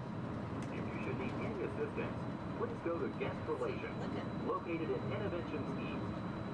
Guest Relations can also assist you in making dining arrangements, provide special tours of Epcot, or make other suggestions for planning your visit to Walt Disney World.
Traveling to Epcot, where nations celebrate human achievement and potential.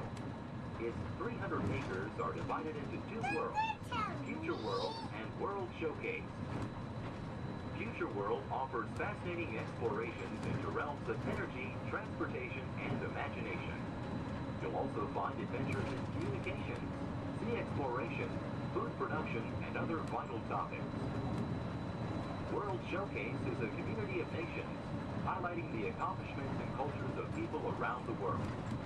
On the banks of the 40-acre World Showcase Lagoon are Mexico, Norway, China, Germany, Italy, the American Adventure, Japan, Morocco, France, United Kingdom, and Canada.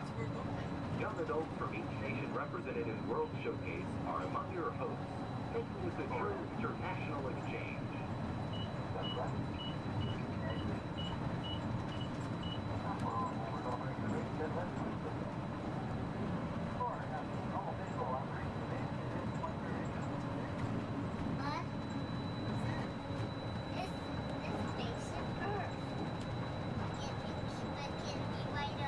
Beyond the trees ahead and to the right-hand side of our forward motion is Spaceship Earth. This 18-story geosphere marks the entrance to Epcot. Inside Spaceship Earth, time machine vehicles take you through the evolution of human communication, from a distant yesterday to the dawn of tomorrow.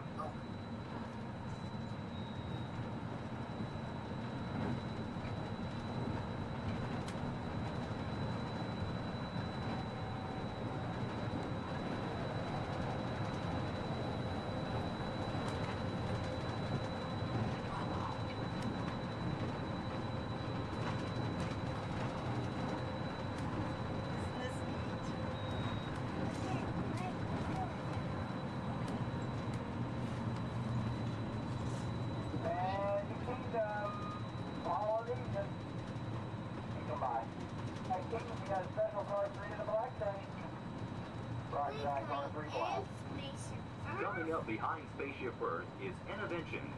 Inside this hands-on area, you can explore and interact with the ever-changing technologies and products for everyday living in the near future.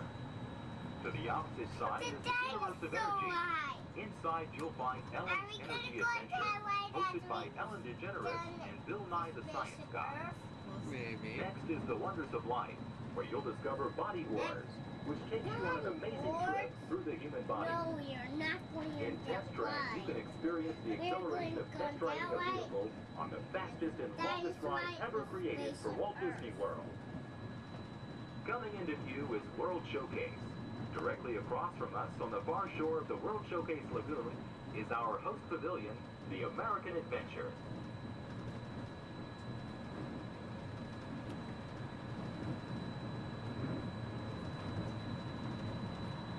I'm still thirsty.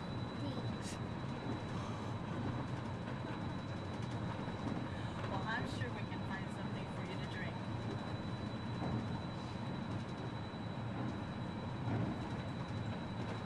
The glass pyramids are the gateway to your journey into imagination. Inside, you can find the 3D adventure Honey, I Shrunk the Audience. Join Professor Wayne Solinsky as he receives the Adventure of the Year award for his incredible shrinking machine. Next is the land, where you'll discover creative partnerships between people and the land around the world. In the living seas, you can descend via hydrolator to Seabase Alpha and navigate the largest, most spectacular coral reef environment ever created by humankind. Ladies and gentlemen, we are approaching the Epcot monorail station.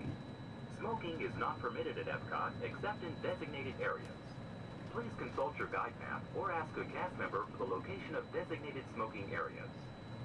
Please hold on to the handrails and stay clear of the doors until the monorail stops completely and the doors open.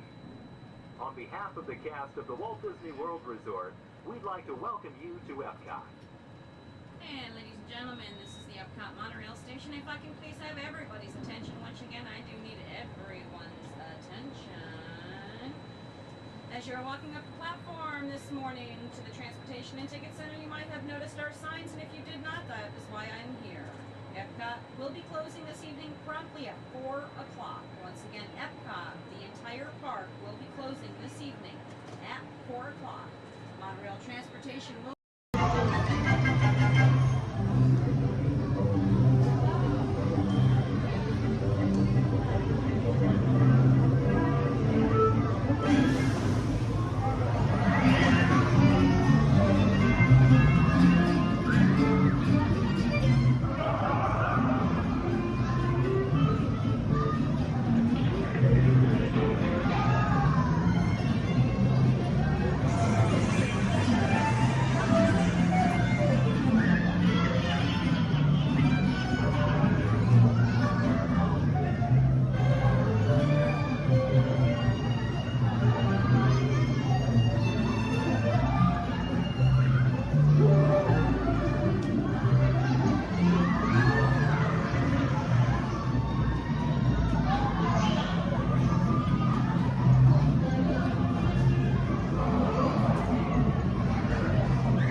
then walk to the nearest exit. Bye-bye.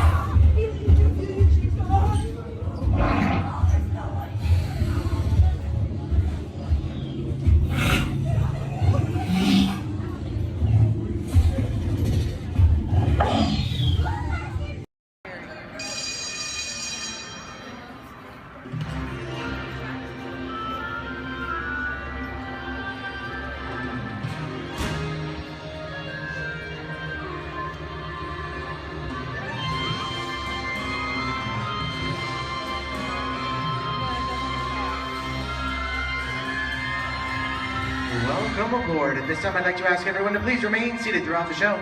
Please keep your arms, hands, legs, and feet inside the vehicle at all times. Don't forget to supervise your children. And for the safety of our cast, please refrain from the use of flash photography and external video lighting. Now that we've taken care of business, let's talk about me. My name is Justin, and I will be your guide for this magical journey into the movies. the perfect job for me because I love movies. Is everybody ready? Well, great, because it's showtime. Ready when you are, CB.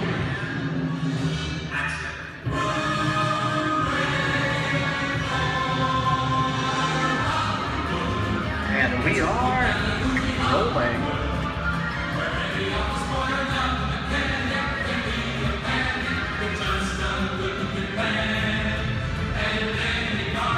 Hello everyone and welcome to the Great Movie Ride. Once again, my name is Justin and I will be taking you from this Hollywood soundstage into some of the greatest movies of all time.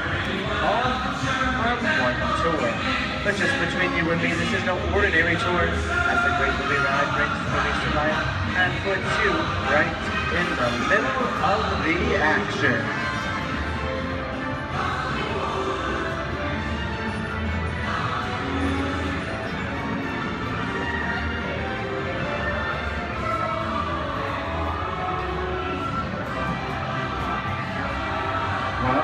I don't know about you folks, but I just love the great Hollywood musicals of the 1930s.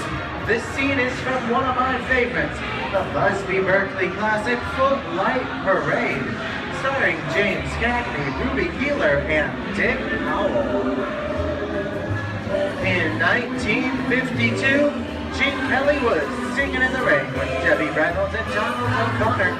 Did you know Gene Kelly co-directed this movie? And can anybody tell me what movie this is? Right, Walt Disney's Academy Award-winning film from 1964, Mary Poppins, starring Julie Andrews and Dick Van Dyke. The London fantasy of Mary Poppins was shot entirely indoors on sound stages at the Walt Disney Studios in Burbank, California. There was no exterior shooting at all.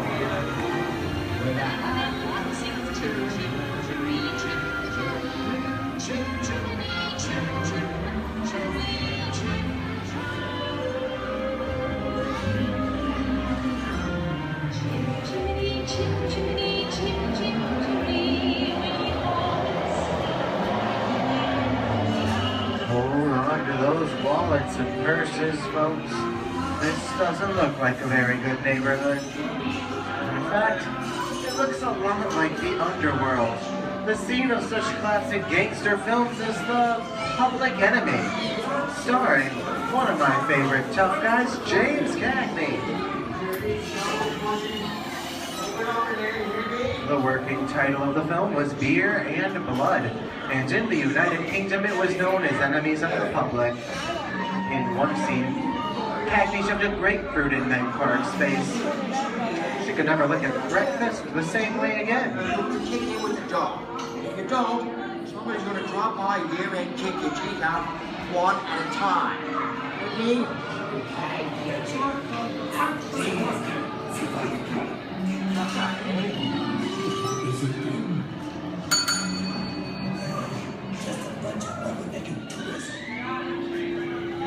Sorry about the delay, folks, but I don't want to run a red light, even if it is just a movie. You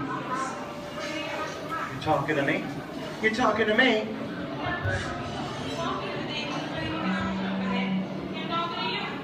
I'm not supposed to leave my vehicle. I said get up, baby. Okay, Muggsy, whatever you say. How'd you know my name anyways? I've seen this movie before. Well, they hate son. See, you fancy. Congress might to get out of here, so be it. I said screw out of here. You're gonna get hurt. I can't just walk out. Here they come, Bus! Get out your grinders!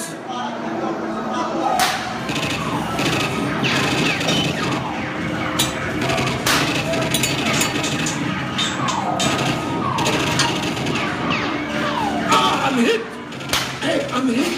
Muggsy! They got squid! Muggsy! Muggsy! Squid's hit bad! Real bad!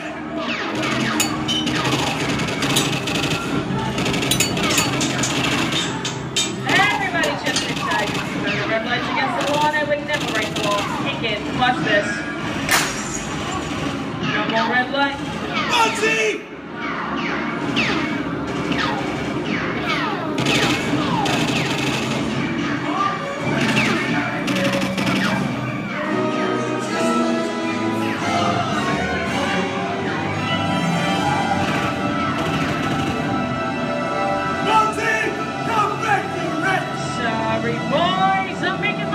okay. I'll see you some change. Wait, what are you looking at? Everybody mind your P's and Q's and maybe you won't get a... What's this? JC? And now, the Old West, and two of Hollywood's legendary stars, Clint Eastwood and John Wayne.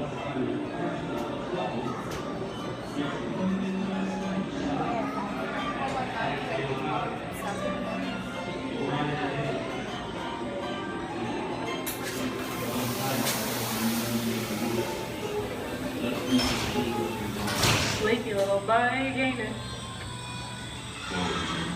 That's some mighty tough territory you're heading into, Pilgrim. I'd think about turning back if I was you. That is, if you want my opinion.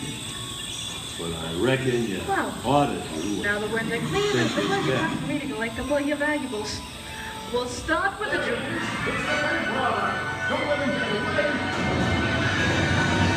You're gonna have to catch me face, Copper. Give yourself up. This is nuts and nuts. I'm getting out of here. For this. What are you doing? Nobody's staying right making a noose. Can't get any worse. Put a hole right through the sky, Okay, that's worse. I don't know about you guys. This is kind of creepy. What is this? This is Alien. You are with Sigourney Weaver aboard the spaceship Nostromo. Something has gone wrong. One by one, the crew has vanished. And somewhere in the ship, a terrifying creature waits to claim its next mate. Look now, name the victim. Warning! Remain in your vehicle. The area you are entering is extremely dangerous. Proceed with caution.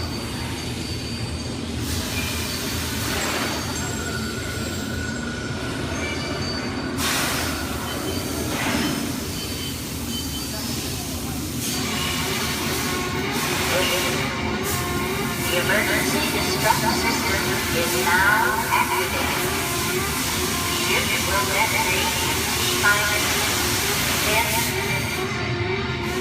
Option to override automatic detonation expires. Be silent in 5 minutes.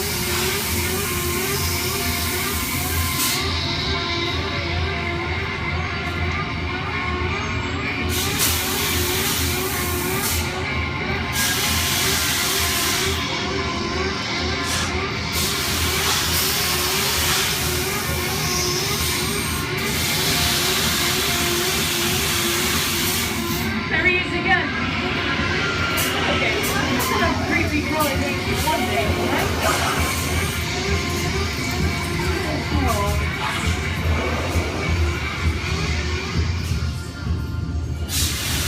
Here in Raiders of the Lost Ark, amid 1,000 deadly snakes, Indiana Jones unearths a great treasure.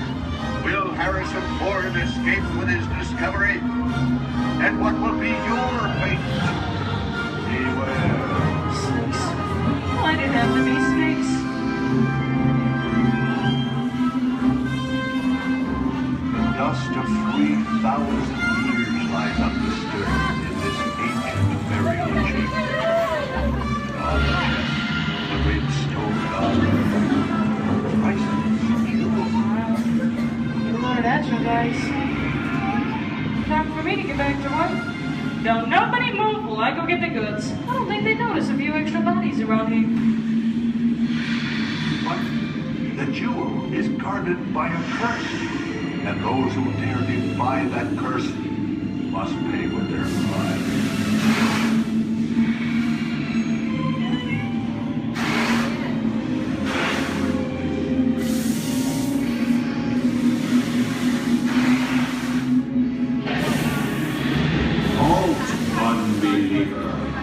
Disturb the treasure of the gods, and you shall all lose your lives.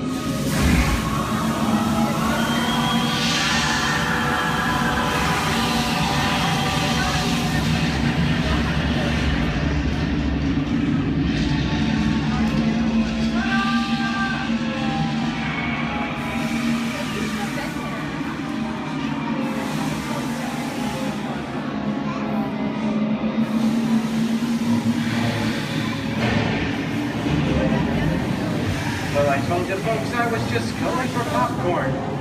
That just goes to show you anything can happen at the movies. So let's get on with the show. I see dead people. The horror movie is my all-time favorite genre. Some of the best horror films are produced in the 1930s and 40s, but monsters, mutants, and maniacs are still audience favorites and continue to haunt us today. Now that's what I call a wrap. We are now entering the jungle home of one of the most beloved characters of all time. No, it's not George of the Jungle. Actually, it's Tarzan, played there by Johnny Weissmuller. Over here we have Marino Sullivan as Jane, and the one and only Cheetah as herself. Tarzan has appeared in nearly 50 film adaptations since 1918, including Disney's 37th animated feature.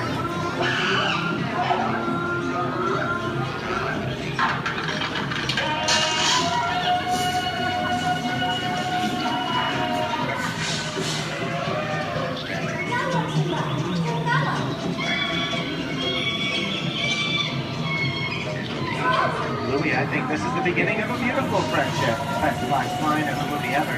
Humphrey Bogart and Ingrid Bergman in the classic romance classic long-show. Inside us, we both believe we're wrong with Victor. It's worth the thing that keeps you going. Maybe not today, maybe not tomorrow, but soon, the rest of your life. You'll always have past. You didn't have it. You lost it until you came to Casablanca. You got it back once.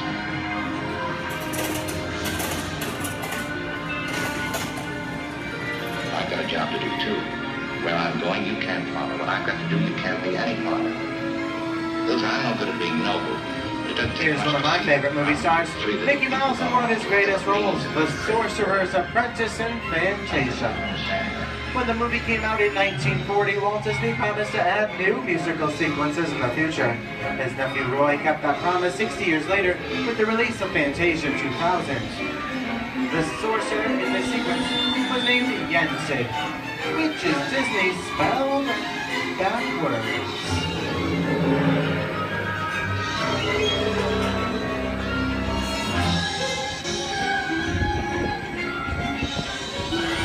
I don't have a feeling we're not in Kansas anymore. How often do you get to say that? I'd say we're definitely somewhere over the rainbow in one of the most beloved movies of all time, The Wizard of Oz.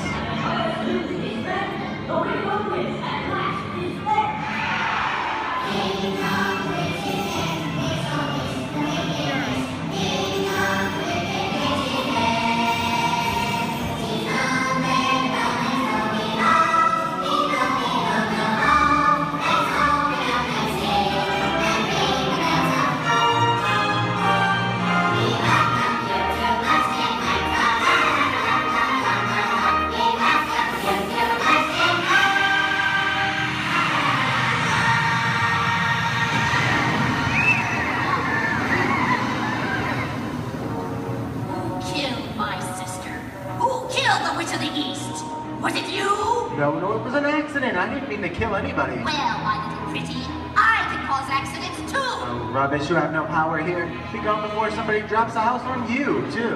Very well. I'll bide my time. But just try to stay out of my way. Just try. I'll get you, my pretty, and your little dog, too. How we get out of here.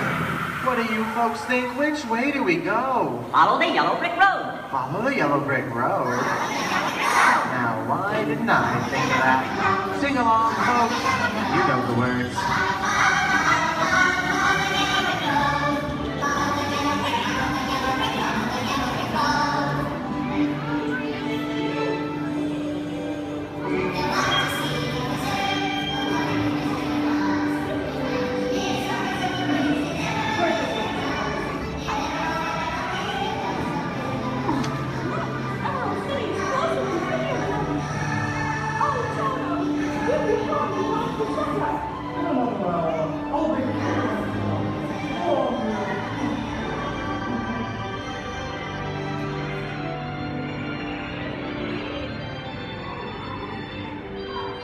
I hope you've enjoyed our tour through these great moments at the movies. but we've only scratched the surface of what Hollywood has to offer. There are thousands of other great movies out there just waiting for you to discover. And here are just a few of my favorites.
I'm gonna make him an offer, Captain.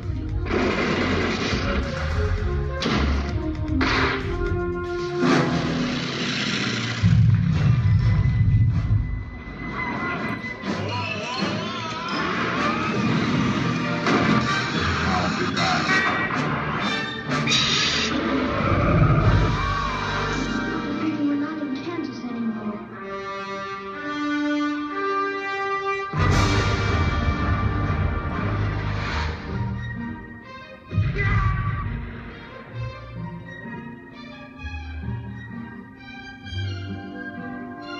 Hello, Goldberg.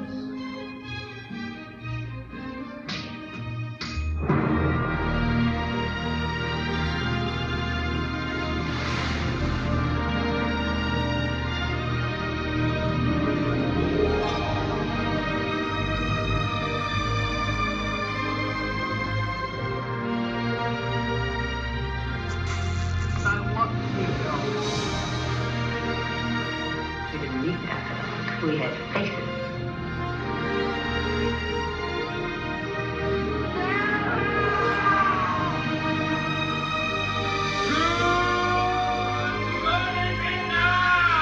Fasten your seatbelts. It's going to be a bumpy night.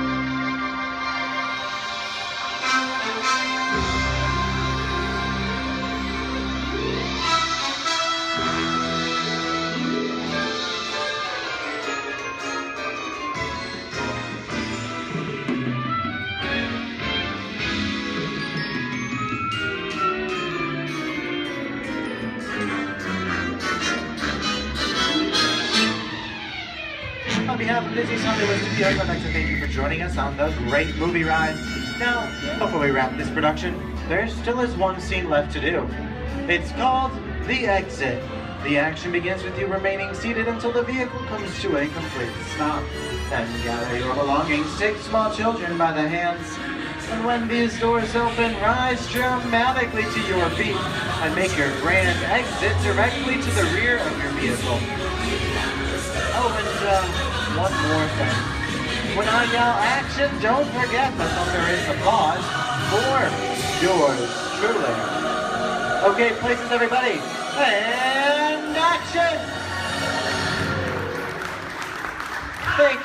Thank you.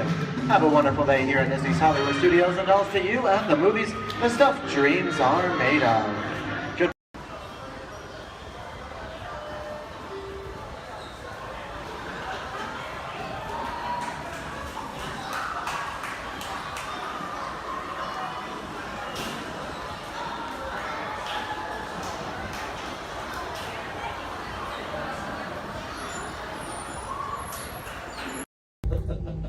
Welcome to the Avatar program. Soon, you're gonna have a chance to undertake an amazing Navi rite of passage, flying on the back of this powerful animal called an Ikron, or as we call it, a Banshee.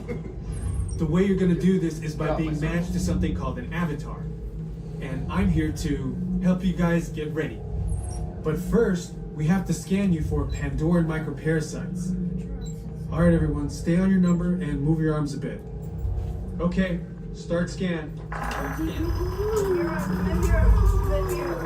red. You've all got them. But don't worry, they're very common around these parts. Let's start the decon. Initiating GMR decon. Stay still over your number, you're not gonna feel a thing. You're doing great. You're almost done here. They're all clear. Great. Now let's go over how all this works. Like I said before, you're going to be matched to these things called avatars, which look a lot like the Navi.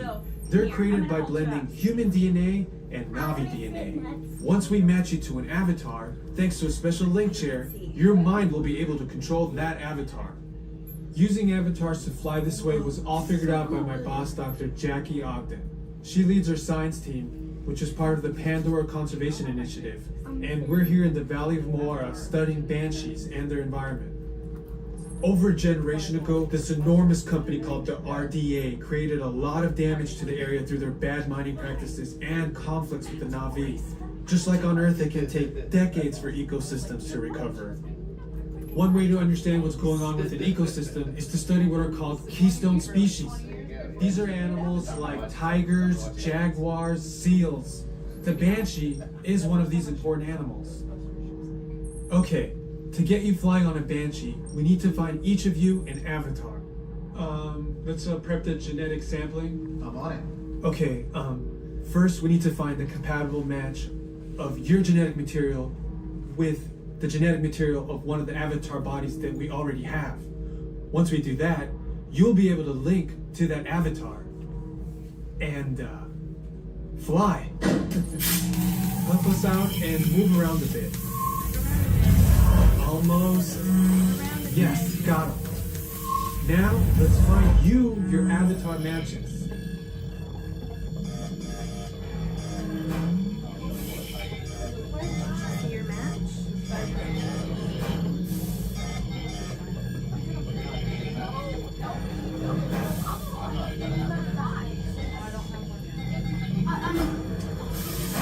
All right, you've all been matched with avatars.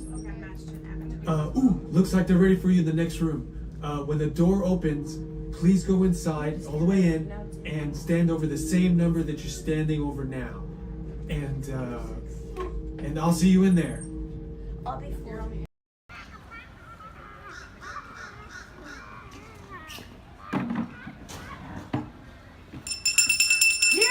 Hear ye! I am James Jefferson, the town crier of Liberty Square. But my friends call me JJ. Come on, everyone, gather round. You're just in time. Come closer, all ye people, gather round and listen well. I've got a satchel full of history's greatest tales to tell. Your hair will stand on end with all the history and such. Unless, of course, you're bald like me, in which case, not so much. Hey, Sam! It's Sam Eagle, everybody! Tell us, Sam, what great American story are we sharing today? Today we shall salute the Declaration of Independence. Ah, a great story indeed. The people of the colonies, they said, let freedom ring! Declared their independence. And they overthrew the king. There were battles, there was violence, there were spies and traitors too. We won't speak about all that. This is wholesome through and through. Right, let's bring out some friends to help us. Hey there, that's your cue. Welcome! Hiya! Woo! Great moments in history. La la la la la. Great moments in history. And this one features more. And here's what you will take away in all your minds and hearts. Great moments in history. Great moments in history, but just the American parts. Hi ho and welcome welcome to Great Moments in History. But just the American parts. That's right, Sam. And as the official Liberty Square historian, I have drafted tributes to every important event in American history. JJ, please remind everyone which great moment we are sharing today. The Declaration of Independence! Excellent! I read it every night before bed, and so should you. And now I will recite from memory the entire Declaration of Independence. When in the course of human... Excuse me, Sam? Kermit, you are interrupting America. Sam, the gang and I were talking, and we had some ideas to make your show more entertaining. Entertaining? In a theme park? Yeah. Highly unusual. Aw, please, Sam? JJ, I could use a little help here. Sure, Kermit. Let's put this to a vote. All those in favor of making Sam's story a little more entertaining, say aye. Aye. The ayes have it. Oh, it appears democracy has spoken. All right, Kermit, you and your band of weirdos can go. Okay. But please, do it with dignity. Oh, sure, Sam. We always do things with dignity. Hey, Kermit, the all-chicken chorus is ready for their big number. The clock heard round the world. Get it, girls! Too soon.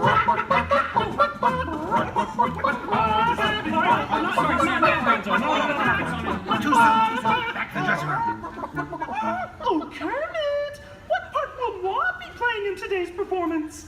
Well, Piggy, this is a story about the founding fathers. There's no part for you. No part for moi? Oh, we'll see about that. Sheesh. Okay, places, everyone. Sam, JJ, take it away. All right, friends, what do you say? Want to help us make some history? Cue the patriotic music. The year is 1776. 1776. We are in Philadelphia. Philadelphia. JJ, why are you doing that? I'm the town crier. Well, cheer up and allow me to continue. The year is 1776, and the Second Continental Congress has convened. Roll call, Thomas Jefferson. Hi-ho, Jefferson here. John Adams. Hey, that's me. Woohoo! And the highly quotable Benjamin Franklin. Ah, Ben Franklin here. A penny saved is a penny earned. And if at first you don't succeed, then skydiving is definitely not the sport for you. Let's hear it for your founding fathers. Sam. Delegates are discussing the question of America's independence from England, and there is much debate.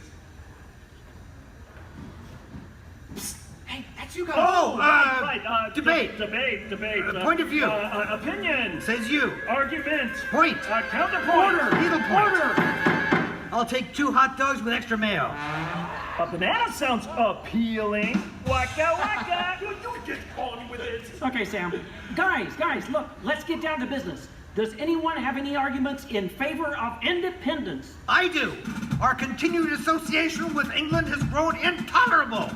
King George has altered our government, enforced cruel repression, and abolished our rights. Wow, nice job, Gonzo. How did you remember all that? I stapled it to my arm. Oh, yeesh. That's gonna leave a mark. Okay, now, does anyone have any arguments in favor of England and King George? Boo! Boo! Come on, no everyone. King George! No King George! No King George! No King George! No King George! No King George! Did someone call moi? Piggy, what are you doing here? I told you there's no part for you in this show. Of course there is. After all, who better to play royalty than moi? All hail King George!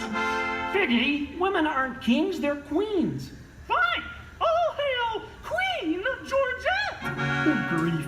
I protest. This is not historically accurate. The king was not at the Congress. You got a bear playing Ben Franklin. And doing a great job at it. Let's hear it for the bear, huh? Go Fozzie! Go Fozzie! Go Fozzie! Go Fozzie! Go Fozzie! Go Fozzie! Continue, please. Oh, Sorry. Sorry, Kermit. King George, Queen Georgette, you are not a good ruler. Who, moi? Yes, you. You mistreat the colonists. You raise taxes. You are drunk with power. You might even say she's intoxicated. That was pretty good. Queen Georgette, can't you see? The colonists are angry. We are angry. The colonists are irate. We are irate. The colonists are revolting. We are revolting. And say that again. We are revolting. Sorry. Okay, it's time to vote. JJ, if you please. All right. All those in favor of declaring their independence from England and Queen Georgette say aye! Aye! The ayes have it. Let's declare our independence. Yeah! Queen Georgette, it appears you lose. Wait, what? I lose? Well, sure, Piggy. You see, in the American Revolution, England loses, which means the king, or the queen, loses. Excuse me? It is I, Georgette Washington, and I cannot tell a lie. I look fabulous. Piggy. This is a Oh boy, nice outfit. Enough of this nonsense. Can we please move on? Sure, Sam. Now, we need someone to write the declaration. We need someone with the brains, someone with the wit. Someone with a pen. Sheesh. Okay, I, Thomas Jefferson, will write the declaration. But I'm going to need everyone's help. Let's start with a list of demands, shall we? I demand a new cell phone, a bigger dressing room. I want a case of rubber chicken. Somebody said chicken. Okay, girls, hit it. A case of banana.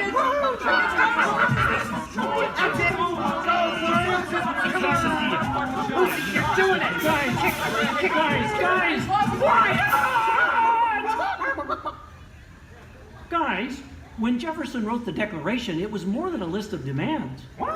Oh. What are you talking about? Yeah, it was about things we all believe in. Things worth fighting for. Things that inspired the birth of a new nation. Gee, Kermit, what do you mean? Well, like the Declaration says, we hold these truths to be self-evident, that all men are created equal, that they are endowed by their Creator with certain unalienable rights, that among these are All together! Life, liberty, and the pursuit of happiness.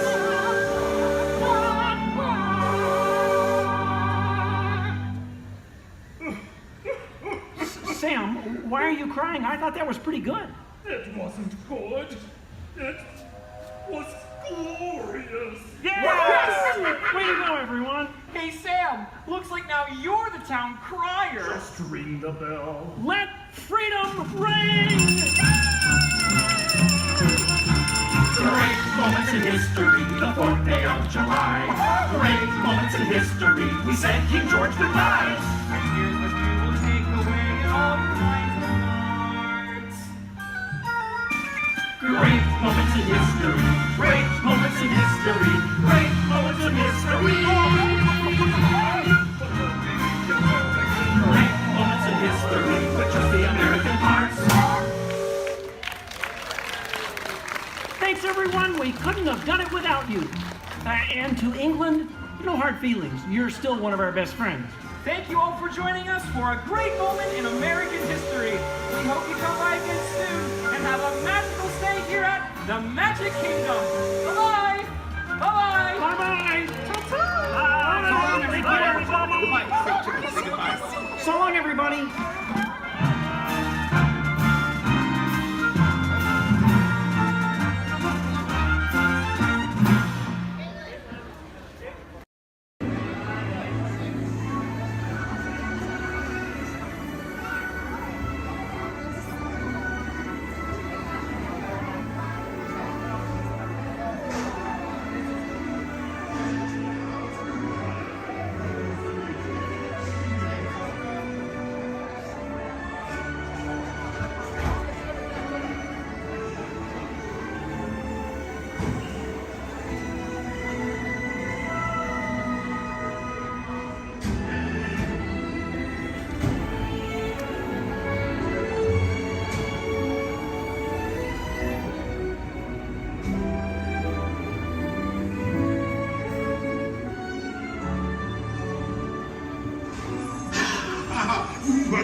Venez, venez, venez. Suivez-moi, je vous prie.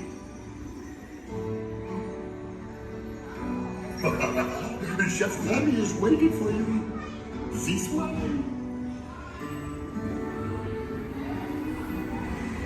Qu'attendez-vous?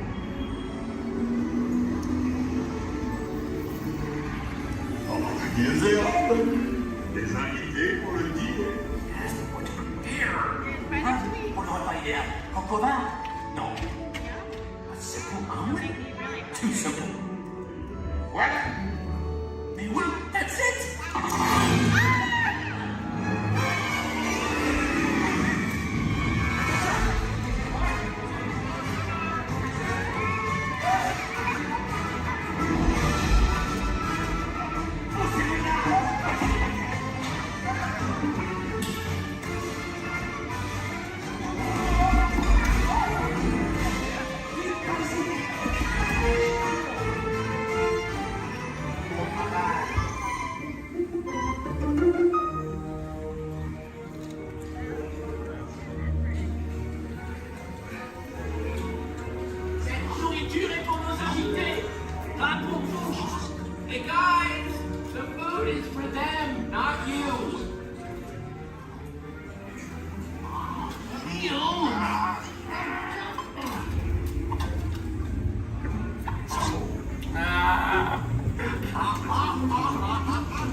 What are you doing?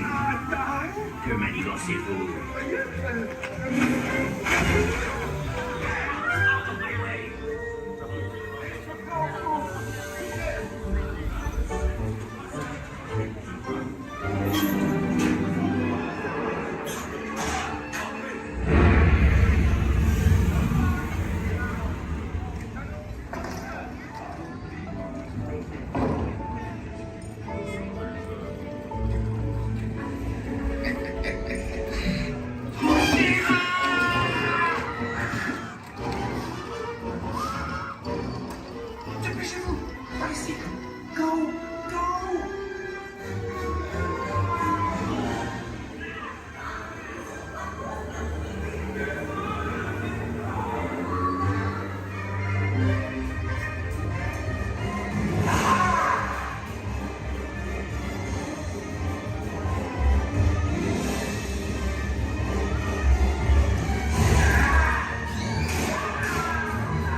Vous serez toujours les bienvenus, cher ami. À bientôt et bon appétit. Mino.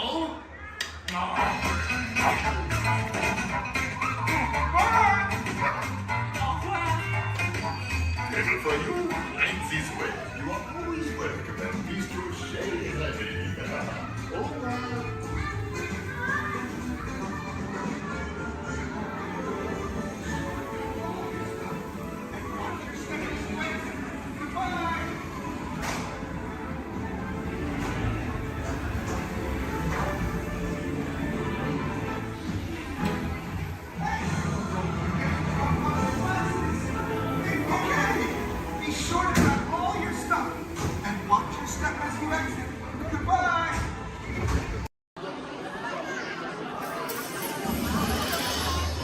If you have just joined us, Greetings, Terrans. I am World Mind, the Xandarian sentient supercomputer. In my extensive databanks are stored the combined knowledge of every Xandarian that has ever lived. Recently, I have been learning so much more about you Terrans. We Xandarians and Terrans have much in common, including our mutual love of exploration. Xandarians have explored many celestial bodies, what you Terrans call planets, and many fascinating life forms.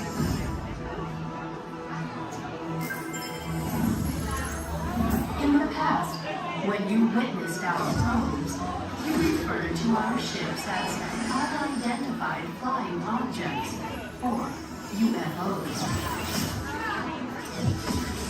Peter Quill told me that many of you Terrans still believe that these UFOs are flown by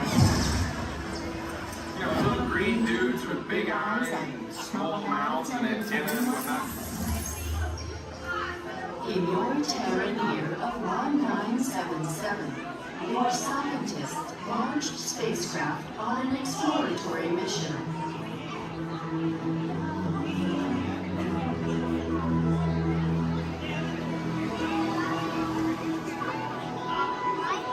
In the Terran year of 2012, Voyager 1 made the historic entry into interstellar space, the outer limits of your sun's gravitational pull.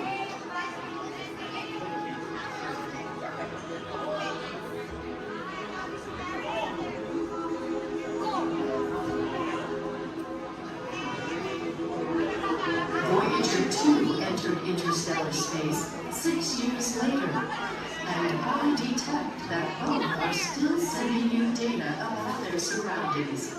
Most impressive.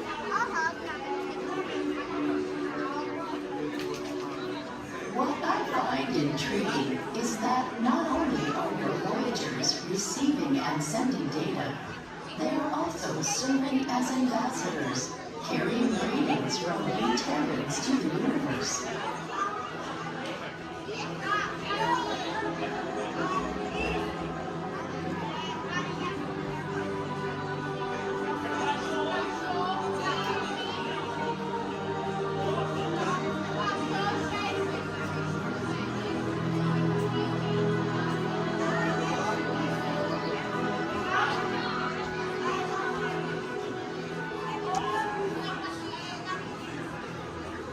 When we Xandarians first detected your planes, we scanned them and discovered on board a golden disc containing sounds, images, and messages from the people of Terra, or Earth, as you call it. Peter Quill has claimed that the most important item on the disc worth sharing with the universe is the musical message from your Terran, Chuck Berry. I am still processing this message, but am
step into the car.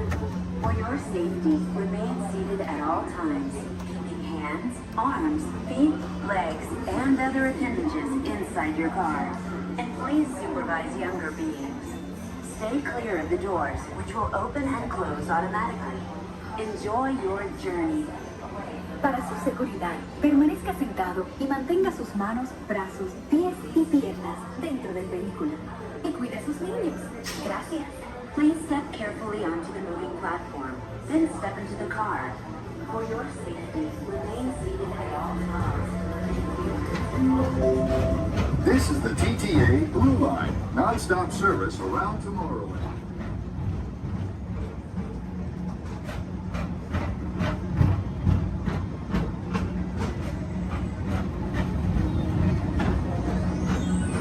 Greetings, intergalactic travelers. Welcome aboard the People Mover, presented by Enterprise.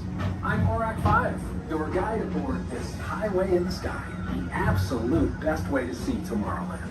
And my stars, is there ever lots to see?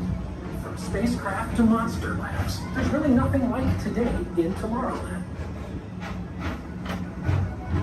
For your safety, if you have wings, jetpacks, or gravity polarizers, please do not take flight while on board. Thank you.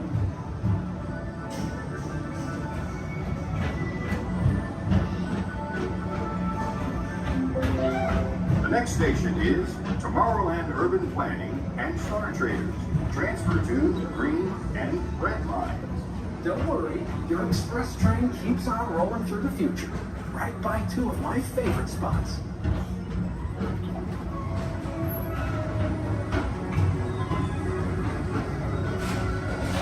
First up, Progress City. Walt Disney's amazing dream for a community of tomorrow.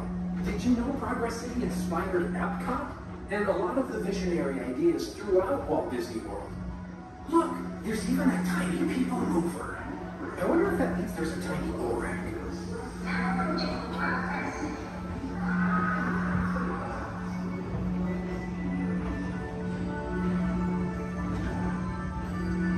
On your right is Star Traders, home to the greatest goods in the galaxy. Except actual stars. Those are no longer sold.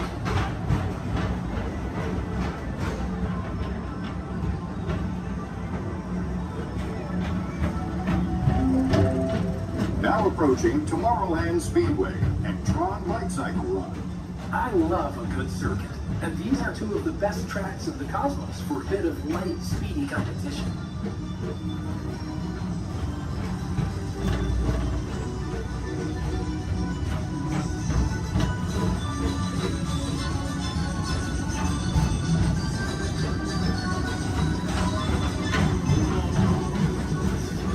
Attention all visitors from Galaxy M31.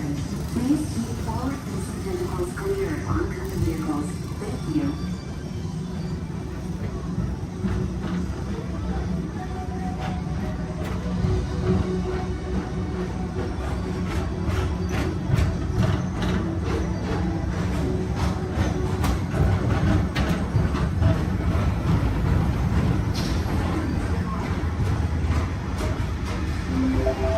This is Starboard 75. Or as we always call it, Space Mountain. Our high-speed rocket port to distant deep space destinations.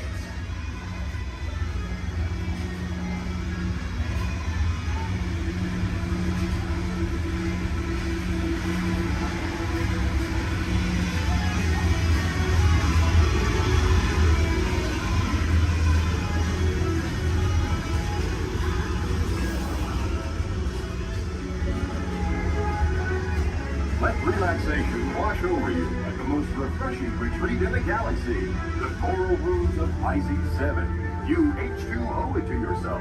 Book today.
Tom Morrow. Please contact Mr. Johnson in the control tower to confirm your flight to the moon. Thank you.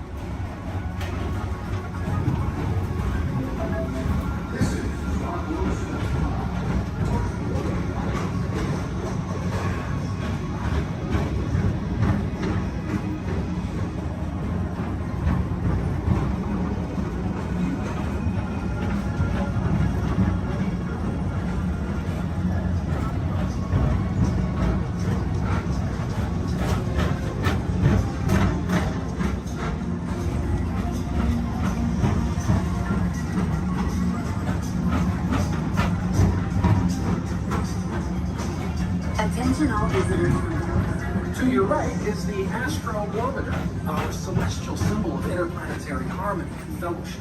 Hop aboard and launch high above Tomorrowland for a spin amongst the planets.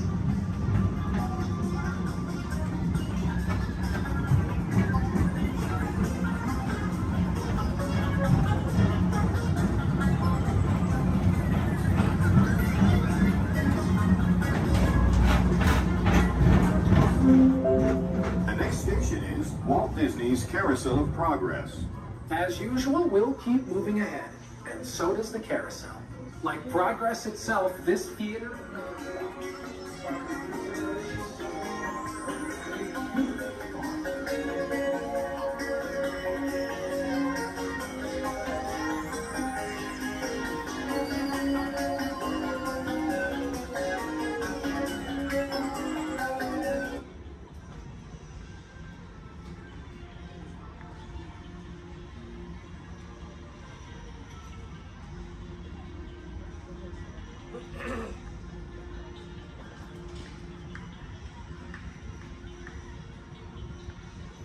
Attention on the people mover, please stay seated.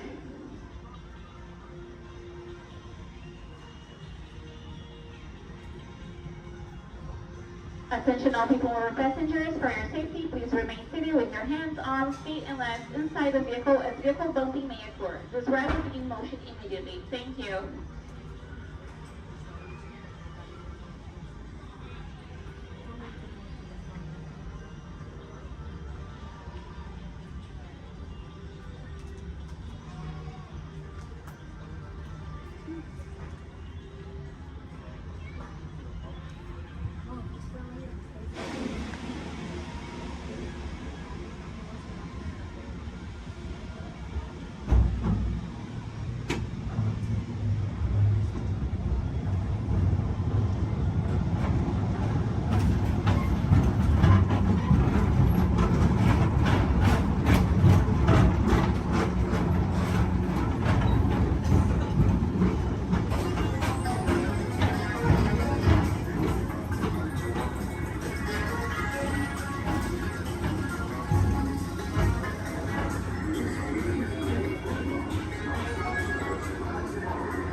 ahead, and so does the carousel.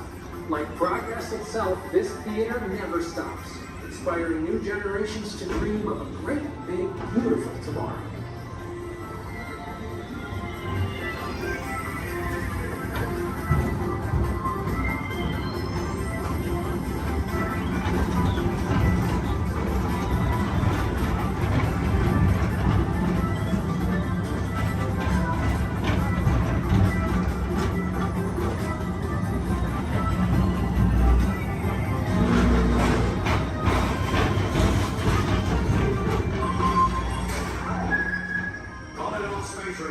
Report to your star cruiser and join me on this daring space mission. I can see you on reserve.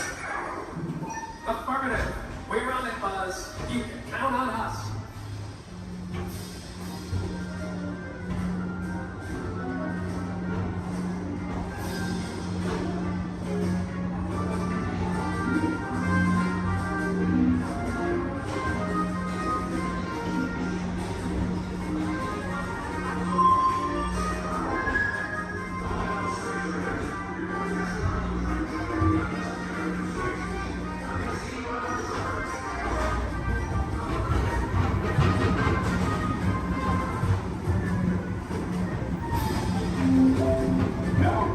Monsters Incorporated laugh floor. Mike Wazowski has brought in some real monsters of comedy. Whether you have one eye or 9, take the time to see this show. Now approaching Tomorrowland Transit Authority Station. My fellow sentient life forms, our people mover journey has nearly come full orbit. Thanks for riding with us. It's been a pleasure to have you aboard. And even though we're concluding, this is always my favorite part. Because now is the time. Now is the best time to go out and explore tomorrow, today. See you in the future.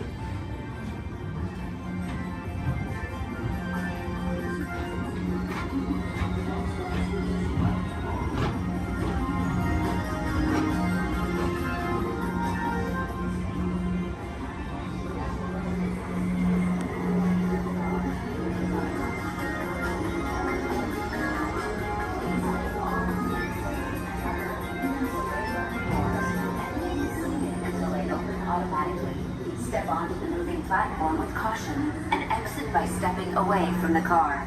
Thank you. Everybody's to let us know what we need to get done back on the road. Spoiler alert, 9 times out of 10, it's either bodywork or a transmission. Guys, spread on over to this side, left side, left side. People on the left side, step forward, step on up, make a friend. Everybody here looks freshly laundered, okay? You'll be fine. Come on in, right this way, everybody. Keep on coming, folks in the hallway, let's go. I don't want to see anybody end up working on the transmission that doesn't know what they're doing. Come on in. Hey, oh, look at that, there's Mia. What's up, Mia? Hey, Pat, I see our partygoers have arrived. Yeah, they're still coming in, but say hey, everybody.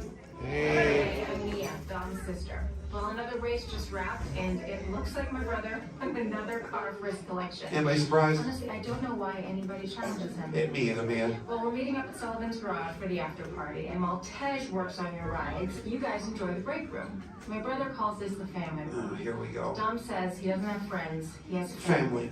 And the faces you see on these walls are our Family. When I'm in this room, I feel like we're all Family. So, welcome to our family. There it is. It's a thing around here. Hey, Tej, how's that Matthew McConaughey impression? All right, all right. What's up, Mia? Get better. Tej, just welcoming these good people to our family. How are their rides coming along? The rides are ready to roll out and roll out inside. Perfect. Let's get the show on the road. I'll let Dom know. You guys have fun at the party. Bye, Mia. Bye. She just called. Okay. All right, Pat. Yeah. Let's get these people on their way. Send them over to the war room. Sounds like a plan. Are you sure, though, Jamie's kind of a piece of work? Right. And he hung up. Okay, so in a moment, those doors are going to open. When they do, head on into the war room with Jamie. That's Tej's new assistant. First day without Tej, so good luck. Be nice. Don't touch nothing. Too much last night, so bear with me. Tej left me alone today, so yeah, that's pretty much it, you guys. In just a moment, these doors will be closing, and moment. Okay, so yeah, you guys want a tour of the war room? Okay, so basically, we've got some monitors over here. My name is Jamie, by the way, you guys. Oh, and there is Tej. Jamie, the buses are here. Okay, what do you want me to do with them? They're just staring at me. Should I send them now? Dom's calling. I got this, Jamie. Okay, great. Dom, what up? Tej, just got a heads up from Hobbs. The FBI is about to raid your location. Crazy. Man, they always ruining our fun. For real. It gets worse. They're leading Owen Shaw right to your door. Shaw? That cockroach we beat down in Spain? What's he got to do with this? Everything, right? Nothing yet. And let's keep it that way. Get those people on those buses. You need to start plugging out right now. And get that turbo truck ready. I'm sending Letty there to pick it up. I'll call Letty. I'm on it. Never mind then. Hobbs needs our help. He needs our team. Spread the word. Spread the word, you guys. But keep it in our family. Never mind. Don't listen to me. And keep it quiet. Just keep it in the room. Oh, the other bald guy's It's calling. Hobbs, my man. What up? Sorry, Brother Tej, no time for chit-chat. I just sent you a brief on FBI agent Novak. Has Toretto filled you in? Yeah. He wants us to get everybody over to the party at Sullivan's. Sounds like a plan. That party is a ready-made diversion. Keep it going. We need to discuss how you're going to get all those civilians out of there without tipping off the FBI. Crazy. Okay, hold on. Let me get everybody squared away, and we'll talk offline.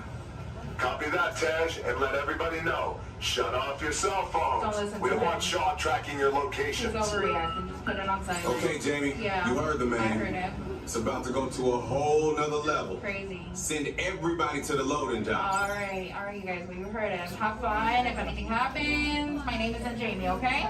Peace.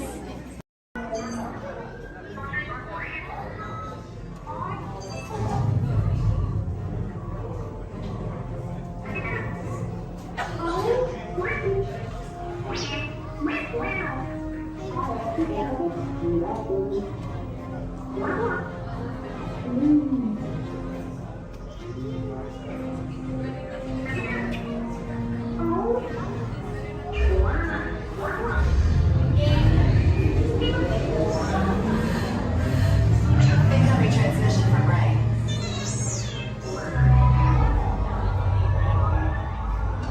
BB-8, is everyone assembled? Good. Should we be in flight prep? Recruits, thank you for joining the cause. A covert resistance team led by my friend Finn has infiltrated a first-order Star Destroyer that is now headed to this system. Your outpost on Batu is no longer safe.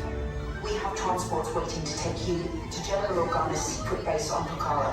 I'll regroup with you there. The Resistance desperately needs your help in our fight against Kylo Ren and the First Order. Remember, it is vital that you keep the location of the Pucara base secret.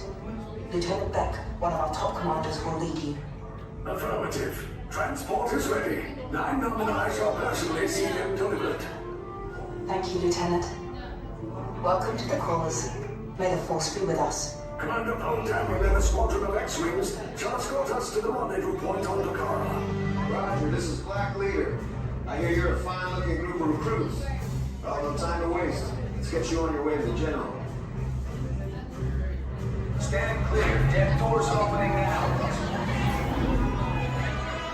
Hurry, all recruits to transport. No need for safety gear, it'll be a smooth ride.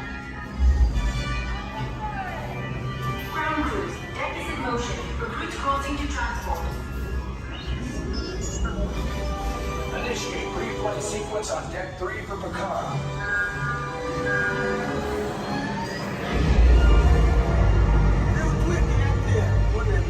Affirmative. Deck 3, you are clear for launch.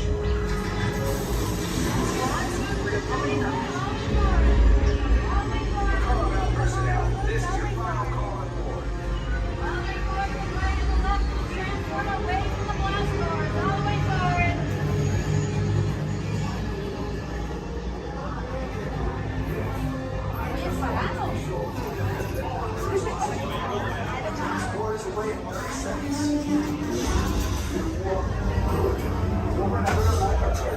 Yes, check the hyperdrive also.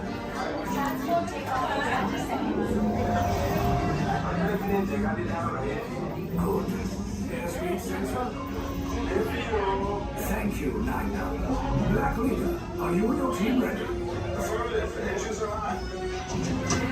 Red 2, Blue 5, reporting. Red 2, check. Blue 5 standing by. Engage repulsors and hold on, recruits. All ships, launch.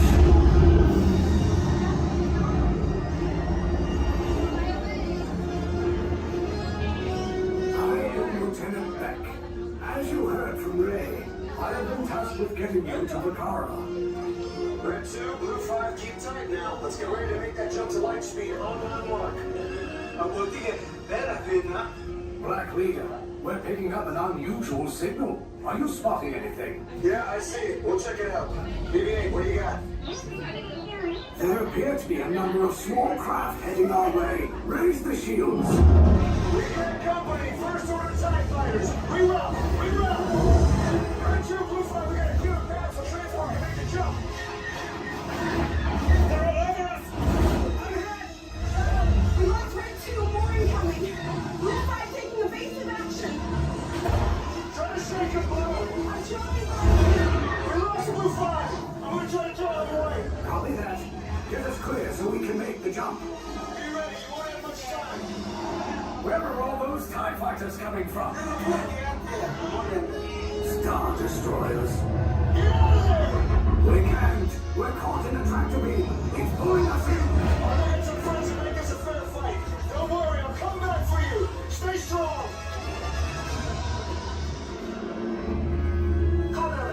TR-141. Identify yourselves and prepare to be boarded. This is TR-141. We are a civilian vessel. By whose authority are we being detained? By the authority of the First Order, Resistance scum. Now bring down your shields and prepare to be boarded. They'll want the location of our secret base. Tell them nothing. The future of the Resistance is at stake.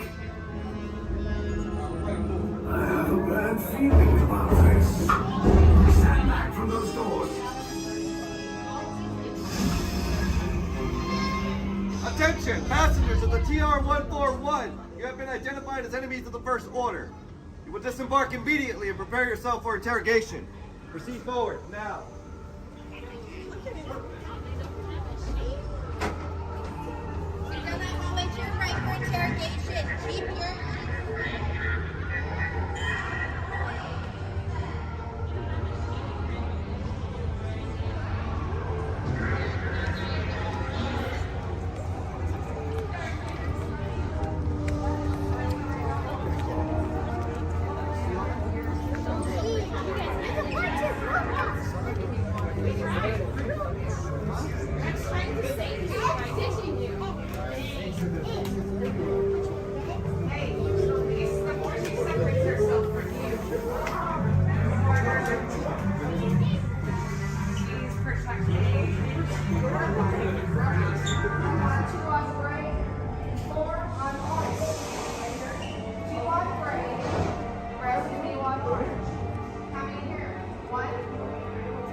Shoulder to shoulder. Now remember the color you've been assigned: blue, red, gray, and orange. It'll be an important part of your interrogation process. You're going to need to know that color at the end of your interrogation and possible long-term motive. How many? Okay, assign blue. Quickly to the end of the hallway. How many? 4. You'll be assigned red. How many? Yeah. This cell door opens, I will call you in by your assigned color. And you will tell us everything. No, oh, you're going to have a tough time in interrogation. Get on your color. There you go. Scoot over, Blue. Make a look for him. Get on your color. Not the lights, on the color. Ready to go.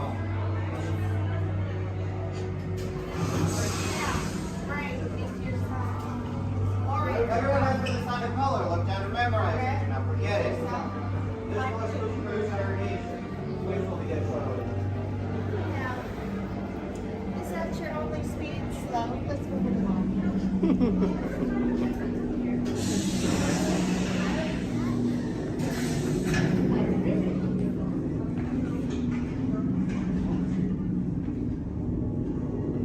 Leave us. Yes, General. Enemies of the First Order, we will soon snuff out your meager resistance. You chose the wrong side, and now you will pay. The Resistance prisoners. You have what I want. You know the location of the secret base, and I will take it from you. We're needed on the bridge. Keep the prisoners here. I will return to finish this personally.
Then head down to the escape pod base. Those droids are programmed to return you to Batu.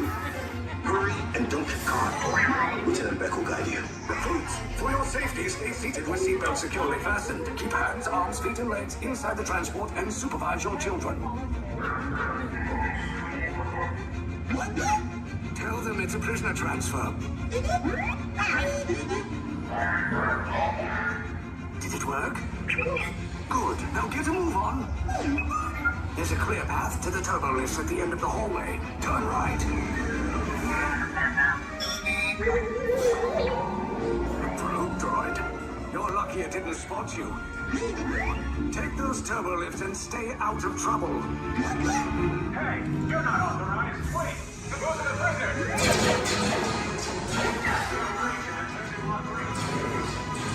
Your cover is blown. Find an alternate route. Who picked these two droids anyway? Detention approach. Prisoners not seen on the Fire!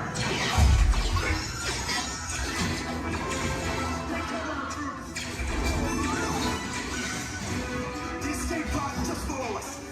Take those down. Copy. Hurry! No, not up! I said down!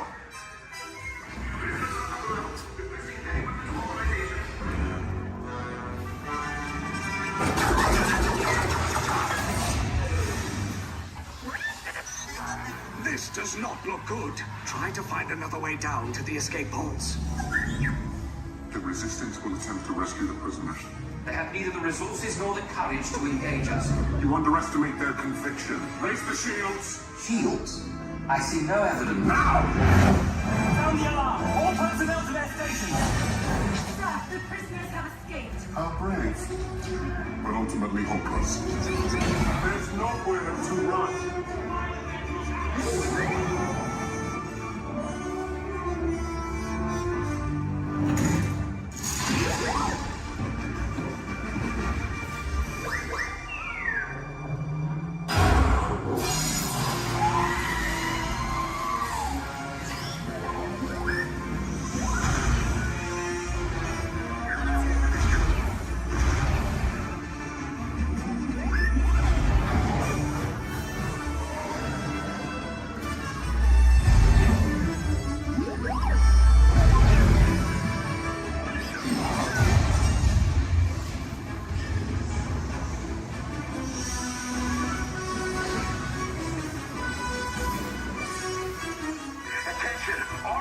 Personnel, abandon ship. I repeat, abandon ship. This destroyer is back. There's no escape. You will tell me the location of the secret base, and then I will destroy you and the Resistance.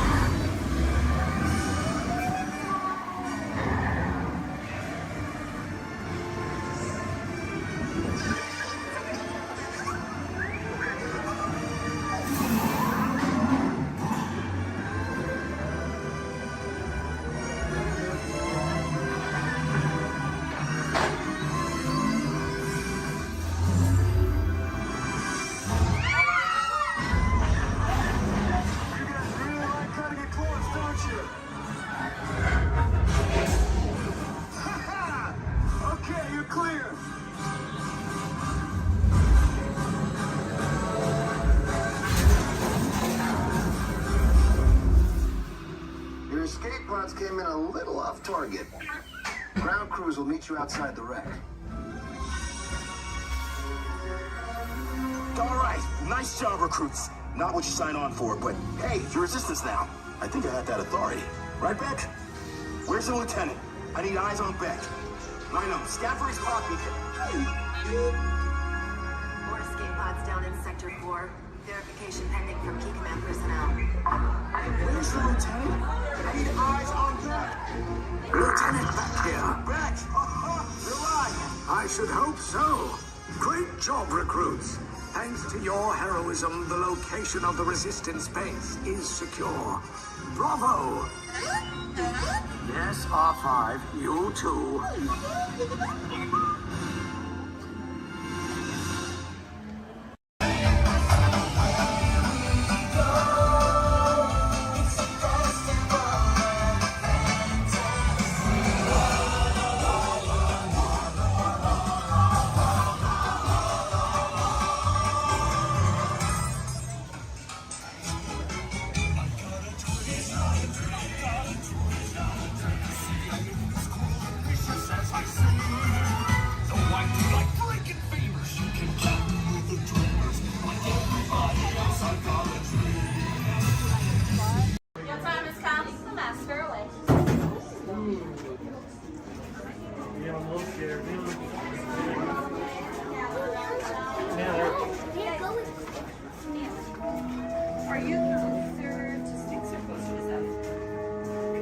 When hinges creak in doorless chambers, and strange and frightening sounds echo through the halls, whenever candlelights flicker, where the air is deathly still, that is the time when ghosts are present, practicing their terror with foolish delight.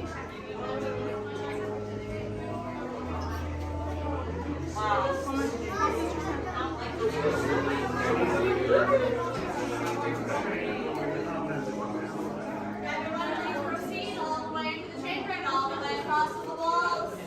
Look alive, folks, we're on a strict deadline. It's going to like a hatchet and shop to shop.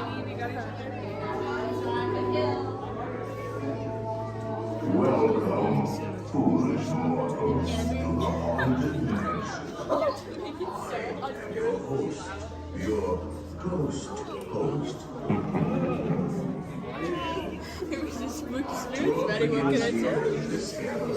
Here where you see paintings of some of our guests as they appeared in their corruptible, mortal state.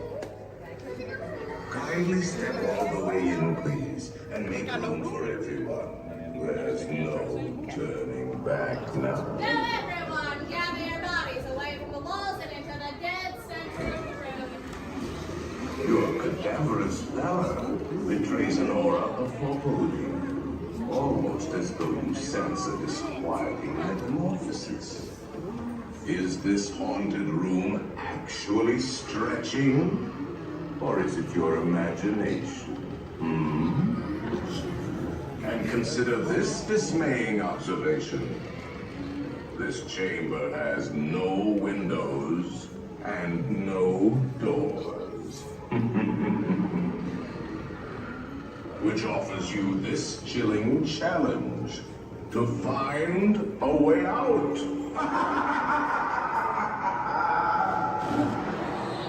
Of course, there's always my way.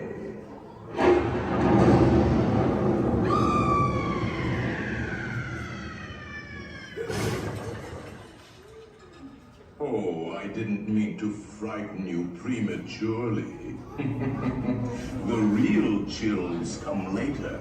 Now, as they say, look alive, and we'll continue on. And let's all stay together, please.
Discovering new dreams. That's an adventure for sure.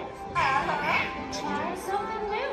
And having a swinging good time. You win. Finding the confidence to be true to yourself. That's right.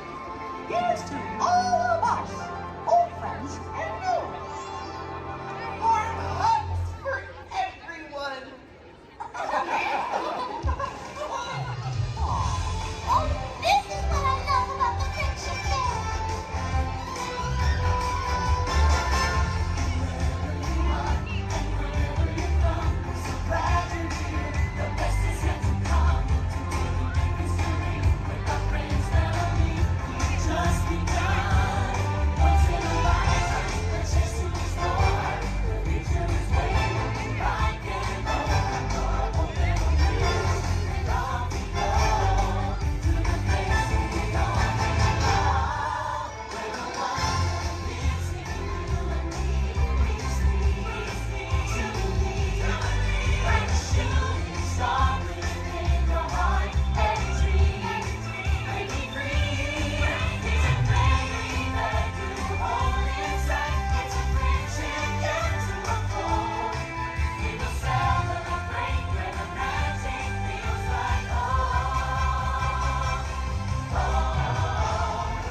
I love first kiss.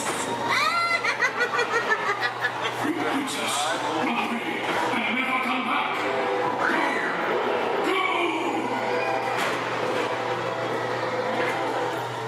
You'll find Snow White in the cottage of the sun.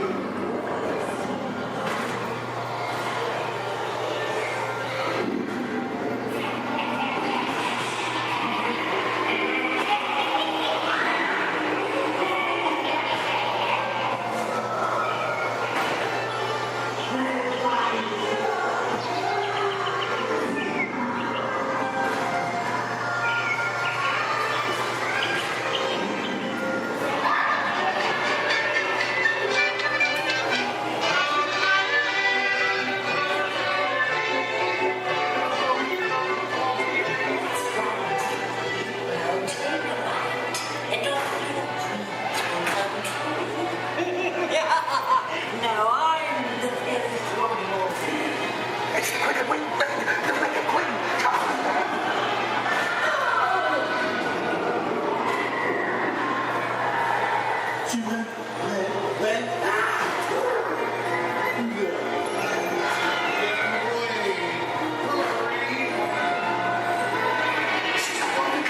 Let's go!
Thank you.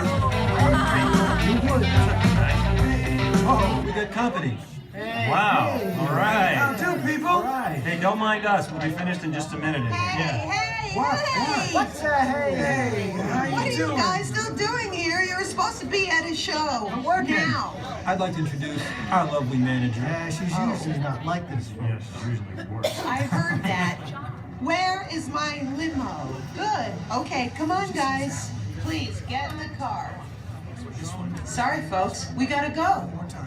Make sure Come on. Chris, can you grab my blacklist, Paul? Hey, wait a minute. We can't leave these people here like this. We can't? No. Come on, you know how we feel about our fans. Yeah, that's right. Well, guys, what do you expect me to do? Send them all with you? Wait a minute. I love that idea. How about some backstage passes? Yeah. Come on. Make it happen. Give me some. Okay, I'll make it happen. Now get out of here. I need all of you. See ya. Have a nice ride. Hi, Sal, it's me. Listen, I'm gonna need a bigger car. Make it a stretch. In fact, make it a super stretch. Great. Excuse me. Okay, folks. Look, the show is all the way across town, but I got you a really fast car. Welcome to the Sync Track.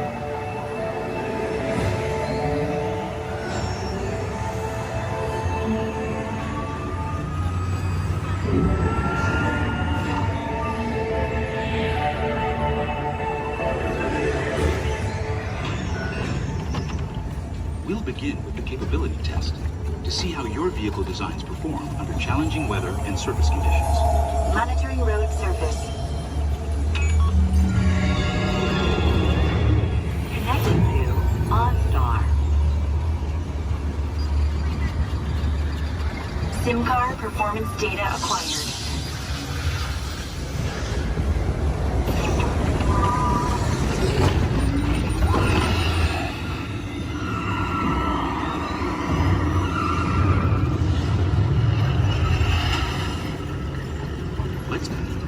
Let's see how your designs hold up now. Commencing SIM-car off-road and extreme weather sequence.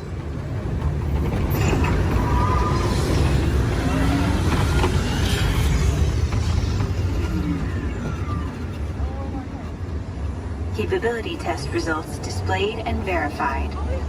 Now let's see how your vehicles compare when it comes to their efficiency.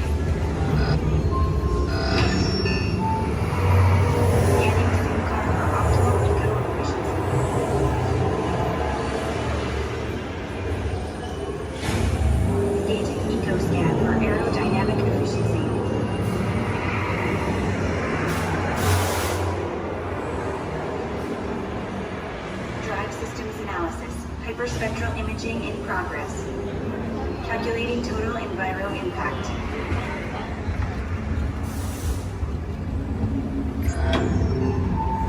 Commencing responsiveness test. Okay, the responsiveness data is now being synchronized. Automated driving technology verified and active.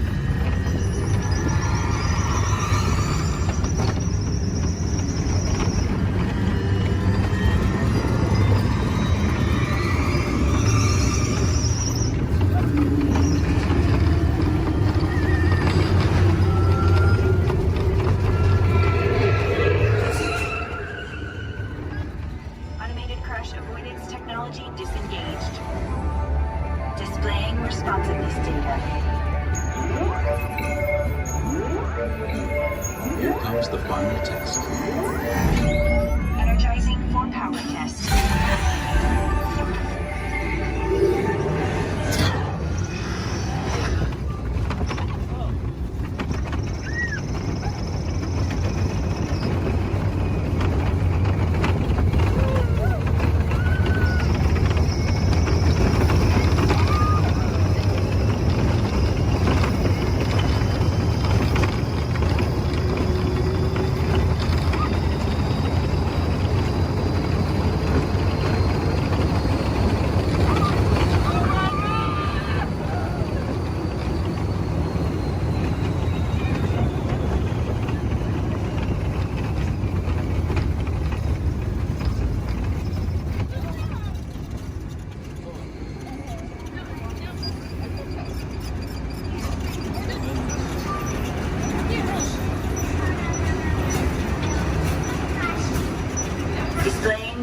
test results. SimTrack performance testing complete. This concludes your performance testing. You'll be able to see how your Chevrolet custom concept vehicle designs compare with the sim car after you disembark. Please watch your step as you exit, and remember to take all your personal belongings with you. Be sure to check your final performance numbers in our scoring area.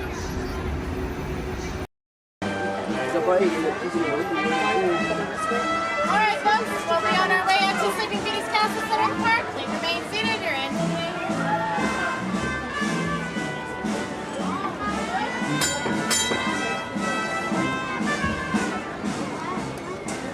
Here we go. Get your back, okay? Yeah, with 1 horsepower motor. Yeah. 1 horsepower. Yeah.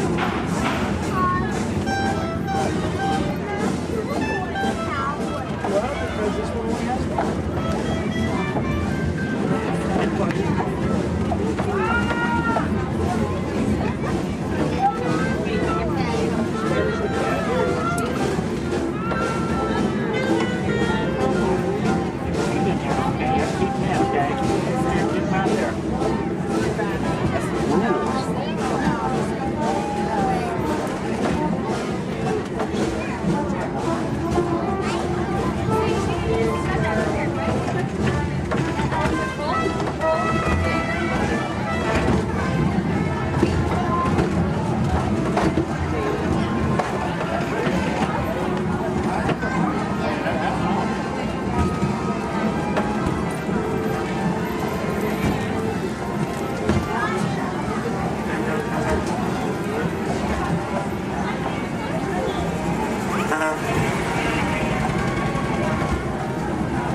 Apologies for that small short. We can surround you from the center of the bench, and here we go. Report.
To those who just joined us, welcome aboard the Disneyland Railroad.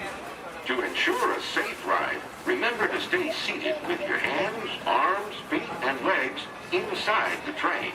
And please, watch your kids. Para su seguridad, permanezca sentado y mantenga las manos, brazos, pies y piernas dentro del tren. Y cuide a los pequeños. Gracias. We're now entering Splash Mountain, where every day is a zippity-doo-dah day. If you look real hard, you might just find your lap in the place.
Many of your favorite Disney animated characters and stories.